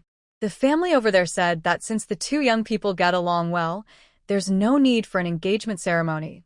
They'll just get married directly. She was happy about the decision made by the Wang family. After all, even the most ordinary engagement requires the groom's family to spend quite a bit, including various engagement items, at least 3 tables for the banquet, and gifts for meeting the groom's relatives. All these add up to a significant expense. It would be much better if they could get married directly without all the fuss. Especially since they both noticed that their fifth brother clearly only wants to marry a girl from the Wang family, which saves many steps in the process. When Zhang Mingcheng heard his wife say this, he was momentarily stunned, and then looked surprised. He had thought that since the fifth brother valued the Wang family girl so much, there would be many formalities, but he didn't expect they would go straight to marriage. What they didn't know was that because of this, Wang Jiaro had a big argument with her parents at home. Her parents believed that a girl should follow the proper wedding process, completing all the steps. This not only shows the girl's family is noble, but also brings more benefits. Why not do it that way? Since their family is from the town, and the girl is to marry into a rural area, they naturally want to maintain a high status and not lower themselves. Wang Jiaro knew these reasons well. As a clever girl, she understood them very clearly. But for some reason, lately she had been feeling a vague sense of panic, as if things were slipping out of her control. Therefore, even though the Zhang family was not satisfied with the conditions she agreed to, she also believed they were necessary. She didn't hesitate at all and agreed immediately. She even suggested skipping the engagement ceremony herself. All of this was naturally to marry into the Zhang family sooner. She sensed that the benefits of marrying into the Zhang family far outweighed these small details. Because of her actions, she left a good impression on the Zhang family, especially on the elderly couple. As one of the main people involved, Zhang Qingpeng was deeply moved. In front of the Zhang couple, he praised Wang Jiaro as if she was the most outstanding girl in the world. Since the wedding date was settled, it wouldn't be long now. When Xu Xiaoman heard about the wedding date, she was quite surprised. In their previous life, they got married in late November, but this time, the wedding was moved up to mid-month. Could it be that her involvement caused the situation to change? She hesitated, unsure whether it was good or bad, but at least she realized that many things from the past are not fixed. That afternoon, Zhang Chunlin returned from the county, and the basket of fruit was already empty. Back inside the house, Xu Xiaoman quickly poured a glass of water for the man, let him sit and rest. After a while, she asked about his trip to sell fruit in the county. How did it go? Those wild fruits. Actually, there are many wild fruits on the mountain right now. For the village people, they are not worth much, but city folks find fruit hard to come by. Fruits are not only expensive, but also require tickets. Although these are wild fruits and don't look perfect, they taste quite good. Nowadays, just having something to eat is good, and they can pick so many. After resting a bit, the man relaxed and, hearing his wife's question, quickly told her about his day. They all sold out. Persimmons are 2 mao per jean, 35 jean, making 7 yuan. Kiwi fruit, a bit more expensive, 5 mao per jean, 15 jean, 7. 5 yuan. Red dates, 4 mao per jean, 8 jean, 3.2 yuan. Mountain walnuts, 6 mao per jean, 11 jean, 6.6 yuan. Today in the county, I sold a total of 24.3 yuan. He looked at his wife with a happy smile. He was quite satisfied with the price. In previous years, he knew there were wild fruits on the mountain, but busy with work, he never had time to sell them. He didn't expect such a big harvest this time. Over 20 yuan, almost a month's wages for some workers. But she also knew that because of his previous work running transportation, he had met some people in the city who needed to buy and sell goods. That's how he managed to sell everything at this price so quickly. After speaking, he took some paper money from his shirt pocket, scattered but not few. I bought some braised pork and sesame candies. You and Nyo should eat more. Recently, their second household's relationship with the family has been tense. Whether with siblings or parents, ever since Li Guiping mentioned sharing household expenses, the relationships have become a bit delicate. Especially Li Guiping, who is very determined. Now, when she sees her son, she refuses to give him money. Her daily meals are not good at all, and she doesn't care that her daughter-in-law is pregnant. She won't even give eggs, let alone meat. The man doesn't say much, but he feels sad inside. When he gets a chance, he brings some good food back for his wife and daughter. As for himself, he just eats whatever is available. The man is caring, and Xu Xiaoman feels happy inside. She picks up her lunchbox, which seems to be new, so the food inside is still warm. She opens the lunchbox and takes a piece of food to give to the man.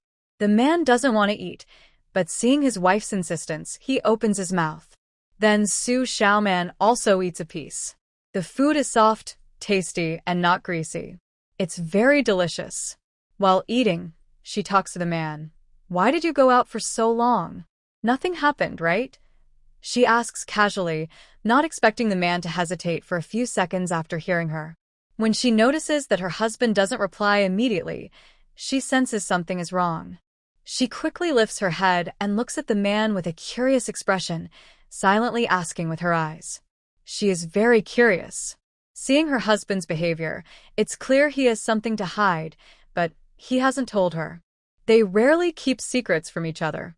Is something bothering you? Is there a problem you can't tell me? She is worried he might be afraid to tell her, but she honestly doesn't think he has anything serious to hide. Maybe she notices her husband's hesitation. After thinking for a moment, he finally explains, I went to visit my younger uncle today, but I didn't go to his house. I just walked around the residential area. Really? To Grandma's place? Yes. Seeing her eyes widen slightly with surprise, she can understand her reaction. After all, the older men in the family rarely visit the younger uncle, let alone the younger generation. But she knows her husband is not someone who acts without reason. Since he went there, he must have had a good reason. She senses he might not want to say more. After thinking for a moment, she simply asks, Is everything okay? She isn't trying to pry, but since he suddenly went over there, she's worried something might have happened. So she asks just to be sure. Nothing's wrong, don't worry. Seeing this, she nodded and stopped asking further questions. She understood that if there was something important, the man would tell her. Since he didn't say anything now, there must be a reason for keeping it secret. However, she noticed that over the next few days, the man would make time to visit the county town every day. Sometimes it took more than an hour, other times 2 or 3 hours. The reason for his trips was unclear. Every time he returned, he would bring back some food, which greatly improved their family's meals. That night, after they went to bed, they overheard the man talking to his wife. Grandma might come to visit in the next few days. When she does, be careful. Just stay inside with Nyo and don't go out. Since his wife was pregnant, it was safer to stay inside. The man's casual words made Xu Xiaoman suddenly feel a shock.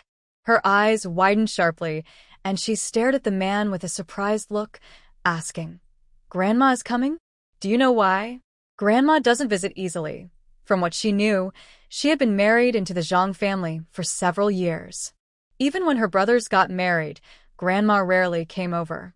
She mostly stayed at her youngest son's house in the county town and didn't visit anywhere else. She loved her youngest son deeply, but she was indifferent to her father-in-law, almost as if he wasn't her real son. Now that Grandma was coming to their house unexpectedly, she was quite shocked. Zhang Qinglin understood his wife's surprise and didn't say much. He just nodded softly.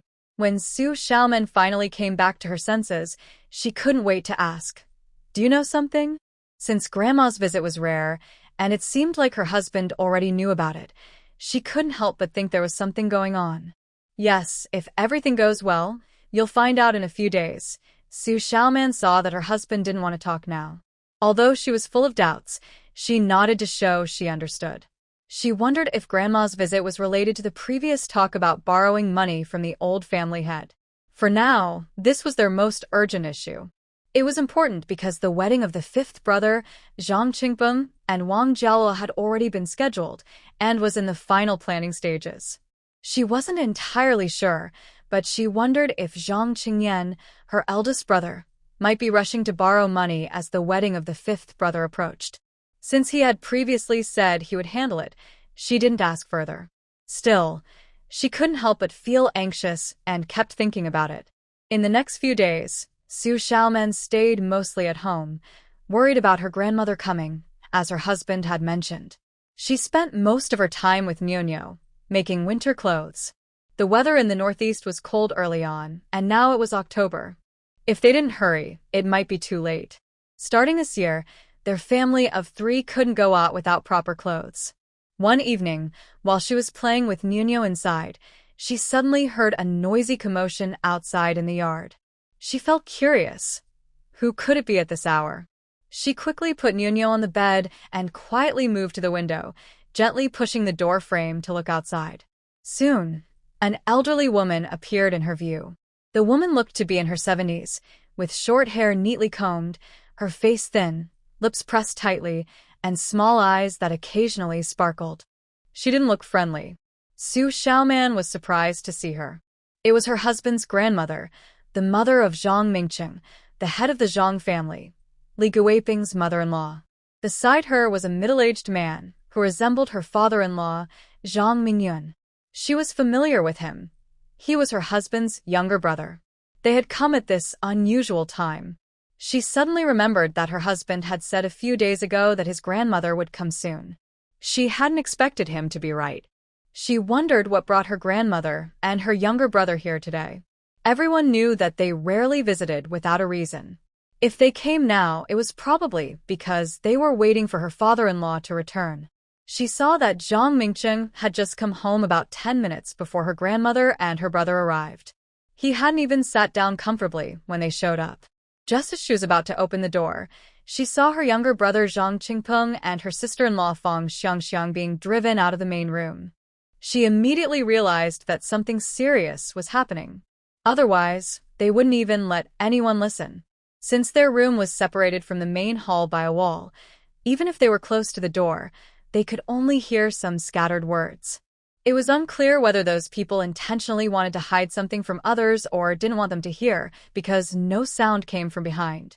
Outside, others, including Xu Xiaoman, were guessing why Grandma had come. But inside the main hall, the atmosphere was tense. "Second son, I haven't asked you for anything all these years.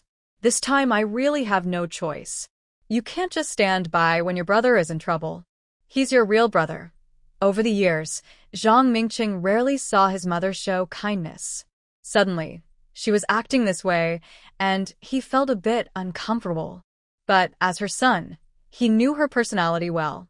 If she was speaking so softly, it definitely meant something serious was going on. He was secretly guessing what it might be, but he still had to respond politely. "Mom, what are you talking about?"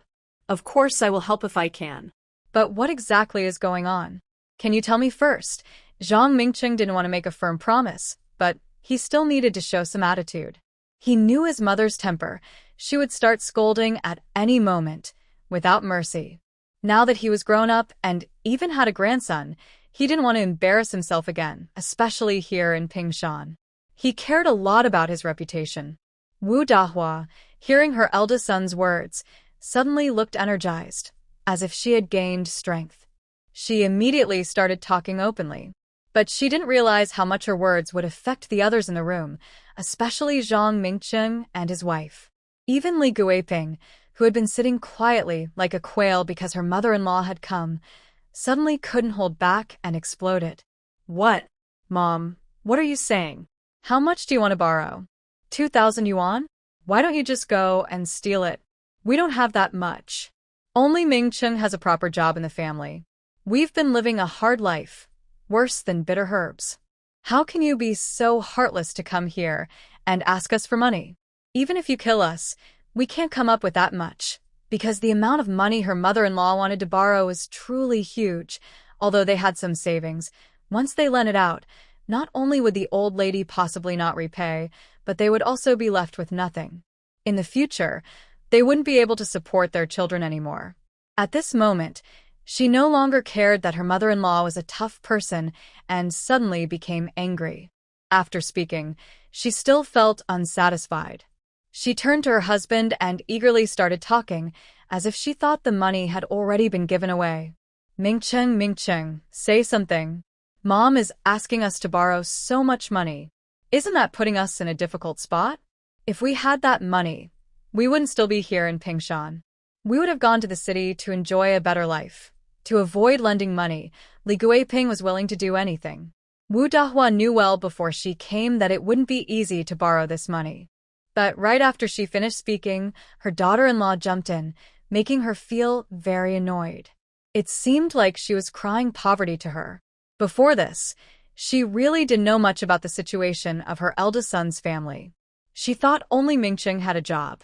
As for her eldest grandson, she had naturally forgotten about him.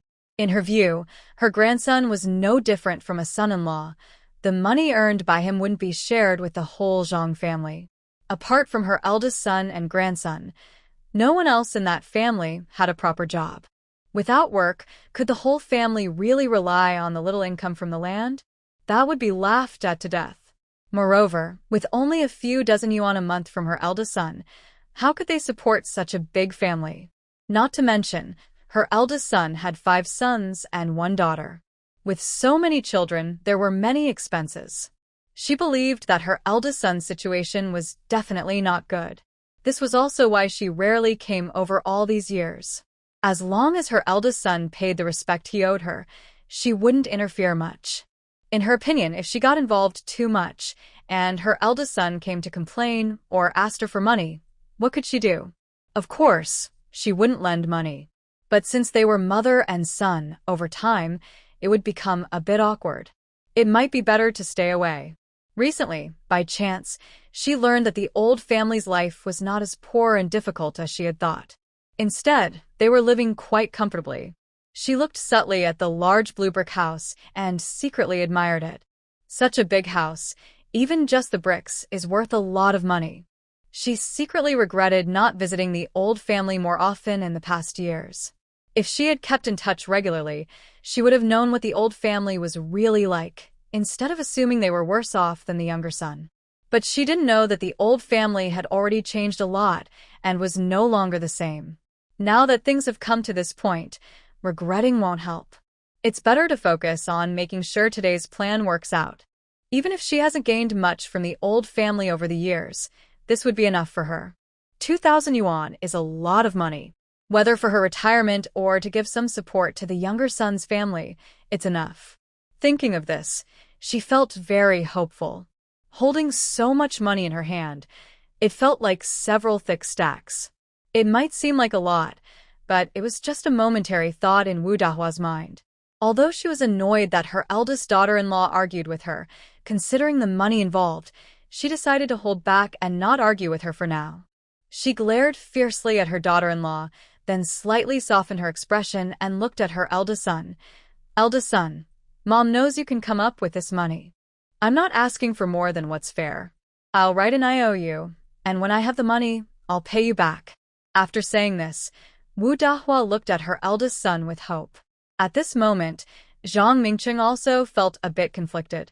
His mother was right. Over the years, she just kept her distance from them and didn't do much else, nor did she ask for anything. Now that she finally spoke up, it was hard to refuse. But, honestly, he was reluctant to give so much money. He knew that although his mother spoke nicely about IOUs and paying back when she had money, once the money was in their hands, it would be difficult to get it back later.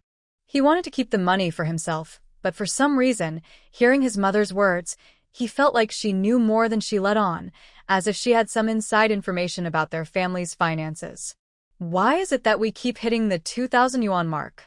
Their family now, whether it's the money openly told to the sons or the private savings of the elderly couple, is all about 2,000 yuan. In this situation, he has a feeling that if he refuses, his mother, who seems easy to talk to now, will cause a big fuss and turn everything upside down. He knows his mother's personality better than anyone. This is also the difficult part for him.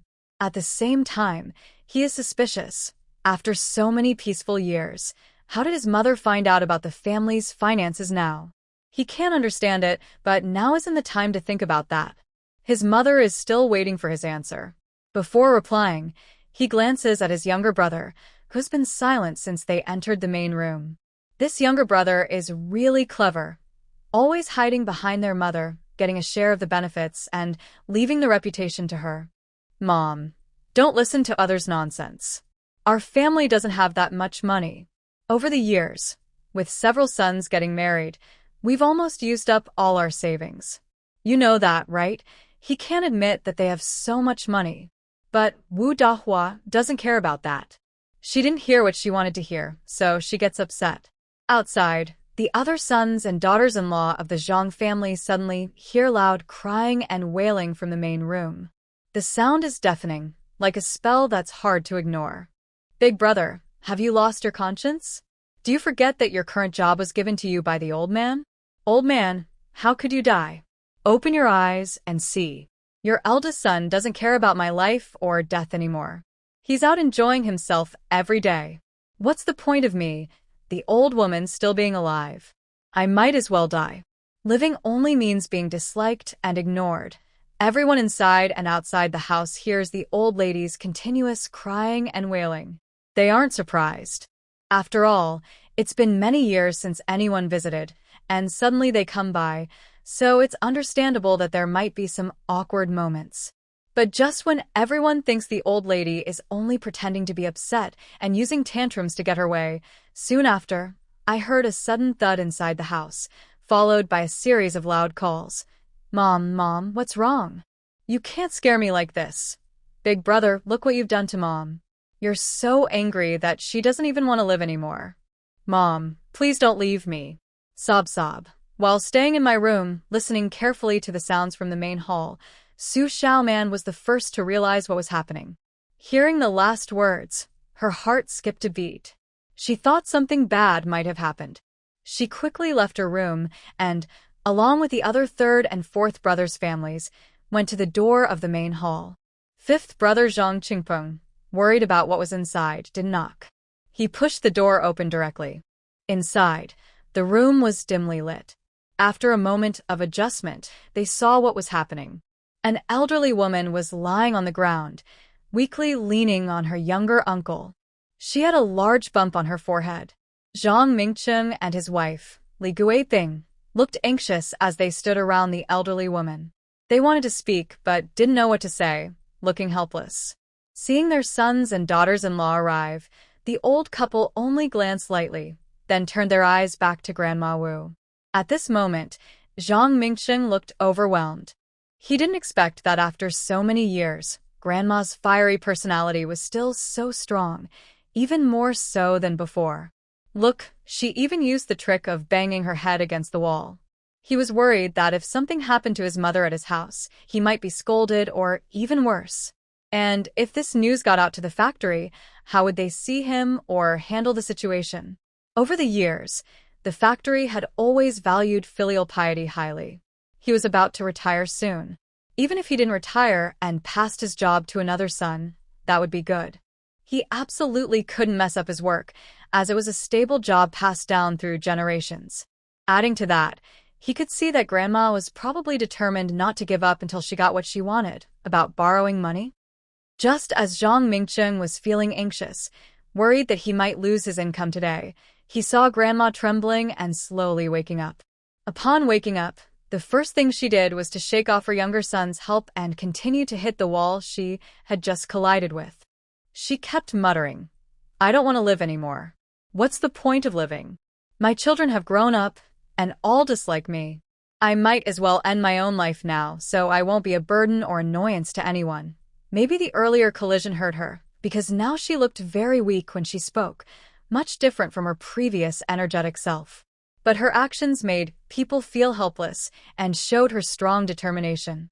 Xu Xiaoman, who came in with the crowd, saw her condition and guessed what had happened. This old lady is quite clever. Seeing Zhang Mingcheng and Li Guiping, who looked miserable, was even worse than if they had eaten a dead fly. Both of the elderly knew what was going on. They understood the old lady's tricks. But no matter what, she was a senior, and naturally, she held the high ground. Even if she was wrong, she could stir things up. Children usually can't resist such clever moves from elders. Sure enough, Zhang Mingcheng couldn't hold on anymore. He hurried forward and kept saying, Mom, let's talk nicely. You're so old now. If you get hurt, what will happen? Your children care about you, and if you get hurt, you'll suffer too. Don't you think so? Maybe he thought his words sounded nice. Wu Dahua, who was watching, stopped causing trouble and hitting the wall. Her face still looked unhappy. She looked straight at her older brother with a sharp eye, clearly wanting him to agree to her previous conditions. If he didn't, she would keep causing trouble, even if it meant risking her own health. Zhang Mingcheng felt a terrible headache. Just as he was about to say something, his wife Li Guiping, who had been standing nearby, moved closer and tugged on his sleeve. As his partner, he understood her meaning immediately. He thought to himself, that's a lot of money. If it were up to me, I'd never earn that in my life, but his mother's stubbornness today made him feel something was off. Could it be that I really received some news in advance? Otherwise, I wouldn't have offered 2,000 without asking for a single cent more or less. Right now, Li Guiping is so anxious that she feels like an ant on a hot pan. She can see that the old man beside her is wavering. How can this be? With so much money, once it falls into that old lady's hands, will they still benefit? Since she married into the Zhang family many years ago, the old lady has never liked their family. Everything was peaceful for many years, and she thought it would stay that way. But unexpectedly, she suddenly made a big move. She plans to do something drastic. According to her, if she accidentally causes harm, it's her own fault. No one forced her. She simply doesn't want to live anymore. What does this have to do with them? But she can't say this to the old man, because the person lying there is his own mother. No matter what, it's hard for the old man to see his mother get hurt right in front of him. But what should she do now? Is she really going to give all their secret savings? That would be like risking her life. Without that money, relying only on what she can make public later, how will she support her younger son and daughter? Those are her lifelines. She can't let them go. But ultimately, this family is still led by the old man. Wu Dahua sees everything clearly, but doesn't say much. She understands that as long as the eldest son agrees, everything else is manageable. Even if the eldest daughter-in-law has opinions, she can keep them to herself. That's her son, and she can do whatever she wants with him. No one can argue. She gives her younger son a look, signaling him to help her up. In this October weather, lying on the ground for so long is unbearable. Her half-body feels cold and numb, which is very uncomfortable. Since the eldest son has softened a bit, she needs to keep pushing. She can't let her health suffer. Turning her head, she notices many of her good grandchildren in the room. She flicks her hand weakly and says, "Everyone go outside. I need to talk with your parents. After I finish, you can come back in." She's thinking of borrowing money, so much money. Not only Li Guiping, but even her adult children probably wouldn't agree.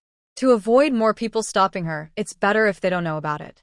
Seeing this, the others in the main room, including Xu Xiaoman, looked at each other in surprise. After a moment, they had no choice but to step back out of the main room. They couldn't see how to handle this lively grandmother, especially since their father seemed helpless too. Since they were asked to come out, they could only follow orders. But inside, Xu Xiaoman was thinking. Although she hadn't been inside long, she guessed that in the end, the elderly couple at home would have to give in. She was thinking about the people inside the main room, while also watching the sky outside. It was getting dark, but the man still hadn't come back. Could something have happened? She wondered silently. Usually, even if the man went out, he would come back by around 4 or 5 in the afternoon. But this time was different. He hadn't called or warned them. She felt a little worried and split her attention. She kept an eye on the main room and occasionally looked toward the door. Soon, she suddenly heard Li Guiping scream, "Old man, this isn't right." "Enough, what are you saying? I have my own plans." "It's not your place to talk." Not long after, the door of the main room opened, and 2 people came out, smiling happily and looking confident. Wu Dahua was the first to come out. Maybe because she was in a good mood, she saw the people standing or sitting in the yard and showed a rare, kind smile. "You're all good children. Grandma came in a hurry today. I'll visit you again after some time." Without waiting for her grandchildren or daughters-in-law to reply, she went out of the Zhang family yard on her own. At this moment, Wu Dahua felt extremely happy. If she hadn't been worried about being close to her eldest son's house, she might have shouted out loud. It was great. Although today was a bit chaotic, it was worth it. She had successfully completed her task. If she hadn't been so determined, she believed her son and his wife wouldn't have handed over the money so easily. 2,000 yuan. She never thought the old family actually had so much money. She had been so confused. If she had known this years ago, she and her younger son could have enjoyed it long ago. But it's not too late now. At this moment, she was very grateful to the kind person who accidentally revealed the situation of the old master. The kind person, Zhang Chenglin, passing by, said, "No need to thank me. I don't need anything.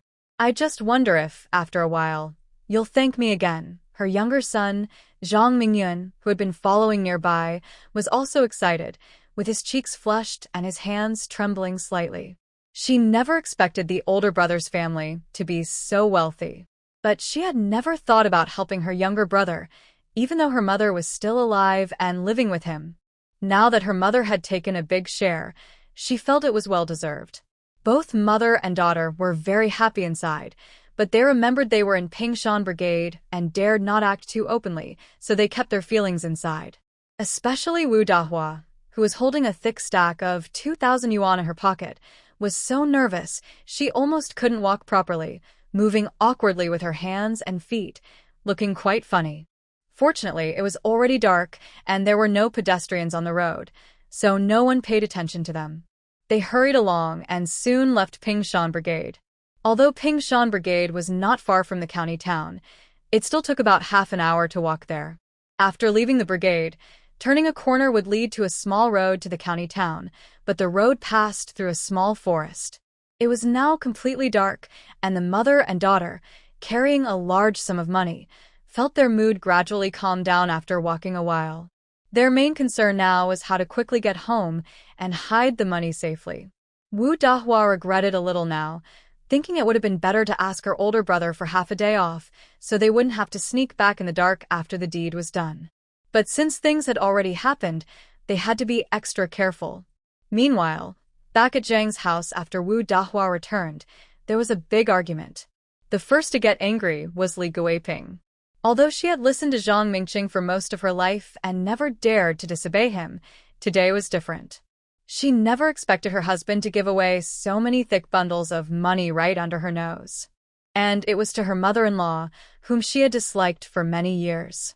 Moreover, she now had no private savings, and she wondered how she would manage to get by in the future. Since her second son started earning money, she hadn't experienced such tight days in a long time. Especially the youngest son and daughter, who haven't yet settled into work or marriage. There will be many expenses in the future. Now, the old woman just bumped her head against the wall and dropped a few drops of cat urine. With so much money in hand, why didn't she just die or steal it? Why doesn't she go and die? Why doesn't she steal? The more she thought about it, the angrier she became, feeling heartache and stomach pain. She felt she would go crazy if she didn't vent her feelings. At this moment, she didn't care if her husband was a worker anymore. She went up and started scratching. Old man Zhang didn't notice and was really scratched, causing his face to become red and painful. He was also very angry inside. Didn't he care about the money he gave away? But that was his mother, his own mother. She was banging her head against the wall right in front of him. What could he do? Would he give up his reputation? His job? Ignore everything? But he knew very well that, given his mother's personality, even if she fought to the end and lost her reputation and job, he would not give her less than a penny. It would be better to be clever now, give her the money, and consider it a small loss to avoid bigger trouble.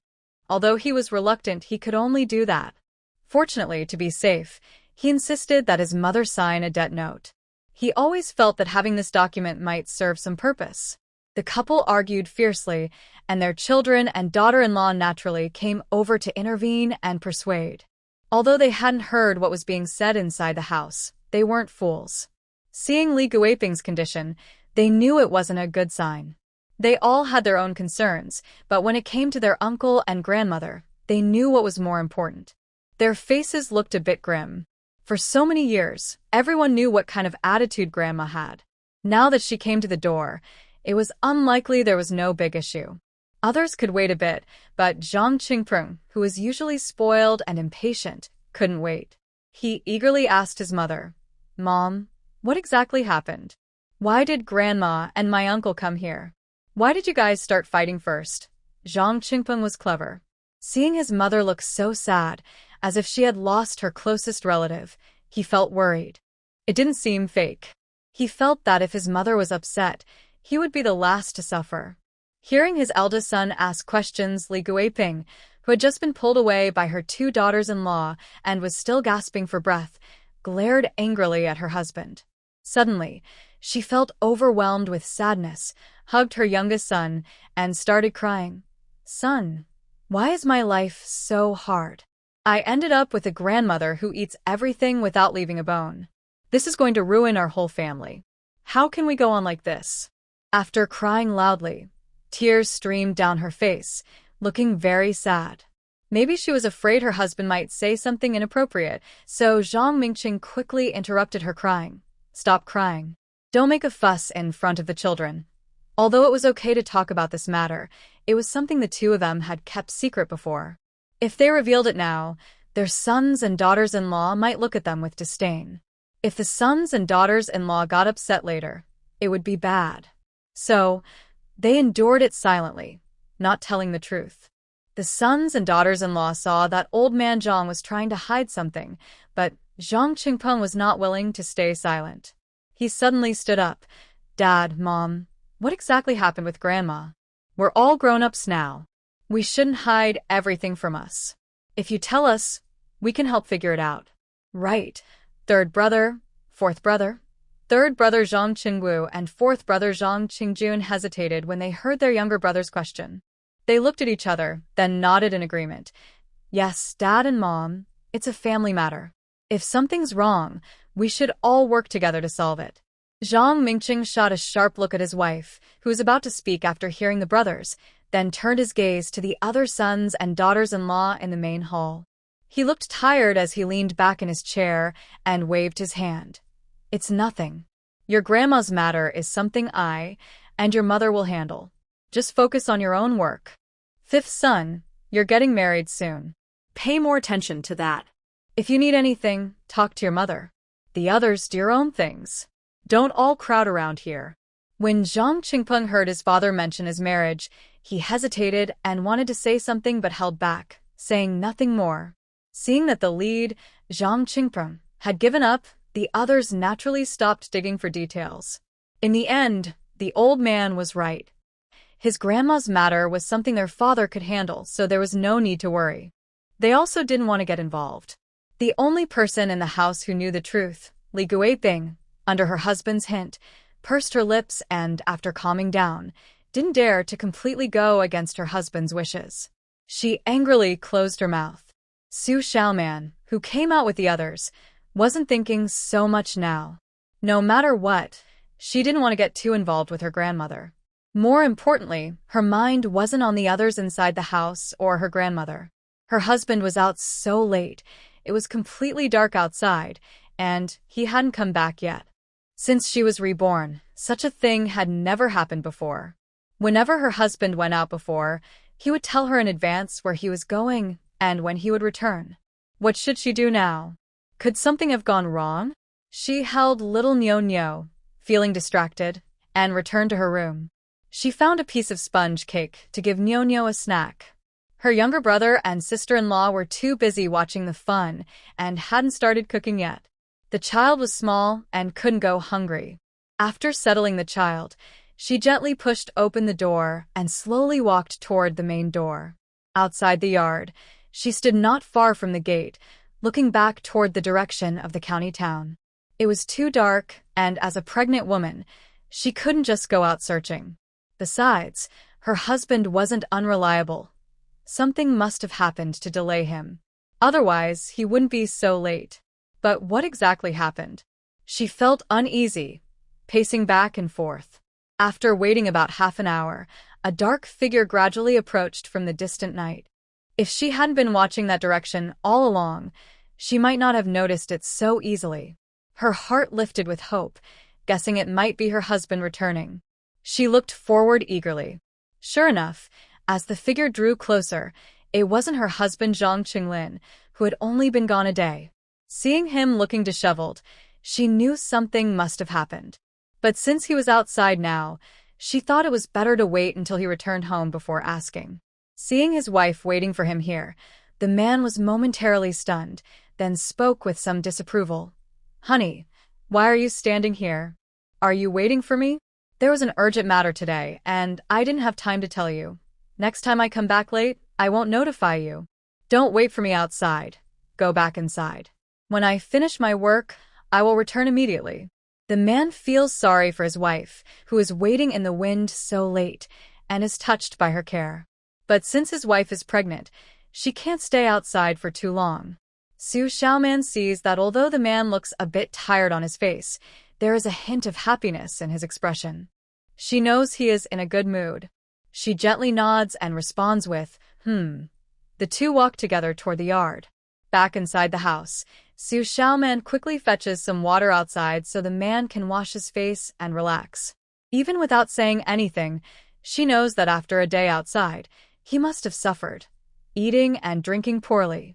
After washing, the man sits on the edge of the kong, a traditional bed, sighs deeply, feeling like he has come back to life. The first thing he does after feeling better is reach into his shirt pocket. Seeing this, Xu Xiaoman notices that his shirt pocket is bulging with something. She has never seen him carry things like this before. Could it be something valuable? Just as she is guessing, unexpectedly, the man pulls out several thick bundles of money from his pocket. The thickness of the bundles is quite substantial, indicating a lot of money. Xu Xiaoman is startled by this sight.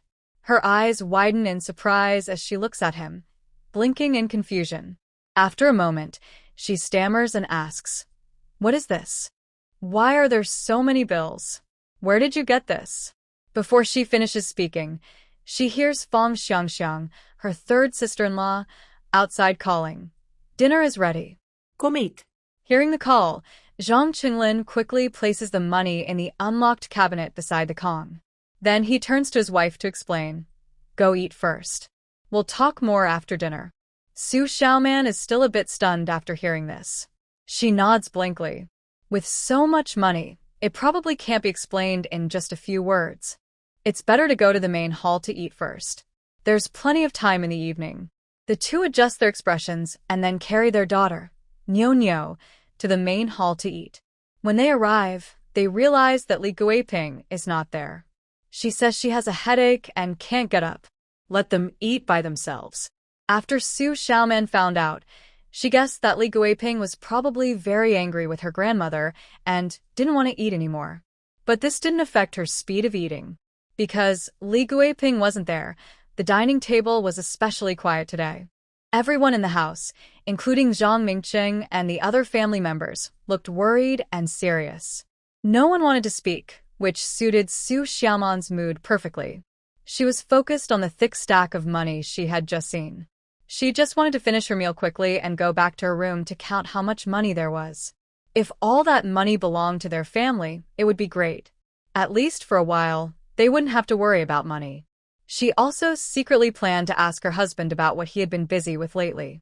She knew he had been busy borrowing money from the boss and was hiding things from her. Now that he suddenly brought home so much money, she needed to find out what had happened. The meal was finished quickly and tastelessly. The three of them went back to their room. They didn't immediately talk about the money. When her husband took out the money, it was for a reason. Now that they had just finished eating and it was still early, talking about money would be better late at night when everyone was quiet. Xu Xiaoman thought about what happened at home this evening. It was a big matter for the family. Li Guiping was so angry that she didn't eat dinner. Her grandmother and younger uncle came over, but she didn't know why. She hadn't figured out what was going on yet. Her husband definitely needed to know, so he could be prepared when others talked about it. After thinking for a while, she slowly explained what happened that evening. Chunglin, my grandmother and younger uncle came to our house tonight. I don't know what for, but they caused quite a fuss. She briefly summarized what happened. It wasn't that she didn't want to describe it in detail, but she didn't really know what they had said in the main room. She guessed it was probably about borrowing money or asking her father-in-law for help. Her husband listened with a normal expression, as if he wasn't surprised that her grandmother came to the house. He just nodded lightly to show he understood. Xu Xiaoman saw the man acting this way and thought he had other plans in mind. She didn't pay much attention, but she still felt a bit curious. The man's behavior was too calm. However, right now, her mind was focused on the thick stack of money in the chest, so she didn't think much more about it. After the family of three finished washing up and played with their daughter for a while, they saw it was getting late and went to bed. After coaxing little Nyo-Nyo to sleep, they lay on the bed. Before Xu Xiaoman could ask, Zhang Qinglin told her everything about the money and what he had been doing these past few days. He never intended to hide anything. Some things weren't finished yet, so he told her early. He knew his wife might worry, especially since she was pregnant. Naturally, he wanted her to rest well. The other family matters were also his concern. When Xu Xiaoman heard about his recent actions, she was so surprised she couldn't close her mouth for a long time. But what shocked her most was the 2,000 yuan. She now understood that the money her husband had just earned was the same 2,000 yuan her grandmother and younger uncle had taken from her parents less than an hour ago. Thinking about her grandmother and younger uncle, who had not even warmed up the money, and how her husband had brought it back so quickly, she felt very happy. All this money was earned by her husband. She didn't want to give it to her biased grandmother or her parents, Zhang Mingcheng and Li Guiping, who wouldn't agree either. She looked at her husband with shining eyes, surprised that he kept his word and managed to bring the money back so fast. It had only been a few days. It seemed easy, but in reality, every step was important. Still, she was a bit worried about her grandmother and younger uncle, who had just left their house. She hesitated and asked how her grandma and younger uncle now. Since her husband had taken the money from their pockets, she thought he wouldn't reveal himself. Otherwise, it would cause trouble for himself. Zhang Qinglin was careful in everything he did, so he must have planned everything well.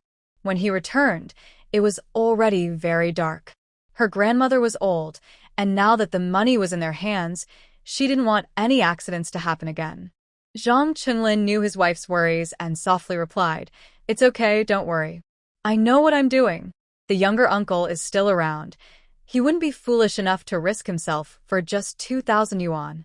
He took a long detour through his grandmother, reclaiming the money he had earned earlier, but he wouldn't easily involve himself in unnecessary trouble for his future family.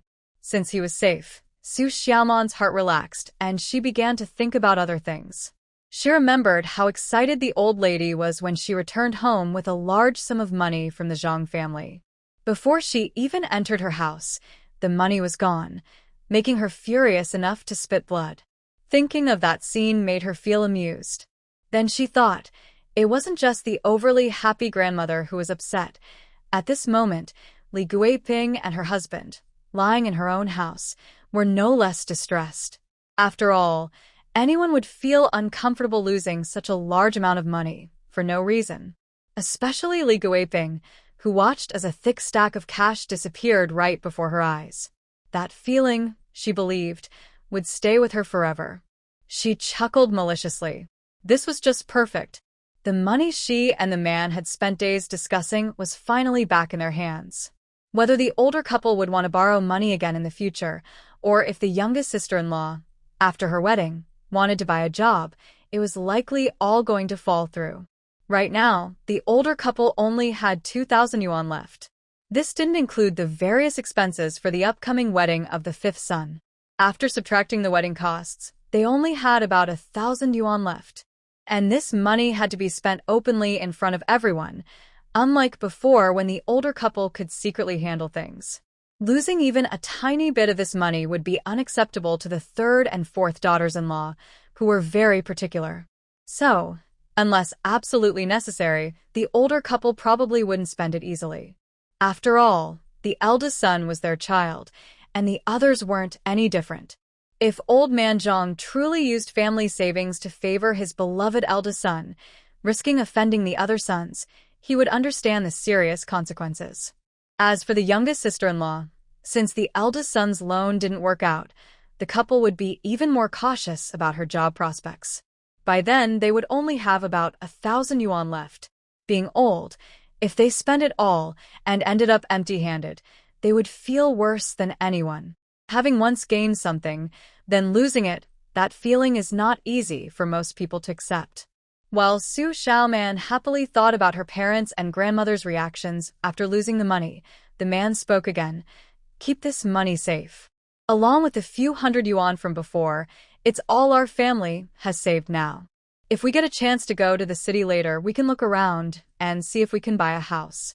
This was something he had been thinking about for a long time. Since learning about Zhang's family's treatment of Nyo from his wife, he had been pondering this matter. With such a big family, they would eventually split up. Given the favoritism of the older couple, once they split, the others wouldn't get anything valuable from that side. Even if they divided the current house they lived in, he didn't want to stay there.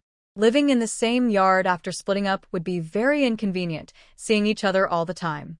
Moreover, not only his wife, but he himself didn't want to get involved in Zhang's family affairs too much. When Xu Xiaoman heard the man mention the house, her eyes lit up. That really touched her heart. A house. Owning a house, especially one in the county, would be wonderful. If their family could buy a place and then live their own small life behind closed doors, just thinking about it made her happy. With her husband's earning ability and her own space, their future days would surely be bright. But then she thought of the fifth brother, Zhang Qingpeng, and his fiancée, Wang Jiero, who hadn't married yet, and she frowned. They had been enemies all their lives. If she didn't take revenge, how could she justify the tragic experiences of her family in the past? Yes, it seemed that now, having the fifth brother marry earlier was actually a good thing. She understood that in her previous life, Wang Jiero's good fortune and opportunities were rare. She didn't believe that this life was just an ordinary one. Since that's the case, after marrying into Zhang's family, she would take some action. She planned to find the right moment to strike when the chaos was at its peak. After avenging her fifth brother and his wife, she would find a way to split this family apart. As for her parents' retirement, the children could share the responsibility. Since the money is gone, whether from grandma's side or mom's, it probably won't settle down easily. Be careful these days, don't go out unless necessary, and avoid leaving traces. Although he believes his wife isn't someone who would cause trouble, he's still worried she might accidentally reveal something. If that happens, it would be very bad. Such a large amount of money. If others find out it's in their hands, their family would never have peace. Especially since they haven't officially separated yet. Before dividing the family, no matter how much money they have, they must keep it hidden and secret. They can talk about other things after they split. When the man warned him, Xu Xiaoman quickly stopped showing a slightly smug expression and responded seriously. Don't worry, I know what to do. I only act like this in front of you. Did you see anyone from Grandma's neighborhood? The man was quite bold. He managed to get the money back through the old lady, not afraid of causing trouble. No problem. I've made some changes there, so they won't recognize me.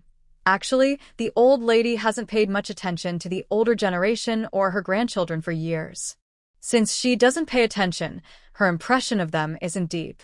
Plus, the man dressed up specially, making it easy to pass unnoticed. Hearing this, Xu Xiaoman felt relieved. Now, She considered the matter settled in her mind.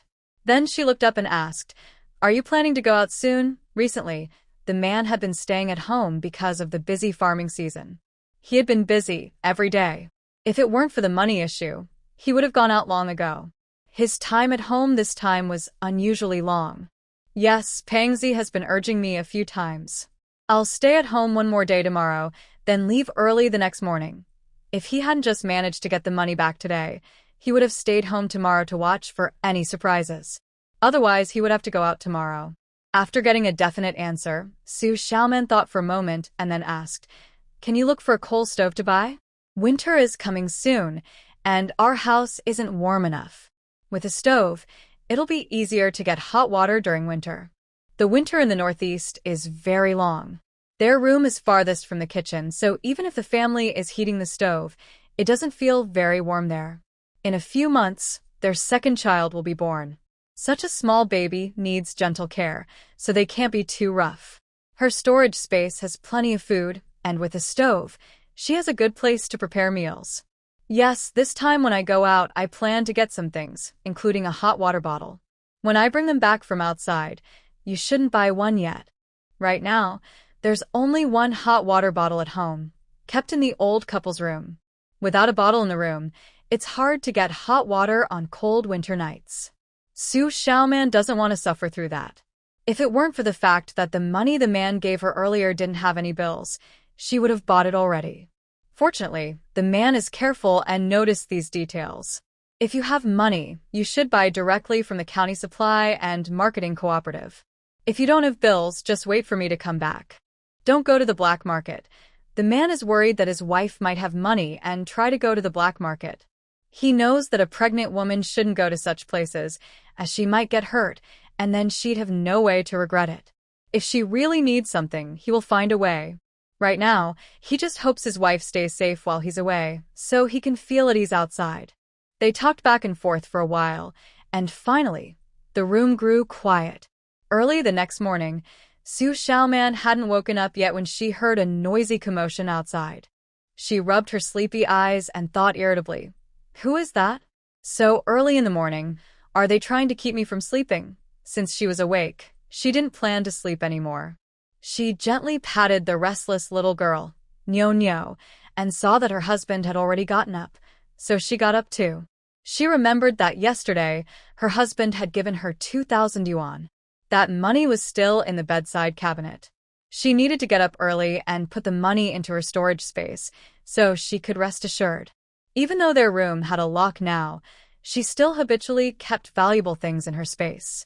After dressing, she didn't go out to wash up, but directly opened the bedside cabinet and took out the thick stack of money. The money was divided into 2 stacks, probably 1,000 yuan each. She didn't mind the trouble and carefully counted each bill.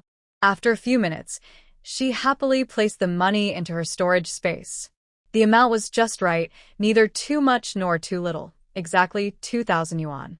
This was the most money she had ever had in her life. She couldn't help feeling excited. Most importantly, this money was obtained through her own efforts from the old couple. Thinking about how she had once planned to use that money on untrustworthy people, now that she had it in her hands, she felt a sense of satisfaction. She thought that without this money, the Zhang family, including the eldest son, the younger sister-in-law, and even the 5th son Zhang Qingpeng and his wife Wang Jiaro, would not have a good life.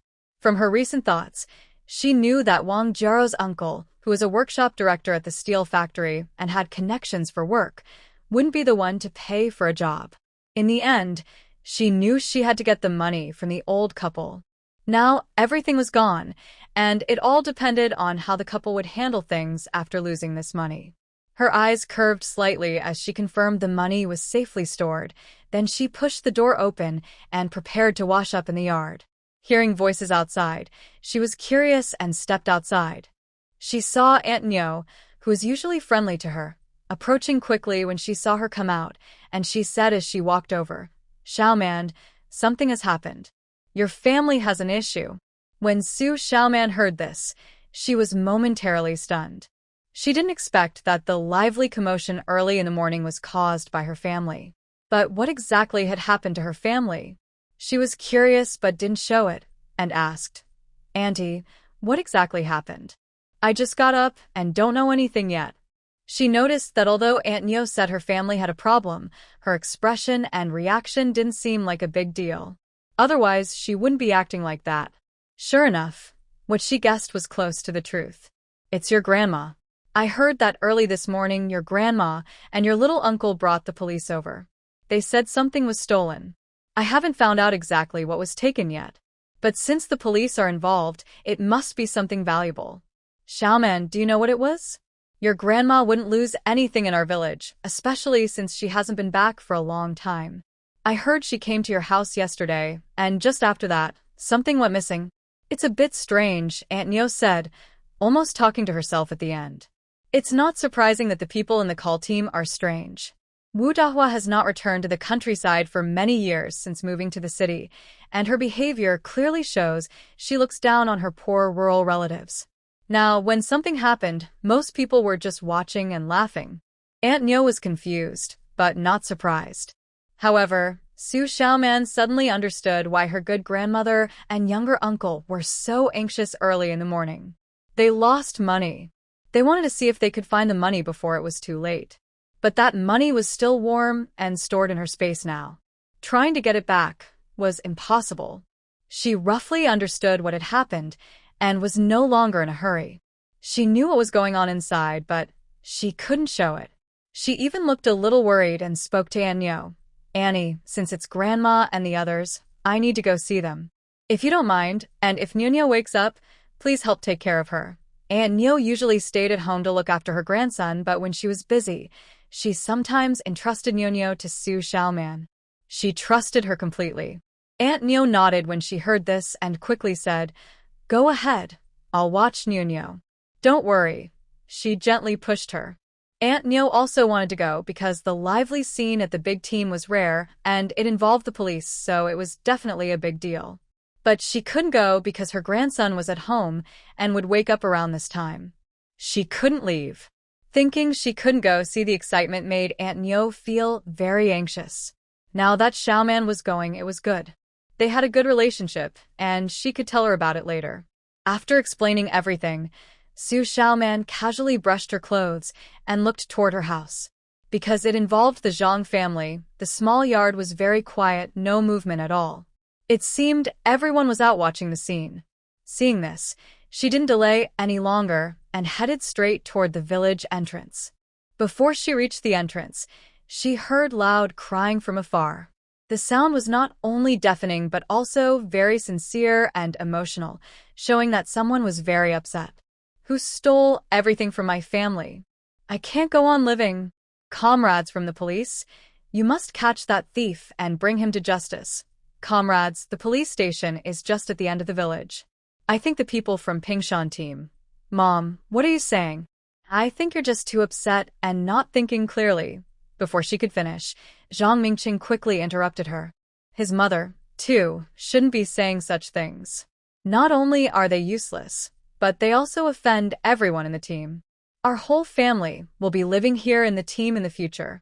How could he let his mother say such damaging things? She could just leave if she wanted. But even Zhang Mingqing's voice of warning sounded weak and tired. At this moment, Zhang Mingqing felt numb with pain in his heart. Yesterday, after his mother falsely claimed he owed her 2,000 yuan, he couldn't sleep all night, tossing and turning. Now, early in the morning, something even harder to accept was waiting for him. He was told by the police that his mother and younger brother had gone back last night, and someone unknown had stolen the money from them. Thinking about the money, he asked for details, time and place.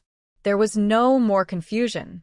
The stolen money was exactly the 2,000 yuan his mother and brother had taken from him.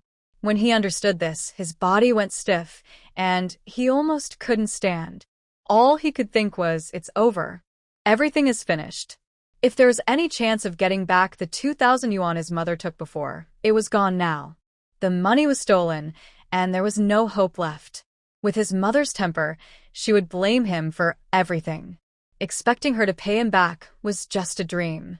But now that the police had come, even though he felt hopeless, he had to gather his strength and face it. This moment just interrupted his mother's untimely complaints. However, the onlookers weren't fools. Even though Wu Dawawa hadn't finished speaking, they understood her unspoken words. Some with bad tempers were immediately unhappy.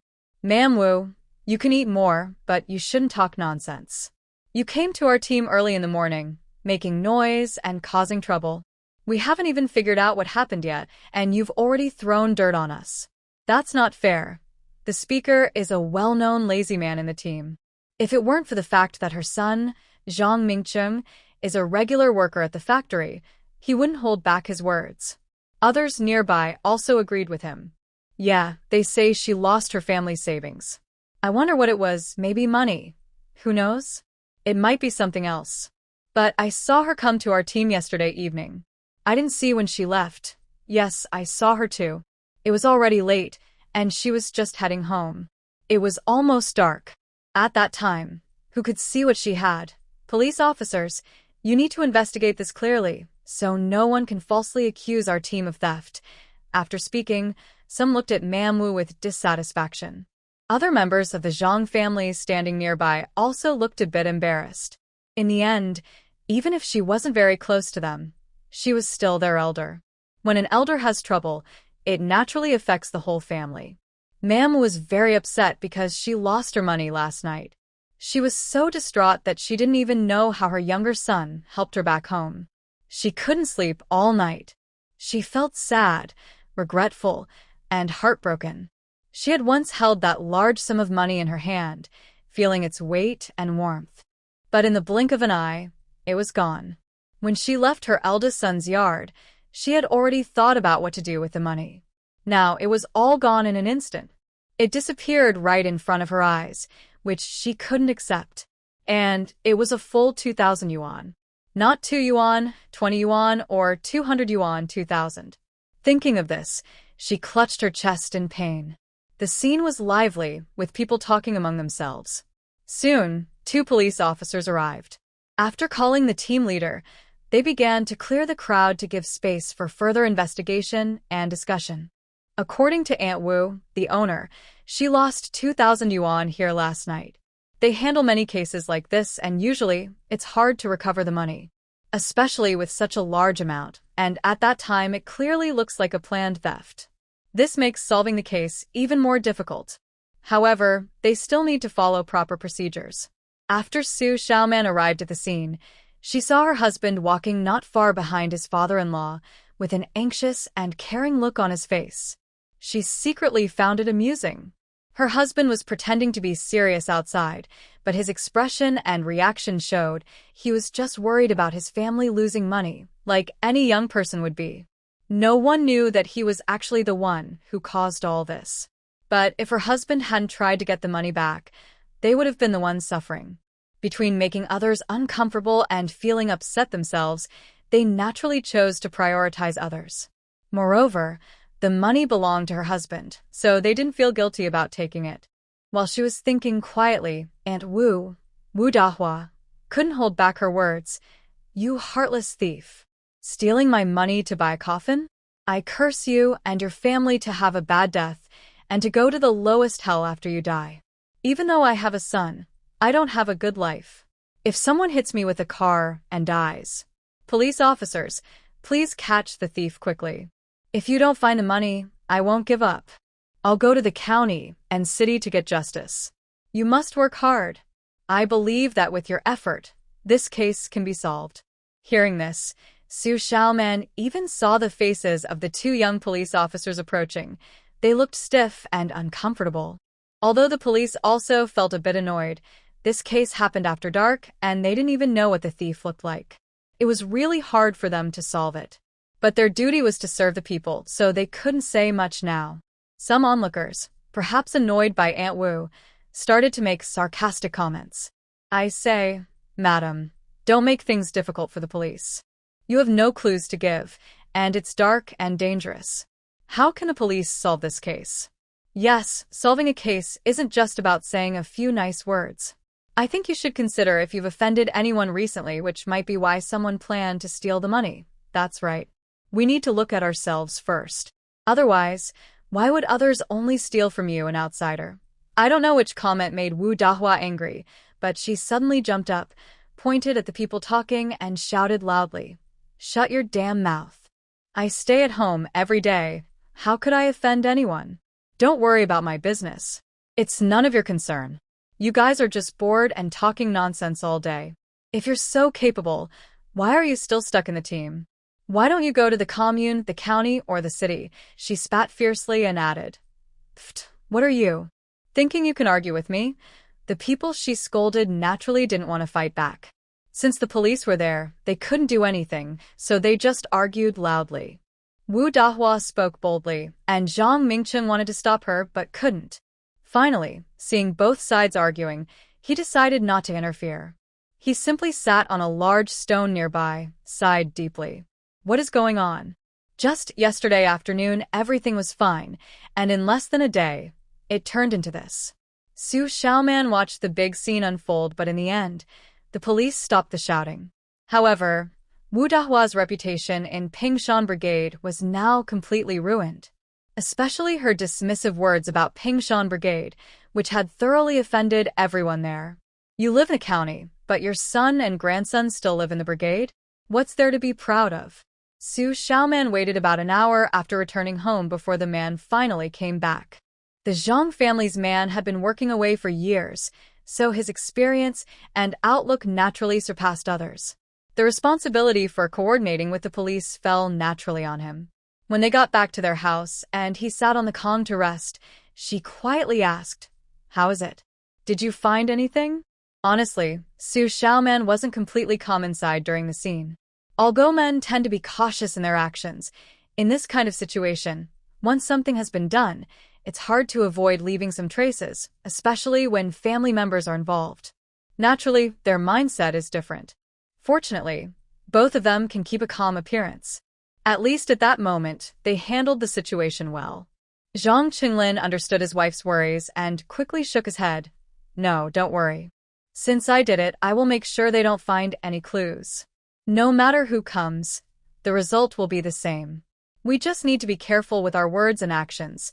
Some things are not obvious to others, but because of guilt, one might unintentionally reveal clues. Now, this matter is over for them, but they can't afford any accidents at this critical moment." Xu Xiaoman rolled her eyes at the man and slowly sat down. "Don't worry, I have a plan. Have the police left." Yes, they asked some questions but didn't find any useful clues, so they left. And Grandma and the others. Today, it was the younger uncle who accompanied Grandma. He usually speaks little in front of others, and when the police were present, he didn't say much at all. While they were talking, suddenly someone outside called out, second brother, come here for a moment." They recognized the voice as Zhang Qingpeng, the fifth brother, and guessed that Zhang Mingcheng was calling the man. Xu Xiaoman didn't delay. She signaled to the man with her eyes to go outside first, saying they'd talk more when he returned. After the man went out, she sat down again, wondering why old Zhang called him over. Most likely, it was about the police investigating Grandma's missing money. But the police couldn't do anything about that, and calling her man wouldn't help much either. As for this matter, they, as younger family members, were innocent. When borrowing money, they kept it from them, and now that something happened, they were busy trying to handle it. After leaving his room, Zhang Qinglin went straight into the main hall. At this moment, the main hall was filled with the elderly couple, old third, old fourth, and old fifth. Only he was missing. The elderly couple looked very upset, especially Li Guiping, whose face was pale and lips colorless, looking exhausted. Even the other brothers all had unhappy expressions on their faces. Unlike Wu Dahua, who lives in the county town all year round, their entire family is rooted in Pingshan Brigade. Even if some brothers manage to find jobs in the county, they still cannot give up their life in Pingshan Brigade. Today, their grandmother caused a scene that not only made the village members laugh, but also offended many people. Their grandmother's words are often harsh and unpleasant.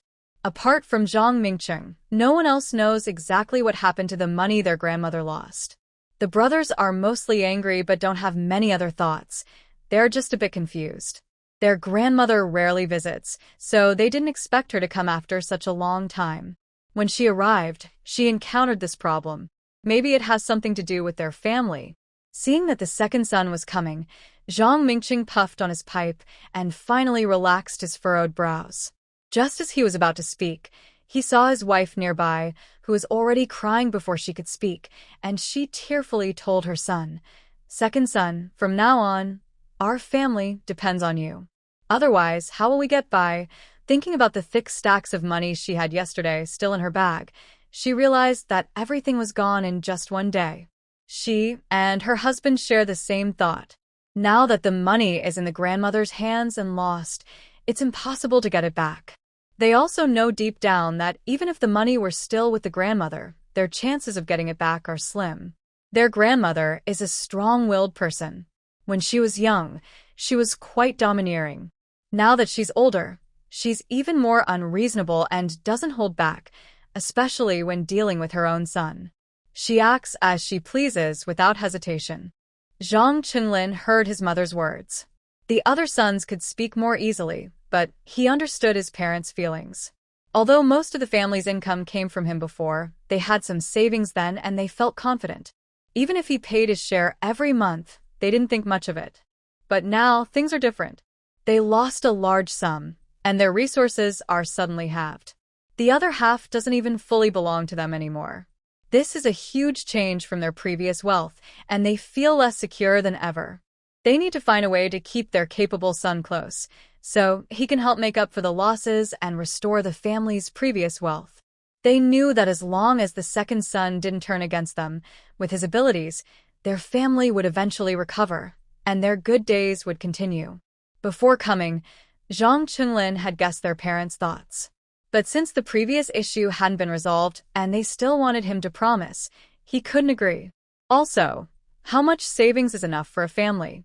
From what he knew, even in a town with 2 working parents, after covering daily expenses, they only saved a few dozen yuan a year, sometimes none at all.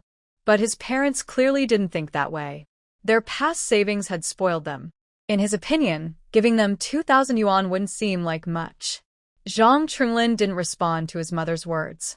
Instead, he looked at his father with a puzzled expression and asked, "Dad, I didn't ask earlier because there were many people, but Grandma said she lost money. What's going on? Grandma doesn't come often, so how did she lose money here in our team?" This seems strange. He knew the truth better than anyone, but he still had to ask. He also understood that his father might find it hard to answer. His other brothers were still around. How could he say they secretly borrowed 2,000 yuan from you? Wouldn't that make his brothers angry? And was that 2,000 yuan public money? If so, why borrow it without telling the rest of the family? It was a family matter, not just the old couple's. If not, then where did the money come from? Had they hidden anything else? In short, this was a complicated matter. They hadn't thought about telling anyone outside their immediate family, especially not their second son. Even if he guessed something now, they wouldn't admit it. Since they had already lost so much money, they had to cut their losses quickly. If the second son could continue paying the previous amount, their family could return to normal in a few years. Therefore, Zhang Mingqing had no intention of answering his second son's questions. He looked a bit impatient and said, "That's your grandma's business. We don't know the details. But since it's your grandma's issue, you guys should help her if you can." After saying this, he suddenly thought of something, lowered his head deeply, and sighed. Thinking about his mother, who had just been pulled back by his younger brother, gave him a headache. They had already lost 2,000 yuan, which was hard enough for them, but now it turned out to be such a result. He didn't know how much money his mother had lost this time, meaning they didn't get a single cent, and he wondered if she would be willing to stop there. If she came back again, what would they do? Thinking of this, he clenched his teeth. If she came again, even if it meant causing trouble at the factory, he couldn't give in this time. Not only was the remaining money not theirs, but even if it belonged to them, they couldn't always meet the old lady's demands unconditionally. That 2,000 yuan was already the biggest concession they could make. But now wasn't the time to think about these things. Looking at his son sitting in front of him, he finally turned to the second son. "Second son, the harvest season is almost over, and the family can handle things now. When do you plan to leave?" He didn't want to seem too anxious, but as he got older, he felt uneasy without money in his hand. Zhang Qinglin listened to his father's question and understood what they cared about. He felt calm inside but then thought of his wife and explained a few words. Leaving tomorrow. Xiaoman will take care of Nyo at home. She's pregnant again, so please, your parents, look after her more. Since learning about Nyo's situation from Xiaoman's dreams, he no longer trusted them. But now, the situation was different from before. They were still alive, and he could still earn money. At least his parents relied on him to earn a living. He thought this was an important matter to discuss with them. Even a little bit of trust was good. He was most worried about his wife going out now, but since she was still early in her pregnancy, for their future, he had to go out and earn money. As long as he earned enough, whether they split up or started other businesses, he would feel confident. Hearing his second son speak like this, Zhang Mingcheng didn't say much, just nodded lightly. Li Guiping, however, couldn't help but feel a little unhappy. Whose wife isn't about to give birth? Yet she's still working in the fields. His wife is delicate.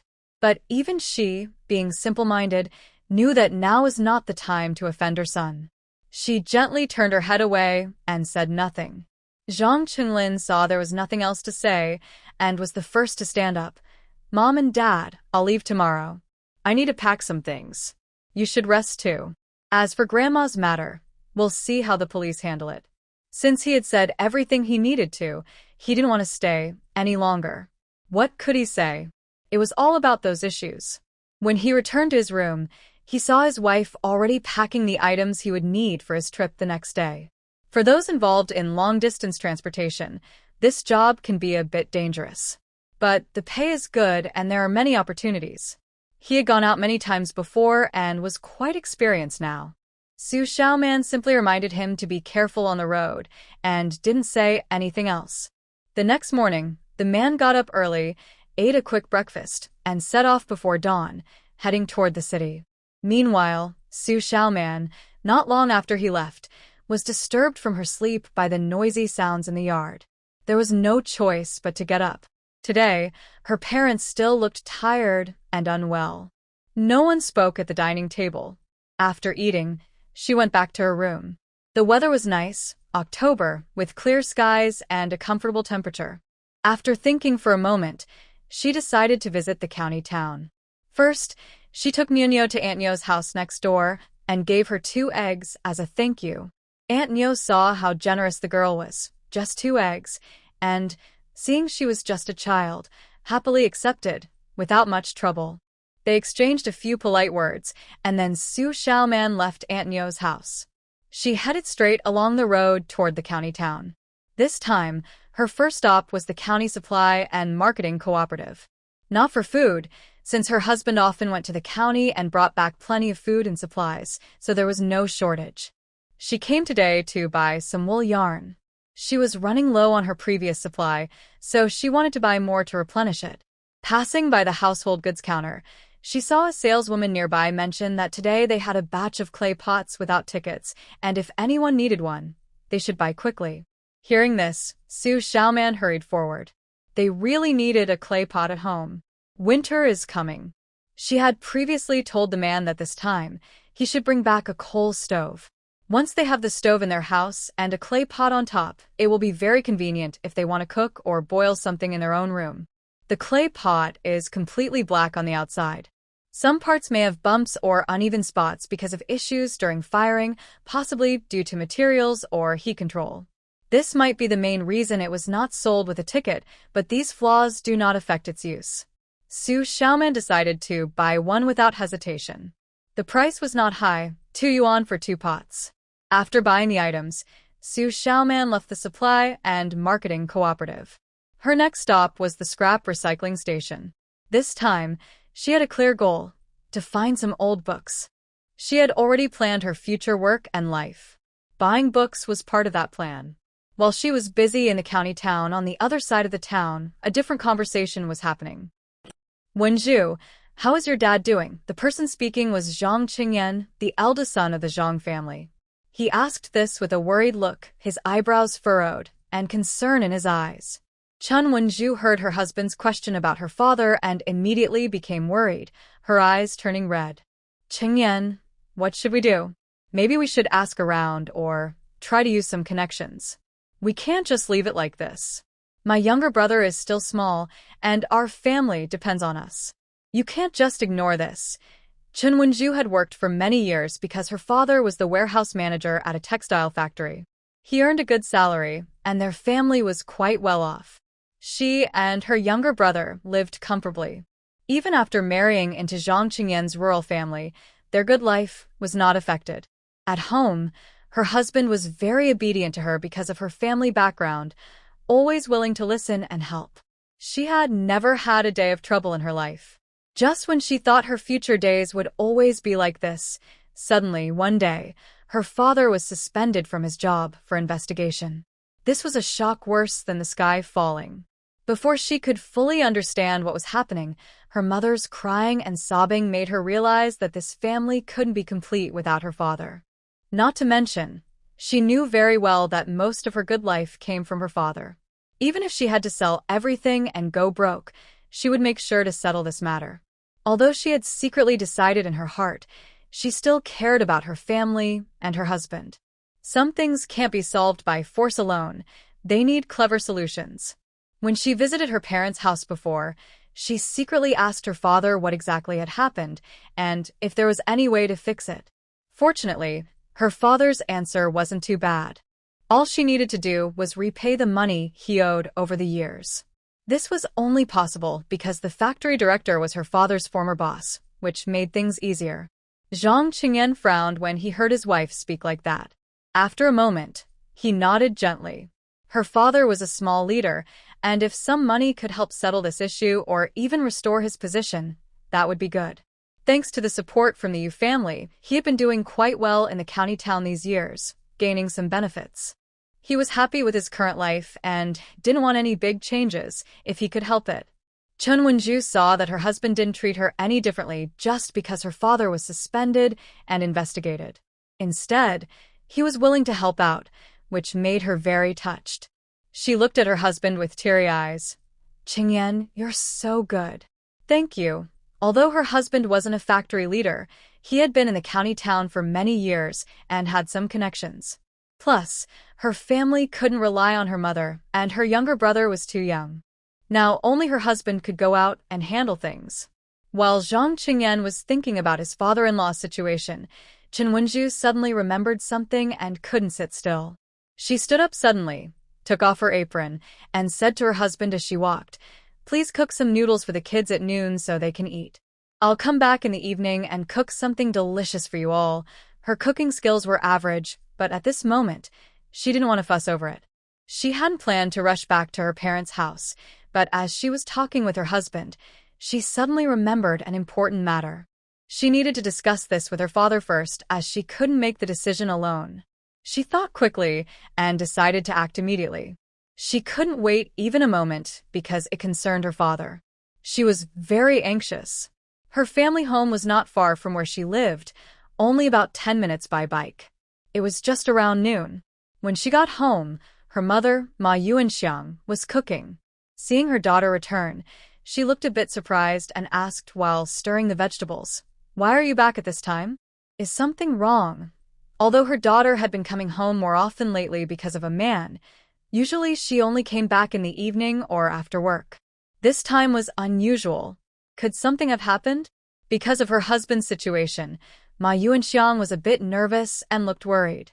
Chen Wenju knew her mother's personality. She tended to overthink. She quickly went over to comfort her. "Mom, it's nothing. I just came to check. I trust the family, with Qingyan here. You go ahead and cook more, I'll eat here." Without waiting for her mother to reply, she went straight into the living room. In the living room, Chen Tianda was sitting quietly, drinking tea.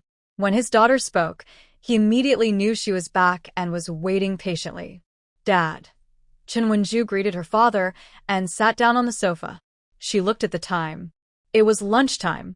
Her younger brother would come home soon to eat. It wasn't a good time to ask about her earlier thoughts, so she didn't bring up what she had planned on the way here. When her brother returned, the family of four had their first reunion dinner since Chen Tianda's accident. After eating, her mother went to clear the dishes.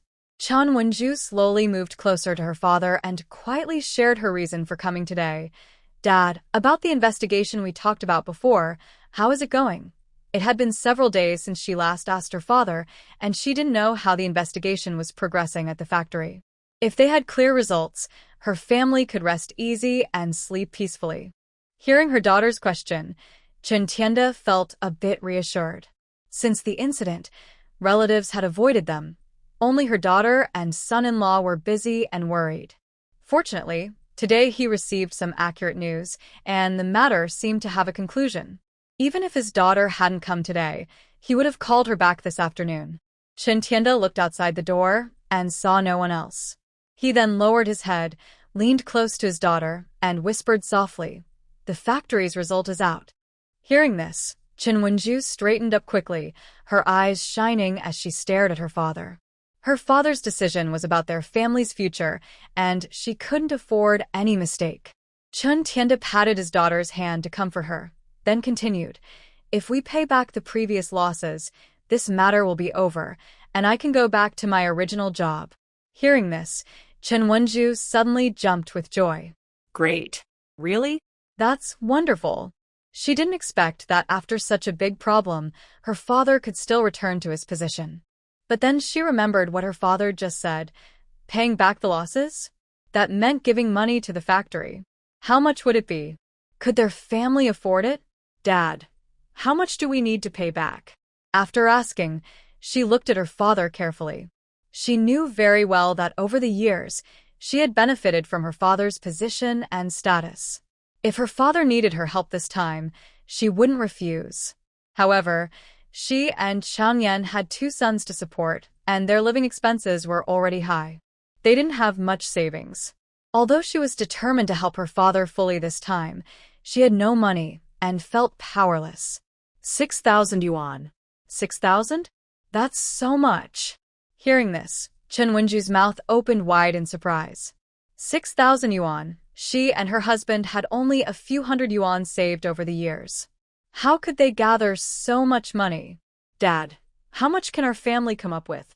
If it's not enough, we'll find a way together." Chen Tianda, having been a leader at the factory for many years, was experienced and shrewd. Before his daughter arrived, he had already thought about where the money could come from and had a plan. Their savings over the years could cover this amount. But if they paid it all themselves, they wouldn't have much left. They were used to a good life, and they couldn't bear to lose it. So, he decided to turn to his daughter for help. "Zhu, you know the situation at home. Your younger brother is still young and in school. There will be many expenses in the future. Your mom doesn't have a job. Over the years, we've saved some money, but not nearly 6,000. After saying this, he pretended to sigh deeply. Then, he looked at his daughter with a helpless expression and continued, "My idea is this. You can contribute 1,000 from your side, and the remaining 5,000 you don't need to worry about. I will borrow some from relatives and friends. We must fill this gap." He then stared intently at his daughter, waiting to see her reaction. 1,000 yuan is a lot. If his daughter can help solve this, it would be perfect. Chen Wenju listened to her father and naturally couldn't refuse. She thought for a while, then hesitantly said, "Dad, you know, Cheng Yan and I don't have much money." Before she finished, Chen Tianda gave her a disapproving look and, with a tone of frustration, pointed at her and explained, "You too, I know your situation. I haven't finished talking yet. Why are you in such a hurry? Here's what you should do. Go back and talk to Cheng Yan. The 2 of you should go together to your father-in-law. He can cover this money." When Chen Wenju heard her father say this, she wasn't surprised and nodded. That was exactly what she was thinking. She didn't expect her father to say it first. When he mentioned 1,000 yuan, she started to think. The little money they had wouldn't be enough for anything. Moreover, if they used all their savings to help her father, how would they live afterward? They get a salary every month, but have no savings. It's hard to even buy some meat. Life is so frustrating, and she didn't want to live like that. As for her in-laws' money, that was another matter. She knew her father-in-law favored the older children, but her mother-in-law loved the younger two. They didn't live together, and over time, the younger children would probably fool around with her in-laws. It would be better to use this opportunity to help her father with the money. For her family, it would be worth it. But then she wondered, would they agree to such a large amount of money? It seems Chun Tianda knew what his daughter was thinking. He whispered to her for a while, and only then did Chen Wenju's face gradually relax. Finally, he patted his daughter's shoulder and stood up. Let's go home. Talk to your husband properly. This should work out. He had been thinking about this repeatedly at home before his daughter arrived, considering possible problems and reminding her about them. He believed that, without realizing it, his daughter and son-in-law could make this happen. He didn't believe those two old men would just watch silently if it involved their grandchildren. With this 1,000 yuan, after their expenses, they would still have some savings. That was a good situation. Xu Xiaoman usually ate at the state-run restaurant at noon. As the weather got colder, she ordered a bowl of noodle soup, then bought 10 large meat buns, 10 steamed buns, and 10 twisted rolls to take away. She then slowly headed to the Pingshan Brigade. Now that her husband was not at home and her food was kept fresh, she could just take out what she and Nunio wanted to eat when they were hungry. It was very convenient. Otherwise, with the thin porridge at home every day, not only her but anyone would find it hard to endure. She arrived home around 2 in the afternoon. The first thing she did was go to Aunt Nio's house to pick up Nunio. The little girl had been with her all this time. Now that she had been away for so long, she was a bit worried she might not be used to it. Back home, she took a meat bun from her bag and handed it to the girl. Nunio had been getting treats from her mother lately, so she was no longer surprised. She quickly started eating the bun.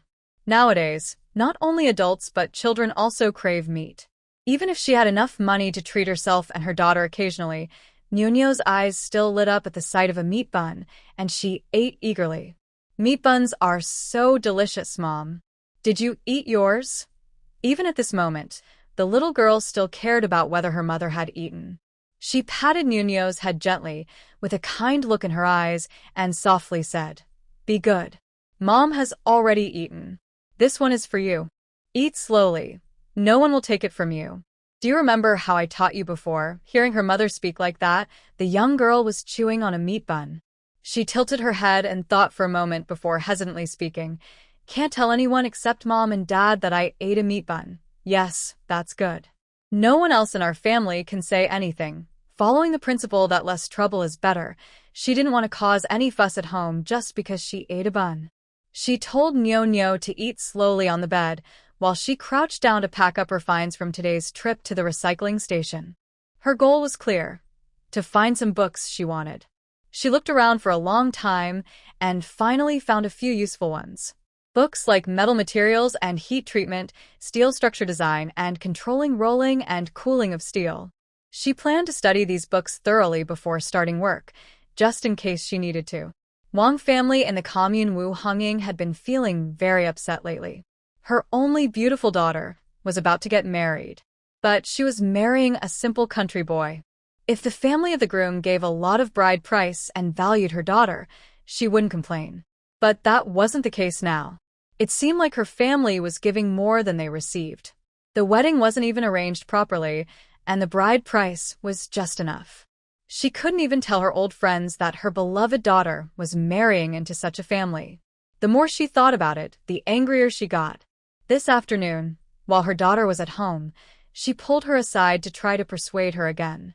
She was only thinking of her daughter's happiness, not herself. "Girl, I told you the things the Zhang family gave are really too little. It hurts my heart.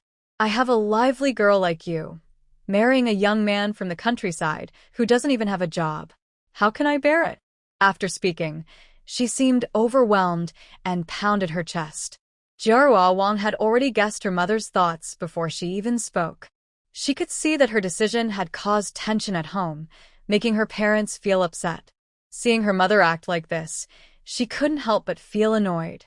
She knew what her mother was thinking. Didn't she also want the Zhang family to give more bride price? But there was nothing she could do about it. Seeing her mother cry and complain, she found it hard to speak back at the moment. Wu Hongying was always paying attention to her daughter's actions.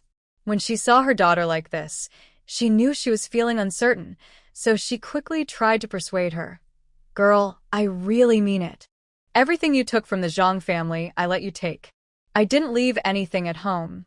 I just can't stand how the Zhang family treats my girl so slowly. Hearing her mother say this, Wang Jiao's heart was moved. She didn't expect her mother to think this way, and she felt touched. After thinking for a while, she decided to see what her mother really wanted. If it was too much, she would refuse. Mom, what are you planning? Tell me. If it's okay, I'll talk to Qingping about it. Soon, Wang Jiao understood her mother's idea. She felt a bit conflicted. Her mother wanted the Zhang family to give her a lady's watch, so she could take it when she got married. A watch. Looking at her bare wrist, Wang Jiao also longed for one. But they had already agreed with the Zhang family before. If she changed her mind now, wouldn't that be a little bad? She didn't want a watch to affect her marriage into the Zhang family. But if she could get an extra watch, especially one that belonged only to her, she wouldn't mind at all. When Wang Jiao heard her mother's words, she hesitated. The idea was good, but changing her mind like this might give her a bad reputation. Even Zhang Qingpeng would find it hard to explain to his family. But her mother's words also made sense, and were for her good. Just as she was feeling unsure, Wu Hongying looked at her daughter's face and spoke. Ruo, I know you're in a difficult spot. You don't need to say anything. I'll talk to Qingpeng. If something goes wrong, it's not your fault. I'll take responsibility. You just stay quiet and don't say a word. Wu Hongying not only disliked how the Zhang family behaved but also cared about her own reputation and face. Besides, if her daughter got a benefit, she didn't believe they would treat her mother badly after all her hard work. She thought it couldn't be helped. Moreover, if the watch ended up in her daughter's hands and was needed when she married, it would be easier to ask for help then. She had thought everything through carefully before encouraging her daughter. She has only one daughter and married her off easily, but she can never be truly at peace. Wang Jiao heard her mother say this, and immediately felt a bit relieved. Her expression softened quickly. In her heart, she agreed, but she hesitated and avoided eye contact, finally accepting her mother's decision. Soon after the mother and daughter finished talking, Zhang Qingpeng came to visit. Recently, he had been busy planning the wedding, doing everything himself to make his future wife happy. He was very attentive, even more diligent in visiting. However, as soon as he arrived, he was stopped in the living room by his future mother-in-law. He originally thought she had no objections to the wedding. But unexpectedly, she did have an objection. She wanted more bride price. This surprised him and left him feeling unsure. He never imagined that, even though the wedding was already arranged, Wang's family would suddenly raise such a demand. It seemed inappropriate. Although he felt a bit upset, he knew he couldn't ignore her because she was his future mother-in-law. Still, he couldn't agree immediately. The watch she mentioned wasn't just worth over 100 yuan. Even a receipt was hard to get. He was very poor with nothing to his name, so he couldn't agree to such a large amount easily. He could only try to change the subject and hope to distract her, hoping she would let him go. But Wu Hongying, who had finally convinced her daughter to accept her idea, wouldn't be easily fooled by her future son-in-law's words.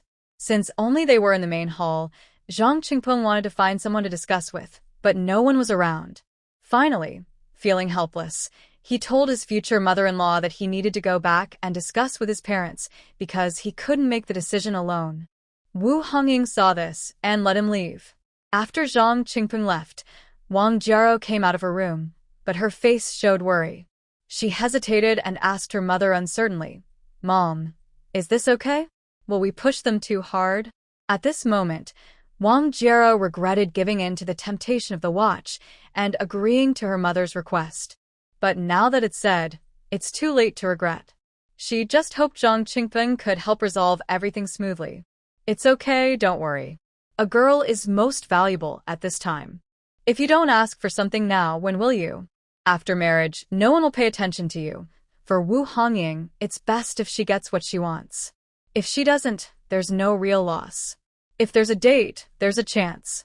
Besides, her daughter isn't unwanted. They haven't even set a marriage date yet, so anything could still happen. Meanwhile, the mother and daughter are talking about Zhang Qingpeng. On the other side, Zhang Qingpeng is fleeing from the Wang family in a hurry. He walks halfway and starts to feel calmer. He also begins to think about what just happened at the Wang family. What does the Wang family mean? Weren't they already agreed? They were preparing for the wedding. Why are they bringing up other demands now? He frowns and thinks for a long time. He doesn't believe the Wang family wants to back out. Also, the request came from Jia Rou's mother. Jia Rou's father and brother are not here, which suggests this might just be her mother's idea. Thinking about how her future mother-in-law has been cold and distant during his visits, he realizes she is unhappy with him. But because her daughter is willing, they had to agree. Now, carefully considering her mother-in-law's request, he feels quite troubled. Her mother-in-law's request isn't for something ordinary. She wants a watch for her future daughter-in-law. If possible, he wouldn't refuse. But the family situation makes him very worried. That night, Xu Xiaoman hears loud arguing from the main room. This time, the voices are louder, especially Zhang Qingpeng's, so even without going out, she can hear most of it. She didn't expect Wang Jiero to cause trouble again. It's already late, and they're close to finalizing everything. Now she brings this up, especially after her grandmother came over a few days ago. The old couple still hasn't recovered, and this is like poking the bear. Zhang Qingpeng isn't stupid. He can see that his parents haven't been in a good mood these days. But this request was made by his mother-in-law. Even if it's just a formality, he has to do it. Moreover, he really wants to get his wife a watch. Wearing a watch on her wedding day would make both her and him look good. In the commune, every girl knew that once she got married, she would be given a piece of land. After saying this, he looked at his mother, Li Guiping, with a pleading expression. Zhang Qingpeng knew that the person who cared for him the most in this family was his mother, who had always loved him the most. He had never begged his mother like this before, and he wasn't sure if she would agree. Li Guiping had been deeply affected by her mother-in-law coming to borrow money these days. She still hadn't fully recovered. Her face looked tired as she watched her beloved youngest son beg desperately. If it were possible, she naturally wanted to help him. Getting married only once in a lifetime, who wouldn't want it to be grand? Even when she was young, she probably thought the same. If her 2,000 yuan was still in her hands, she would give it without hesitation. Why make things so difficult? But mentioning that money made her heart ache again. Damn it, that old woman really deserves her bad luck. If it weren't for her, their family wouldn't be in such trouble, and her youngest son wouldn't be looked down upon. But now, all these words were useless. She took a deep breath, slowly sat up, looked at her son, and waved her hand to invite him to sit closer. Fifth, it's not that your parents don't want to help you, but our family really can't afford it. That watch, including the ticket and the cost of buying the watch, is a lot of money. We can't just give it away, or the other brothers and sisters-in-law wouldn't agree. This is the trouble with not having private savings. If it were just 10 or 20 yuan, she could secretly move some around. But a watch is a big expense. If they can't give the whole family an explanation, it would be impossible. Li Guiping, even if she was a bit careless, understood this clearly. Moreover, the old couple knew one thing. Even if they privately favored their youngest son, they had to be fair in public. This was their experience as parents over the years. Seeing that her mother had spoken like this, Zhang Qingpeng also knew that it was unlikely to happen. Naturally, he felt disappointed. But he wasn't overly upset. For him, the most important thing now was to marry Jiao, and the watch was his effort to help his bride. Even if he didn't succeed, he wouldn't regret it. He thought that their marriage wouldn't be significantly affected by this. Later, the detailed situation was explained to her by Fang Xiangxiang, who came to talk. Second sister-in-law, if you ask me, Wu Wu's fiancé, who hasn't even gotten married yet, isn't a good person. Everyone says good things, but now they want to add a watch as well. Why? We agreed not to buy big items, and when we married, none of us had these things. She's so proud, and she's from the commune. She's so superficial.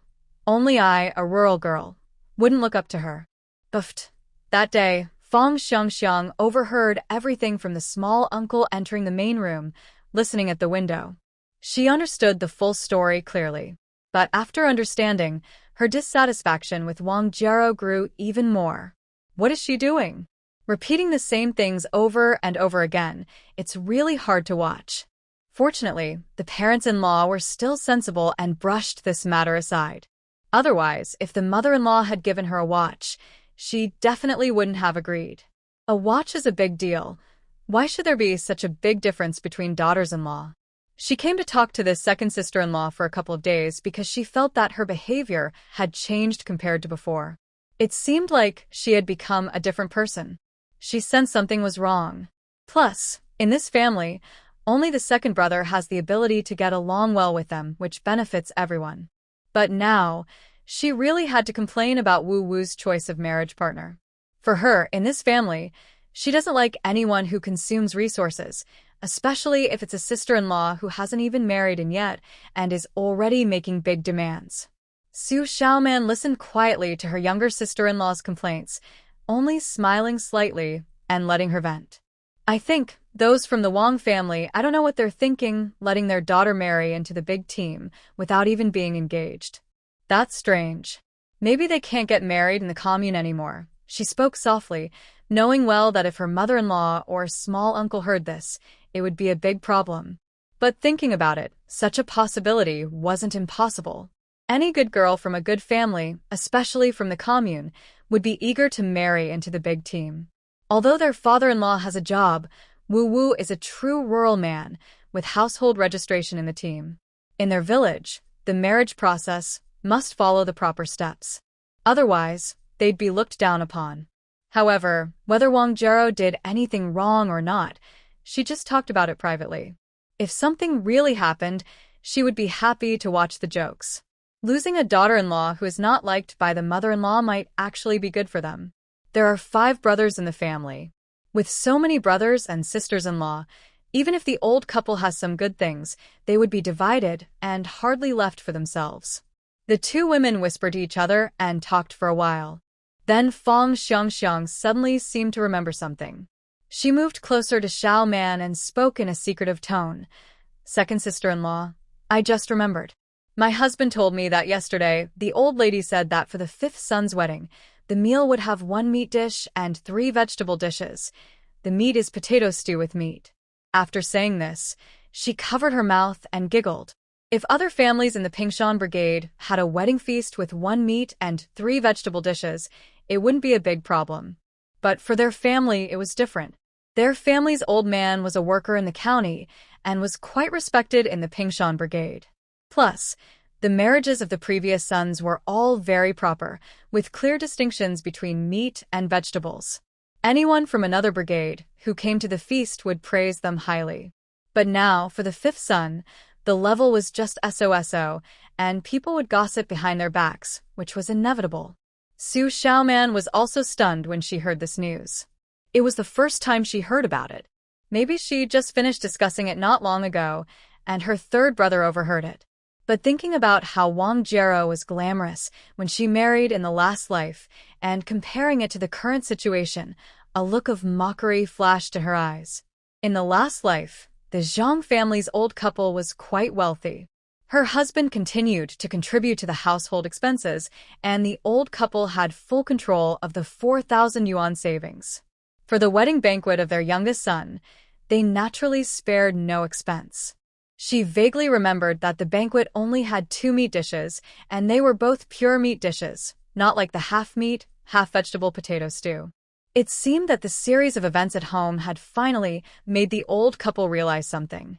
Look, even at the wedding of their most beloved youngest son, they were stingy and careful, so as not to be laughed at. This is just the 5th son being showy. Now everyone in the brigade knows that his fiancée is a girl from the commune. It's really embarrassing. Zhang Qingpeng was very happy to marry Wang Jiero. They set the wedding date and announced it proudly in the village. Everyone was surprised because it was a big event for the community. During the celebration, people were amazed by the news.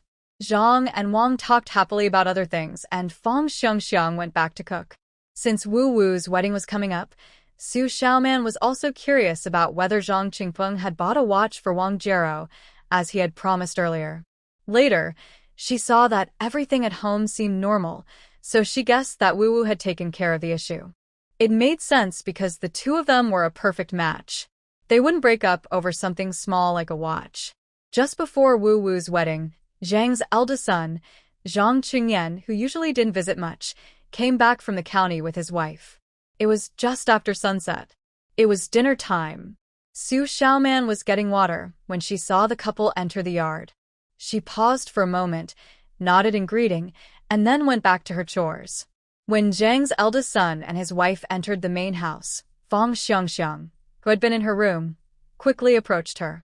She whispered, "Second sister-in-law, that's the eldest son and his wife, right? It's really surprising they came back. I thought they wouldn't come." She looked toward the house, clearly curious about their visit. It seemed she didn't understand why they were there and was determined to find out. But Fang Xiangxiang was right. The eldest son and his wife rarely came back, especially at this time. It was obvious they had something important to do. If the older sister-in-law came back, it probably wasn't for a friendly visit. She thought, they don't come back without a reason. Something must be wrong. Out of all the siblings, only the eldest couple had stable jobs and received government rations. The others still worked hard in the fields. The family had invested a lot in the eldest son, but over the years, he and his wife hadn't contributed much to the family, nor did they act like the head of the family. She looked down on the eldest couple. When things were good, they tried to get closer. When things were bad, they stayed far away. The second brother's family was much better off than theirs. But there's nothing I can do. Since the older brother was born into the family, he became the head of the household and was valued by the family patriarch. He never forgot the benefits of being the oldest. Thinking about it really makes me feel frustrated. But times are different now. The savings in the hands of the elderly couple belong to the whole family. The old couple would never agree to secretly share it. Second sister-in-law, what do you think? Xu Xiaoman glanced at Fang Xiangxiang and felt strongly that this family still needs someone like her. Otherwise, life would be dull, and she would have to handle many things herself, which would be very tiring. Let's see. I think it might not be a good visit. She knew well why the couple was coming. She had been thinking about it a few days ago. Based on how things developed in her previous life, they should be coming now. And just as she thought, they arrived right on time. Fang Xiangxiang agreed after hearing Xu Xiaoman's opinion. She nodded seriously. Yes, I think so too. After saying that, the two looked at each other and understood each other without words. Then they each went their own way. Now is not the time for chatting. They must keep an eye on the older couple and see what their visit is about this time. If they're just here to visit the elders, that's fine. But if there's something else, they can't be allowed to do as they please. Because the arrival of the older couple not only made the third family alert but also made the fourth family very cautious, all paying close attention to what was happening in the main hall. At this moment, the atmosphere inside the Zhang family's main hall was a bit tense. Li Guiping had been calming herself for several days, and her mood was gradually improving. But she still felt a bit down, lacking energy and enthusiasm. She didn't even get excited when she saw the older brother return. Zhang Minqing had just finished work and sat down, still catching his breath when he saw two familiar figures walking into the living room in the glow of the sunset. Before he could speak, he heard two familiar calls. Dad, Mom. That voice sounded like the older brother's. He looked up sharply and was surprised to see the older brother, who hadn't been back for several months. The older brother was back, and he hadn't even said a word in advance. He just suddenly returned. He looked behind him and saw he wasn't carrying the two grandchildren, but his eldest daughter-in-law was nearby, which was quite unusual. Why are you back at this time? You didn't call ahead. Is something wrong? This eldest son and his wife wouldn't come back at this hour without a reason. Especially since his daughter-in-law was also involved, it made things seem even more strange. When Zhang Qingyan heard his father ask questions, he didn't answer right away. Instead, he first closed the main door of the main room. Seeing his eldest son act this way, Zhang Minqing's eyes slightly narrowed. It seemed that his eldest son had something important to say today, but he didn't know what it was. He picked up a nearby enamel cup and took 2 slow sips. He had just finished work and rushed back home. He hadn't even had a drink yet. Li Guiping saw that her eldest daughter-in-law also came back. She usually didn't like this daughter-in-law, but since her husband was nearby, she didn't say anything. She just rolled her eyes and turned away. This eldest son was the favorite of her husband. She didn't want to offend anyone, so she decided to see why they had come. For a moment, the main room was very quiet. Chen Wenju saw this and gently nudged the man's arm, signaling him to hurry. Their 2 children were still at home, and they couldn't waste too much time here. Once they finished talking and got the money, they had to leave immediately. Although the village was not far from the county town, it was very dark on the way, which slowed them down. Plus, they had just finished work and rushed here without dinner, so their stomachs were growling. That day, after hearing her father at her mother's house, she had a good talk with her husband. Although her husband wasn't very happy about asking his father for that 1,000 yuan, he understood. But as his wife said, they didn't live together. Even though his father favored him, the younger siblings were always around. Even if the old couple had some savings, how much could they really use for them? And as far as he knew, his mother's favorite was the 5th child, who was eager to find a job in the county.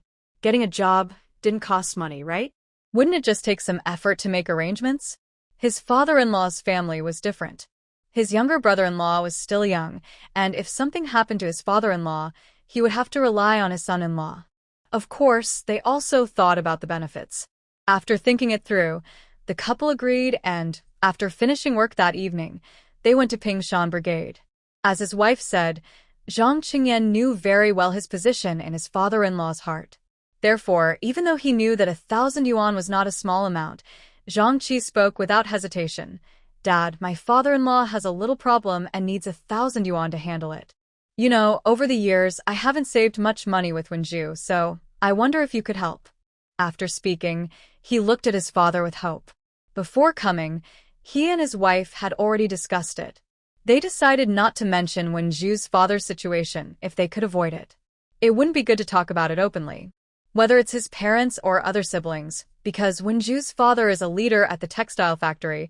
It has brought them some face.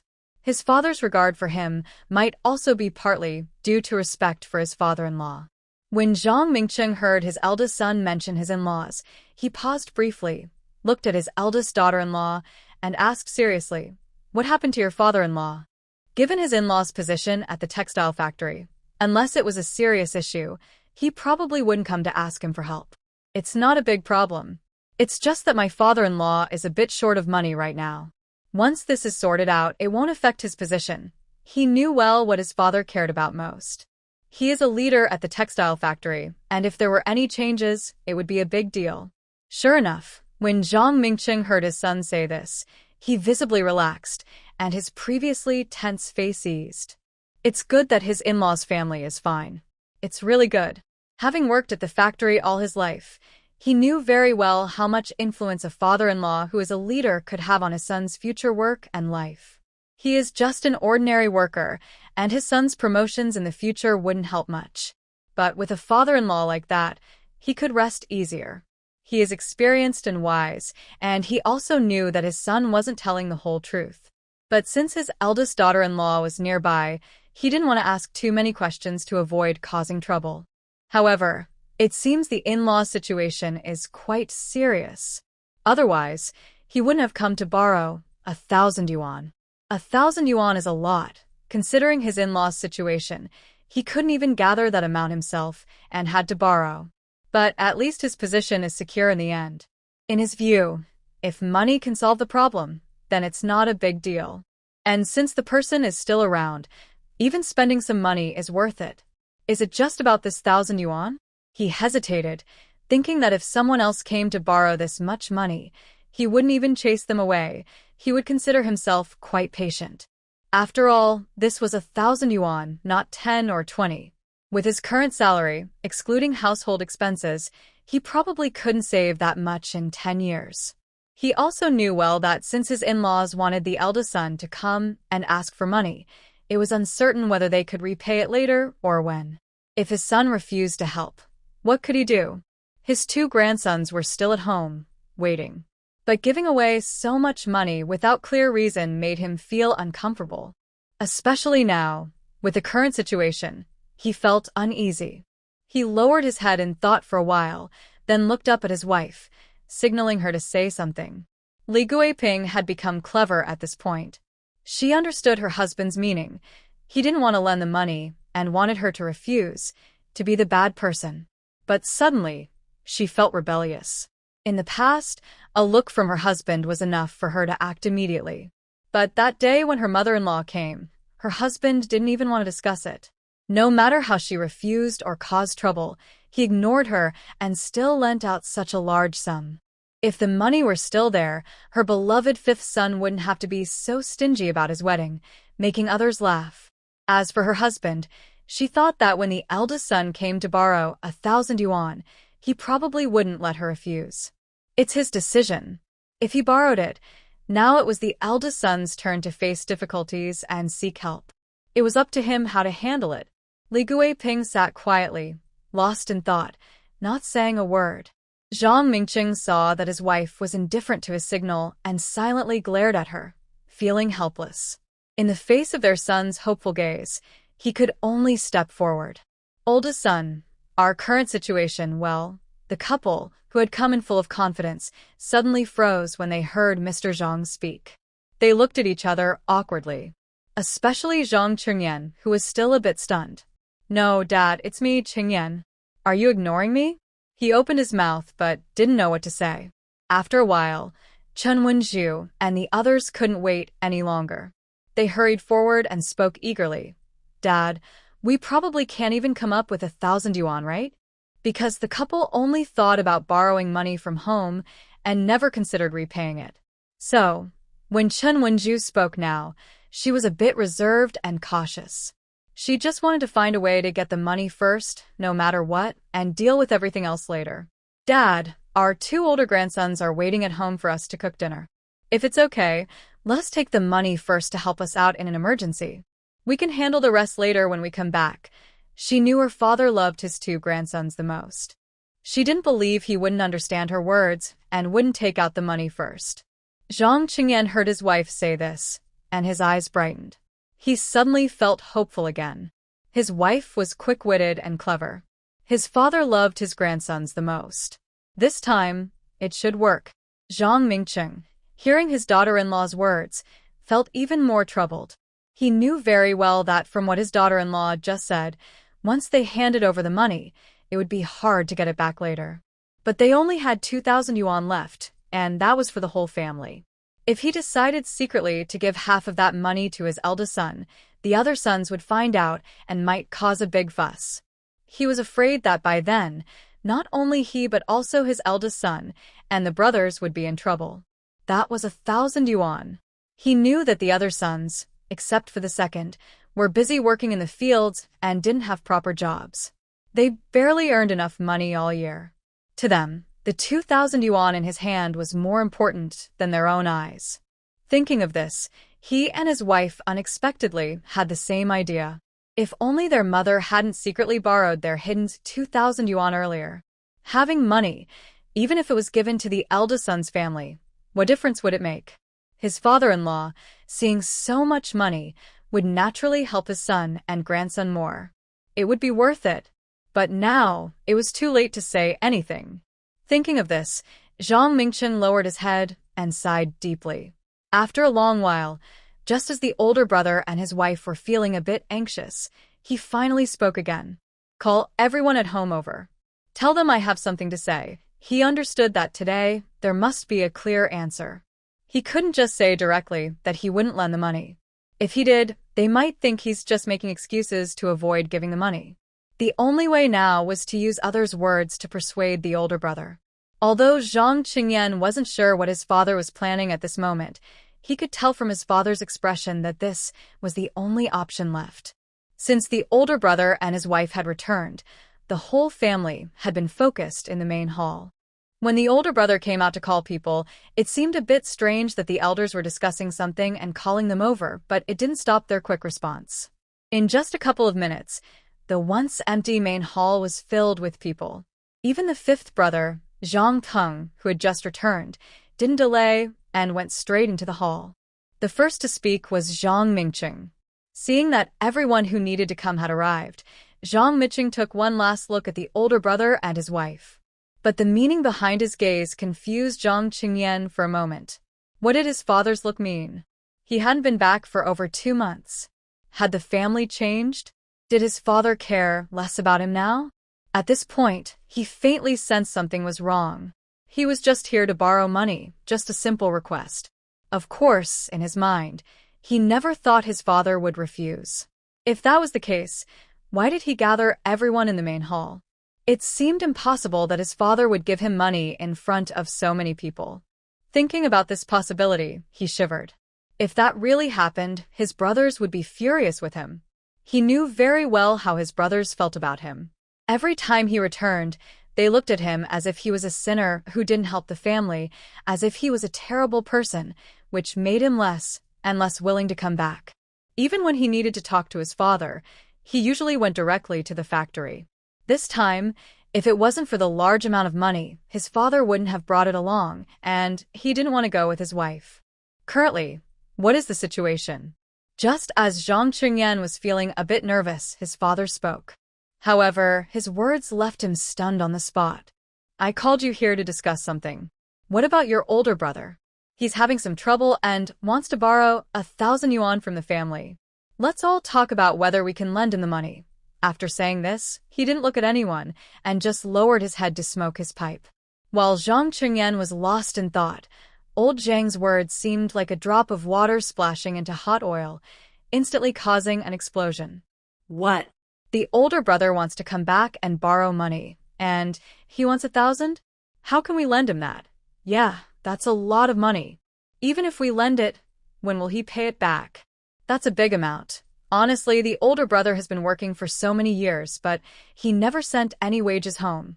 The people in the main room were full of resentment. They remembered how the older brother had enjoyed the best resources at home, but never gave anything back. Why should he? Just because he's the oldest? And now, seeing that he hasn't come home for several months, it seems unlikely he will help take care of the elderly in the future. Oh, when he needs support, he asks for help.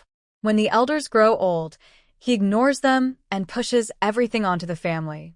There are so many good things that only Zhang Qingyan has to deal with. In the main room, everyone was arguing loudly, full of dissatisfaction, complaints, or outright refusal. Even the 2 elderly people sitting at the head of the room, including Zhang Mingqing, who was somewhat mentally prepared, were surprised by this. He knew that some of the other children had opinions about the older brother, but because he was in charge, they only maintained a fragile peace. But this time, whether because the older brother was being overly bold or because of deep-seated resentment, everyone suddenly expressed their true feelings without holding back. At this moment, Xu Xiaoman was sitting nearby, with Fang Xiangxiang sitting beside her. Just now, after Zhang Mingqing finished speaking, Fang Xiangxiang was so angry she almost stood up to argue. But seeing her husband speak first, she sat back down. Seeing that others were speaking one after another, she didn't need to say anything to oppose them. She had time to chat quietly with Xu Xiaoman. However, her voice was very soft, and only the 2 of them could hear. Second sister-in-law, I told you, these 2 coming over definitely mean trouble. They just came to borrow money. I didn't expect their appetite to be so big, asking for 1,000 yuan at once. Why don't they go rob someone? Our old Zhang family is like a bank. Whatever they want, they can have. Bah. They should look at themselves first, see if they're worthy. They're so shameless, not even afraid of the wind blowing their tongues. Fang Xiangxiang was really angry. That was 1,000 yuan.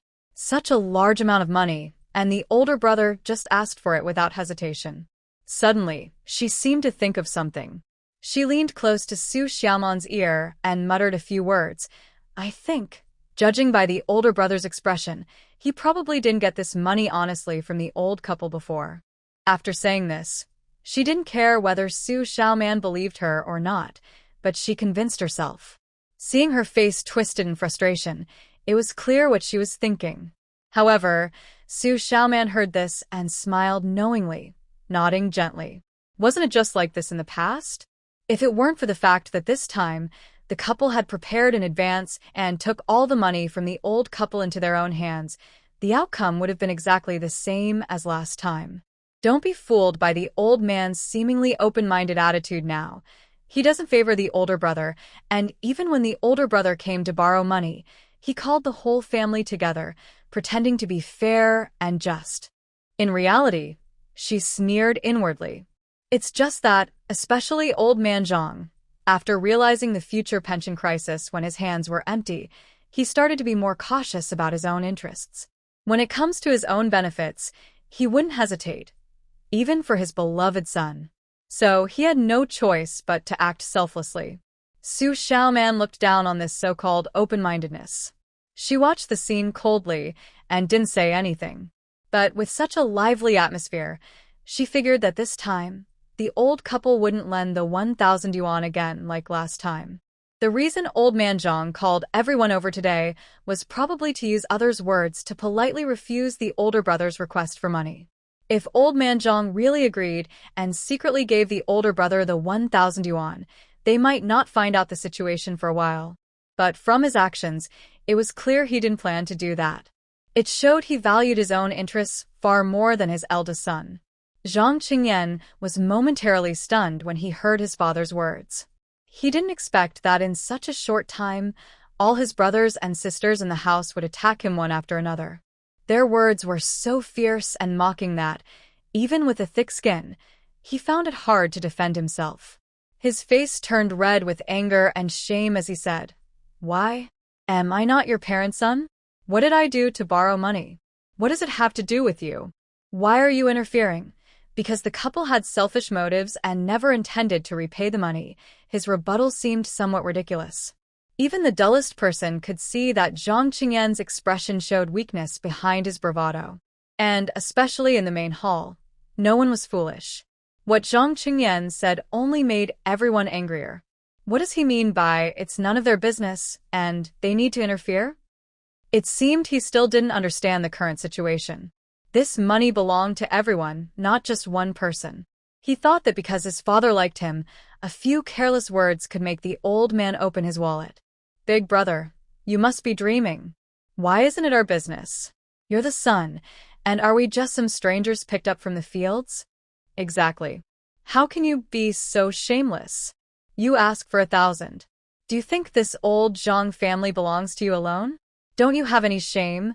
With so much money, can you pay it back? Or are you trying to get it for free?" Perhaps anger made their words more harsh.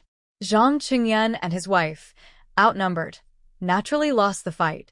In the end, old Zhang couldn't bear to see the chaos and stopped the argument. Although he was the one who started this, seeing so many people attacking his son, he felt a bit guilty. He had loved his son for so many years. This time, he just came to borrow money and didn't do anything else. When the others saw their father angry and that they had said enough, they also stopped. They hoped their father would see their attitude and not make any regretful decisions. In their view, there was no need to ask for their opinion, and what was there to ask for? Nowadays, everyone borrows money in small amounts, 1,000 at a time. What kind of family is this? Just getting by? Zhang Mingcheng saw everyone in the main hall stop arguing and fall silent. As everyone eagerly waited for his decision, the old man turned his gaze towards Xu Xiaoman and gently asked, "Second sister, what do you think about this?" Hearing Zhang old man ask this, Xu Xiaoman almost cursed inside. "You old fool, can't you see the heated argument just now? And now you're asking her, clearly trying to make her the bad guy? This old man has a very mean heart." But for her, it was easy to answer. She brushed off the non-existent dust on her clothes, first looked at her older brother Zhang Qingyan and his wife, and smiled slightly. Then she spoke casually. "Since Dad asked me, I can only share my thoughts. Actually, everyone saw what the older brother and sister-in-law said just now, so I won't repeat it. But, it depends on the situation. If what the older brother is dealing with is truly a matter of life and death, then maybe lending is possible." Before she finished, she heard a sigh nearby. She ignored it and continued. "But since this is such a large amount of money and it's a serious matter, it's natural for everyone to be cautious. If we do lend, The IOU repayment method and schedule must be clear. Otherwise, it would be hard to explain to everyone, right? Humph, she didn't believe it. With a proper IOU and witnesses, how could this couple possibly refuse to pay back the loan? They just don't want to pay. Both of them have official jobs, so they can just go to their workplaces. 1,000 yuan may sound like a lot, but compared to a steady job, it's nothing. With so many people in the family, how could they let this couple refuse to pay? Especially if all the paperwork is in order. She was just afraid they wouldn't dare to borrow. As long as they dared, she would agree. Sure enough, the older brother and his wife, who had been happy when she agreed to lend, soon lost their smiles after hearing her next words. Their faces stiffened, and they showed no enthusiasm for her proposal. His gaze was uncertain, and he didn't dare look towards Xu Xiaoman anymore. Fang Xiangxiang, a clever person with a quick mind, quickly understood the situation and hurriedly added, Yes, yes, big brother and sister-in-law, if you really have difficulties, it's not impossible. We were just talking casually earlier, don't take it to heart. We are family, and if there's a problem, we shouldn't just stand by and watch. Humph, little brat, just wait and see how disgusted I make you and your wife. The second sister-in-law was smarter. Why didn't she think of this before? Now, Zhang Chengyan and his wife were being spoken to like this by Fang Xiangxiang. They felt like they were being roasted over a fire, and under the watchful eyes of others, they couldn't say a word. It's not like they wanted to borrow money, nor did they want to lend it. They had planned to take advantage without paying back, making them write a loan agreement, and then taking the money. How could that happen? This money wasn't for their own use. Why should a son-in-law bear the debt caused by his father-in-law? And the amount was huge. It was just a matter of passing money back and forth. As long as it didn't affect their own interests and was for their wife's sake, there was no problem. But now it was different. This involved their real benefits. He thought the people inside the house wouldn't let them write his father-in-law's name on the loan document. Judging by how the second brother-in-law's wife just spoke, that probably wouldn't work. If it didn't work, then forget it. Would he really take on a debt of 1,000 yuan in his own name? He hadn't even considered that. He thought about it again and again. At this point, he knew that today's plan to borrow money was doomed. He couldn't risk losing face and doing something he'd regret. Since it wasn't going to work, he decided not to stay here and make things awkward. After thinking it through, he no longer hesitated. His face looked a bit awkward and he stammered. Well, I just remembered. With such a large sum of money, my wife and I will go back and discuss it carefully. If we still need to borrow later, we'll come again. Mom and Dad, you're at home. We'll just go back now. No need to see us off. Without waiting for others to speak, he hurriedly left the Zhang family hall, even neglecting his wife, Chen Wenju. This trip was truly a loss. They gained nothing and only damaged their reputation. Today, not only did he fail to borrow money, but he also lost face in front of several brothers and sisters-in-law, who can't see what he's thinking. At this moment, he couldn't help but blame his wife.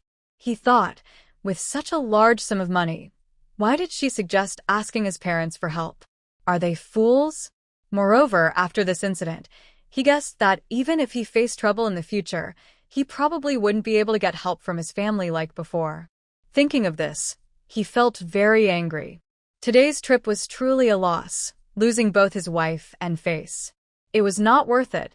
Although he often didn't come home, he knew deep down that even if he wasn't there, his parents would still care for him when it mattered. Now, it seems that might no longer be the case. At this moment, the most awkward person in the Zhang family's main hall was the eldest daughter-in-law, Chen Wenju. She didn't expect her husband to be so irresponsible that he ran off without a word. You could say he ran away, but why didn't he think to bring her along? Now, her husband couldn't handle the situation, and as a daughter-in-law, how could she be any better? Feeling embarrassed and burning with shame, she realized what had happened and left without saying a word, her face dark and gloomy, without even greeting anyone in the hall. She also felt very regretful. If she had known today would turn out like this, she wouldn't have come along no matter what. When she discussed it with her husband, he said his parents would definitely agree. She was just there to go through the motions, not expecting to say much. But things turned out completely different from what they had imagined before coming. After today's trouble, how could they still have the face to return to this home? She also grew to resent her father-in-law, Zhang Mingcheng. He usually seemed very caring towards his eldest son, but when trouble arose, his true nature showed. After causing such a scene, if he didn't agree, he could have just said so privately. Why call everyone else in? Isn't that embarrassing for them? It's simply unreasonable. Everyone in the hall, seeing that the main person left and the money wasn't borrowed, felt relieved. For the first time in many years, they saw their usually pretentious eldest son suffer a setback. This is truly satisfying. They really think the Zhang family is easy to control, coming and going as they please. Let's see how they act in the future. Although I feel pleased, I must remember that the older couple is still sitting at the head of the table. I shouldn't show too much excitement, or it might upset them. They are happy to see the eldest son struggle, but that doesn't mean they want to be targeted themselves. Just now, everyone was united against outsiders. Now that the outsiders have left, they should behave more carefully. Cough, cough, Mom and Dad. You two rest. We're going out to look around. Yeah, it's already late, and dinner isn't ready yet. Don't let Mom and Dad go hungry. Suddenly, the house that was full of people just a moment ago was completely empty. Only Zhang Mingcheng and Li Guiping remained in the room, looking at each other. After a long pause, Zhang Mingcheng sighed deeply. Today, he finally realized how much they disagreed with the eldest son. Xu Xiaoman followed the others out of the main hall and returned to her room. She saw Nuno playing on the ground.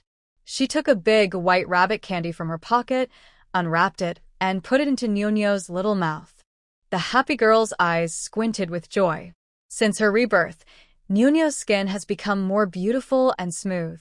She no longer looks as weak and fragile as before. She gently patted her little head and let her play by herself. Meanwhile, she was thinking about what had just happened in the main hall.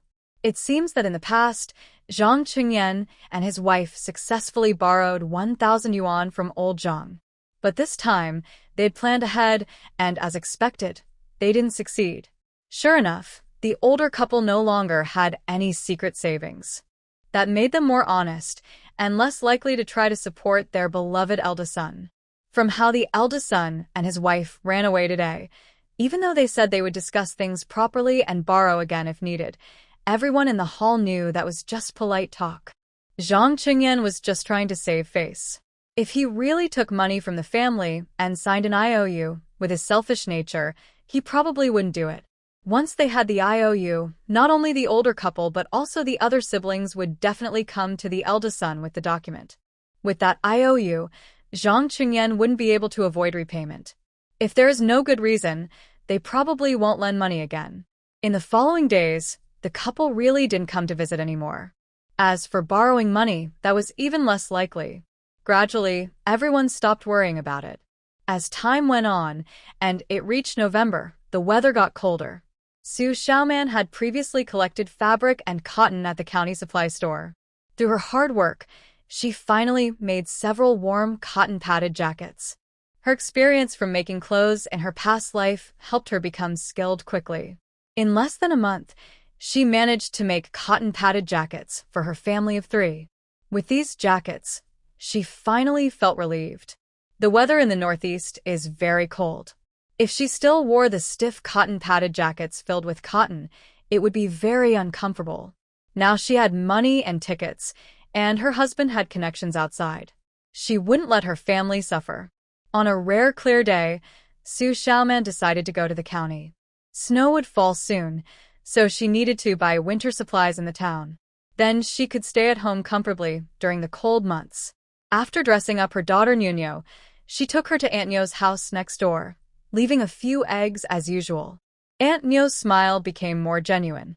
Although she didn't mind watching another child, she appreciated that Nuno often brought eggs, showing she was thoughtful. Xu Xiaoman was over 3 months pregnant now. With the cold weather and wearing many clothes, her pregnancy wasn't obvious yet.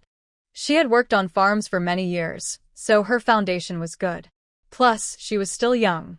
After over a month of rest, she was gradually recovering. She could walk to the county or even do farm work if she wanted, but she chose not to. In the county, she first visited the supply store and bought a lot of food from the grocery section.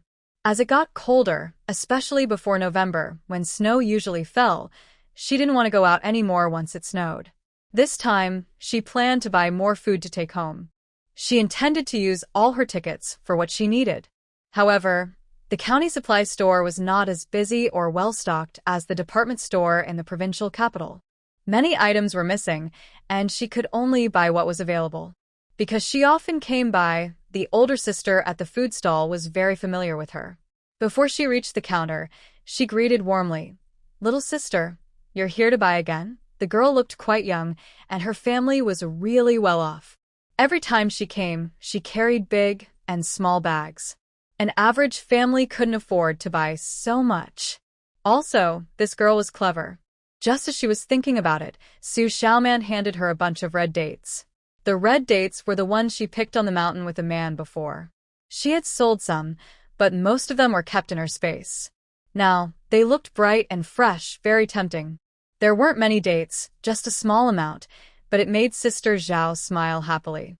Although she worked at the county supply and marketing cooperative, especially at the food counter, she knew more about food than anyone else in the whole county. But the cooperative was small. The items on the counter were very common. Over the years, even if she was not entirely honest, she couldn't say she still liked them. The dates the girl brought out were rare here. They weren't dried dates but fresh, sweet, and juicy ones. Her expression immediately became much more enthusiastic. "Little sister, we just got some crispy sesame-filled biscuits. They smell so good. Would you like to buy some to try?" Having interacted with this girl quite a few times, she knew she always had enough money. That's why she asked. When she heard about the new food, Xu Xiaoman's eyes lit up, and she nodded happily. Every time she came to the supply store, like Sister Zhao, she had no more surprises about the food here. But with something new, she definitely wanted to try it. Next, Xu Xiaoman carefully selected and finally bought quite a few things to take home. Her family's meals were really poor, so she had to buy. She bought 3 jin of fresh crispy biscuits, 3 jin of egg cakes, 3 jin of peach cookies, 3 jin of fried rice crackers, 4 jin of fried dough twists, 2 jin of white rabbit milk candies, and 3 jin of maltose.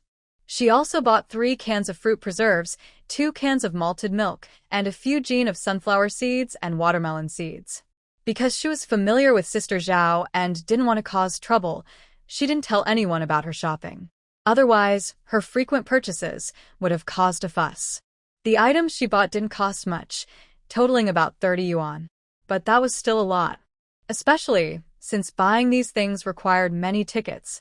After finishing her shopping, she thought for a moment and decided to ask Sister Zhao for help. "Big sister, it's getting cold at home. We need some briquettes. Do you know where I can buy some?"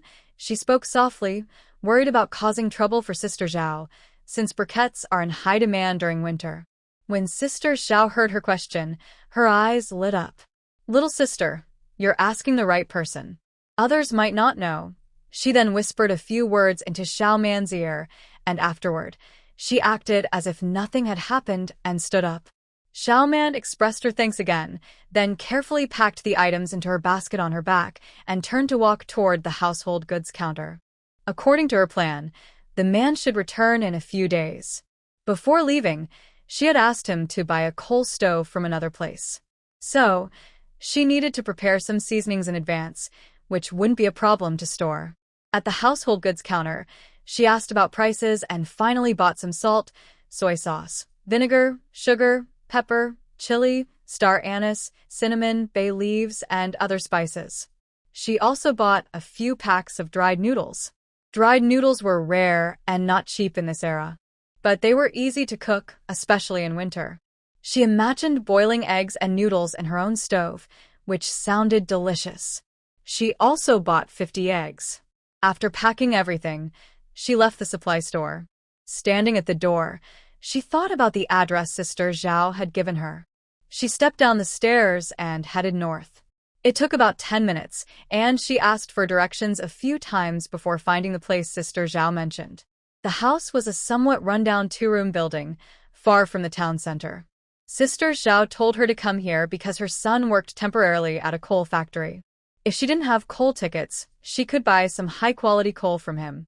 This is why Sister Zhao looked at the young girl and thought she didn't seem like someone in need of money. That's why she recommended her. Otherwise, most people wouldn't do this. Of course, she also has some distant family ties with the young man's mother. It was around noon when someone knocked on the door. Not long after, a young man, about 17 or 18, opened it. He looked like a teenager or a young adult. But before she could speak, her expression changed. Since her rebirth, her space hadn't responded to anyone. Today, seeing this young man, her space suddenly showed a prompt indicating his luck value was 62. She couldn't compare it to anything, so she didn't know if 62 was high or low. But after all this time, only this young man triggered a response. Even if it's not the best, it should be a pretty good number. She felt a bit excited, but didn't want to look at it now. She took a deep breath and then looked at the young man again. Seeing that the person knocking was a girl she didn't recognize, the young man was confused. He wondered if she had the wrong person. Just as he was about to speak, Xu Xiaoman recovered and quickly introduced herself. "Hello, are you Xiaomingshu?" When the young man heard her call his name, he was surprised. He looked at her carefully and confirmed he didn't know her. He hesitated and asked, "I'm me. May I ask who you are and what you want?" "I don't think I know you." Xu Xiaoman was happy to hear he recognized her. She was worried she wouldn't see him in person today, and since she wouldn't come to the county often, it would be hard to contact him later. "Hello, I was introduced by Sister Zhao from the Supply and Marketing Cooperative." Before she finished, Xiaomingshu understood why she was here. He quickly looked around and then pushed the courtyard door open to let her in.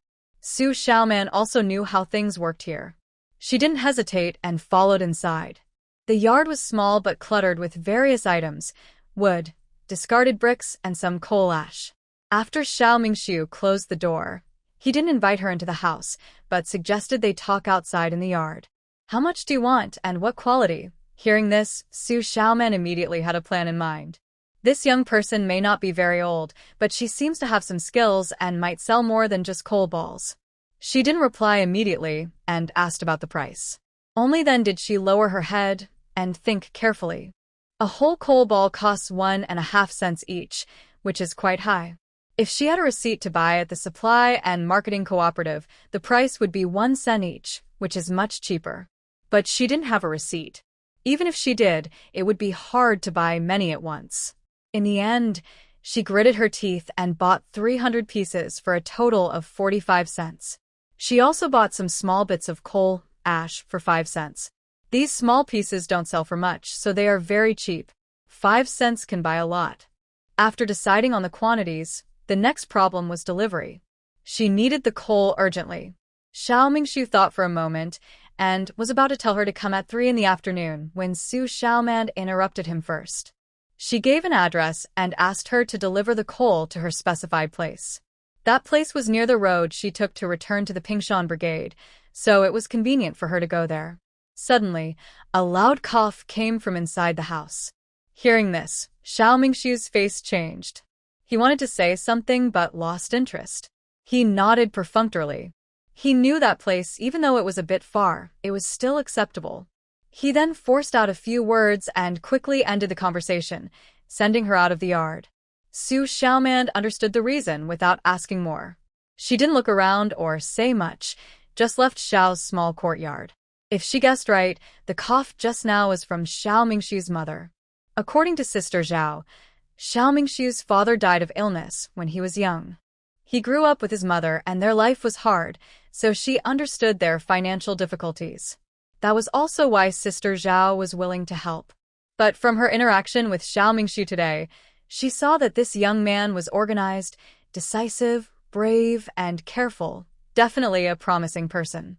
When she suggested a new delivery address, he simply thought for a moment and agreed. She bought some honeycomb coal, and although the price was high, almost expensive, she was happy because her man was earning money and she was spending it for them. She looked at the time. It was just past noon.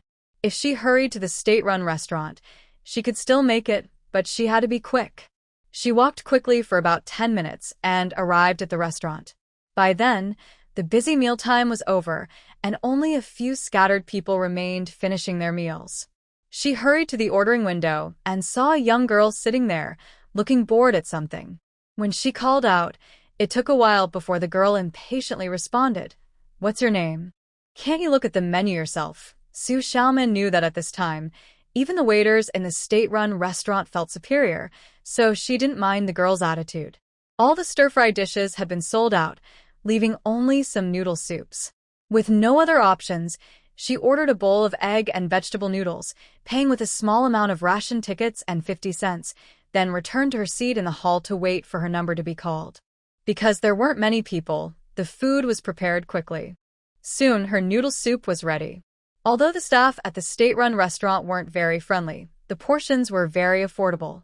A big bowl of noodles was enough even for a large man. She wasn't in a hurry and ate slowly and leisurely. 20 minutes later, she left the restaurant. The bowl of noodles was really large, and in the end, she couldn't finish it. She took a lunchbox from her space and poured the remaining noodles and broth into it. Although noodles tend to get mushy if left too long, her space kept the food fresh, so there was no problem. After leaving the restaurant, she saw that it was still early for her appointment with Xiaomingshu, so she decided to visit the scrap collection station. When she came out of the station, the sun was already setting in the west. Seeing that it was getting late, she quickly headed toward the Pingshan Brigade. She didn't have any special finds at the recycling station today, only a few small items. Still, she wasn't disappointed. She knew she wouldn't always find something every time she came. When she reached the agreed meeting place with Xiaomingshu, he hadn't arrived yet. She found a sheltered spot, took out a cushion from her space, and sat down to wait. Just as she was growing impatient, she heard a distant noise. Her body tensed, and she immediately stood up, hiding in a corner to observe before coming out. Soon, she saw that the person approaching was indeed Xiaomingshu. She stepped out, slightly smiled, and greeted him. "You're here." They didn't say much more. "Sorry, there was an urgent matter at the factory, so I was delayed." "I'm late." Xiaomingshu looked a bit apologetic. This was his first time dealing with this girl, and he was 10 minutes late. He hoped she wouldn't mind. She ordered a large amount all at once, and she was introduced by a friend. He really didn't want to lose this good customer. Although it wasn't intentional, he was suddenly called away by work at the factory and couldn't find a good excuse to leave. Xiaoman heard this and gently shook her head, accepting his explanation. Then she noticed he was pushing a large cart. Maybe the cart wasn't big enough, because there were 2 big frames hanging on each side, filled with coal ash. Seeing that it was getting late and knowing he had a lot to do, she quickly spoke. "All right, everything's here, so let's unload it." She laid out a few bags she had prepared earlier on the ground, signaling him to move the coal and ash onto them. He was surprised by her calmness but quickly responded, doing whatever the buyer asked. Since he was used to this kind of work, he finished unloading everything in just a few minutes. Xiaoman handed him 5 large bundles she had already counted. Xiaomingsu's hands were covered in black dust. He wiped them on his clothes before carefully taking the money. He didn't count it, but simply put it in his pocket. The goods were delivered, and he had received the money, so he should leave. But he looked at the girl's surroundings and saw the coal was just left there, which made him a little uneasy. After a moment of hesitation, he asked uncertainly, "So you're alone? How will you carry all this back?" Although she didn't say where her home was, just from having the coal delivered here, he guessed it wasn't in the town. Even the nearest village was quite a distance away. Xiaoman waved her hand dismissively and said, "No problem.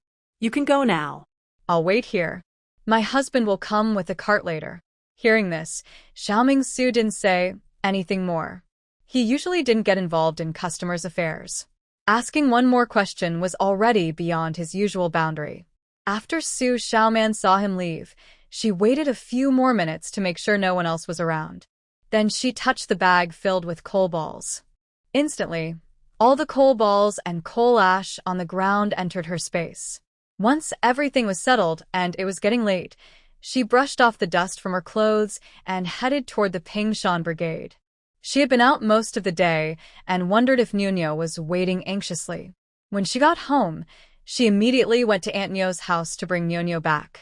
Maybe because she hadn't seen her mother all day, the little girl looked sad and pouted, almost crying, which made Xu Xiaoman feel very sorry. She quickly hugged Nuno and kissed her gently, making the girl smile again. The mother and daughter returned to Zhang's big yard. It was quiet, with no one around. But from the kitchen, faint voices could be heard. After entering the yard, Xu Xiaoman didn't stop and headed straight to her house. But perhaps she heard some noise from the yard as Li Tsuehua peeked out from behind the kitchen door. Seeing them, she forced a fake smile and said insincerely, "Oh, isn't this second sister-in-law? You've been out all day. Finally, you're back. I thought I wouldn't see you before dinner today." Humph. She just relied on her husband earning money and looked down on everyone at home. She spent her days wandering here and there, showing off her pride. She was just pregnant, but acted as if she was carrying a dragon's child. She was so proud and looked down on everyone, but her time would come. Although she complained inside, she knew she couldn't cause trouble with the second branch now. The whole family still depended on second brother to earn money. Thinking about earning money made her feel a bit better. She knew her husband had handed over all their earnings to the family, and when they divided the property later, everyone would get their share. She felt a little proud of that. But she was just a fool. Before Xu Xiaoman could reply, she quickly withdrew and went back into the kitchen. Seeing this, Xu Xiaoman snorted softly, turned her face, and went back to her room. They only dared to mock a little. If they said more, it might not end well. Just now, Li Tsuehua almost retreated quickly. She would have definitely fought back fiercely. But there's no rush. There's plenty of time. She knows that at home, not only Li Tsuehua, but also her father-in-law and mother-in-law are unhappy with her. It's just because her attitude has recently changed, and Zhang Qinglin is earning money outside, making it hard for them to act. They haven't made a move yet. It's mainly because they only see her going out occasionally and not being at home. Although they don't know where she goes, they probably guess she goes to the county.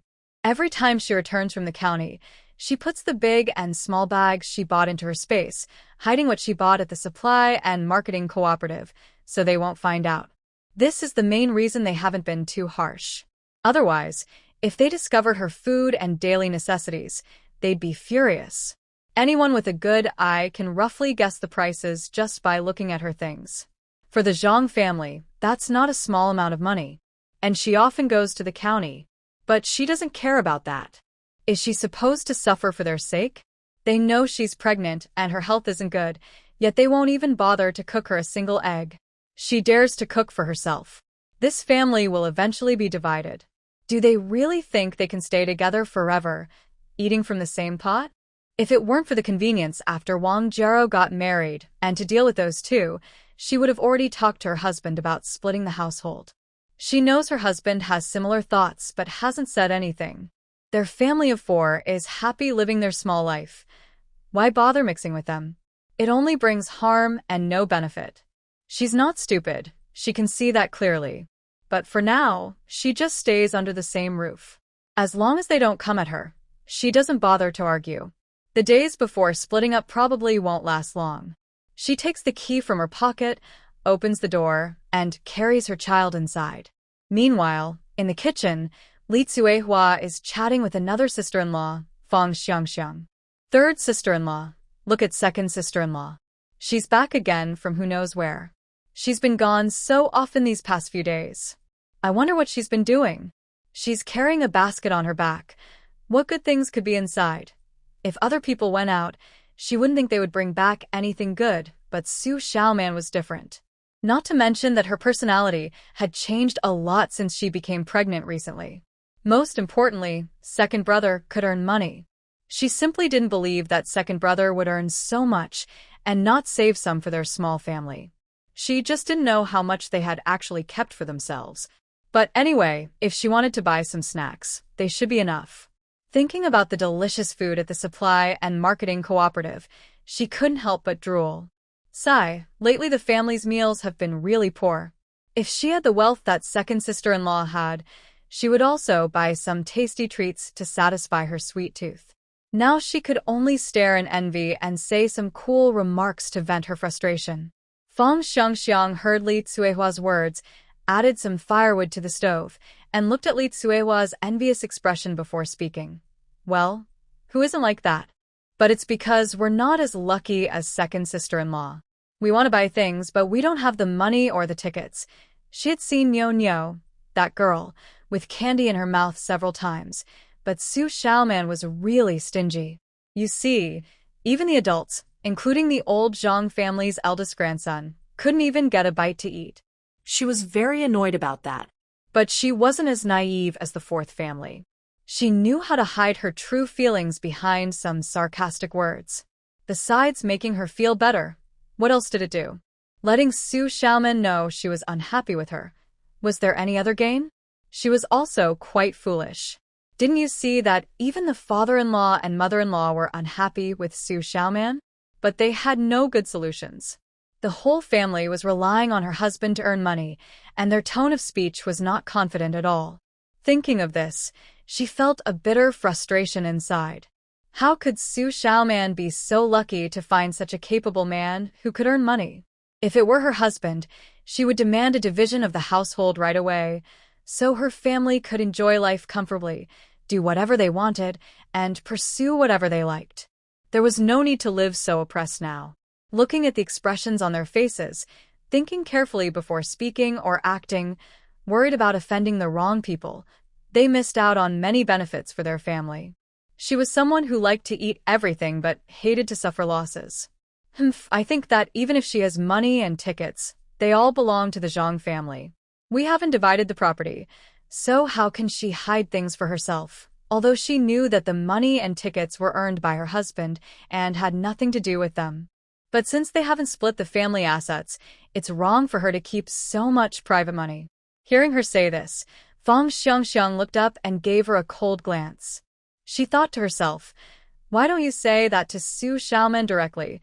Ask her to hand over her private money. She would definitely give you a hard time. If you were Xu Xiaoman, you probably have even more hidden away. Looking at Xu Xiaoman's behavior over the past few years, she was much stronger than this woman. But since this woman is a distant relative of Li Guiping, their relationship isn't something she can compare to. Even if she sometimes lacks judgment, she shouldn't offend her. She could only try to get along. However, she didn't want to respond to her just now. If this foolish woman told others what she said, she would be the one feeling embarrassed. She thought for a moment and changed the subject. I wonder how long second brother has been gone. I don't know if fifth brother can come back before his wedding. While they were talking about family gossip, Xu Xiaoman had already returned to her room, busy organizing the things she bought earlier in the county. The weather was getting cooler, but some food items were better kept fresh in her space. She sorted everything carefully and quickly finished packing. Most of what she bought today was stored in her space, mainly because she was worried that the Zhang family might suddenly come to her room unannounced. If anything was out of place, it would be problematic. Like Feng Xiangxiang, who lately had been coming to her often, trying to get close. She greeted her with a smile, but she couldn't be too cold. Still, she found her somewhat annoying.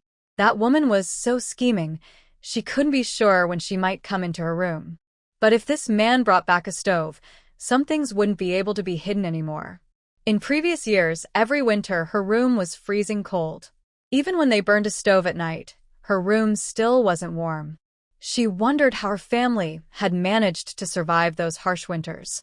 Just thinking about it made her feel sorry for her family's hardships. However, she couldn't live her past days just to care about others' opinions, especially not the adults. Niu and the unborn child couldn't bear it either. She packed everything up and gave Niu a sesame crisp to settle her stomach. At Aunt Nio's house, the children wouldn't go hungry, but they also didn't eat much, as everyone's conditions were not wealthy. Seeing Niu playing alone, she finally had time to carefully study the space. Previously, at Xiaomingxi's house, she clearly sensed changes in the space, but at that time, the timing wasn't right and she was outside, so she held back from acting. Now that she was home, she could observe carefully. When her consciousness entered, She found that the space hadn't changed much, still desolate as before. But in a prominent spot in the middle of the space, a screen appeared. Looking closely, she saw that it recorded Xiao Mingxiu's luck value. She hadn't seen this screen when she first entered the space. Could it be a new addition? But that wasn't her main concern. She noticed that after Xiao Mingxiu's name, besides the luck value, there were 2 gray boxes labeled Extract and Harvest. She didn't understand the difference between these 2 words, but there were explanations later. After reading the instructions carefully, she finally understood their meanings and differences. Extract, luck value, was something used to her previous life by Wang Jiaro after obtaining the space, targeting people with high luck values. There was no limit to extraction. Anyone with a luck value above 60 could be extracted. Perhaps this went against the natural order, which the space didn't expect, leading to the current situation where she could only restart. Learning from her past life, this time, although each luck value name in the space still had a mark indicating extract, it was no longer usable, with no conditions attached. The other box, Harvest, was different with clear conditions. Any person marked by the space with a luck value over 50, after their favorability towards her reached 90, the space could receive feedback of their luck value. The amount of feedback depended on their luck value. Unlike Extract, where extracting reduces the other person's luck value and could even affect their own luck, Harvest would give feedback to the space without affecting the person's luck value. Although the speed of gaining luck is not as fast as drawing, it ensures the space's stability and is beneficial for the future. After seeing this, Xu Xiaoman sighed deeply, feeling a sense of helplessness rising in her heart. The path of her space's growth seems long and difficult. However, she wants to see how much luck value she can get back if she manages to earn 90 points of goodwill from Xiao Mingxiu. It seems she needs to think of a way. She must test whether this method can work. She knows that the luck points gained by the space can be directly converted into points, which are very important for upgrading the space. Although there are many ways to earn points, she needs to understand the value of each method. Fortunately, today's response from the space gives her some confidence. After November 1st, the wedding date of the 5th brother, Zhang Qingpeng, is getting closer.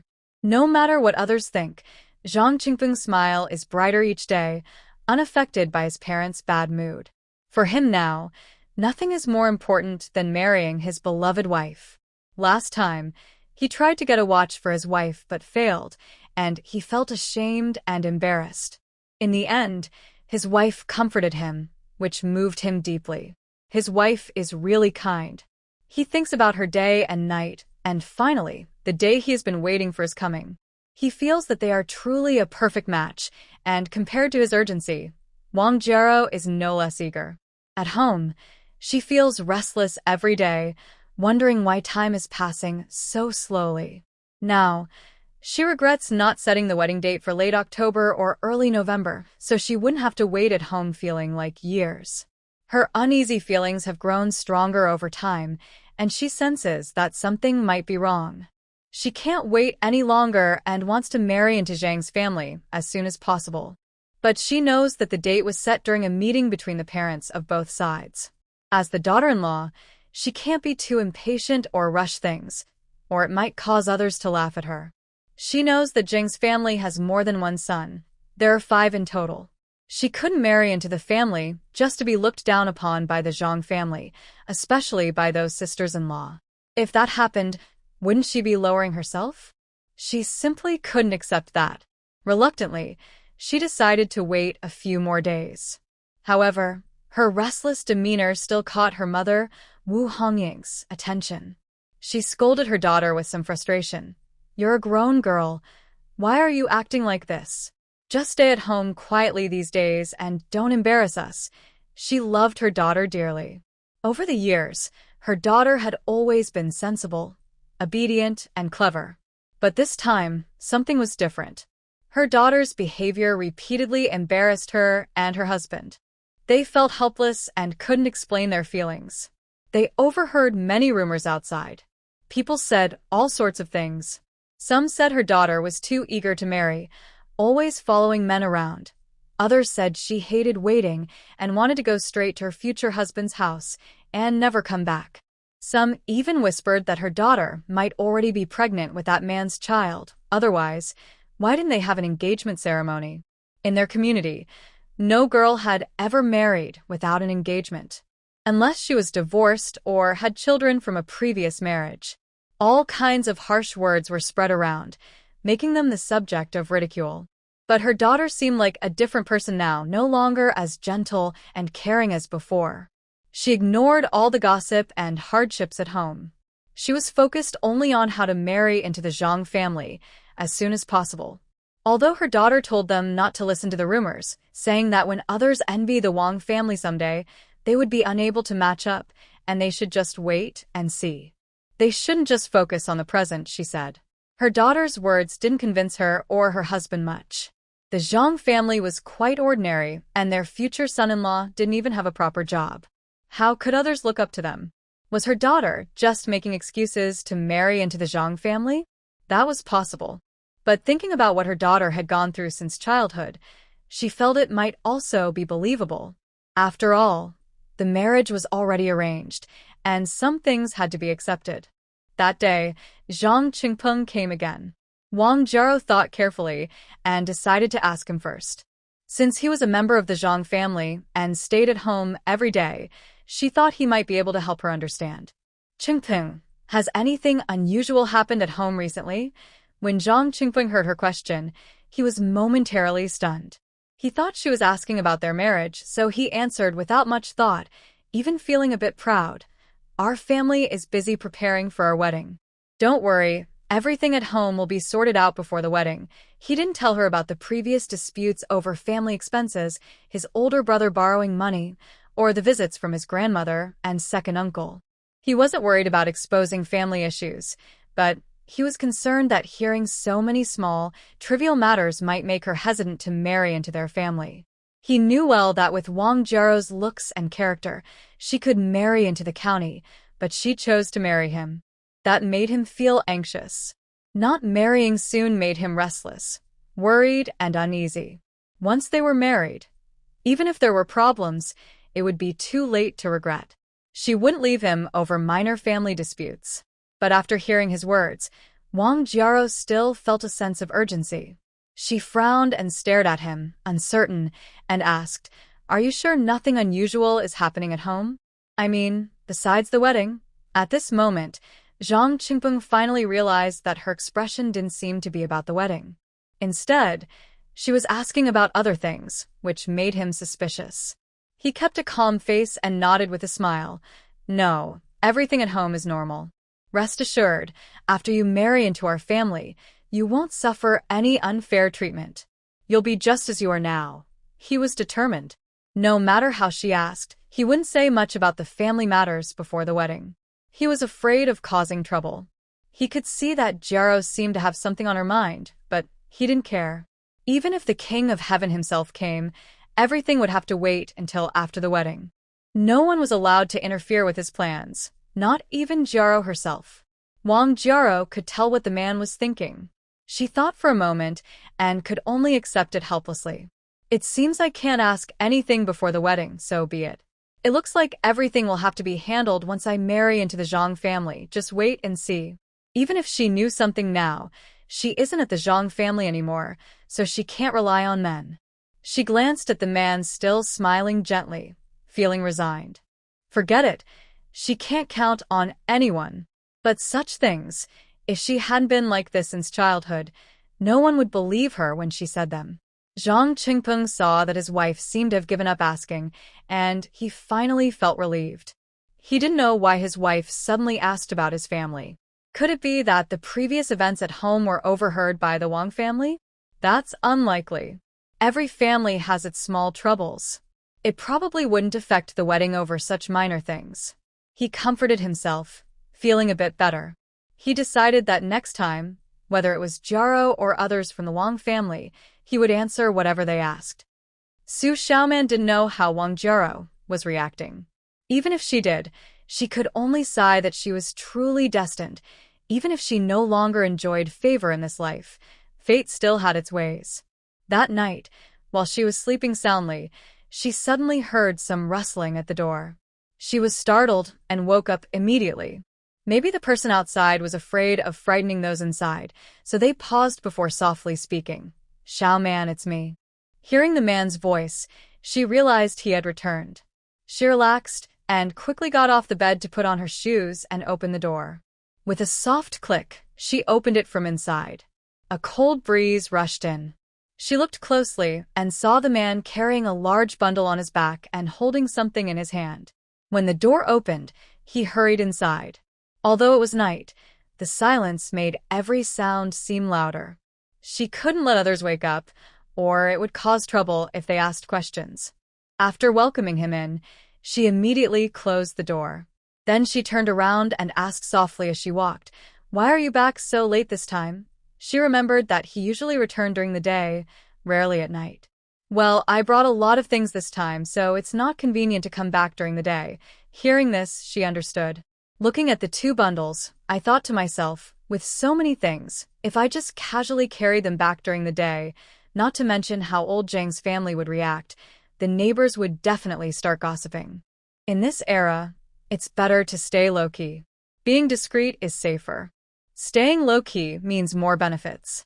I secretly nodded in approval of the thoughtful attitude towards men.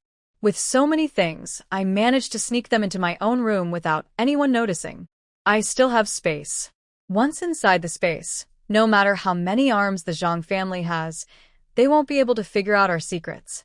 "Are you hungry? Should I get you something to eat?" Xu Xiaoman thought that since the man came back so late, he might be hungry. She remembered the leftover bowl of noodle soup from the state-run restaurant, and now was a good time to eat it. She figured the man wouldn't mind that it was leftovers. Without waiting for his answer, she took out the lunchbox herself. Zhang Qinglin. He had already gotten used to his wife's unpredictable behavior. Since she took it out, he decided to eat. He was actually a bit hungry. He had arrived in the county town earlier in the evening, but carrying these two big bundles, going straight home would only cause trouble for his family. So, he found a place to wait. When it was about the right time, he headed home. Xu Xiaoman saw the man eating noodles, then got up to fetch some hot water. The weather in November was quite cold at night. She thought for a moment and went to the kitchen to pour some hot water. She made some noise in the process, but she wasn't sure if the Zhang family members noticed. But at this moment, she didn't care anymore. Since the man was already home and the things had entered their room, even if they found out now, it wouldn't matter. Putting the items into the space was just a moment's work. She brought the water into the room, and the man had already finished eating. Half a bowl of noodles wasn't enough to fill him, but at this point, a few bites would do. After washing up, the man finally relaxed and lay comfortably on his bed. He had been out for quite a while this time. As someone involved in transportation, although it was a high-paying, high-benefit job in this era, it was also quite tiring. Not only was the body tired, but the mind was also kept tense for a long time. Over time, even young and strong men could not handle it anymore. After the two of them got into bed, they finally had time to chat. Should be able to stay home for a few days this time, because the fifth brother was getting married. As the second brother, he needed to help out nearby, or else he would be talked about by others in the team. Also, men who are away for so many days really need a few days to rest. She felt sorry for him, as he was always busy. Yes, after the fifth brother's wedding, I will go out again. The wedding of Zhang Qingpeng, the fifth brother, is set for November 16th. Today is the 4th, so it looks like he can stay at home for more than 10 days this time. That's good. He can rest well for a while. Nothing happened at home, right? He was worried about his wife when he was away.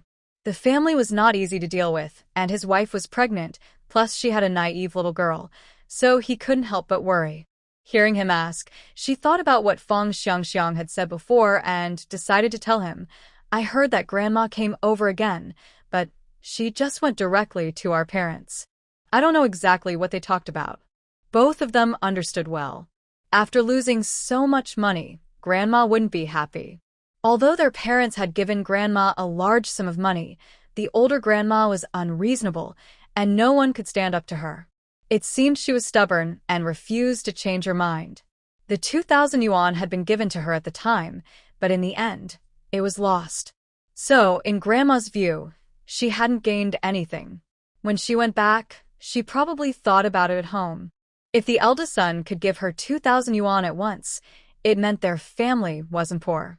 If she could cause trouble at the eldest son's house and get some more benefits, even if it wasn't 2,000, even 200 would be better than nothing. Both of them understood that they couldn't interfere in this matter. After all, it was their grandma. If their father couldn't make a clear decision, such things would only increase in the future. Human greed has no end. If Grandma could easily get a large sum of money from his family, she wouldn't give up easily. This didn't concern the two of them much. They just casually talked for a few more words and then ended the conversation. I brought you some things. Tomorrow, organize them. If you need anything, use it yourself. If you don't need it now, you can exchange it with others. He went to a place in the south. Because of limited time, he could only exchange some items locally. Besides the coal stove his wife asked for earlier, he also swapped some useful things for the home. If these items were in their county, they wouldn't be easy to get. But they have their own ways of transporting goods, so they don't need tickets or to spend extra money. It's much cheaper than buying locally. By the way, he earned about 80 yuan this time.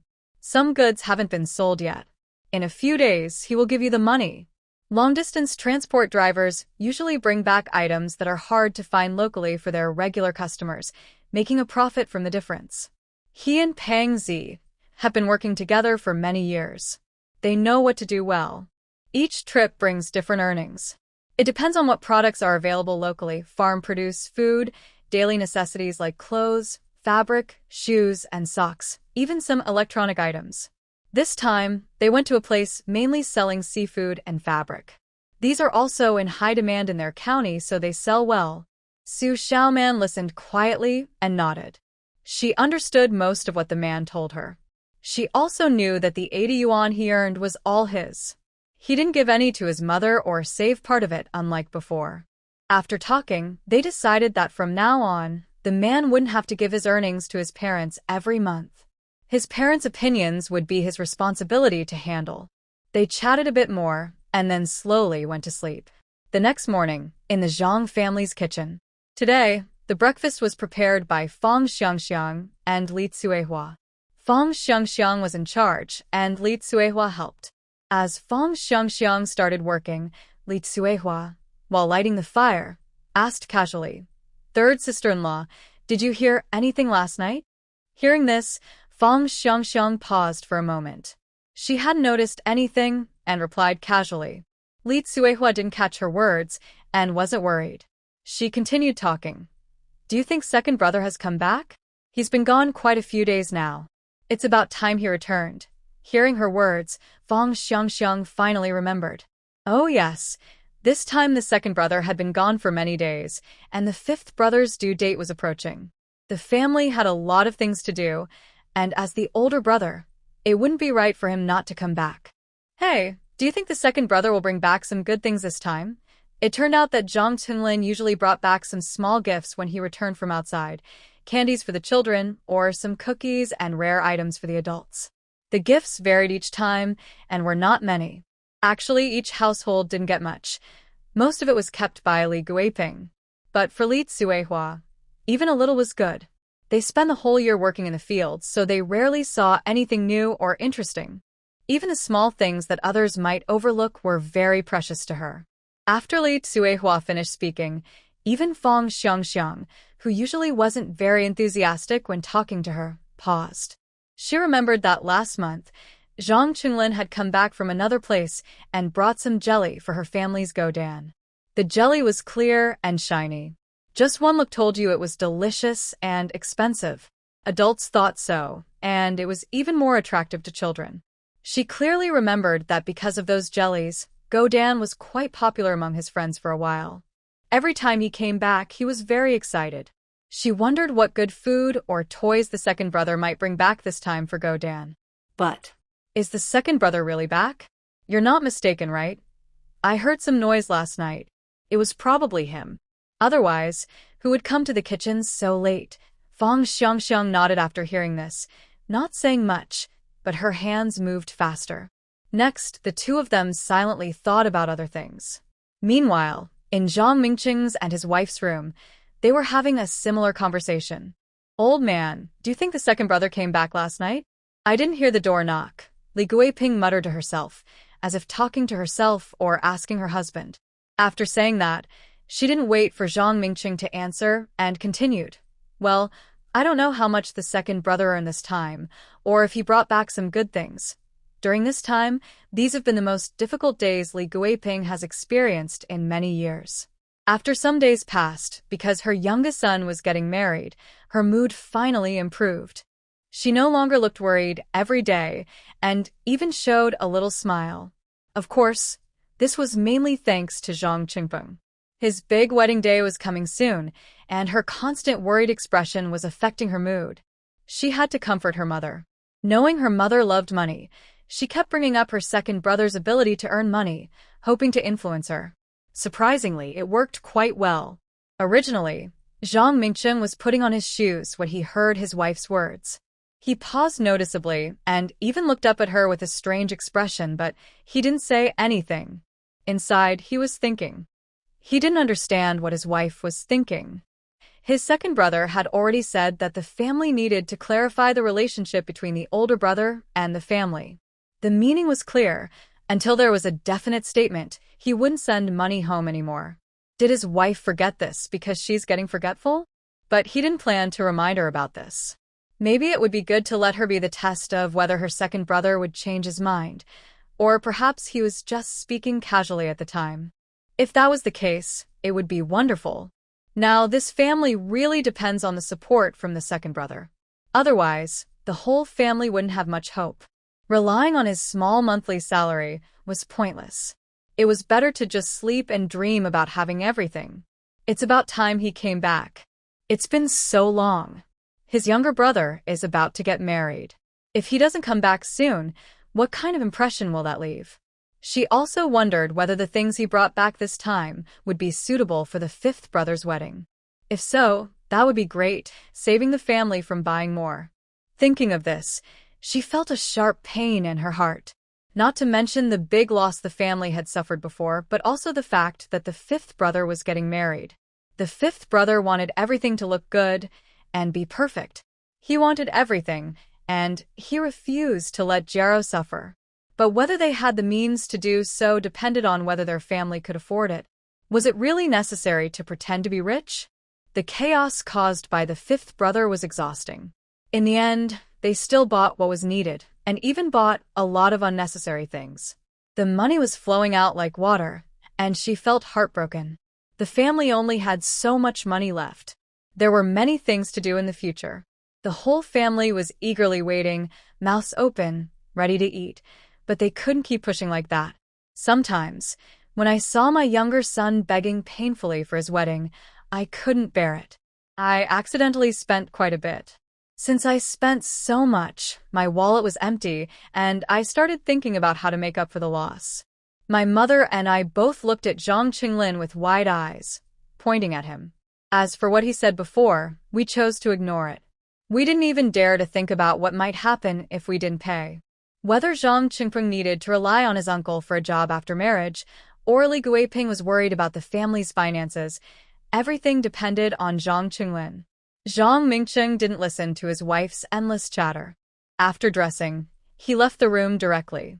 When he stepped outside the main hall, he instinctively looked at the door of the second room. Seeing it was tightly closed, he turned and went to fetch water from the well. At the same time, he started thinking.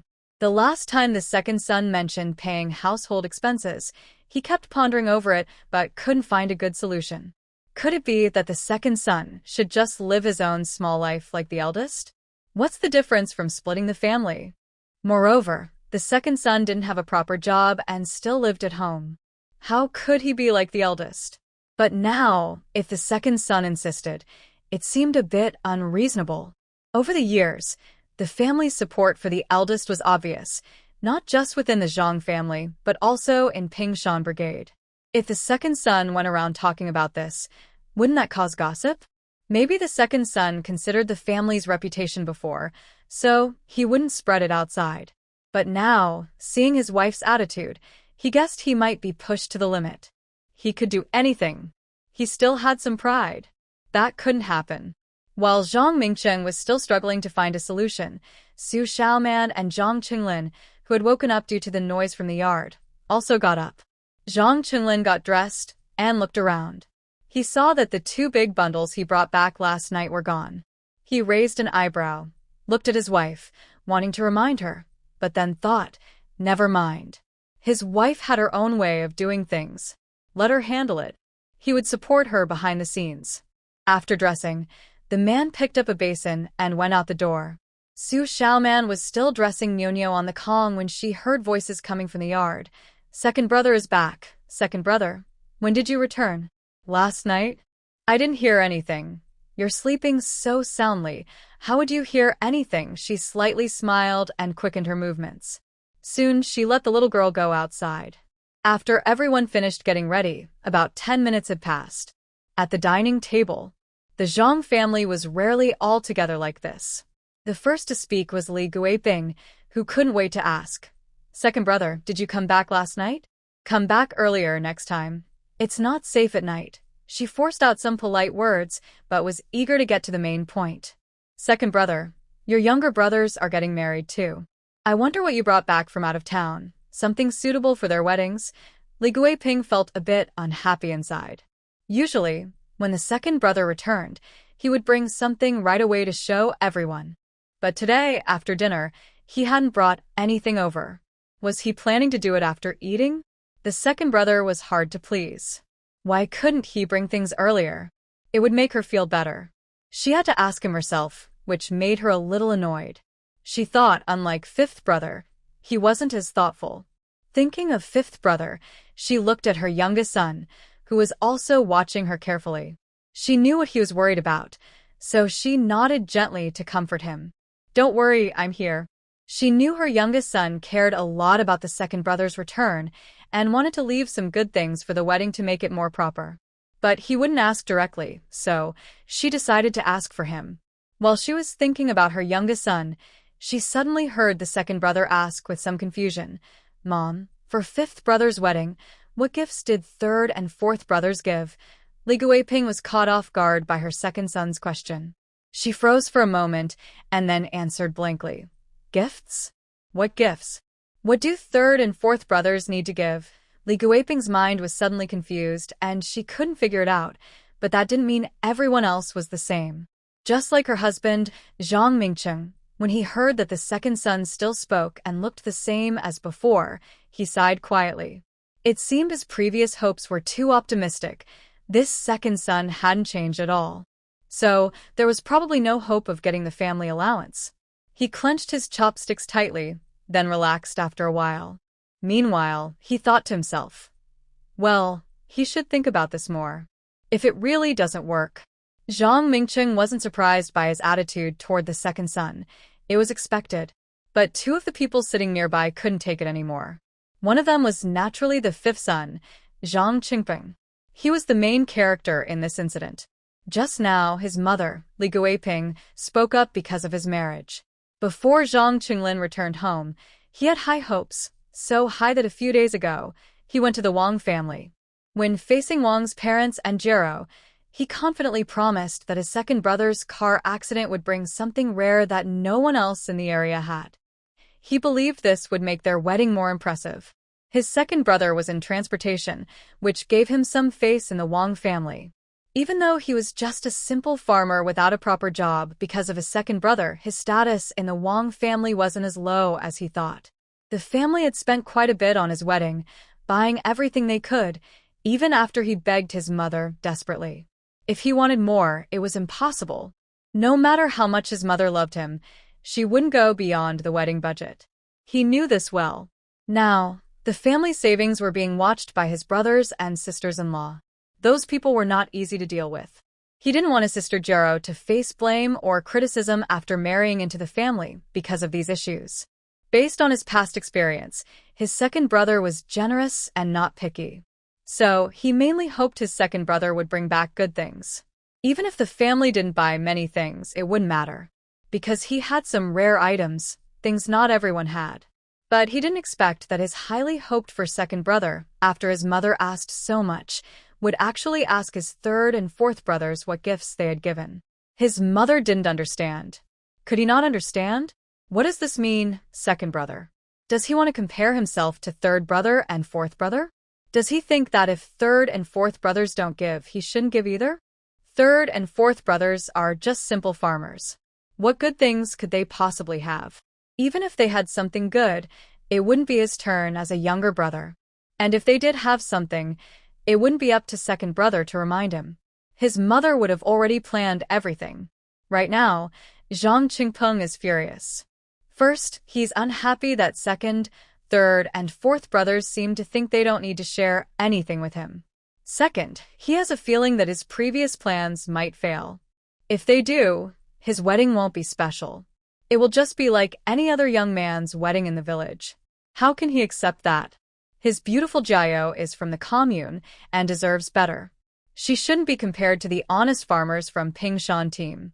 He doesn't want Jiao to suffer such shame.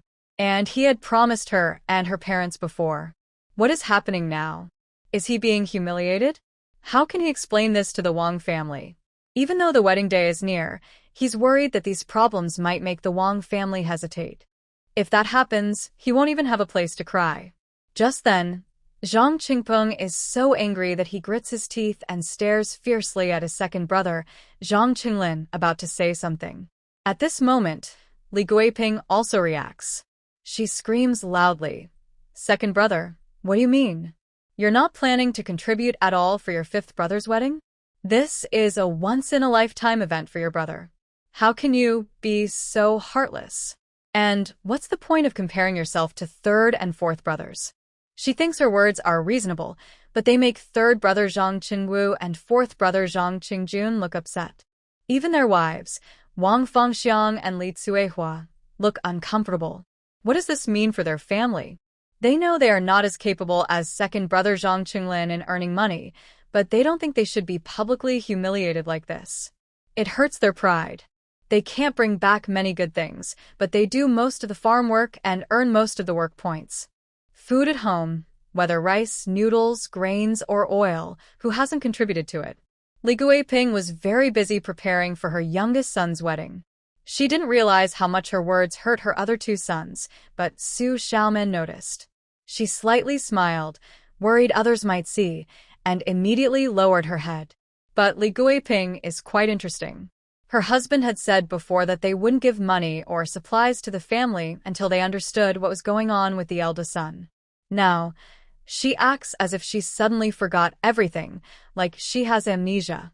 But Li Guiping really cares about her eldest son. She makes sure everything is perfect for him, but she can't do anything to help Wang Jiao, the woman involved. Wang Jiao still hopes to have a big wedding like in the past, but that's impossible now.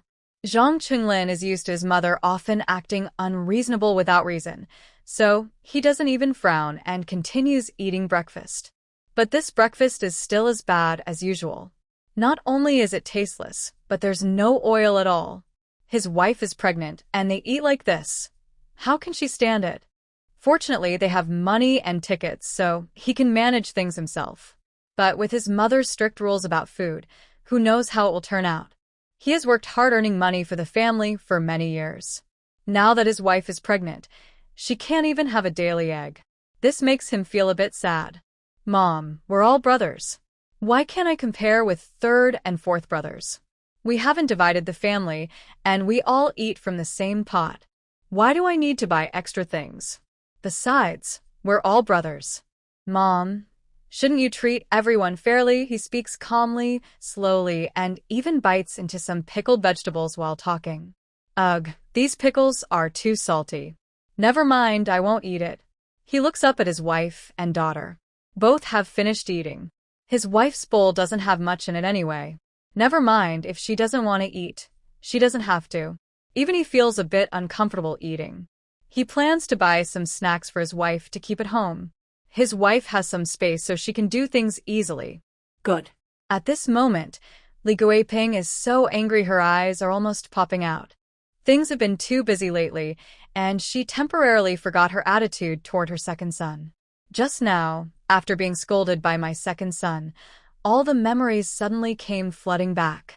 It's better not to remember, but now that I do, I feel like the sky is falling. I was about to lose my temper again, but I saw my younger son's unhappy face as he looked at the second son. He spoke stiffly.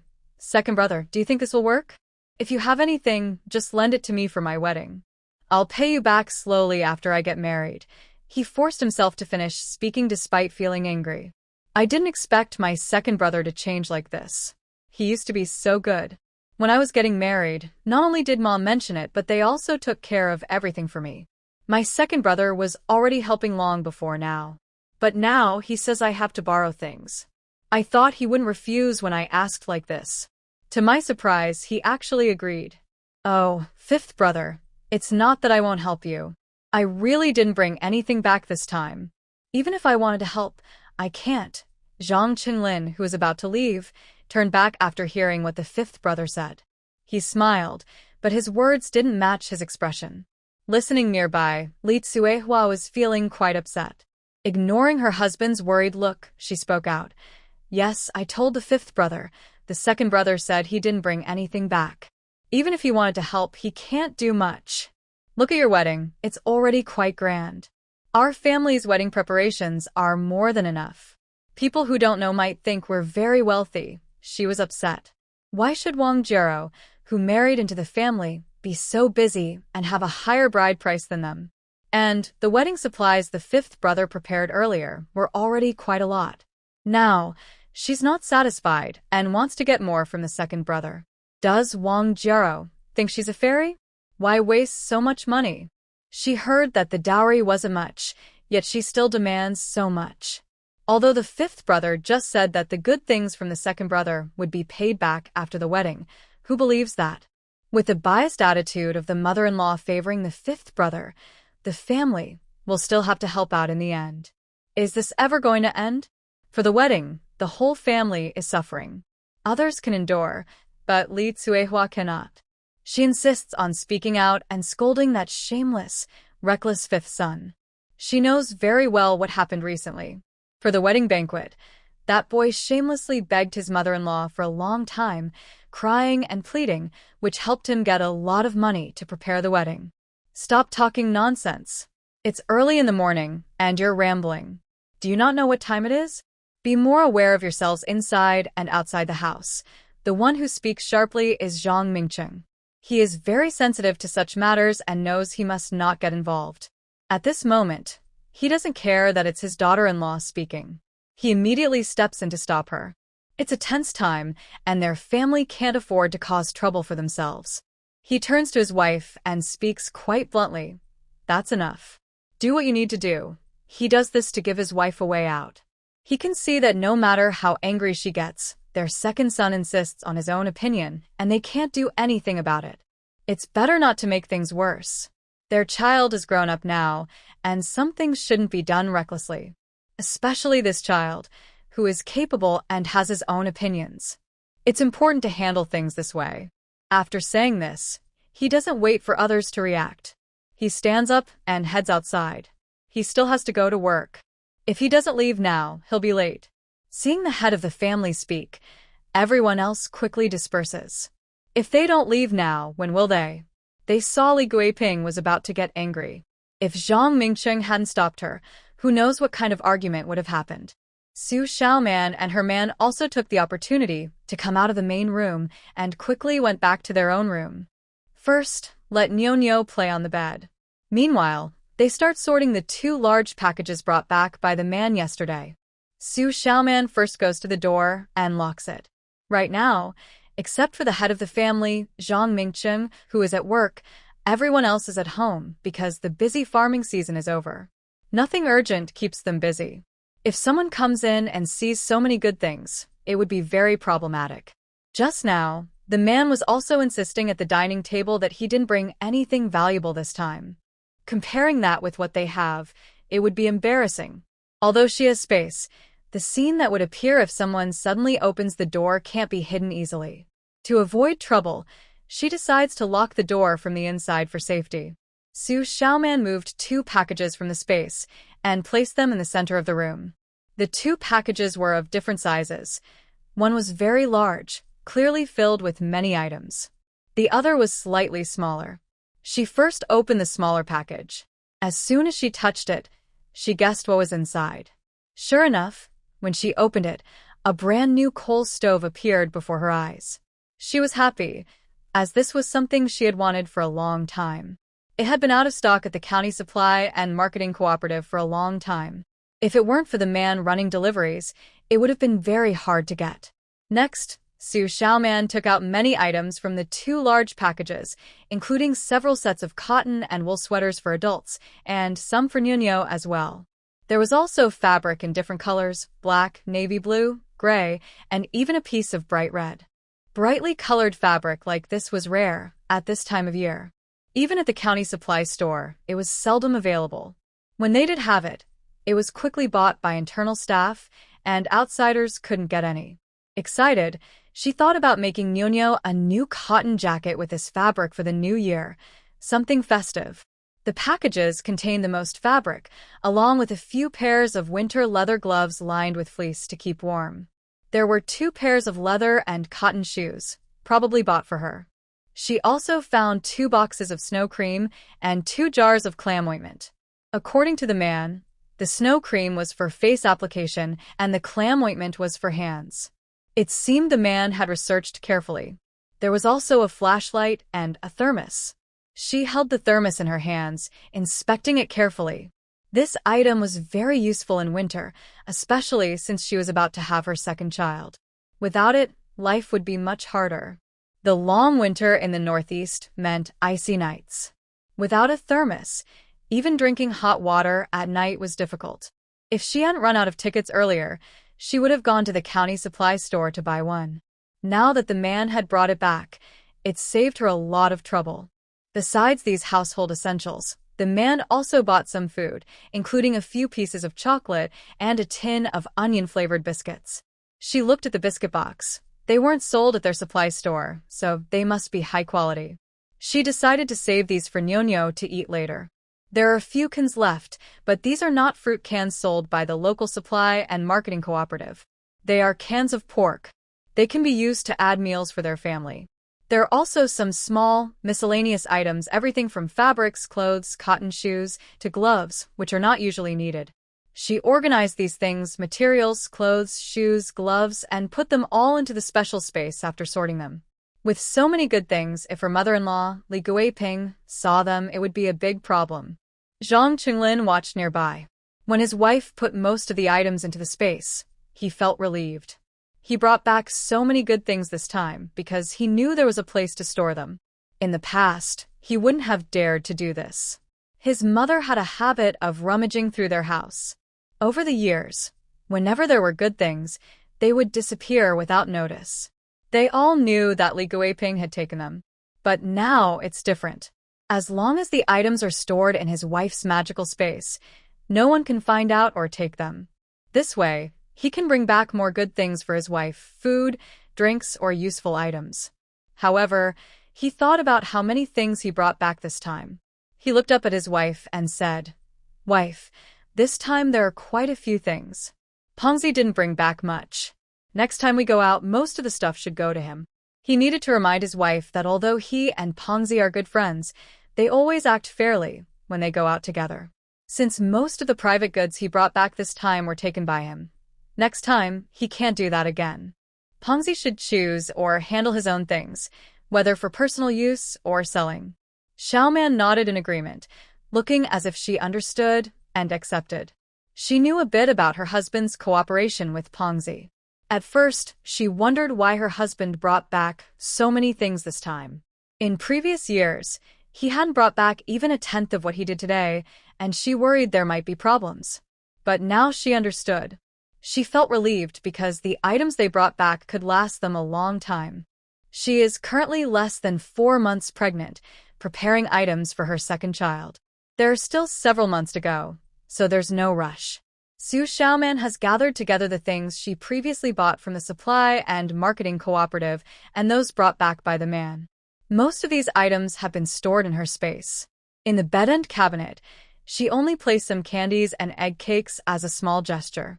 As for other daily necessities, especially fabrics, she doesn't plan to take them out before fifth brother Zhang Qingpeng gets married. Among the fabrics brought back by the man, there is a piece of red cloth. If Li Guiping or Zhang Qingpeng see it, they will surely ask to take it to make wedding clothes for Wang Jiaro. Making wedding clothes for Wang Jiaro? That's impossible. Such a good thing is just a dream. Nowadays, only very wealthy families can afford to wear a full set of red clothes for a wedding. It's a sign of wealth and status. As for Li Guiping wanting to prepare a gift for her beloved youngest son, that's just nonsense. When fifth brother gets married, her man can only help out if they are still living under the same roof and haven't divided the household. Otherwise, she wouldn't bother. Their families, whether from past grudges or her premonitions in this life, will never live peacefully together. When she talked to her man about dreams before, she emphasized the role of fifth brother's bride-to-be in the middle. This time, the man's refusal to provide anything for fifth brother also reflects this consideration. Since the day she refused fifth brother's request to borrow things from her house, Zhang Qingpeng has been sulking for several days, looking gloomy and upset. Even as the wedding day approaches, he shows no sign of happiness on his face. In these days, Zhang Qingpeng has been holding in a lot of anger, not knowing whom to vent it on. After being rejected by his second brother that day, he sensed trouble was coming. But with the wedding date so close, he had to speak up and go to the Wang family. During their last discussion about the items needed for the wedding, Wang's parents noticed something was wrong. Their future son-in-law had previously promised that the wedding gifts and items used on the day would not be inferior to those of other families in the commune, especially not to the poorer households in the brigade. But now, look at these things. What are these? King's parents were about to question the prospective son-in-law when they saw him mumbling and looking embarrassed. Well, there's nothing more to say. It's obvious now. Both of them instantly became very angry. Originally, their only daughter married a young man from the village, and they had many opinions about it. If their daughter hadn't spoken many good words and agreed to various conditions, they wouldn't have agreed. Now, it's hard even to keep a basic sense of dignity. Thinking about the gossip from neighbors before, they had hoped that on the wedding day, because of the special items involved, they could at least save some face. They didn't expect that the prospective son-in-law, who had confidently promised everything would work out, would suddenly let them down. They were so angry they felt like they could explode. They had already hinted that everything else was fake, and the real situation would be clear at the wedding. But now, after talking about it openly, it's all falling apart. Zhang Qingpeng felt ashamed and lowered his head, unable to lift it for a long time. He let his future father-in-law and mother-in-law scold him. This was his fault for not doing well, but who knew his second brother would change this time? Meanwhile, Wang Jiaro, sitting nearby, also looked upset. She didn't care much about what the neighbors thought, but she had lived here for many years. She knew her parents had been having a hard time recently, and all of this was because of her. She felt a bit guilty. Although she had promised before that she would make those who mocked their family regret it, the gossip and criticism from others were still hard for her parents to bear. In the end, she managed to calm her angry parents. What had happened was already done, and getting angry wouldn't solve anything. It was better to sit down and discuss how to handle it. Wang Jiaro didn't want her parents to blame Zhang Qingpeng because of this, which might affect their wedding, nor did she want the Zhang family to do nothing. In the end, she came up with a solution that both sides could accept. Because of this, Zhang Qingpeng was extremely grateful to Wang Jiaro. If she hadn't intervened, her parents might have made a much worse decision. Just looking at her parents' expressions earlier was quite frightening. He wiped the fine sweat from his forehead, feeling nervous and scared. As for what Jiaro was about to say, he hadn't thought about it at all. In his view, since Jiaro was about to marry him, they were already a team, and he couldn't be tricked by her. But he didn't expect that after hearing Wang Jiaro's words, he was so shocked that his mouth opened wide, and he couldn't respond for a long time. What did you say? Jiaro, that's not what I heard, right? Jiaro actually wanted her second brother to find a job at the transport team? What is this? No matter how unreliable he is, he knows this won't work. If it could, he would have already married into the Wang family himself. A job at the transport team. Who wouldn't want that? Even his second brother, who doesn't have a formal job, is lucky to have a good friend working as a driver there, willing to help him. This matter had been brought up many times in their family years ago. His mother, who loved him the most, naturally hoped he could get a good job too, so it would be easier to find a wife in the future. Back then, his second brother was very easy to talk to, even running a few trips for this, spending quite a bit of money, but in the end, it didn't work out. He never thought that now the Wang family would have the same idea. After thinking it through, he quickly shook his head like a rattle. No, no, no. He can't agree to this, or his brothers-in-law and parents-in-law will eat him alive. Even if he agreed, he couldn't do it. The current jobs are not easy to come by, you can't just pick any. If good jobs were so easy to find, they wouldn't be so rare. Are the Wang family members being a bit too unrealistic? Even with the initial admiration for Jaro, he now had to wake up from that illusion. What is Jaro thinking? Is this kind of thing something to be casually said? If she can't do it later, he will be the one embarrassed. Isn't that embarrassing for him?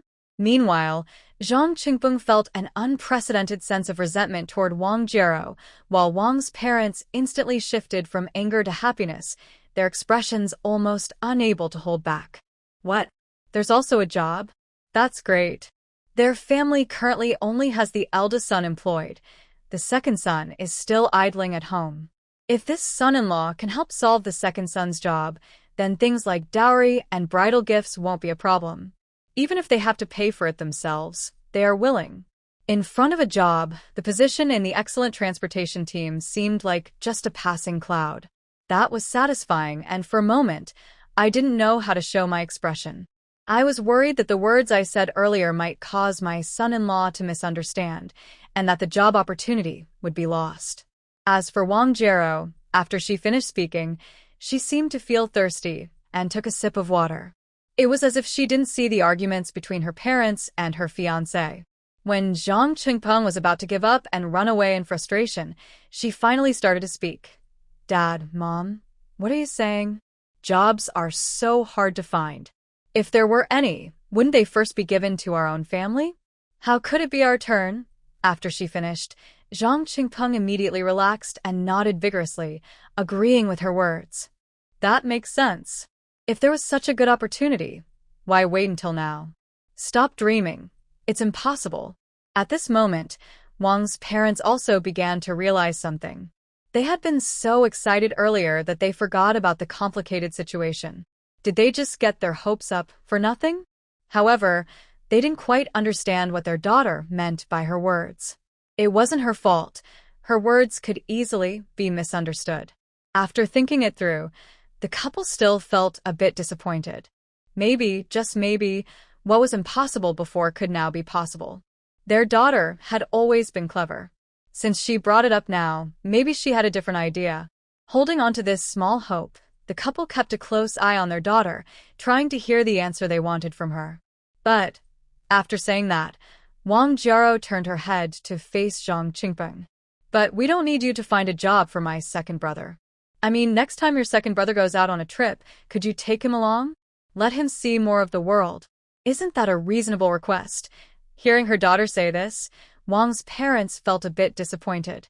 They hadn't expected that a job would turn into just a chance to ride along. Thinking again, the transportation job was never promising.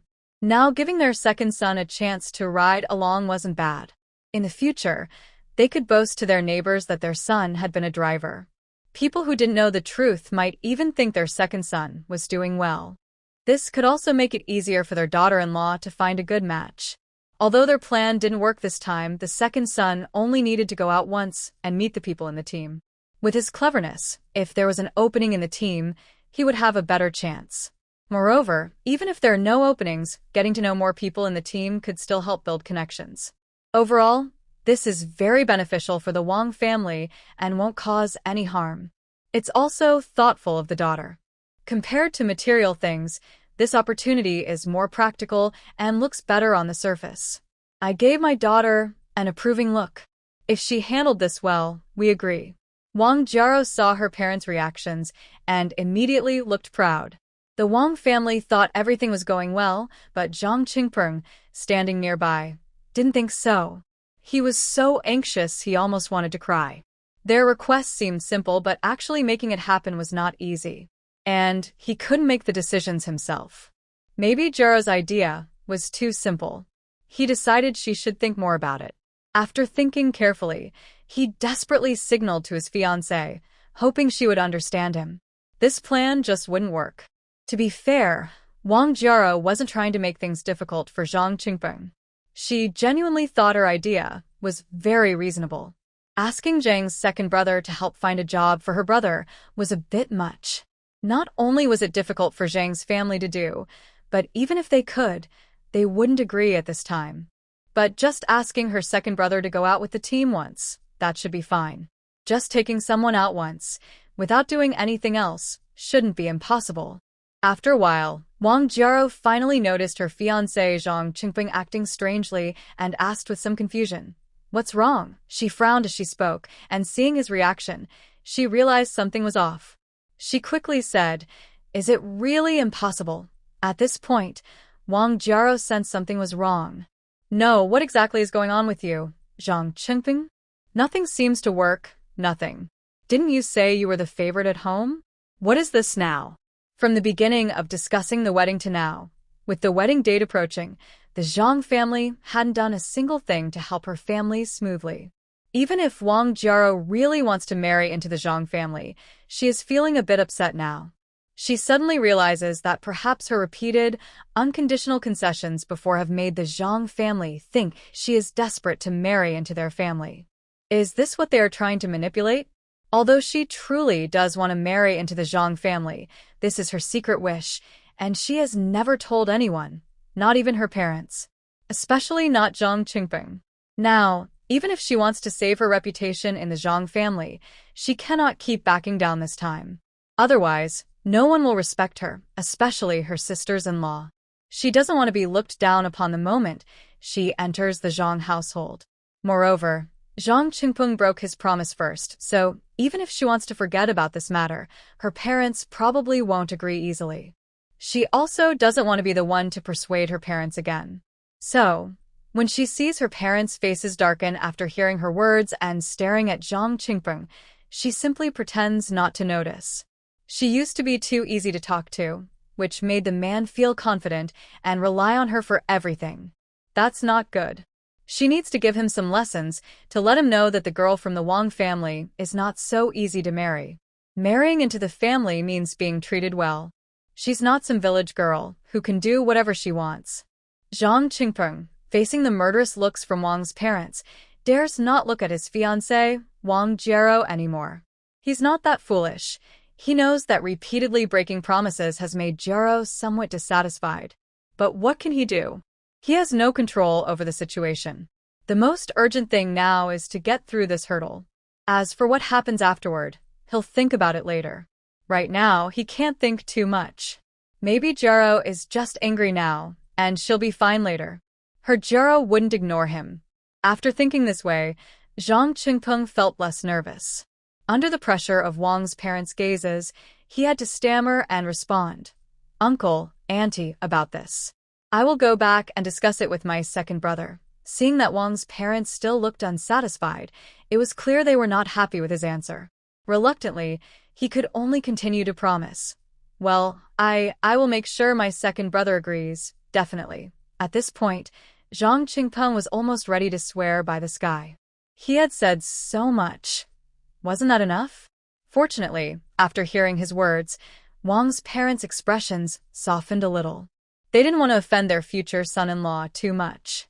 If things changed later, they still had a way to handle it.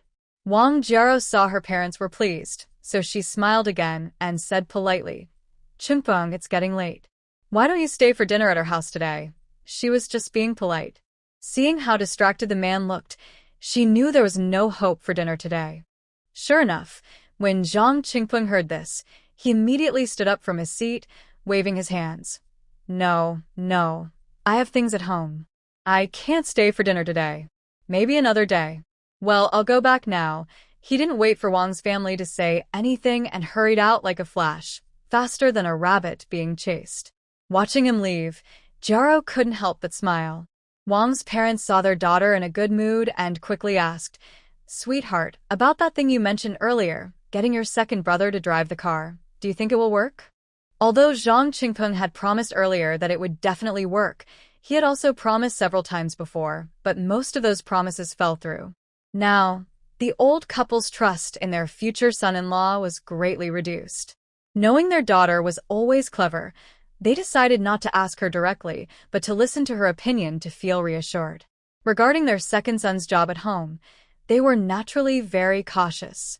If it worked out, even as a temporary worker, it would be a very good opportunity. Wang Jiaro heard her parents' questions and nodded lightly with a smile.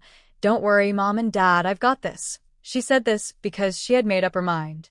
No matter how much Zhang Qingpeng begged her later, she wouldn't agree. "Over such a long time, this was the only time I stood firm in my opinion. If the Zhang family still disagrees, what will happen then? I haven't figured out what to do yet.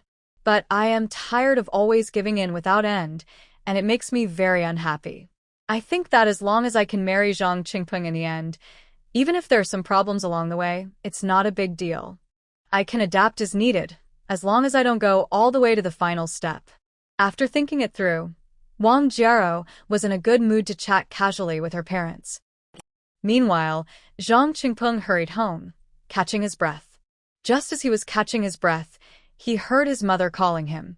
His younger brother's wedding date was coming soon, and Li Guiping had been focused on this in recent days. She knew her son went to the Wang family again this morning to discuss the gift-giving 3 days before the wedding. The gift-giving was the last important step before the wedding. As long as this went smoothly, the marriage would be settled. She knew her son valued Wang Jiaro, but she didn't want any surprises. If something went wrong, and her son was determined not to marry anyone outside the Wang family, it could cause a lot of trouble later. How did it go today? Was the talk at the Wang family okay? As soon as her younger son entered the main hall, Li Guiping eagerly asked. But when her son entered, she noticed his expression was a bit off. Her heart skipped a beat. Something was wrong. Could there have been an accident? It couldn't be, right? They were so close to the wedding now. If something else happened, it would be embarrassing for the bride's family. And the younger daughter-in-law had already made many concessions. She was quite satisfied with her. Could all her previous actions have been just to cause trouble at the last minute? Was she planning something big? For a moment, Li Guiping thought of many possibilities. But she still paid close attention to her son. After asking, she saw her son lowering his head and not speaking. She became anxious and leaned forward, impatiently urging him. "What's going on? Tell me. How can I help you?" This stubborn child. Even now, he was still hesitating. He's grown up, but he's still so careless. Hearing his mother say this, Zhang Qingpeng knew that if anyone in this family loved him the most and truly helped him, it was his mother. And this time, he couldn't be shy. The Wang family was still waiting for his reply. If he didn't ask his mother for advice, who else could he turn to? So, in just a few words, he told his mother everything that had happened at the Wang family earlier. After finishing, he quietly looked at his mother, waiting for her to give some guidance. Can this matter be done? Will it succeed? He wasn't sure himself. Moreover, his second brother had only recently come to visit, and he had no confidence at all. And if it doesn't work out, how will it end? Jiao wouldn't break up with him just because of this, right? Thinking of these things, he couldn't help but feel nervous. Right now, he could only rely on his mother. But after hearing this, Li Guiping was also a bit stunned. She didn't expect the Wang family to make such a request. Honestly, this request wasn't really difficult. But if the second son from the Wang family went out on a trip and something happened, it would be hard to explain. When you're out, who knows what might happen? These things are unpredictable. She knew a little about her second son's transportation work outside. Not to mention the potential dangers. The costs for food, drink, and other expenses during the trip were quite high. Her second son and his team would be gone for about 10 or 20 days. That's quite a long time. Long trips, dangers, high costs, many problems. Thinking of this, Li Guiping felt dizzy. Lately, one bad thing after another, not a single day without worries. But her younger son was still waiting nearby, and this matter had to be resolved eventually. She forced herself to stay calm, sat up straight, and asked her son, "Fifth son, what do you think?" Tell me. This was ultimately about his own marriage. If he refused, she wouldn't say much. He would have to bear the consequences himself. As for the bride he wanted to marry, she wasn't overly satisfied, but she wasn't unhappy either. It all depended on her son's decision. Even now, she would follow his choice. If the Wang family's conditions weren't too strict, marriage could still be possible. Otherwise, it was fine not to marry. Regarding their family situation, not to mention the commune or the county, even nearby brigades, with her son's conditions, he was still quite a catch. The Wang family, as she knows, only her father and eldest son have jobs. The other younger brothers do not have notable family conditions. She asked her son questions while quietly calculating in her mind. When Zhang Qingpeng heard that his mother didn't answer directly and instead asked him questions first, he became a bit hesitant. Of course, he wanted to agree. If he didn't, he wouldn't have the face to go to the Wang family again. Moreover, he was determined to marry only Wang Jiao. If he didn't agree, how could that work? But what did his mother mean by asking? Could she have other ideas? Feeling anxious, he quickly grabbed his mother's hand and explained, "Mom, maybe we should just agree. Look, Jiao is a girl from the commune. She doesn't ask for much. She's always reasonable. If I hadn't broken my promise this time, her parents wouldn't have made such a request. Besides, it's just a short trip. Second brother has been doing this for many years, and he's good friends with the driver. There's no reason it can't be arranged." He looked at his mother with hope, hoping she would agree. If she agreed, he would let his mother handle the matter. Whether it succeeds or not wouldn't be his concern. Next time he visits the Wang family, he could even bring his mother along. The elders from both sides could discuss it and maybe offer some compensation. As long as it didn't affect his marriage, it was fine. Li Guiping, his mother, wasn't as simple as her son thought, but she had her own plans.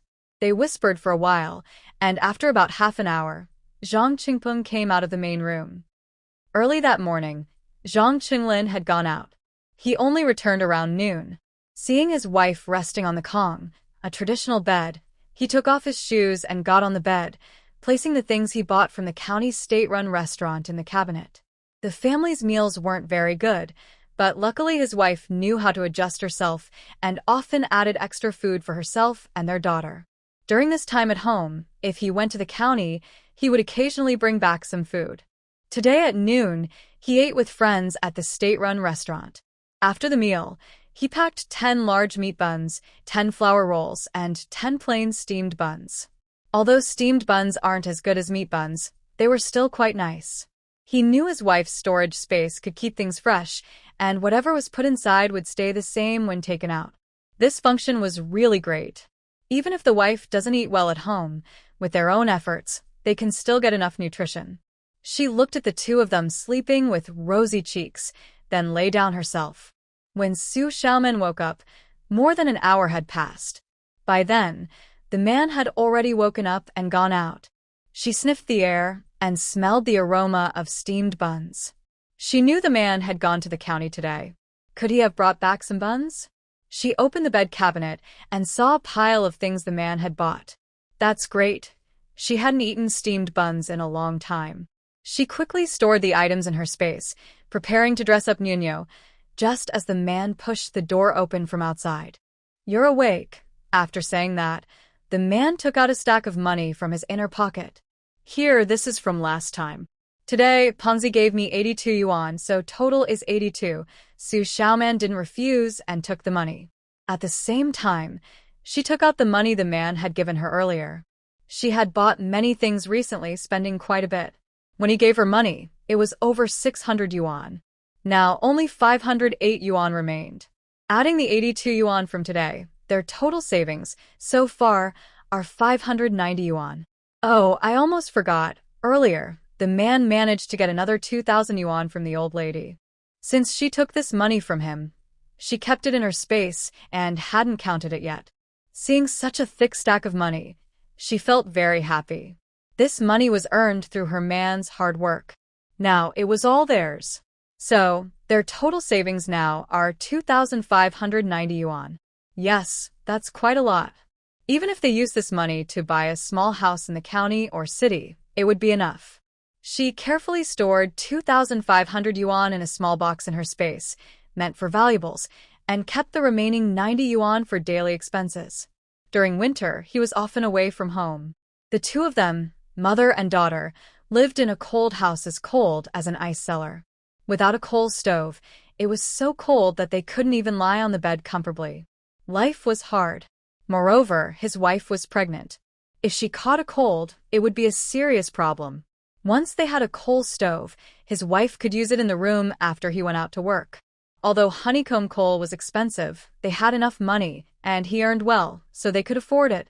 In just a few days, the man installed the stove and the pipes. He repeatedly warned her to open the pipes before using the stove, as it could be very dangerous if not. Xu Xiaoman knew how serious it was and nodded seriously in agreement. In her past life, she had already lived through enough suffering. This life, she didn't want happiness to be cut short by a small accident. A few days later, the wedding day of the fifth brother and Wang's daughter was approaching. The family was getting busier. Because she was pregnant, she was assigned simple and easy chores. But her other two sisters-in-law were not so lucky. Like Li Tsuehua, who was working while complaining, our fifth brother's wife-to-be is really impressive. She hasn't even married in yet, and she's already running the household. Once she moves in, everyone will have to listen to her. Xu Xiaoman just listened quietly, without speaking.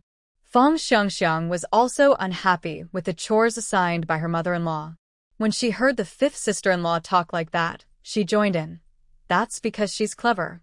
Fifth brother is willing to listen to her. What can we do? She's obviously a flirt. She's from the commune. I think she's not even as good as a girl from the countryside. A proper girl wouldn't have such close contact with a man before marriage. She's definitely not a good person. Li Tsuehua was not wrong. She truly believed that. Since they agreed on the wedding date, she hadn't seen her husband-to-be until the wedding day. And on their side, within 10 miles, most people followed this custom. As for Wang Jiaro, she was from the commune, so she probably knew about this custom. But what is Wang Jiaro's situation? She isn't avoiding seeing Zhang Qingpeng because she misses him. Before her wedding, she was feeling anxious and distracted, always worried something bad might happen. That's why she wanted to see Zhang Qingpeng occasionally. She always thought this was related to Zhang's family. Eventually, she got used to it. As for those old customs, she had long forgotten about them. Wang's parents, since their daughter decided not to hold an engagement ceremony, have been living under the gossip of neighbors. To avoid criticism, the couple has been staying home more often, ignoring many things. Because of this, Li Tsuehua's comments now are hard to criticize. Young women these days care a lot about their reputation. If someone causes trouble in this area, even after marriage, they can face a lot of gossip. Given Li Tsuehua's current dislike for Wang Jiaro, she probably wouldn't hesitate to talk about her sister-in-law's little faults at the village committee. She probably doesn't even believe she wouldn't. She wouldn't miss this good chance. Meanwhile, Xu Xiaoman was quietly smiling to herself. They continued talking about Wang Jiaro, and Li Tsuehua suddenly changed the subject to her own family. Sister-in-law, I think our team isn't very lucky. Your second brother treats you so well, he didn't let you work when you were pregnant. Unlike my husband, who just lies in bed at home and can't help with chores. Xu Xiaoman listened and smiled casually. I was too weak before, and the doctor said I need to rest properly this time. He's worried about the baby. Before leaving for work last time, the man told his two sisters-in-law that while he was away, they should handle the household chores for him. When he returned, he would make up for it. And now he's been back for several days. Every day, the chores in the kitchen are done by her husband. This made her two other sisters-in-law very jealous. But this scene was seen by Li Guiping, who looked very upset, her face dark as ink. However, she just glared at her and said nothing more. Xu Xiaoman didn't care about this. Still, She noticed her mother-in-law's strange reaction and wondered quietly. In the past, if her second son had done these chores, she would have scolded him. But now, it all seemed so calm. A few people were chatting here, while in the yard, Li Guiping started shouting, second brother, come here. I need to talk to you." Hearing Li Guiping's voice, Xu Xiaoman immediately perked up her ears. This old woman was calling her husband. She knew it wouldn't be anything good. She couldn't expect anything nice from her. Sure enough, shortly after Zhang Qinglin went to his mother, she ordered, "Second brother, in a few days, your fifth younger brother will have his big day. Today is the day to send wedding gifts to the Wang family. Later, you should go with fifth, third, and fourth brothers too." Li Guiping was at her wit's end. She had discussed with fifth brother about the car for the second brother from the Wang family.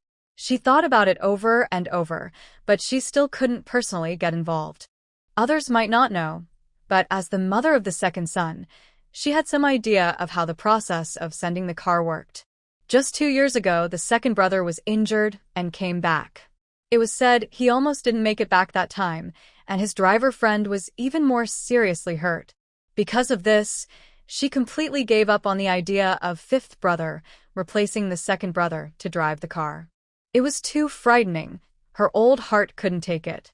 Although the second brother earned money, that kind of work was not something ordinary people could do. What if, just what if, the second brother, at her request, agreed to let the second son of the Wang family ride along? Not to mention the various costs involved, but if an accident happened during the trip, who would be responsible? Did she, as an old woman, have to bear that? She shook her head fiercely. If something went wrong, it wouldn't just offend fifth daughter-in-law and the Wang family, but also her most capable second son. What was the difference between offending everyone? She didn't want to do something that was hard and thankless. Since the Wang family was so persistent and wanted a result, let them ask the second brother themselves. If something happened, it was their own decision and she wouldn't be involved. Moreover, she and fifth brother had delayed this matter until now because they believed that, in a few days, the wedding day would arrive. She didn't believe that by then, the Wang family would regret refusing the second brother to ride along. Of course, she wasn't afraid if they did regret it. Her fifth son was handsome and talented, and she wasn't worried about finding a wife. Even if the bride backed out, it wouldn't matter to them. Even if the fifth brother is to be blamed, it should be the parents of the Wang family or the second brother who are responsible, not her, since she didn't refuse or oppose it. In any case, she carefully thought it through and came up with a plan that benefits her. She decided to stay calm and wait at home to see what attitude the Wang family would take.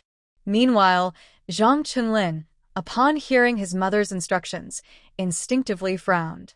He felt that something might go wrong today. Just a few things, why would so many people need to go? He knew that early this morning, the fifth brother had called some of his close friends to go with him to deliver the wedding gifts. Nowadays, most families are not wealthy, and even a once-in-a-lifetime wedding isn't very grand. Most people are short on money. But since his mother arranged it this way, he thought about it and finally agreed. Although he had doubts, he felt it wasn't too much and he couldn't openly refuse. He just needed to be careful when he arrived at the Wang family. Li Guiping saw that the second son agreed, and a visible smile spread across her face. Meanwhile, the 3 women on this side were somewhat unhappy after hearing Li Guiping's words. Li Cuihua was the first to speak out very angrily. "Look at this, the wedding gifts and the big show they're putting on. I think even our commune doesn't have such style. They really think they are important people, huh? I guess they've already planned to go beyond us." Fang Xiangxiang also had some complaints. "What's all this fuss? The family has so many issues, and the mother-in-law still wants the men to go. Why? So many people going, do they really need to? Are they just standing guard or counting heads? Does it make the Wang family look better?" Unlike the other two, Xu Xiaoman felt that Li Guiping calling her man to go alone seemed suspicious. She thought that the third and fourth brothers were just extras. Her man was the main one. But her man wasn't foolish and wouldn't be bullied. Since she had been training him recently, he had improved a lot compared to before. Meanwhile, the The Zhang family was preparing to go to the Wang family, and the Wang family was busy welcoming relatives and friends who came to visit. Today is the day when the bride's family sends the betrothal gifts. According to local customs, close relatives should visit to observe the ceremony. This shows how much they value and bless the marriage. In Wang Jiarou's room. Girl, you know that today Zheng's second son is coming over. Do you think he won't go through with it? Although the future son-in-law had previously visited and said that as long as his second brother agreed, the marriage would be settled. He also mentioned that on such a happy day, in front of so many people, would his second brother refuse.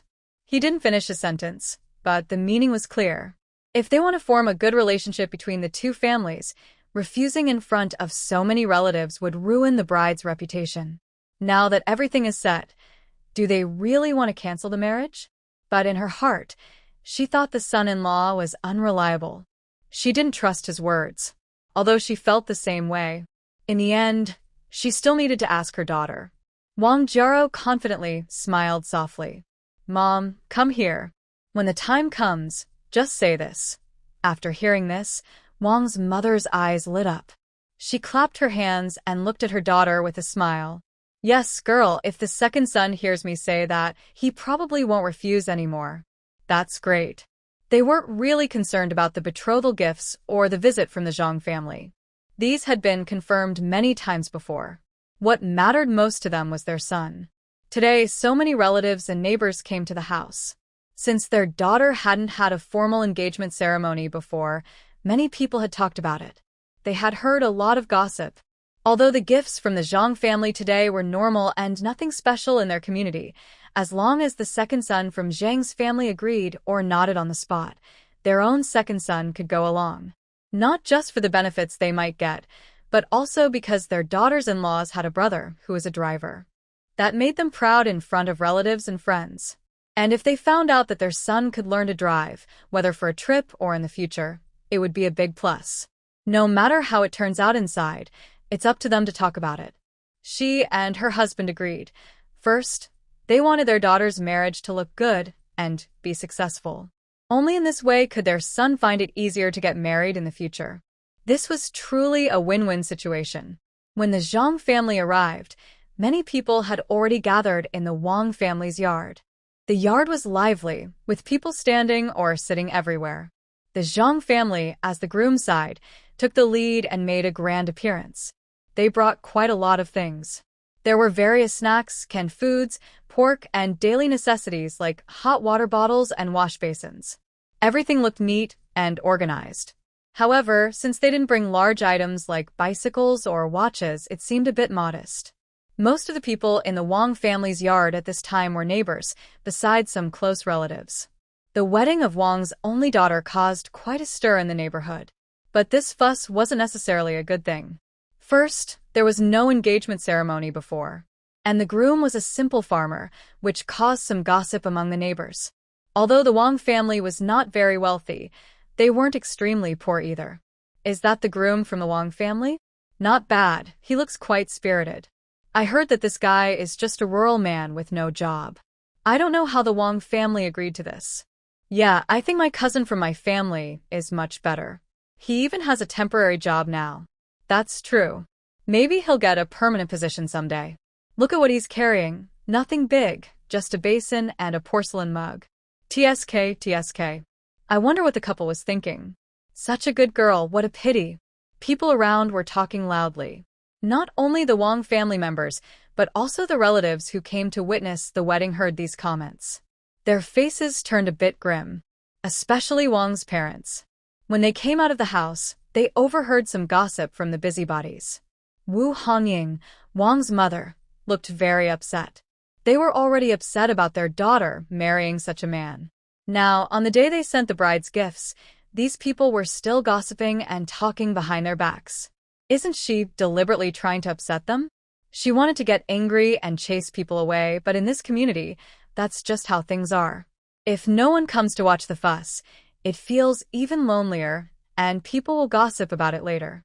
Wu Hongying felt a tight knot in her chest, stuck between anger and frustration. She had had enough of these rumors lately. After taking a few deep breaths, she suddenly remembered something she had discussed with her daughter. Her eyes lit up as she looked around at the group from the Zhang family bringing gifts, finally recognizing someone.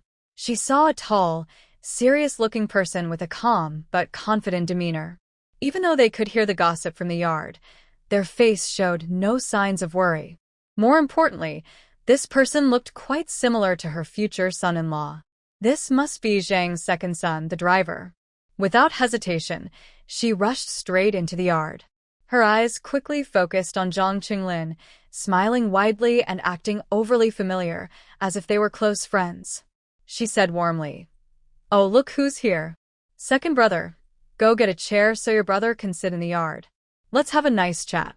Wu Hongying was determined. Today, she had to make this happen in front of all her friends and relatives. This would help her save face and even improve her reputation. Thinking of this, she felt even more excited and looked more friendly. Meanwhile, the onlookers were feeling uneasy. Especially the women who had been gossiping earlier. They exchanged glances, as if thinking, "What's going on? This doesn't seem right." Based on their many years of experience living next to Wu Hongying, they suspected something was off. Wu Hongying was a sharp person in this alley. If she treated someone like this, she must have a plan. They didn't believe she was acting without a reason. Even the relatives from the Wang family were confused about what Wu Hongying was really up to. But at this moment, Wu Hongying paid no attention to the others' opinions. Her full focus was on Zhang Qinglin. If she could pull this off today, she would have regained her face. As for what happens next, well, that could wait. There's a saying, where there's a will, there's a way. She didn't believe it. She thought that Zhang Er, who didn't seem very capable, could become a driver. Her own second son, who was clearly smarter, wouldn't fail. "Second brother-in-law, come over. It must have been hard for you. Here, have a glass of water to quench your thirst." She personally handed him a glass of water. Today, the Wang family had prepared carefully. The cup they gave Zhang Qinglin was different from the others. Rather than a regular big bowl, it was an enamel mug. Anyone paying attention could see the difference. Zhang Qinglin wasn't stupid. From the overly enthusiastic attitude of the woman who is said to be the future mother-in-law of the fifth son, he sensed something unusual. If the Wang family was satisfied with their gift of a marriage proposal, shouldn't they be showing more kindness to their good son-in-law rather than to his brother, who is taking a roundabout way? But since Wu Hongying was the head of the household and only being overly friendly, there wasn't much to worry about. He naturally couldn't do much, so he could only prepare to defend himself. "Thank you, Auntie. I'll get it myself. No need to thank me." "Oh, you're too polite. From now on, we're family. There's no need to be so formal," she said cheerfully, then glanced around at the others in the yard, who seemed to be chatting but were actually listening carefully to their side. She sneered inwardly, waiting for the moment when they'd be surprised. She turned back with a smile, raised her voice slightly, and said loudly, "Second brother-in-law, I heard you're a driver at the city's transportation team, right? Wow, that's impressive. Truly worthy of being our family son-in-law, so capable." Everyone nearby, hearing the word, driver, turned their heads in surprise and looked at Zhang Qinglin. Some whispered, "Really? The daughter of the Wang family has someone working at the city's transportation team? That's a good position. Yeah, I didn't expect the Wang family's son-in-law to have some connections. What's the use? He's not even from the Wang family. Well, maybe not, but if he's successful, he might help them out. Who knows? Maybe one day the Wang family's son-in-law will also become prosperous." Hearing the fifth son's mother-in-law say this, Zhang Qinglin's hand holding the teacup froze. He vaguely understood why she had come. However, this was not a secret. She nodded gently, not wanting to say much. Talking about this too often would seem like showing off. Today was the fifth brother's special day, and as his older sibling, just having people here was enough. He wanted to stay low-key, but some things couldn't be kept quiet, especially what was about to happen, which forced him to speak. "Oh, dear second brother-in-law is really impressive. No wonder my son-in-law said that from now on, I will rely on you." After saying this, she didn't wait for Zhang Qinglin to reply. She immediately waved and called over her second son, who had been standing nearby, watching everything closely. Second son, from now on, you should work hard with your second brother. Being a driver is a good job. You're lucky to have such a good second brother. As she finished speaking, the people in the yard suddenly burst into chatter. What? Did you hear that? Am I hearing things? What does the Wang family mean? Are they saying their second son will become a driver with her son-in-law? No, I heard it too. It's a big deal, and I haven't heard about it before. Really? Can the in-laws be that powerful? But maybe. Think about it. What kind of family is the Wang family? Especially Wu Hongying, who's known for taking what she wants. Could she really agree to her daughter marrying a poor rural man? That makes sense. No wonder they didn't even have a formal engagement. It turns out they got a big benefit. If I were them, I'd agree to such a good deal. Wow, I didn't expect the Wang family to be so lucky. They got a daughter and a city driver job. They're really making a lot of money now. I think the Wang family will rise soon. We should be careful what we say in the future so we don't offend anyone unknowingly. Yes, yes. I heard that being a driver can get you many good things. Delicious food, cotton, all kinds of supplies. TSK, TSK. The women chatting earlier continued to murmur. Some quick-witted ones started talking to Wu Hongying first. Hey, Sister Wang, if your second son becomes successful, don't forget about us. We came early today to help out. Yes, yes, we are the same. We are all neighbors. Wang's wife must not be treated unfairly. If you ask about others, maybe, but when I talk about Wang's wife, she is known to be kind and friendly in our neighborhood. I can't believe she would do such a thing. Next time, the neighborhood committee should recognize her as an outstanding person. Someone suggested that Wu Hongying be named as an outstanding person. When I heard that, I felt a bit uncomfortable. Is this flattery too obvious? But no one said anything negative. Everyone just smiled and agreed. Only they know what they really think inside. As for Wu Hongying, she was so happy she couldn't stop smiling. She nodded happily, feeling that good days were just ahead. All the criticism and mockery she faced because her daughter wasn't engaged seemed to disappear instantly. She felt proud and confident. She had said she would make her reputation right on her daughter's wedding day. Even though it was a few days early, it didn't matter. Her daughter was clever to think of this plan. In front of so many people, it was clear that Zhang's second son didn't want to agree. But he couldn't openly refuse now. As long as he didn't say no right away, later he could deny it. But that wouldn't work anymore. They knew the Wang family was not easy to deal with. She was happy inside, her face showing a bit of pride. She enjoyed the envy of others. Suddenly, a slightly confused voice spoke up. Everyone was caught off guard and froze. I say, Auntie, what do you mean just now? What do you mean by follow me and do what I do?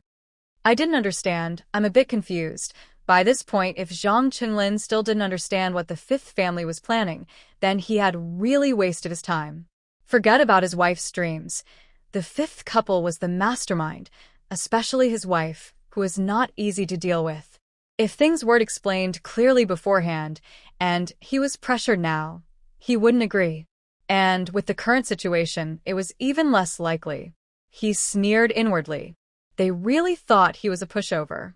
They were sure he wouldn't refuse now because they were worried about the wedding between the two families. Wu Hongying's smile froze on her face, and her expression turned very ugly.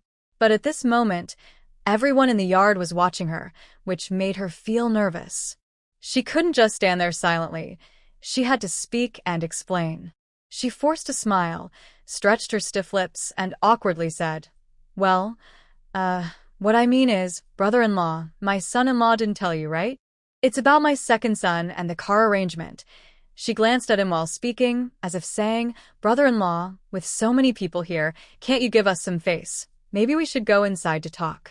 Actually, this is a family matter, and it's best to discuss it behind closed doors. What happens next depends on what they decide. Today, she must smooth things over properly. Zhang Qinglin understood her intentions. Just as he was about to refuse, some nosy neighbors who had been chatting earlier spoke up with dissatisfaction. Hey, Wang family, this is your fault. How can you only tell half the story? This is a good thing. Good things should be shared with everyone. Yes, we heard your second son has become quite successful. We should be happy for you. exactly be happy for them. After saying this, they all burst into laughter. The Wang family, especially Wu Hongying, blushed deeply. These neighbors were all gossipers, and from their tone, it was clear they didn't understand the full story. It turned out they knew nothing about this matter. Unexpectedly, something that was never supposed to be known was being talked about so openly by the Wang family. It was obvious they were just talking among themselves, trying to make others suffer silently or force them to accept it. Ugh, the Wang family, none of them are good people. They should think, such a big issue, and just a little gossip from their family caused trouble. Are they deliberately making things difficult? They really think marrying a girl from the Wang family is like winning a treasure. They were just jealous and thought Wang family was lucky. Zhang Qinglin, about to speak, paused when he heard so many supportive comments. He pressed his lips into a slight smile, cleared his throat, and then looked at the mother-in-law of the fifth son with curious eyes. He didn't mind what they decided. He just watched how the Wang family chose. No matter where they went, his opinion would stay the same. Absolutely no way. Wu Hongying was feeling anxious, like ants on a hot pan. She couldn't go in or back out. Just as she was feeling helpless, Zhang Qingpeng spoke up. He said they must talk, and it was important not to embarrass the mother-in-law too much, or the process would be difficult to continue. Today was his good day, and no one could ruin it. Second brother, I have something I haven't explained clearly. Maybe we should go inside and talk in detail? After saying this, he looked at his second brother, Zhang Qinglin, with a hopeful expression. When Zhang Qinglin heard his brother, he glanced at the neighbors watching from the yard. He hesitated for a moment, then nodded gently. It wasn't because he was kind or valued his brother so much, or wanted to give him face. It's just that by now, everyone who needed to know has already found out, and the Wang family has lost enough face. Staying outside longer wouldn't make much difference. The Wang family members and Zhang Qingpeng, who had been watching closely, felt relieved when Zhang Qinglin agreed. It's better to talk privately. Even if something unexpected happens, the Wang family won't be able to hold their heads high nearby. It's not that the Wang family cares about face, it's that their young men haven't married yet. Their reputation is too bad. It will be hard for their sons to find wives in the future. Girls are easy to marry, but good wives are hard to find. The neighbors watching saw Zhang Qinglin's decision and looked disappointed. They thought they might see some excitement at the Wang family, but it ended so quickly. However, recalling what had just happened, they suddenly felt energized again.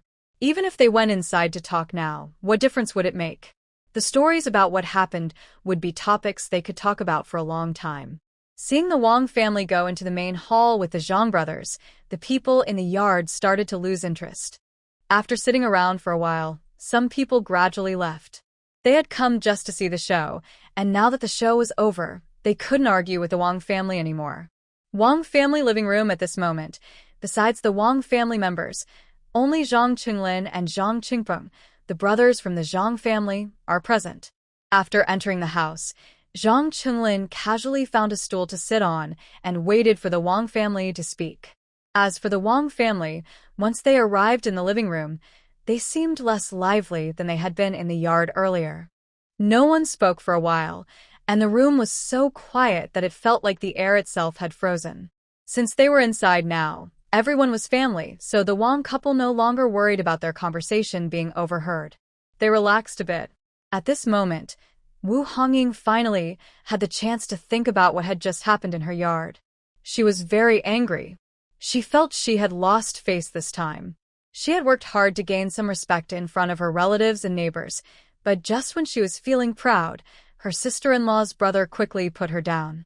Although the second son of the Zhang family didn't say it directly, his words clearly meant he wasn't happy. Anyone not blind could understand. Thinking about how the gossiping women would spread the story about her after hearing her brother-in-law's answer, she felt like banging her head against the wall. She had hoped that her daughter's wedding would help her regain some dignity in front of the neighbors, but instead, she ended up losing face. Now, she didn't even want to speak. She was so angry that her heart was full of resentment. She looked at the two Zhang brothers without saying a word, then walked straight to a nearby stool and sat down heavily. She panted heavily, clearly furious. There was no need to say more. She had already lost all her face, and what was left to save? Not much. From the way the second son of the Zhang family spoke in front of so many people, it was obvious he was not a fool. He clearly disagreed with her. If that's the case, why should she keep pretending to be friendly? As for what would happen next, she didn't want to care anymore. Her family was chosen by her exceptionally clever daughter, and she had no choice but to marry. She felt a bitter anger in her heart. If it were up to her, she would cancel the marriage even now, just days before the wedding, or even on the wedding day itself. But her daughter, despite being young, was very determined and knew her own mind. The men in the family and her several sons all loved this daughter very much. Even if she disagreed, as long as the daughter insisted, they would ultimately follow her wishes. Thinking about her beautiful daughter, she couldn't believe she had found such an irresponsible and disrespectful future son-in-law. At this moment, she even started to blame her daughter. She wondered what her daughter saw in that family. Looking at her son-in-law Zhang Qingpeng, she couldn't see anything special about him. She didn't understand what magic her daughter was under, as she was completely focused on this young man. She refused to consider changing to another family. Although their family's financial situation was average, her daughter was very beautiful, slim, and very pretty. Even if they discussed marriage, they could find someone from a wealthier family than Zhang Qingpeng's. Why cling to this crooked tree? Moreover, this crooked tree didn't even respect her daughter or her Wang family. Seeing Wu Hongying so upset, everyone knew she was furious and had given up on managing the situation. But today was an important day, so others didn't press her further. Meanwhile, Zhang Qingpeng's heart was like an ant on a hot pan, feeling anxious and restless. Today, they brought the betrothal gifts, but they also needed to discuss the wedding date in the coming days. If the two sides couldn't agree, what would happen next? He knew his mother-in-law didn't want to talk much, and before others could speak, he quickly looked at his second brother. If his second brother could change his mind now, there might still be hope. He thought the Wang family wouldn't trouble him anymore. Second brother, about what auntie just said, you see. Zhang Qinglin was asked and had to lift his head to look at Zhang Qingpeng, a look of doubt appearing on his face. But at this moment, Zhang Qinglin no longer wanted to hide the truth. He looked serious at his younger brother and said solemnly, "Fifth brother, you know this job I have now isn't really mine. I have to act according to others' wishes, and I have to take care of others too. Isn't that hard for me? And do you remember what happened a few years ago?" Hearing his second brother mention the incident from a few years ago, Zhang Qingpeng froze and his face turned slightly pale. That time, his second brother was badly injured and stayed in bed at home for half a month. His brother was even more serious than him, and at that time, this situation scared him a lot. Later, his mother never mentioned him going out with his brother again. Now, since his second brother didn't say anything, he almost forgot about it. This is impossible, and I don't want to talk about it anymore. If you have any issues, discuss them yourselves. I have something to do, and need to go to the county. I'll leave now. Calling him over today was already a bit sudden. The fifth brother arranged his wedding all by himself, without help from others.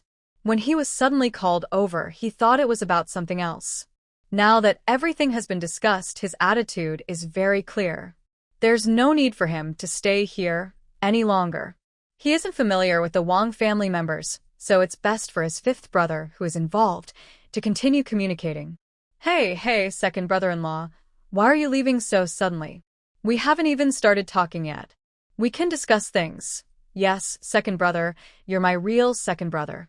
You can't just leave like this. Second brother, as long as you agree to take me along, I'll do whatever you say. If you tell me to go east, I won't go west. The Wang family members were all anxious.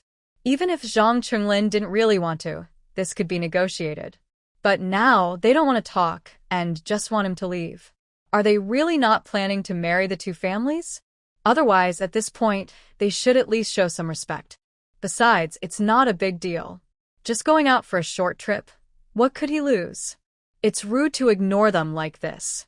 Despite their calls, Zhang Qingpeng didn't move to leave. In a moment, he walked out. Everyone was stunned. What does this mean? Is he really leaving? His brother is still here after all. Thinking of this, they all looked at Zhang Qingpeng with strange eyes, as he wanted to leave but couldn't. Suddenly, being stared at by so many people from the Wang family made Zhang Qingpeng feel a bit nervous. Especially because the Wang family members all looked unfriendly. He got anxious. He also wanted to leave. Thinking about the wedding in a few days, he gritted his teeth and decided to stay. Forget it, if he leaves today, it will cause trouble. He decided to wait and see what the Wang family says in the end. At this moment, the people returning to the courtyard saw the door of the main hall open. Out came the second brother-in-law Wang, who was set to work for the transportation team in the city. They were all surprised. How long has it been since he went in?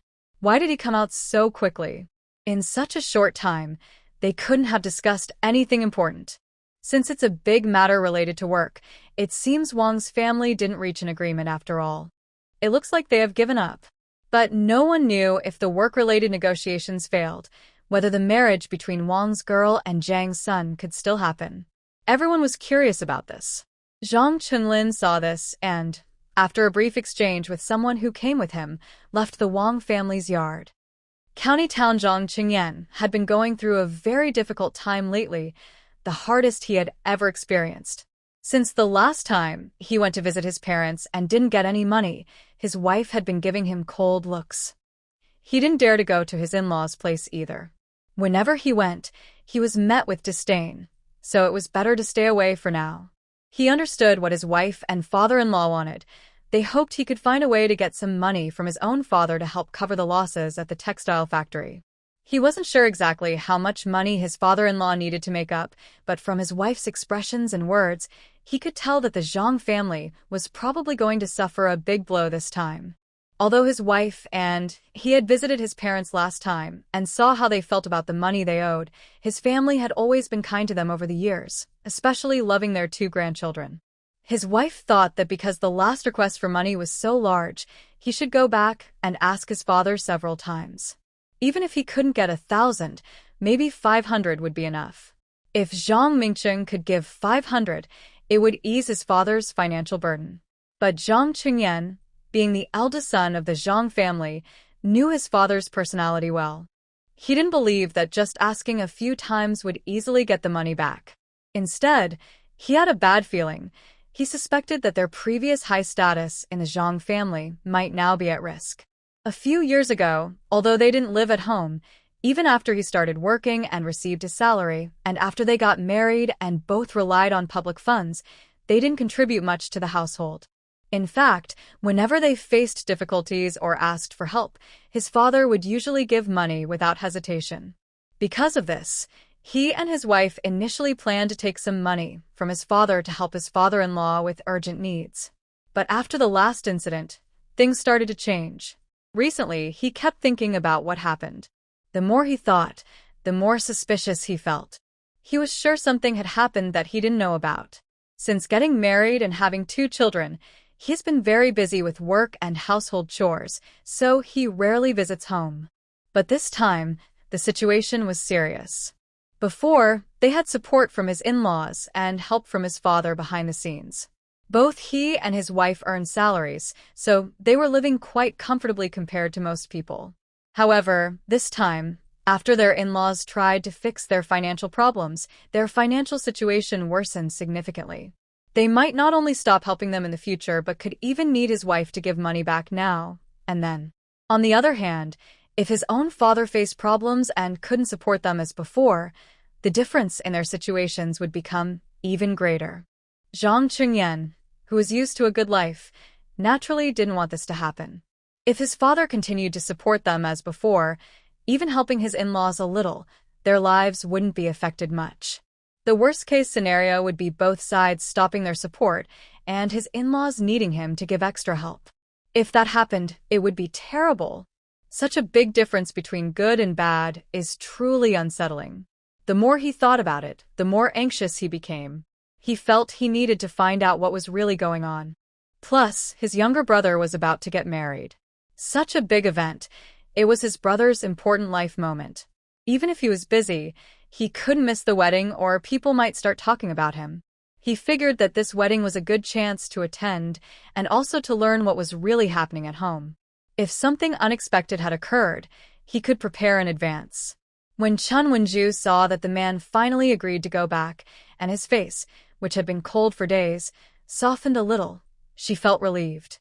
It's not that she wants to give the man a hard time, it's just that her father's situation is serious this time. As his daughter, she can't just stand by and do nothing. Moreover, the money isn't coming out of their own pocket, so she naturally wants to act like a good daughter in front of her parents. That day, after Zhang Qinglin returned home in the afternoon, he saw the yard was very quiet. Even his usually talkative younger siblings were hiding in their rooms. He didn't stop in the yard but went straight to his room. Inside, his wife was sitting on the kong, a traditional bed, knitting a sweater. She was very careful and focused, stitching each thread carefully. Hearing the noise, Xu Xiaoman looked up immediately.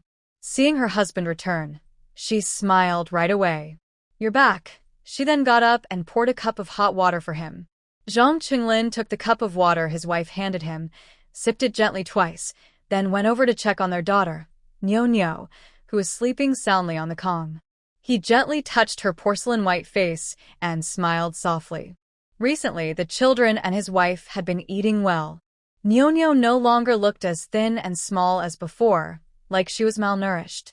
Now her face was rosy and plump, with a little more flesh on her cheeks, making her look healthier and more lively than before. He felt very happy about this. All his busy work and travels were for his wife and children to have enough to eat and warm clothes. In the past, he had worked hard to earn money and handed it all to his parents, while his wife and children still lived frugally. He felt frustrated about that. But his wife didn't mind, and he was often away from home. Even if he had opinions, he felt powerless and couldn't make decisions for his wife. Fortunately, his wife had changed a lot now, and their life was much better than before. This also motivated him to work even harder. He saw that his wife looked more hopeful than before. He put down the cup and turned to look at his wife, softly asking, "Nothing's wrong at home, right?" Although he said this, he knew that he had just come from the Wang family and had refused their demands without hesitation. He wasn't sure how the Wang family viewed this marriage now. He also wondered how his younger brother had complained to their parents about everything. Hearing the man speak like that, Xu Xiaoman looked up, half smiling and half frowning as she watched him. "I heard that today at the Wang family they set up quite a big display. After the fifth brother returned from the Wang family, he was full of anger and looked very upset. He went straight into the main hall and found Li Guiping. The two of them whispered in the room for a while, but it was unclear what they were discussing. Although it was not clear what exactly the fifth brother said to Li Guiping, at least more than just him went to the Wang family to deliver the wedding gifts. A few others also followed behind and returned later. In the kitchen, the three sisters-in-law learned in detail from the third and fourth brothers about what happened at the Wang family today. The most surprised among them was naturally Xu Xiaoman. After all, they asked her husband for help. The third and fourth brothers, meanwhile, were just bystanders, watching the drama unfold. Although this matter was directly related to Xu Xiaoman, she didn't seem very angry after hearing the news. She knew her husband was not foolish. She had already explained to him the behavior and character of the fifth brother and his wife to prevent such things from happening. Since her husband knew what kind of people they were, he wouldn't agree to such demands from the Wang family. She just found it a bit funny. The Wang family was really persistent. Even at the last moment, they still wanted to cause trouble, even trying to pressure her husband publicly, just to make the two families get along because of the upcoming marriage. They were really being unreasonable. How could her husband agree to such a thing just on impulse? Even if he did agree, she would never agree. After hearing what the third and fourth brothers said, her face darkened slightly. She didn't show much other anger. But beside her, Fang Xiangxiang and Li Tsuehua, especially Li Tsuehua, couldn't hold back and suddenly stood up with a swish.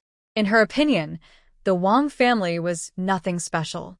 Not just the Wang family, even Wang Jiero, who hadn't married into their Zhang family yet, and even if she did, how could her new sister-in-law's family be so unreasonable? Do their husbands all have no brains? Don't they have brothers from their own families? If they want to arrange work, shouldn't they do it in order? Arranging for each daughter-in-law's family to visit is important, especially for her and the third sister-in-law. When will it be her turn? Wang Jiero. If you ask whether Li Tsuehua and Fang Xiongxiang are jealous of their second brother's driver job, the answer is definitely yes. Just look at how much money has been spent in recent years, building houses and marrying off children, without any shortage of food or supplies. Especially the blue brick and tile houses, which are not affordable for ordinary families. It's clear that our second brother has earned quite a lot. Not only does this require money, but various receipts are also rare items. Her father-in-law's monthly salary is only about 30 yuan, so being a driver is a very good job. Such a lucrative position makes Fang Xiongxiang and Li Tsuehua very jealous. They even drool in their sleep. They have thought many times that if only their own men could get such a good job, how wonderful it would be.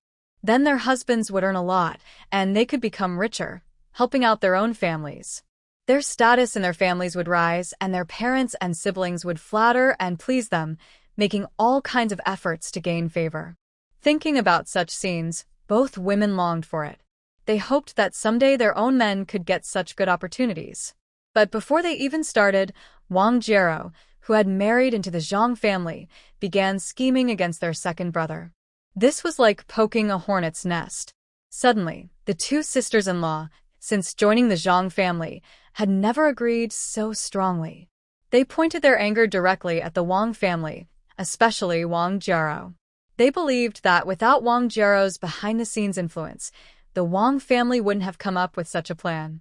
After all, the Zhang family situation is well known, and the Wang family probably knows Wang Jiero better than anyone. Li Tsuehua's face turned red with anger, and she trembled slightly as she shouted, "Bah! The Wang family should look at themselves. What kind of people are they? They want their second brother's driver job, but they should look in the mirror first. If such a good opportunity exists, it wouldn't be for the Wang family. Don't we have brothers? How dare they make such a request? This is truly shameless. No one is more brazen than them. Those who are lowly can only come up with lowly tricks." Although her husband just said that the Wang family's intention was for the second son to go on a trip with his older brother, Li Tsuehua didn't care about that. Not just going out once, even if it was just following the second brother to the transportation team in the city, she saw no real difference. They were all just trying to get close to the second brother's driving position. And even if they wanted to go along for the ride, was the family short of people? Li Tsuehua thought that if the Wang family used the second brother to get connections with the transportation team, their shameless behavior might lead them to do something unspeakable, possibly even using the second brother as a cover. Wouldn't the benefits of the second brother be taken away by the Wang family? Thinking that the second brother was her own husband's brother and she hadn't gained anything herself, she couldn't believe they would let a distant relative take it. This was really unfair. How could she stand it? My sister-in-law is right. I think the Wang family is up to no good. Their marriage to the fifth son might be because they want the second brother's driving job. Otherwise, why would they agree to marry their only daughter to our team? Her words hit Li Tsuehua's heart, and she quickly nodded in agreement. Yes, yes, yes. I think third sister-in-law is right. It's just too true. It made sense. She also thought the Wang family wasn't trustworthy. They must have their eyes on the second brother's position. Bah! They're not worthy. After saying that, she turned to her own husband. Are you stupid? Can't you see those Wang family people are already eyeing the second brother's spot? How can we let outsiders get any benefits from our family? You need to be more careful. Seeing her husband's carefree attitude when he was just repeating what he heard, she felt furious. Her real brother was in transportation and he didn't even try to get some benefits. Others were doing their best to find ways to get something from the second brother, but he didn't feel a thing. It made her so angry she couldn't stand it. Fang Xiongxiang also glared fiercely at her own husband. Both men, warned or scolded by their wives, finally started to realize what was happening. They had been too simple-minded before. They heard from the Wang family that the parents there wanted their second son to go along with their second brother for a trip. It was just a simple trip. To them, it didn't seem like a big deal, not like they were looking for a proper job. But now, after their wives reminded them, they realized what was really going on. The Wang family had bad intentions. They wanted to use their second brother to climb higher. Once their second brother got involved with the city transportation team, things could change. Even their second brother might not be able to control everything anymore. If something went wrong, he could be held responsible. And if he was blamed, it would indirectly affect them too. Because whether it was the money their second brother earned for the family or his plans to help them in the future, they all depended on his connections in the transportation team. If the Wang family caused trouble for him there, making it hard for him to work, it would impact their future as well. Thinking of this, their faces darkened. The Wang family was scheming well, and luckily, their wives were smart and had foresight. If Li Tsuehua used to mock and complain about Wang Jiero, now her anger had grown even stronger because of work issues. He and his sister-in-law Fang Xiangxiang, though also envious of their second brother's job, mainly cared about their own men. If possible, they wanted to make their own small family better first. But Wang Jiero, even before getting married, was already scheming to get benefits from her brothers. Their men hadn't gained anything yet. They weren't particularly concerned about their fifth brother, but since the family was not divided yet, if he earned money, he would still have to give most of it to their parents, like their second brother. And they would still get a share of that. They could accept that. Throughout, Xu Xiaoman didn't say much, just watched what everyone was doing. She couldn't help but think, things are good now. She didn't need to say anything. Whether it was Li Tsuehua or Fang Xiangxiang, they hated Wang Jiero to the bone. Even if Wang Jiero married into the Zhang family later, it wouldn't be as easy as before to manipulate the Zhang family members to deal with her and her husband. It probably wouldn't be so simple anymore. However, the most important thing now is that they are no longer indifferent to everything happening at home as they were in the past life. Both of them are fully prepared mentally and ready to act. The family's financial situation, parents' attitudes, and others' opinions of Wang Jiero are all very different from before. In the past life, Wang Jiero married into the Zhang family and was very proud. Li Tsuehua and Zhang Fengxiang had some complaints about this. But at that time, they didn't know much about the family's savings or how much bride price the old couple finally gave to Wang's family when the fifth son got married. They guessed it was probably not small because she was from the commune, but they didn't have an exact number. Their complaints were just superficial grumbling. It was just complaining, nothing more. After Wang Jiero married into the Zhang family, she immediately tried to win over the third and fourth brothers, offering many benefits and promises. At that time, Wang Jiero had already gained many advantages from the Zhang family, had money, and felt confident, so she was generous and quickly brought her sisters-in-law under her control. But this time is different. Wang Jiero's bride price is clear and transparent, and she won't be taking any more children. Because of work issues, she has completely offended these two sisters-in-law. With her job hanging over her, Wang Jiero can't easily do what she did in the past life to bring those two families over to her side. Li Tsuehua, after complaining, suddenly seemed to remember something. She quickly turned to Xu Xiaoman, stepped forward, and spoke urgently. Sister-in-law, Wang Jiero is really cunning, always scheming. We can't be fooled by her. Even if she wants to bring someone to drive the car, why should she bring someone from Wang's family? Wang's family got benefits, but can they share even a little with us? Sister-in-law, you must tell second brother clearly. We absolutely cannot agree to this. If she really has to go out, I think third brother and my husband can handle it. Fang Xiangxiang, hearing Li Tsuehua's words, immediately brightened her eyes, smiled happily, and enthusiastically agreed. Fourth sister-in-law is right. We are family, and we are useful. Why should we go to Wang's family? Besides, we don't know Wang's family's character or temper. If we cause trouble for second brother and affect his work, that would be bad. Our family brothers know each other well. They are much more reliable than outsiders.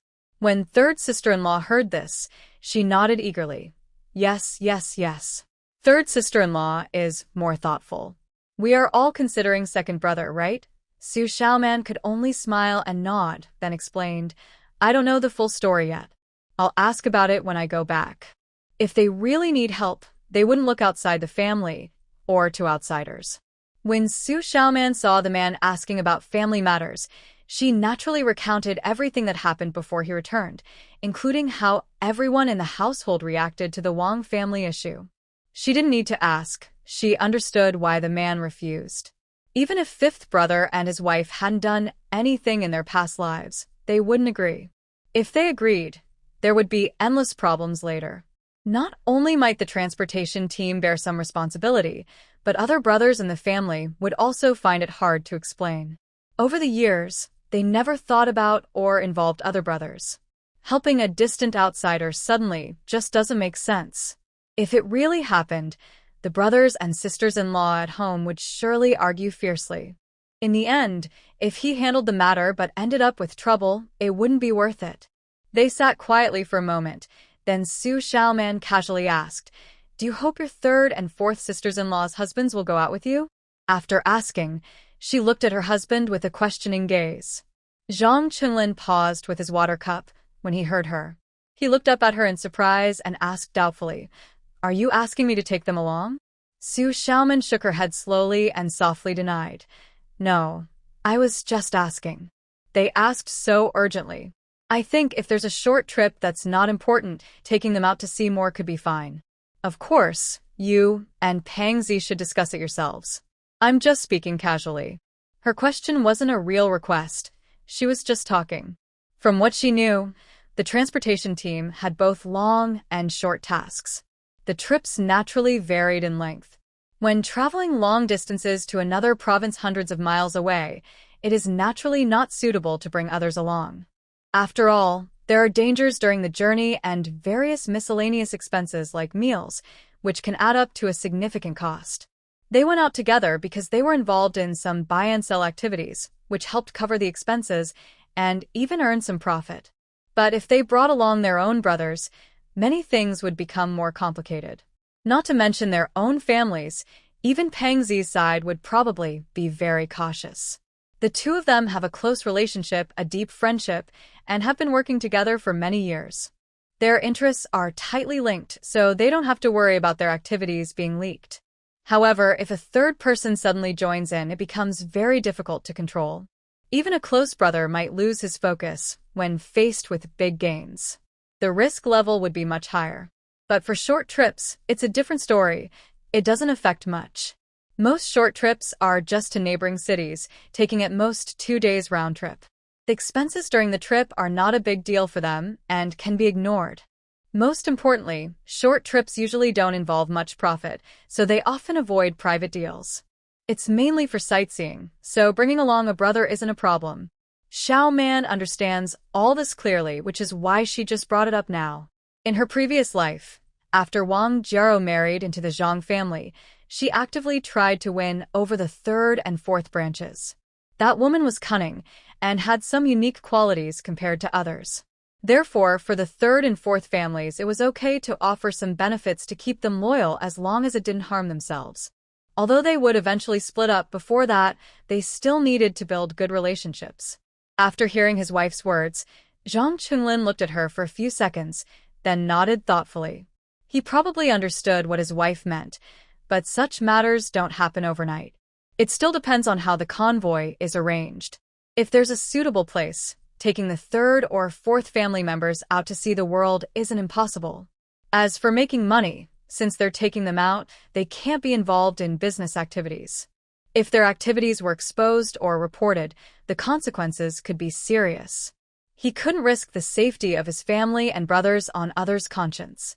He must ensure everything is safe and secure before he can focus on helping his brothers. Certainly, one of Xu Xiaoman's main reasons for doing this was to upset Wang Jiaro and to express her hidden feelings. Before her wedding, the Wang family demanded that her husband take her brothers out for a ride, but they refused without hesitation, making up all kinds of excuses to send them away. However, not long after, her husband took his 2 brothers to see the world. This made it clear, no matter who it was, whether Wang Jiaro or others, everyone would be shocked and angry. It was a clear attack, a blatant insult. Her brothers couldn't do the same, but her own brothers were easily taken along. Although her 5th brother, Zhang Qingpeng, might have been unhappy, she never intended to befriend her in-laws. As for her third and fourth brothers after this incident, it was unlikely Wang Jiaro could win them over. Actually, for Xu Xiaoman, even if they were won over, it didn't matter. In the face of real strength, these petty tricks were meaningless. But she didn't like seeing Wang Jiaro thriving in the Zhang family, commanding respect and influence. It didn't hurt her physically, but it hurt her eyes to see her doing so well. In a way, it was Wang Jiaro's fault. If so, she might as well do something about it. Rather than feeling upset herself, she preferred Wang Jiaro to be troubled. The couple was quietly talking in their room. Maybe their voices disturbed others. Soon, her husband was called to the main hall. Looking at the time, it was getting late, and she guessed that Zhang Mingcheng, the head of the Zhang family, had probably returned. Otherwise, her husband would have been called earlier or later, but not now. They thought that with Zhang Lao around, they could do as they pleased. Since her fifth brother only called her husband, Xu Xiaoman didn't go along. Niu was already awake and playing in the room, so she decided not to go. She wanted to see the excitement with her fifth brother, but it seemed she wouldn't get the chance. Zhang Qinglin entered the main hall and immediately sensed something was wrong. There was more than one person in the room. He looked around and saw his parents, his fifth brother, and even his third and fourth brothers sitting in the living room. It seemed he was the only one missing. Upon entering the house, I first greeted my parents and then went straight to sit on an empty bench. I looked up at my parents, ready to speak. But before I could say anything, my mother looked at me with some anger and asked, "Second son, what exactly happened today at the Wang family?" Your fifth brother came back and said he was very unhappy with the Wang family. If his wife hadn't intervened to smooth things over, this would have fallen apart. Fortunately, they only postponed the wedding date. Tell me, what should we do now? Li Guiping was really worried. After scolding the second son, her face didn't look any better. It was still dark and serious. At this moment, she didn't care about the possible problems caused if her second son took the Wang family members out of the car. Her fifth son had been dating his fiancée for a long time, and their wedding was supposed to happen soon. But unexpectedly, something went wrong at this critical moment. The bride's family actually postponed the wedding. Luckily, they didn't cancel the marriage altogether. Otherwise, she didn't know if her son could handle such a blow. She saw how much her son loved the Wang family girl. Originally, she was happy to support her son. Compared to her other children, even though they were short on money now, she still gave everything she could to her fifth son, hoping to help him marry the girl he loved. But in the end, the Wang family caused this trouble. Did she blame the Wang family? No, that was impossible. The wedding was almost ready, just one step away, and they suddenly made unreasonable demands. Wasn't that just making things difficult? But after thinking it over, she felt that the Wang family probably wasn't joking or trying to play tricks. They genuinely didn't want to marry. After all, who would joke about their daughter's wedding? Right now, the Wang family only had this one daughter. She still believed there was room to save the situation with the Wang family. But for her second son, she still needed to give him a good talking to. Recently, her second son had been acting out of control. She felt like he was slipping out of her grasp. That couldn't happen. So, she thought it was better to take this chance to give him a stern lesson. Let him understand that her and her husband were still in charge of the family. He can't let his younger brother do whatever he wants. Before entering the house, Zhang Qinglin had already heard a rough idea from his wife and had made up his mind. He wasn't surprised or upset that his mother immediately questioned him. Instead, he patiently waited for her to finish speaking, then responded calmly. "Mom, I think the Wang family is just trying to cause trouble. This is a public matter, and I am just an ordinary person. How can I decide anything? And about the transport team, I'm not even a formal worker. I only know Peng Zi. Do I have the power to take people there? Even if I could, I have my brothers third and fourth at home. I can't just leave them behind and bring outsiders. If the other members of Pingshan team find out, they'll think our family has gone crazy. We don't take care of our own brothers, but chase after outsiders." When he said this, his brothers, the third and fourth, immediately looked at him with shining eyes. Since their mother was still upstairs, they didn't say much, but they nodded eagerly and cheered silently. Yes, yes, second brother is right. Our family has so many brothers, and outsiders won't get any benefits. They wondered what their mother was thinking. Were they not her real children? Were they adopted? For the first time, they felt that their mother didn't value them much. Thinking this, they looked at their second brother with a face full of resentment, then looked up at their mother. Li Guiping, hearing her second son's words, suddenly choked. A bunch of words got stuck in her throat, and she couldn't say anything. Then she saw her third and fourth brothers turn their heads with a slightly sad look in their eyes. They are her own sons, both of them. At this moment, she couldn't speak at all. If she said more, she might offend both of her sons completely. Right now, not just the third and fourth, but even the fifth son, who had been eager to work for many years, was feeling desperate. If she said something inappropriate about work now, not only her sons but also her two daughters-in-law might rebel. Zhang Mingcheng, sitting quietly nearby, was experienced and knew how serious the situation was. He also understood his wife's dilemma. This is really a difficult situation.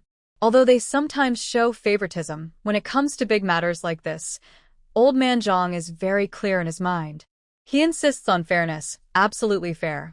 Otherwise, even if the sons don't say anything openly, they would surely hold some resentment in their hearts. Now, he has to speak up and steer the conversation back. Second son, your mother was just very anxious. The wedding for fifth was planned and arranged for over a month. We've spent all the money needed, bought everything that should be bought. If it falls through now, it would be a big loss for our family, and we can't afford that. Old Man Zhang is clever. He shifts his focus from his love for fifth to the expenses the family already spent on his wedding preparations. After all, if Wang's daughter's wedding falls through and someone else gets married later, they would have to spend money all over again. This kind of loss, not only they are reluctant to accept, but even the third and fourth sons also don't want this to happen. Sure enough, after hearing Old Man Zhang say this, everyone in the room fell silent. Originally, because Wang's daughter was from the commune, the wedding expenses she incurred were quite high, much more than other girls in the team. If the wedding falls through now, they would have to redo all the wedding preparations, including the bride price already paid. All that money was real cash. Everyone in the family knows exactly how much money they have. If they have to spend again, they can't stop fifth from getting married later. But this also involves their own interests. Of course, they don't want that. If that happens, it would mean fifth is getting married twice. Thinking about it, it feels very uncomfortable. When Zhang Chunlin heard his father speak, he slightly shifted his body, leaning toward his father, and sincerely asked, "Dad, what do you think we should do? I don't mean to make things difficult for fifth or stop him from getting married. We've already spent everything we should on this, and if they get married, it would be a happy ending. As his older brother, I can only be happy for him. But as for the car issue, there's no way to talk about it. Maybe we should discuss it again."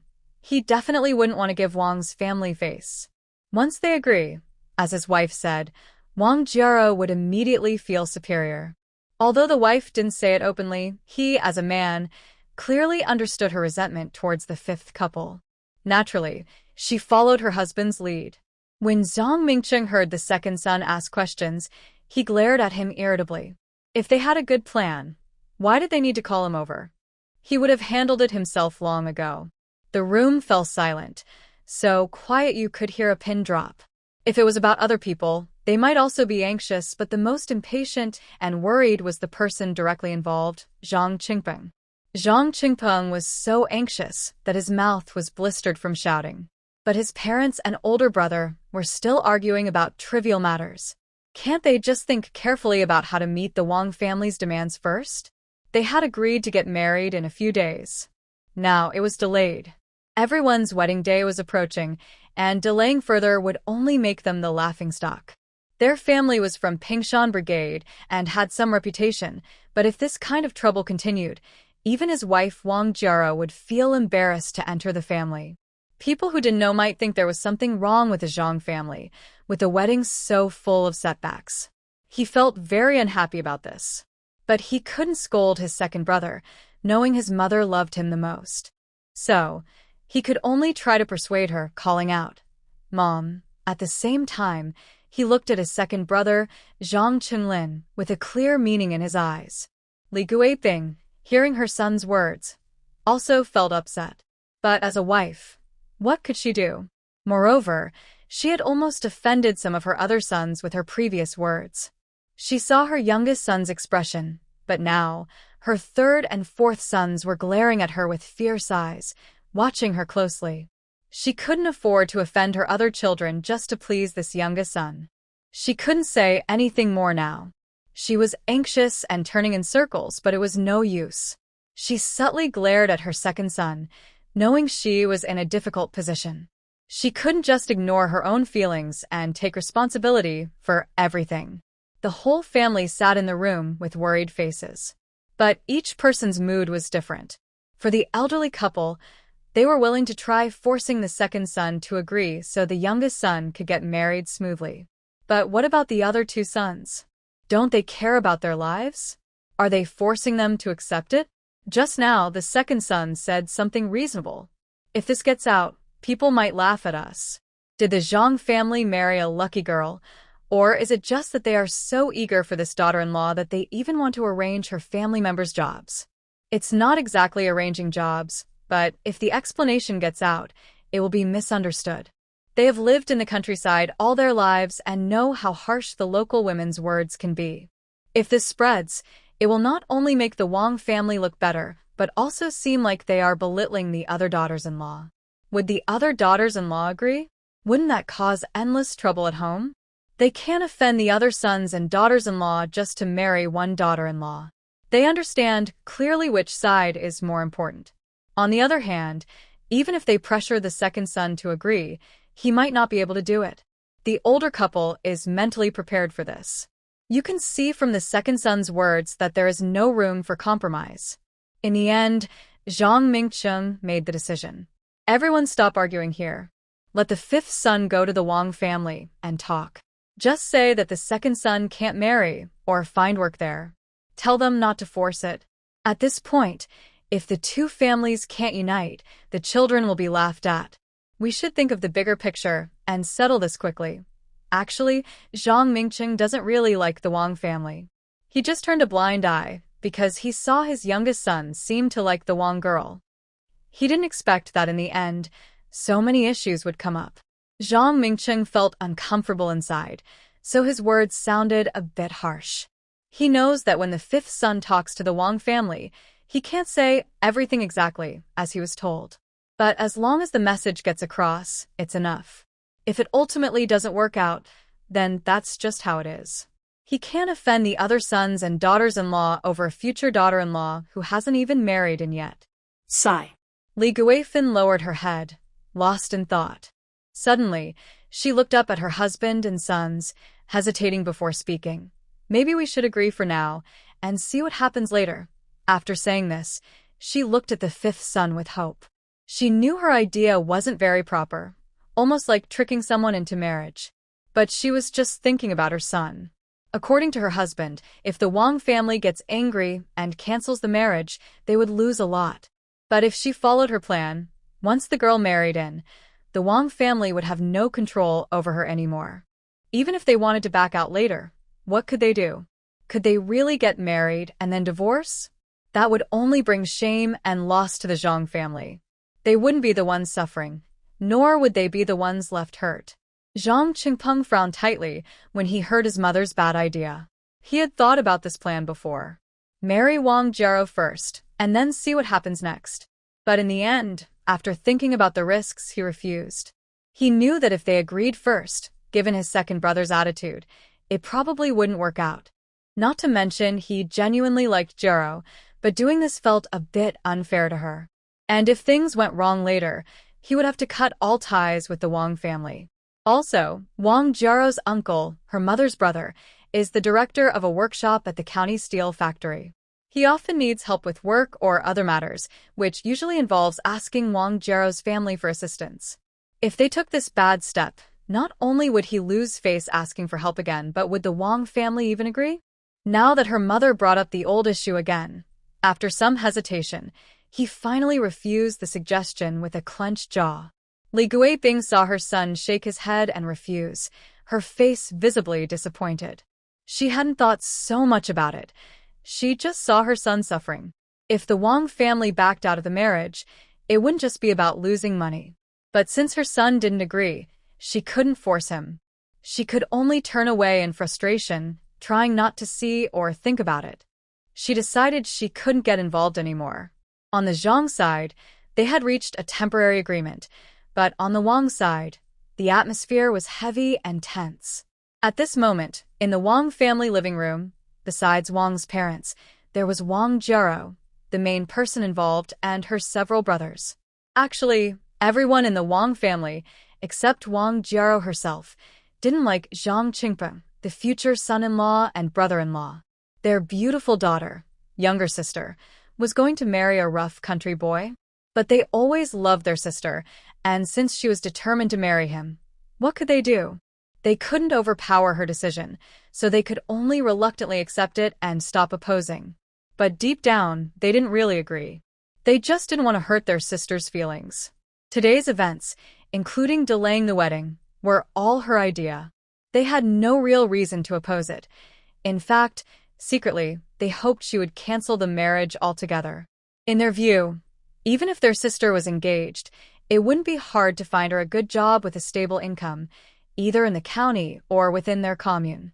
If her future husband had a job, her life wouldn't be difficult. She wouldn't have to work in the fields like Zhang Qingpeng. She was a delicate girl who grew up in the commune. She had never experienced such hardships or done such work. She just couldn't bring herself to say it out loud. Right now, Wang's father, Wang Dingquan, was the first to speak. "Girl, what do you think about today's events? Do you still want to go through with the wedding?"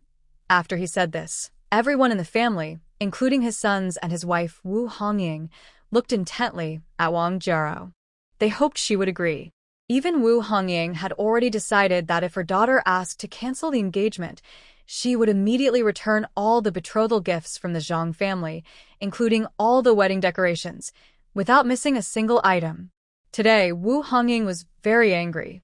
Not only had their face been lost, but they also didn't get the benefits they wanted from their only daughter's wedding. She believed that once they canceled this marriage, they could find another family, which would be much better than the Zhang family in the village. With her daughter's good looks, she was confident she wouldn't have trouble getting married. Most of the day had passed, and she hadn't dared to go out. You can tell without looking that there must be jokes about her family spreading in the community now. She has already decided to stay at home for the next week, waiting for this situation to pass before going out again. She really can't afford to lose face like this. She wanted to blame her daughter for this, but when she saw her daughter's stiff expression, she gave up. Forget it. She quietly withdrew her previous thoughts. She could see her daughter was even angrier than she was. At this moment, Wang Jiaro felt more frustrated than ever. She originally thought that the plan was certain to succeed, but at the last moment, something went wrong. In her view, her suggestion wasn't difficult. It was just taking her second brother out for a little while. She did this mainly to give Zhang Qingpeng some status and face at home, so that after they got married, her parents wouldn't look down on him too much. After all, Zhang Qingpeng's personal qualities were somewhat lacking. Compared to the eligible young men her mother had mentioned before, he was far behind. If she didn't do this, would Zhang Qingpeng always be unable to lift his head when accompanying her to her parents' house, and be looked down upon by her family and elders? He is her husband, but if her family looks down on him, does that make her look good? She naturally wanted to smooth things over. But unexpectedly, she ended up offending someone instead. She didn't get her way, and instead caused things to almost fall apart. If she hadn't insisted today, her family would have been eager to cancel the marriage right then and there. It was her who pushed back and postponed the wedding. They didn't specify exactly how many days later at the time. She really didn't expect that Zhang Qingpeng's second brother, who is a driver, would be so disrespectful to the Wang family. He didn't even bother to hide his disdain for her as a future sister-in-law.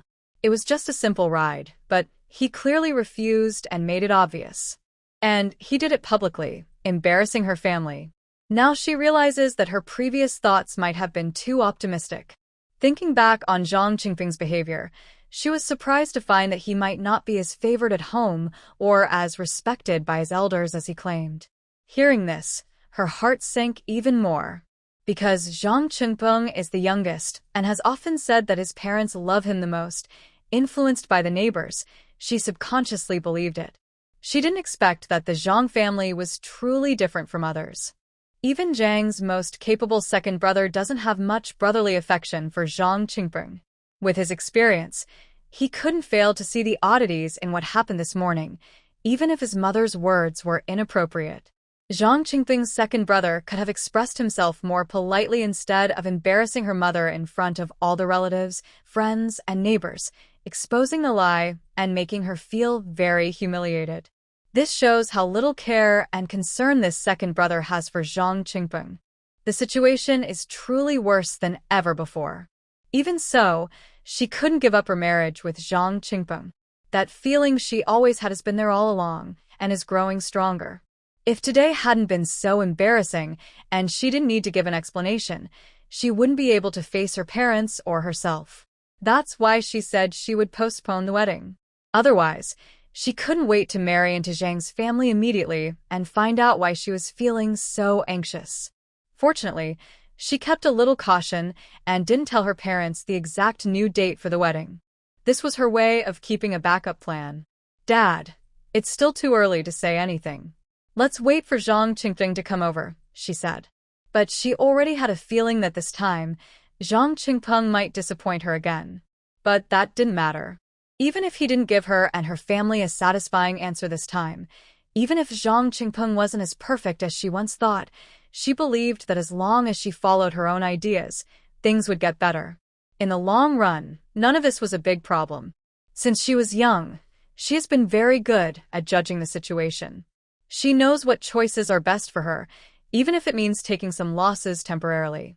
Although she was very disappointed with what Zhang Qingping and his family did this time, she never thought of putting all her hopes and ideas on a man. She has always trusted herself the most. Even her parents and older brothers at home, she never revealed anything, let alone depended on them. But if she had the ability, she still hoped to support her family.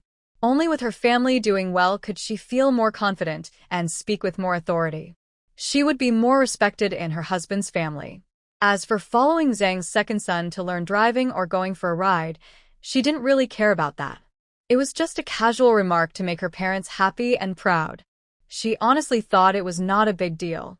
For the Zhang family, it shouldn't be difficult. Unexpectedly, this simple matter was messed up. Not only was it a failure, but it also affected her wedding date. This was her long-anticipated wedding, and that was the main reason she was so angry. If it hadn't been for this, she would now be happily preparing for her wedding in 2 days. But now, she has personally postponed her wedding. It is natural for parents and siblings to have such thoughts. However, after she married into the Zhang family and understood what she truly wanted and the reasons behind it, she was sure she would make her family see her in a new light. Since childhood, she had never let her family down. Because of this, her parents allowed her to choose Zhang Qingping as her marriage partner. Otherwise, if it had been someone else, they wouldn't have given her the freedom to decide. Among all the objections, the most intense came from Wang Lianyu, the second son of the Wang family. The most upset members of the Wang family, besides Wang Jiaro and her parents, were definitely him. Apart from Wang Dad and the eldest brother, no one else in the Wang family had a proper job. They only occasionally did odd jobs to help with household expenses. But this time, his mother and sister promised him that he would learn to be a driver from Zhang Qingping's second brother. He was so happy about this that he had been excited for days. He even boasted early to his close friends. He said that once he became a driver, his friends could enjoy good food and drinks with him. He also promised to help them get ahead and see the world. All of this was just a matter of his word. His friends were thrilled to hear this and kept flattering him. Over the past few days, Wang Lianyu had been the center of attention among his friends, enjoying all the benefits they gave him. Just as he was feeling proud and dreaming of a bright future, he was suddenly hit with a big shock on the day his sister's future in-laws brought wedding gifts. You should know that earlier this morning, in his own yard, something happened that was not only known to his neighbors and relatives, but also to his close friends. Thanks to his bragging, everyone knew that the family of his sister's fiancé was coming to pick her up. They had arrived early to see the expert in action and to boost their own reputation. But instead of gaining respect, he ended up losing face. Now, recalling how his friends looked at Zhang Qingpeng's second brother with surprise and disbelief, he felt ashamed and his cheeks burned with embarrassment. Embarrassing, so embarrassing. Shameful, so shameful. I feel utterly humiliated, you know? This really is shameful to the point that I want to hide. How can I still face my friends after this? How can I lift my head again? You should know I used to get a lot of benefits from my friends. We even took turns eating at state-run restaurants several times. My friends aren't from wealthy families either. Because of the issue with ration tickets and money, we all pooled our resources together to barely make it. I didn't expect that I wouldn't get the benefits, but I would lose a lot of money instead. Now, I've enjoyed the benefits and eaten the meals, but the promises I made to my friends are falling apart. What should I do now? A simple solution is to return the money spent by my friends. But I need money too. I only have a few coins on me all the time. From what I know, my friends spent at least 50 yuan on me. That's a lot of money, and I'm even afraid to ask my mother for it. She might get angry or worse. If I don't return the money, will I have to break off with my friends? Thinking about that makes me shiver. That's even worse. Our community isn't big, and many of my good friends have known me since childhood. If I stop talking to all of them, wouldn't I become completely alone in the community? That would be worse than being physically harmed. After all, I'm just a beggar, and I still have a few close friends. I'm only in my early 20s. I shouldn't be alone at such a young age. What hope is there for my life? My previous life wasn't wealthy either. I worked as a temporary worker, stopping and starting, but at least I had my friends around. We'd go to the mountains sometimes, hunt wild game, and enjoy simple meals. Life was pretty carefree then. But now, what should I do? Since my family left, I've been so worried I couldn't even eat lunch. I also blame my mother and sister. If you're not confident, you shouldn't make promises in front of me. I told my friends about this early because I trusted my mother and sister too much. Since they were so confident, I think there is a high chance that this matter is true. That's why they announced the good news early, to make the brothers happy. But who knew it would turn out like this? It's a complete mess. He didn't want it to happen, you know. He also felt wronged in his heart. So now, he is cursing the entire Zhang family from their ancestors to the present. He feels very upset inside. Especially the main troublemaker, Zhang Qingpeng, and his brother, who are the most to blame. Originally, Wang Lianyu also didn't like Zhang Qingpeng and his brothers, just like others in the village. Apart from their looks, which were barely acceptable, nothing else was impressive. They were from a rural area. They worked hard all day in the fields. What right did they have to marry his sister? But since his sister was willing, as the second older brother, and with their parents not objecting, he had no right to interfere. He could only silently accept this marriage along with the other brothers. A few days ago, he heard his mother and sister say that he would go out with Zhang's brothers to see the world.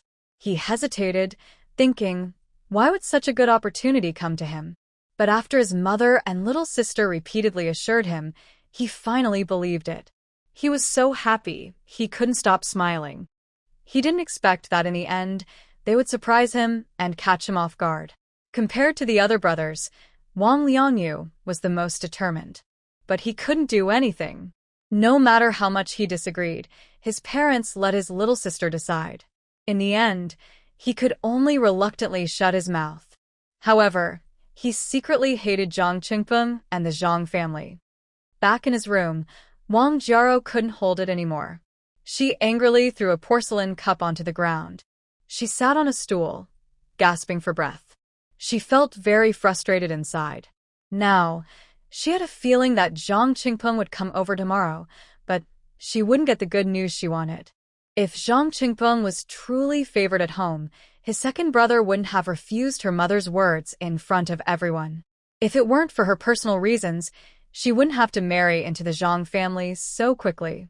Now, she really wants to give up and stop trying. This task is really exhausting. On one hand, she has to pretend to be generous and understanding in front of Zhang Qingpeng. On the other hand, she must gently persuade her parents, which makes her feel like she's about to burst inside. With someone like Zhang Qingpeng, not only does he have no job, but his parents also don't seem to care much for him. How could such a useless man possibly be a good match for her, Wang Jiero? However, thinking about the potential benefits of marrying into the Zhang family, she takes a deep breath and closes her eyes. Forget it. Patience is key to big plans. She trusts her instincts won't be wrong. A temporary setback doesn't matter. There will be great rewards later. Right now, none of this is a big deal to her. Wang Jiero has always been patient.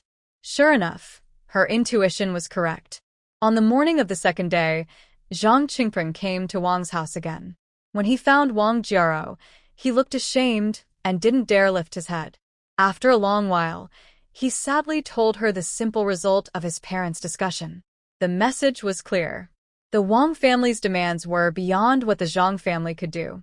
They hoped that, with the wedding just around the corner and everything prepared, the two families wouldn't become the subject of gossip. They wanted the wedding to be arranged quickly. What could Wang Jiero say? She knew her instincts were right.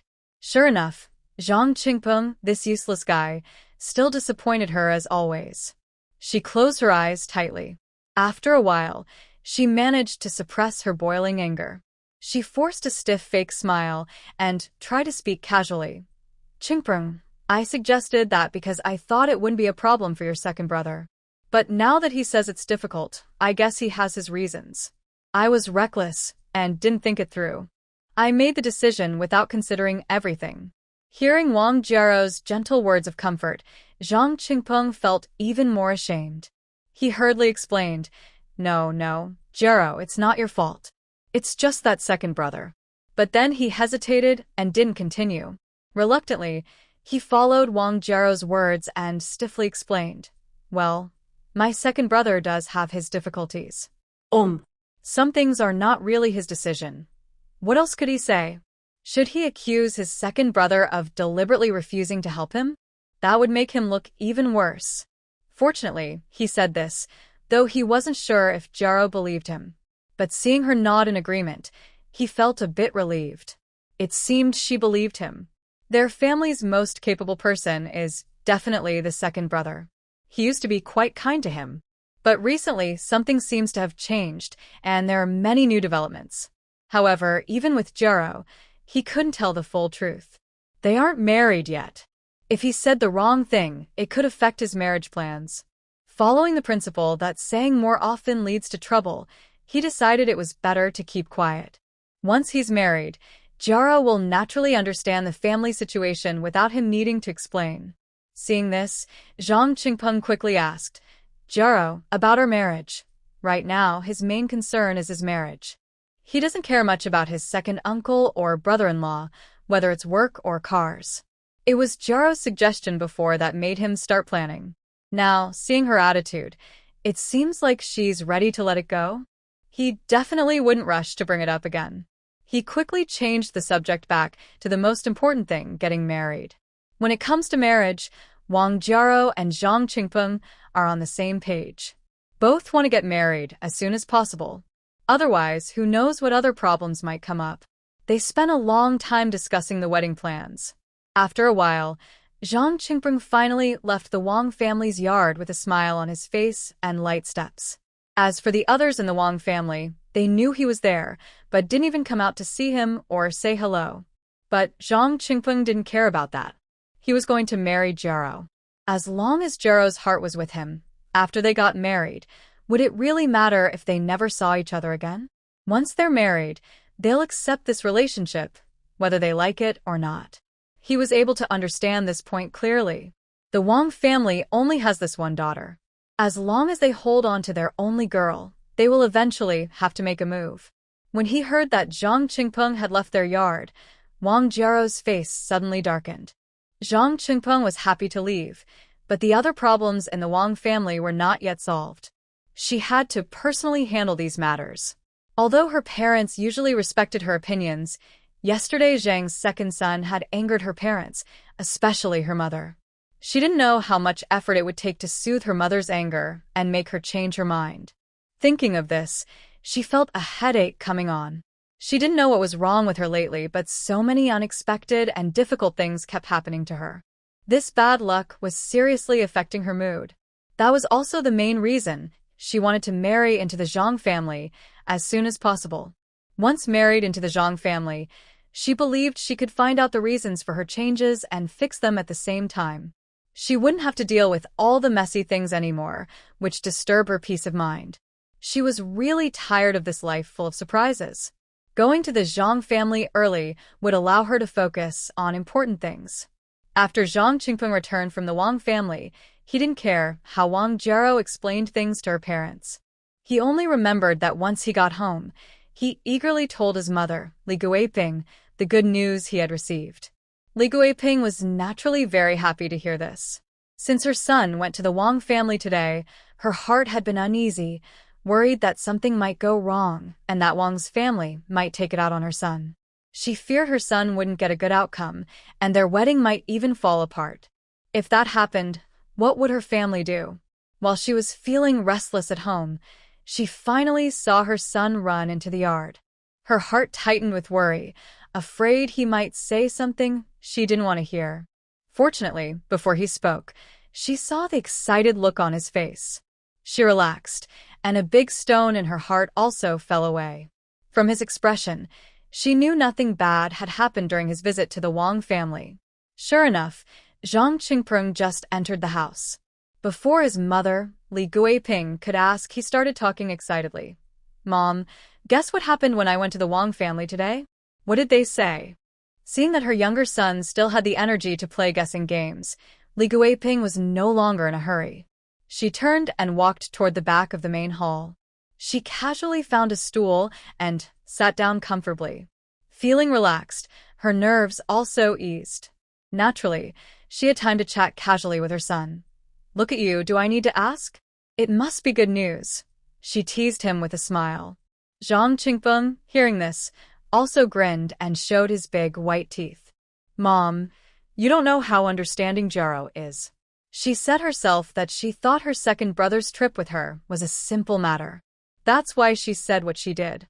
Later, when she realized it was complicated, she felt regretful and thought it shouldn't have been done without talking to the family first. She also said to forget about that matter, and regarding the marriage, her parents will handle the negotiations. The wedding date will be set in the next few days. I'll go again tomorrow to confirm the exact date. Once it's settled, our family will start preparing. Today, his visit to the Wang family brought only good news he wanted to hear. He was so excited, feeling like he had been at a dead end, but suddenly saw a new hope. He thought the matter might fall through, but unexpectedly, things turned around.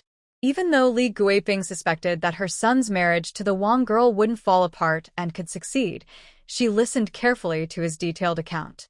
In the end, she smiled happily and kept praising her son. "The reason the Wang family's daughter treats you so well is because our fifth son is outstanding.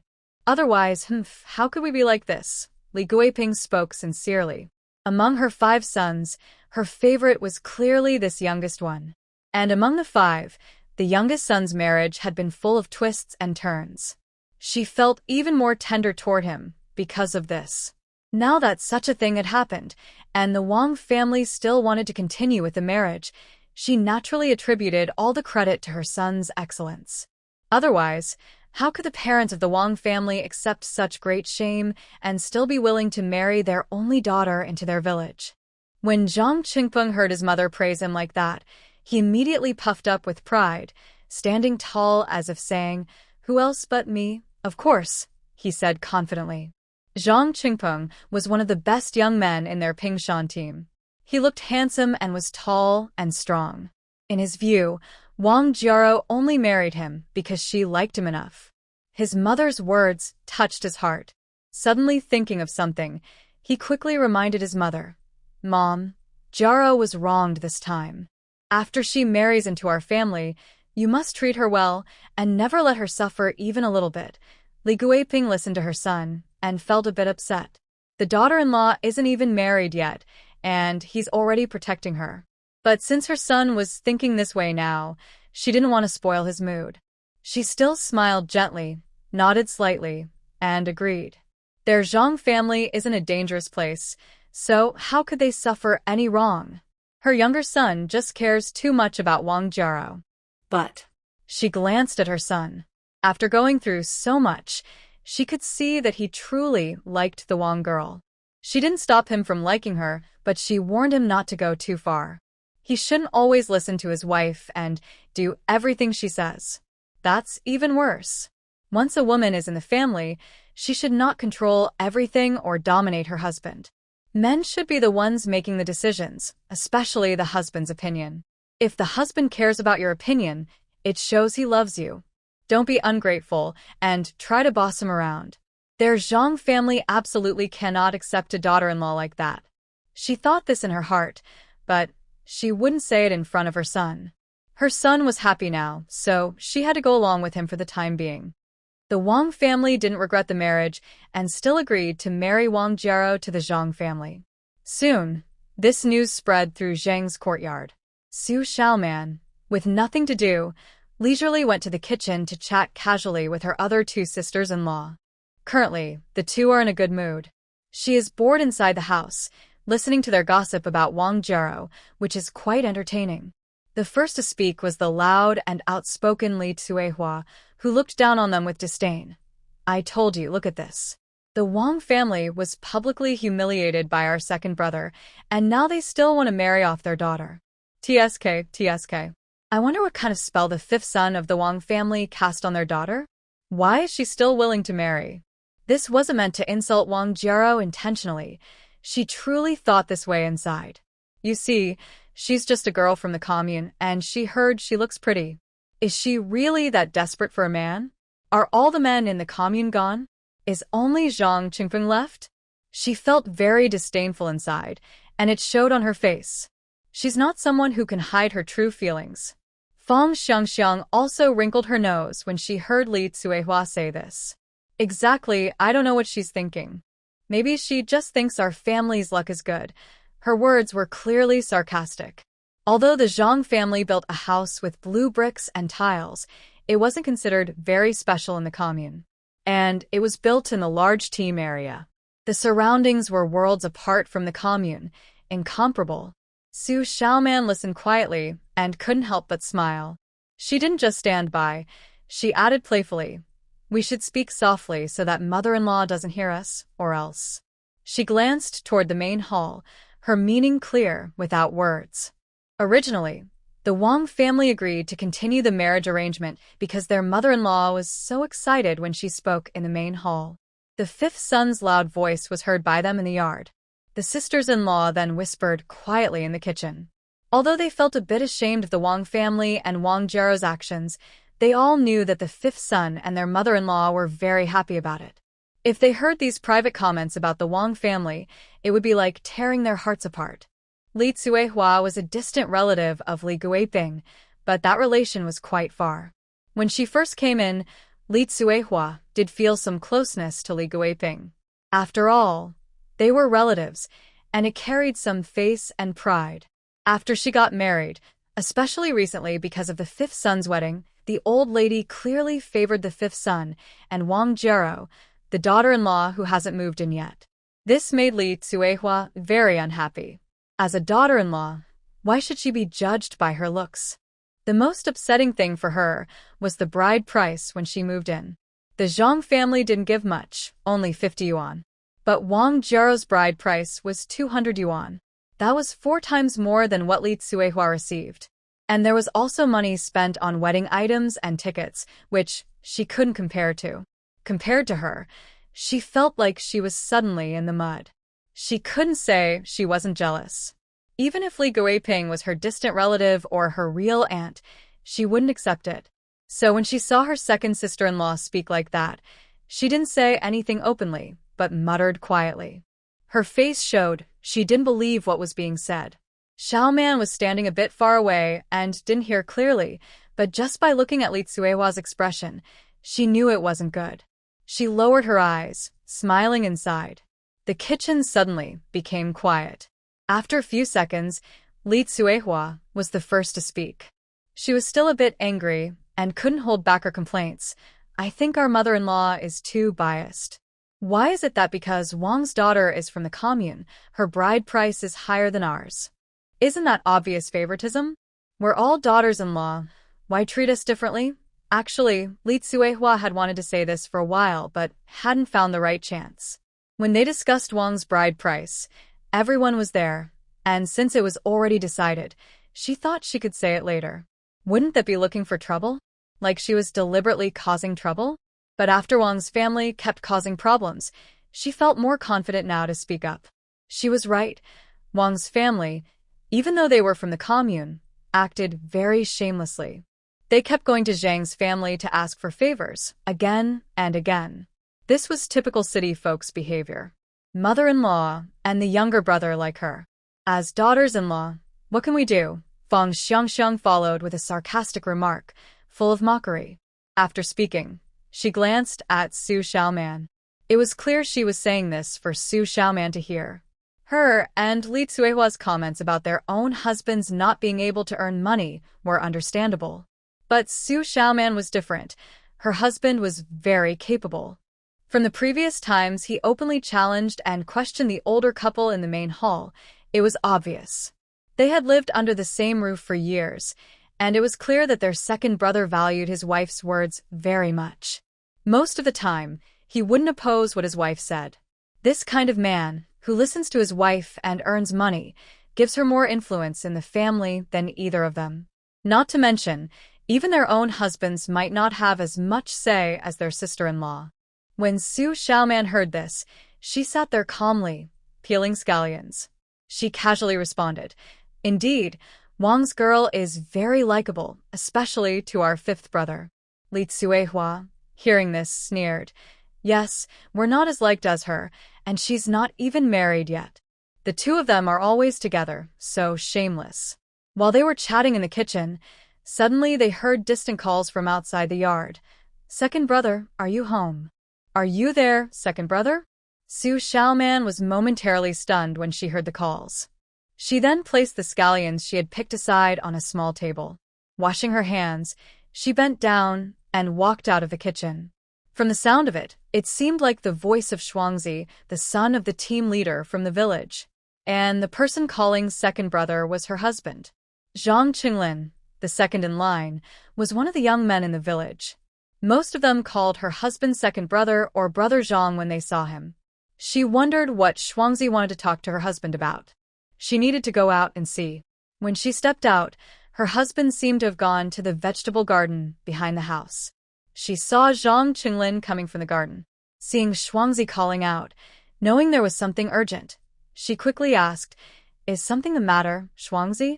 Second brother, you're home? That's great. The tractor and the team had some problems.